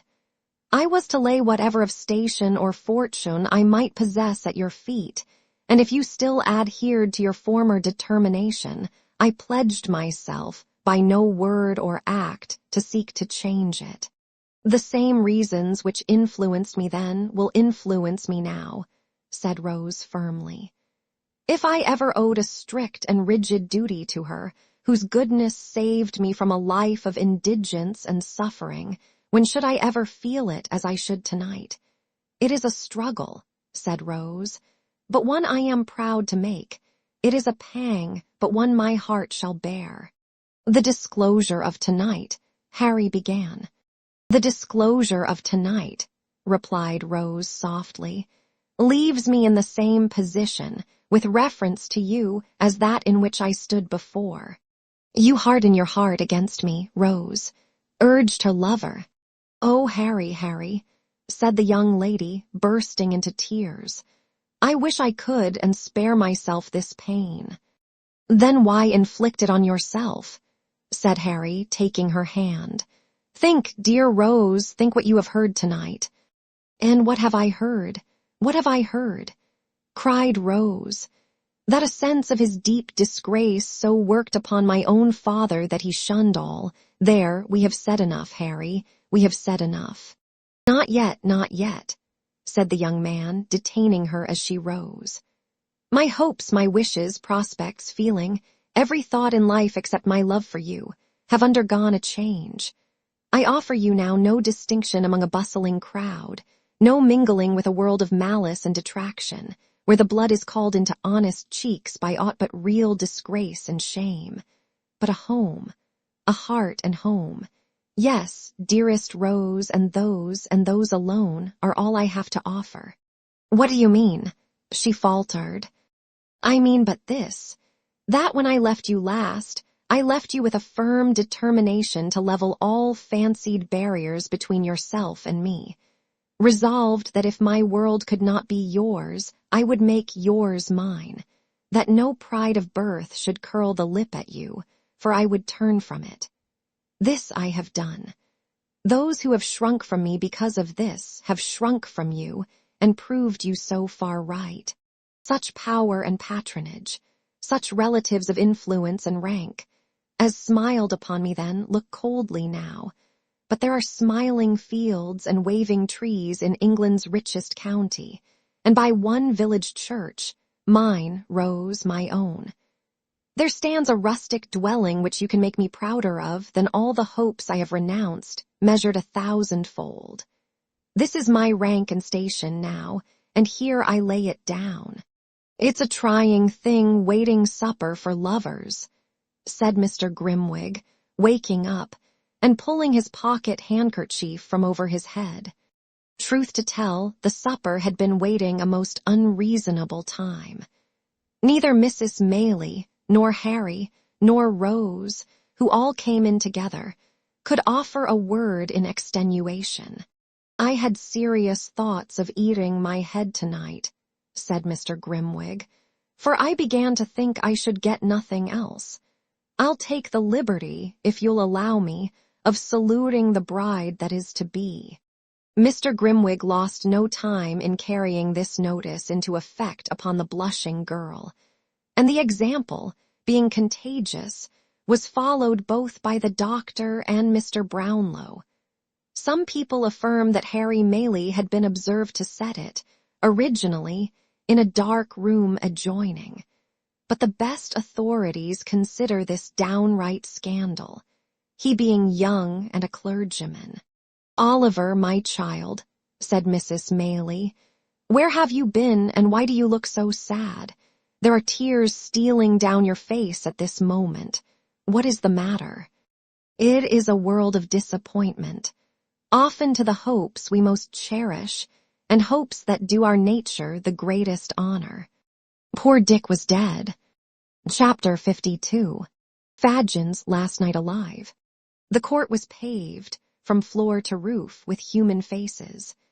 Inquisitive and eager eyes peered from every inch of space. From the rail before the dock, away into the sharpest angle of the smallest corner in the galleries, all looks were fixed upon one man, Fadgen. Before him and behind, above, below, on the right and on the left, he seemed to stand surrounded by a firmament, all bright with gleaming eyes. He stood there, in all this glare of living light, with one hand resting on the wooden slab before him, the other held to his ear, and his head thrust forward to enable him to catch with greater distinctness every word that fell from the presiding judge, who was delivering his charge to the jury. At times, he turned his eyes sharply upon them to observe the effect of the slightest featherweight in his favor, and when the points against him were stated with terrible distinctness, looked towards his counsel, in mute appeal that he would, even then, urge something in his behalf. Beyond these manifestations of anxiety, he stirred not hand or foot. He had scarcely moved since the trial began, and now that the judge ceased to speak, he still remained in the same strained attitude of close attention, with his gaze bent on him, as though he listened still. A slight bustle in the court recalled him to himself. Looking round, he saw that the jurymen had turned together to consider their verdict. As his eyes wandered to the gallery, he could see the people rising above each other to see his face, some hastily applying their glasses to their eyes, and others whispering their neighbors with looks expressive of abhorrence. A few there were who seemed unmindful of him, and looked only to the jury in impatient wonder how they could delay. But in no one face, not even among the women, of whom there were many there, could he read the faintest sympathy with himself, or any feeling but one of all-absorbing interest that he should be condemned. As he saw all this in one bewildered glance, the death-like stillness came again, and looking back he saw that the jurymen had turned towards the judge. Hush! They only sought permission to retire. He looked wistfully into their faces, one by one when they passed out, as though to see which way the greater number leant, but that was fruitless. The jailer touched him on the shoulder. He followed mechanically to the end of the dock and sat down on a chair. The man pointed it out, or he would not have seen it. He looked up into the gallery again. Some of the people were eating, and some fanning themselves with handkerchiefs, for the crowded place was very hot. There was one young man sketching his face in a little notebook. He wondered whether it was like, and looked on when the artist broke his pencil point and made another with his knife, as any idle spectator might have done. In the same way, when he turned his eyes towards the judge, his mind began to busy itself with the fashion of his dress, and what it cost, and how he put it on. There was an old fat gentleman on the bench, too, who had gone out, some half an hour before, and now come back. He wondered within himself whether this man had been to get his dinner, what he had had, and where he had had it, and pursued this train of careless thought until some new object caught his eye and roused another. Not that all this time his mind was, for an instant, free from one oppressive, overwhelming sense of the grave that opened at his feet. It was ever present to him, but in a vague and general way, and he could not fix his thoughts upon it. Thus, even while he trembled and turned burning hot at the idea of speedy death, he fell to counting the iron spikes before him, and wondering how the head of one had been broken off, and whether they would mend it or leave it as it was. Then he thought of all the horrors of the gallows and the scaffold, and stopped to watch a man sprinkling the floor to cool it, and then went on to think again. At length there was a cry of silence and a breathless look from all towards the door. The jury returned and passed him close. He could glean nothing from their faces. They might as well have been of stone. Perfect stillness ensued, not a rustle, not a breath. Guilty. The building rang with a tremendous shout, and another, and another, and then it echoed loud groans that gathered strength as they swelled out like angry thunder. It was a peal of joy from the populace outside, greeting the news that he would die on Monday. The noise subsided, and he was asked if he had anything to say why sentence of death should not be passed upon him. He had resumed his listening attitude, and looked intently at his questioner while the demand was made. But it was twice repeated before he seemed to hear it, and then he only muttered that he was an old man, and so, dropping into a whisper, was silent again. The judge assumed the black cap, and the prisoner still stood with the same air and gesture. A woman in the gallery uttered some exclamation, called forth by this dread solemnity. He looked hastily up as if angry at the interruption, and bent forward yet more attentively. The address was solemn and impressive, the sentence fearful to hear. But he stood like a marble figure without the motion of a nerve.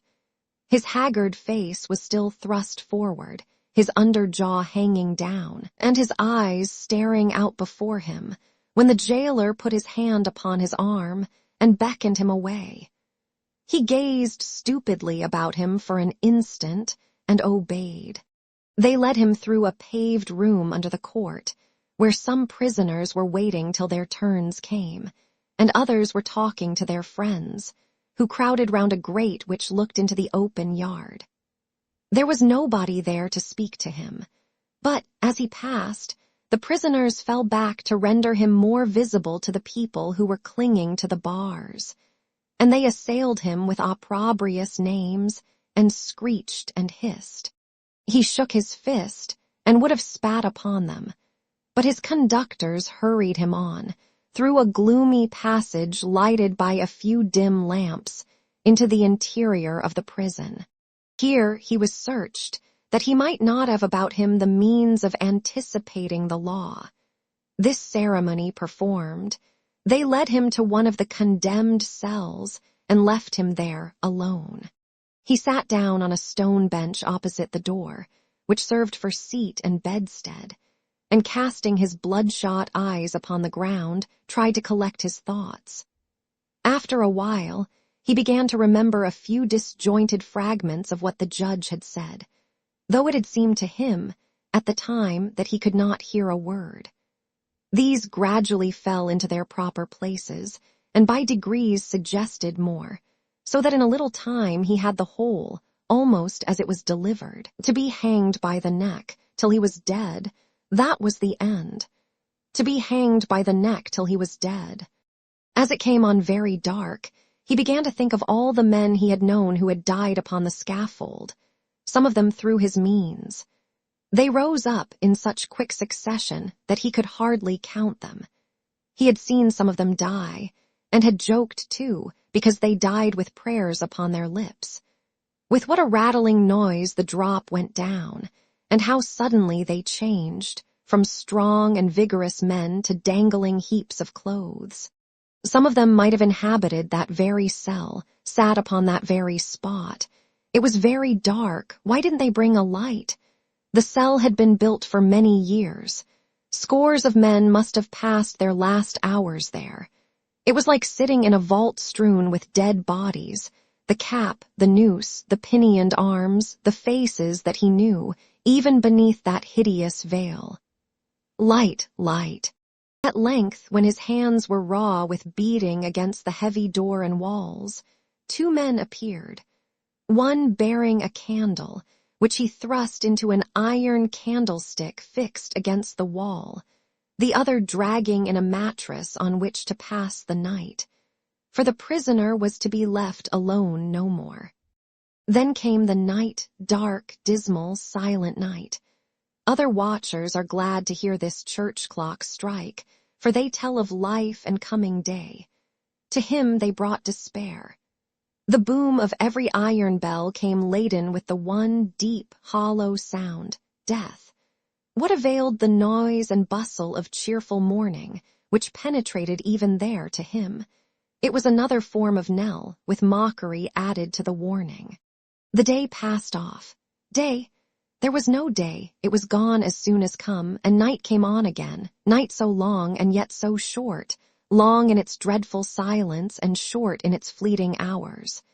At one time he raved and blasphemed, and at another howled and tore his hair. Venerable men of his own persuasion had come to pray beside him, but he had driven them away with curses. They renewed their charitable efforts, and he beat them off. Saturday night. He had only one night more to live, and as he thought of this, the day broke Sunday. It was not until the night of this last awful day that a withering sense of his helpless, desperate state came in its full intensity upon his blighted soul. Not that he had ever held any defined or positive hope of mercy, but that he had never been able to consider more than the dim probability of dying so soon. He had spoken little to either of the 2 men, who relieved each other in their attendance upon him, and they, for their parts, made no effort to rouse his attention. He had sat there, awake, but dreaming.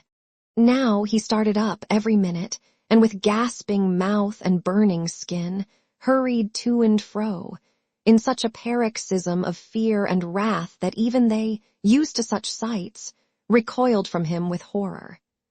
He grew so terrible, at last, in all the tortures of his evil conscience, that one man could not bear to sit there, eyeing him alone, and so the 2 kept watch together. He cowered down upon his stone bed and thought of the past. He had been wounded with some missiles from the crowd on the day of his capture, and his head was bandaged with a linen cloth.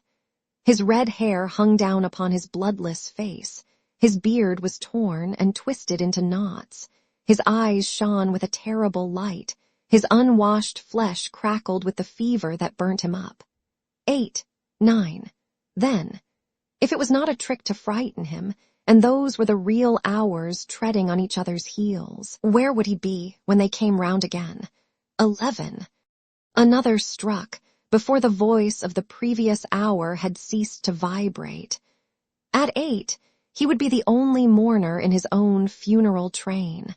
At 11, those dreadful walls of Newgate, which have hidden so much misery and such unspeakable anguish, not only from the eyes, but too often and too long from the thoughts of men, never held so dread a spectacle as that. The few who lingered as they passed, and wondered what the man was doing who was to be hanged tomorrow, would have slept but ill that night if they could have seen him. From early in the evening until nearly midnight, little groups of 2 and 3 presented themselves at the lodge gate, and inquired with anxious faces whether any reprieve had been received. These being answered in the negative, communicated the welcome intelligence to clusters in the street, who pointed out to one another the door from which he must come out, and showed where the scaffold would be built, and walking with unwilling steps away, turned back to conjure up the scene. By degrees they fell off, one by one, and for an hour in the dead of night the street was left to solitude and darkness. The space before the prison was cleared, and a few strong barriers, painted black, had been already thrown across the road to break the pressure of the expected crowd, when Mr. Brownlow and Oliver appeared at the wicket and presented an order of admission to the prisoner, signed by one of the sheriffs. They were immediately admitted into the lodge. "Is the young gentleman to come too, sir?" said the man whose duty it was to conduct them. "It's not a sight for children, sir." "It is not indeed, my friend," rejoined Mr. Brownlow, "but my business with this man is intimately connected with him, and as this child has seen him in the full career of his success and villainy, I think it as well, even at the cost of some pain and fear, that he should see him now." These few words had been said apart, so as to be inaudible to Oliver. The man touched his hat, and glancing at Oliver with some curiosity, opened another gate, opposite to that by which they had entered, and led them on through dark and winding ways towards the cells. "This," said the man, stopping in a gloomy passage where a couple of workmen were making some preparations in profound silence, "this is the place he passes through. If you step this way, you can see the door he goes out at." He led them into a stone kitchen, fitted with coppers for dressing the prison food, and pointed to a door. There was an open grating above it, through which came the sound of men's voices, mingled with the noise of hammering and the throwing down of boards. They were putting up the scaffold. From this place they passed through several strong gates, opened by other turnkeys from the inner side, and, having entered an open yard, ascended a flight of narrow steps, and came into a passage with a row of strong doors on the left hand. Motioning them to remain where they were, the turnkey knocked at one of these with his bunch of keys. The 2 attendants, after a little whispering, came out into the passage, stretching themselves as if glad of the temporary relief, and motioned the visitors to follow the jailer into the cell. They did so. The condemned criminal was seated on his bed, rocking himself from side to side, with a countenance more like that of a snared beast than the face of a man. His mind was evidently wandering to his old life, for he continued to mutter, without appearing conscious of their presence otherwise than as a part of his vision. "Good boy, Charlie, well done," he mumbled. "Oliver too, ha, ha, ha, Oliver too, quite the gentleman now, quite the take that boy away to bed." The jailer took the disengaged hand of Oliver, and, whispering him not to be alarmed, looked on without speaking. "Take him away to bed," cried Fadgen. "Do you hear me, some of you? He has been somehow the cause of all this. It's worth the money to bring him up to it. Bolter's throat, Bill, never mind the girl. Bolter's throat as deep as you can cut. Saw his head off." "Fadgen," said the jailer. "That's me," cried the Jew, falling instantly into the attitude of listening he had assumed upon his trial. "An old man, my lord, a very old man. "Here," said the turnkey, laying his hand upon his breast to keep him down. "Here's somebody wants to see you, to ask you some questions, I suppose. Fadgen, are you a man?" "I shan't be one long," he replied, looking up with a face retaining no human expression but rage and terror. "Strike them all dead. What right have they to butcher me?" As he spoke, he caught sight of Oliver and Mr. Brownlow. Shrinking to the furthest corner of the seat, he demanded to know what they wanted there. "Steady," said the turnkey, still holding him down. "Now, sir, tell him what you want. Quick, if you please, for he grows worse as the time gets on." "You have some papers," said Mr. Brownlow, advancing, "which were placed in your hands for better security by a man called Monks." "It's all a lie together," replied Fadgen. "I haven't one, not one." "For the love of God," said Mr. Brownlow solemnly, "do not say that now upon the very verge of death, but tell me where they are. You know that Sykes is dead, that Monks has confessed, that there is no hope of any further gain. Where are those papers?" "Oliver," cried Fadgen, beckoning to him. Here, let me whisper to you." "I am not afraid," said Oliver in a low voice, as he relinquished Mr. Brownlow's hand. "The papers," said Fadgen, drawing Oliver towards him, "are in a canvas bag in a hole a little way up the chimney in the top front room. I want to talk to you, my dear. I want to talk to you." Yes, returned Oliver. "Let me say a prayer. Do, let me say one prayer. Say only one upon your knees with me, and we will talk till morning." Outside, replied Fadgen, pushing the boy before him towards the door and looking vacantly over his head. "Say I've gone to sleep, they'll believe you. You can get me out if you take me so. Now then. Oh, God forgive this wretched man," cried the boy with a burst of tears. That's right, said Fadgen. "That'll help us on, this door first. If I shake and tremble as we pass the gallows, don't you mind, but hurry on. Now. Have you nothing else to ask him, sir?" inquired the turnkey. "No other question," replied Mr. Brownlow. "If I hoped we could recall him to a sense of his position." "Nothing will do that, sir," replied the man, shaking his head. "You had better leave him." The door of the cell opened, and the attendants returned. Press on, cried Fadgen. "Softly, but not so slow. Faster." The men laid hands upon him, and disengaging Oliver from his grasp, held him back.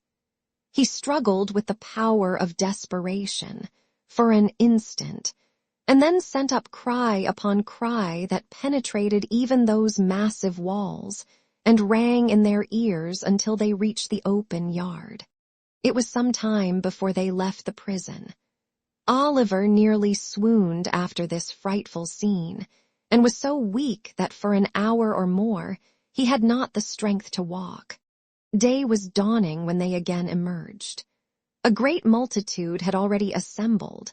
The windows were filled with people, smoking and playing cards to beguile the time. The crowd were pushing, quarreling, joking. Everything told of life and animation, but one dark cluster of objects in the center of all, the black stage, the cross-beam, the rope, and all the hideous apparatus of death. Chapter 53. And last, the fortunes of those who have figured in this tale are nearly closed. The little that remains to their historian to relate is told in few and simple words. Before 3 months had passed, Rose Fleming and Harry Maylie were married in the village church, which was henceforth to be the scene of the young clergyman's labors. On the same day, they entered into possession of their new and happy home. Mrs. Maylie took up her abode with her son and daughter-in-law, to during the tranquil remainder of her days, the greatest felicity that age and worth can know. The contemplation of the happiness of those on whom the warmest affections and tenderest cares of a well-spent life have been unceasingly bestowed. It appeared, on full and careful investigation, that if the wreck of property remaining in the custody of monks, which had never prospered either in his hands or in those of his mother, were equally divided between himself and Oliver, it would yield, to each, little more than £3,000. By the provisions of his father's will, Oliver would have been entitled to the whole. But Mr. Brownlow, unwilling to deprive the elder son of the opportunity of retrieving his former vices and pursuing an honest career, proposed this mode of distribution, to which his young charge joyfully acceded. Monks, still bearing that assumed name, retired with his portion to a distant part of the New World, where, having quickly squandered it, he once more fell into his old courses, and after undergoing a long confinement for some fresh act of fraud and knavery, at length sunk under an attack of his old disorder, and died in prison. As far from home, died the chief remaining members of his friend Fadgen's gang. Mr. Brownlow adopted Oliver as his son.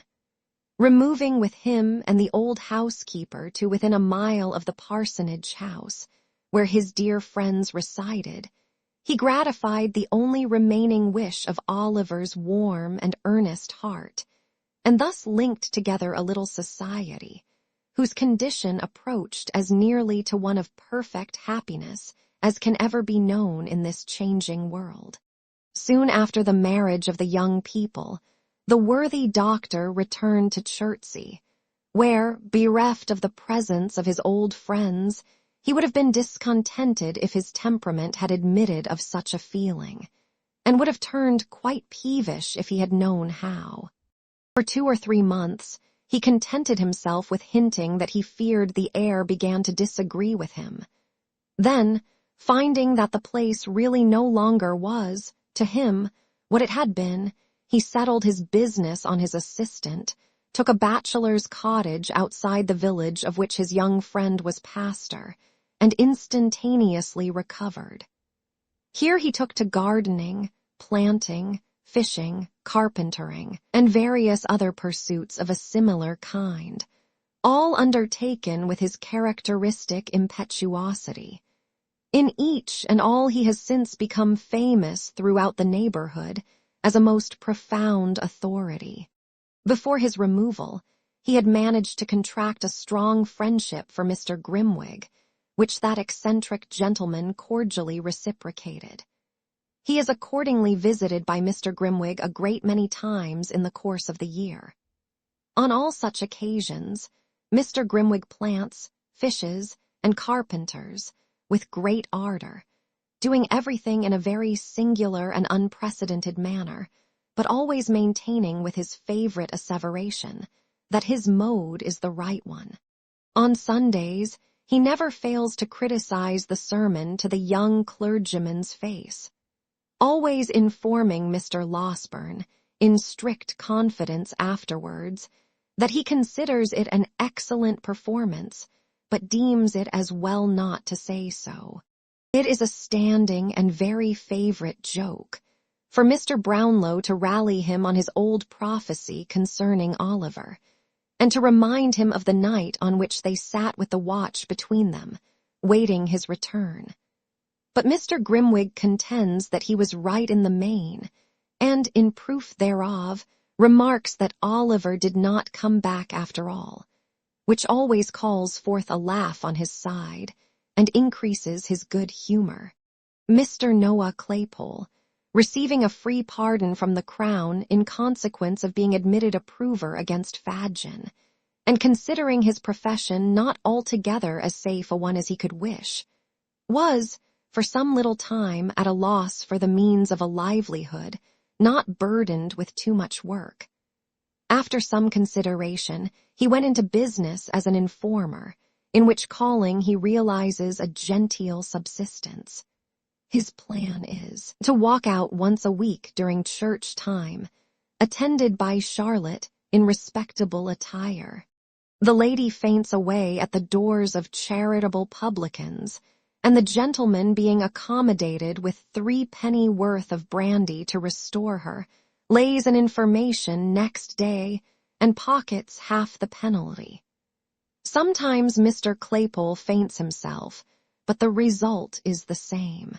Mr. and Mrs. Bumble, deprived of their situations, were gradually reduced to great indigence and misery, and finally became paupers in that very same workhouse in which they had once lorded it over others. Mr. Bumble has been heard to say that in this reverse and degradation, he has not even spirits to be thankful for being separated from his wife. As to Mr. Giles and Brittles, they still remain in their old posts, although the former is bald, and the last-named boy quite grey. They sleep at the parsonage, but divide their attentions so equally among its inmates, and Oliver and Mr. Brownlow and Mr. Losberne, that to this day the villagers have never been able to discover to which establishment they properly belong. Master Charles Bates, appalled by Sykes's crime, fell into a train of reflection whether an honest life was not, after all, the best. Arriving at the conclusion that it certainly was, he turned his back upon the scenes of the past, resolved to amend it in some new sphere of action. He struggled hard and suffered much for some time, but having a contented disposition and a good purpose, succeeded in the end, and from being a farmer's drudge and a carrier's lad, he is now the merriest young grazier in all Northamptonshire. And now the hand that traces these words falters as it approaches the conclusion of its task, and would weave for a little longer space the thread of these adventures.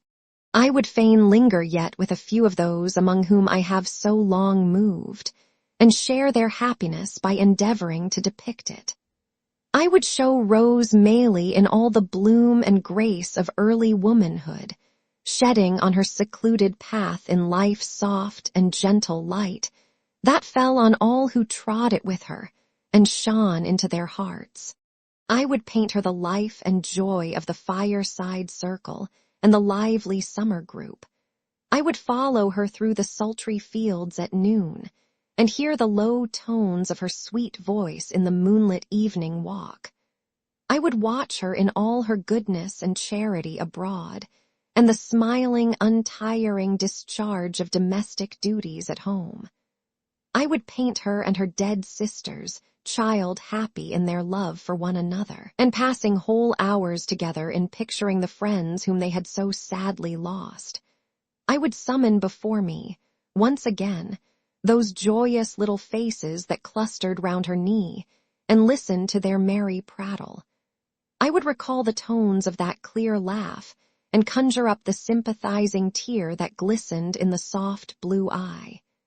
These, and 1,000 looks and smiles, and turns of thought and speech, I would fain recall them every one.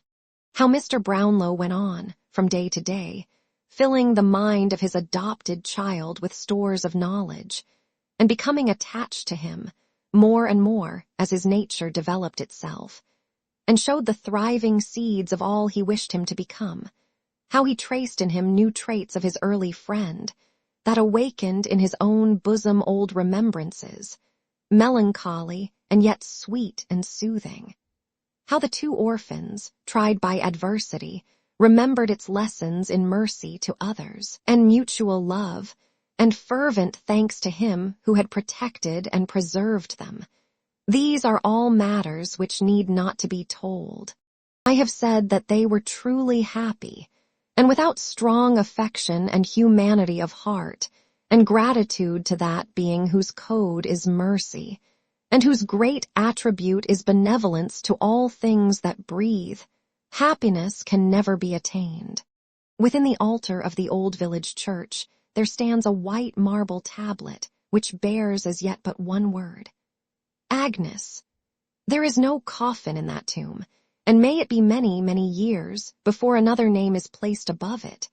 But if the spirits of the dead ever come back to earth to visit spots hallowed by the love beyond the grave, of those whom they knew in life, I believe that the shade of Agnes sometimes hovers round that solemn nook. I believe it none the less because that nook is in a church, and she was weak and erring.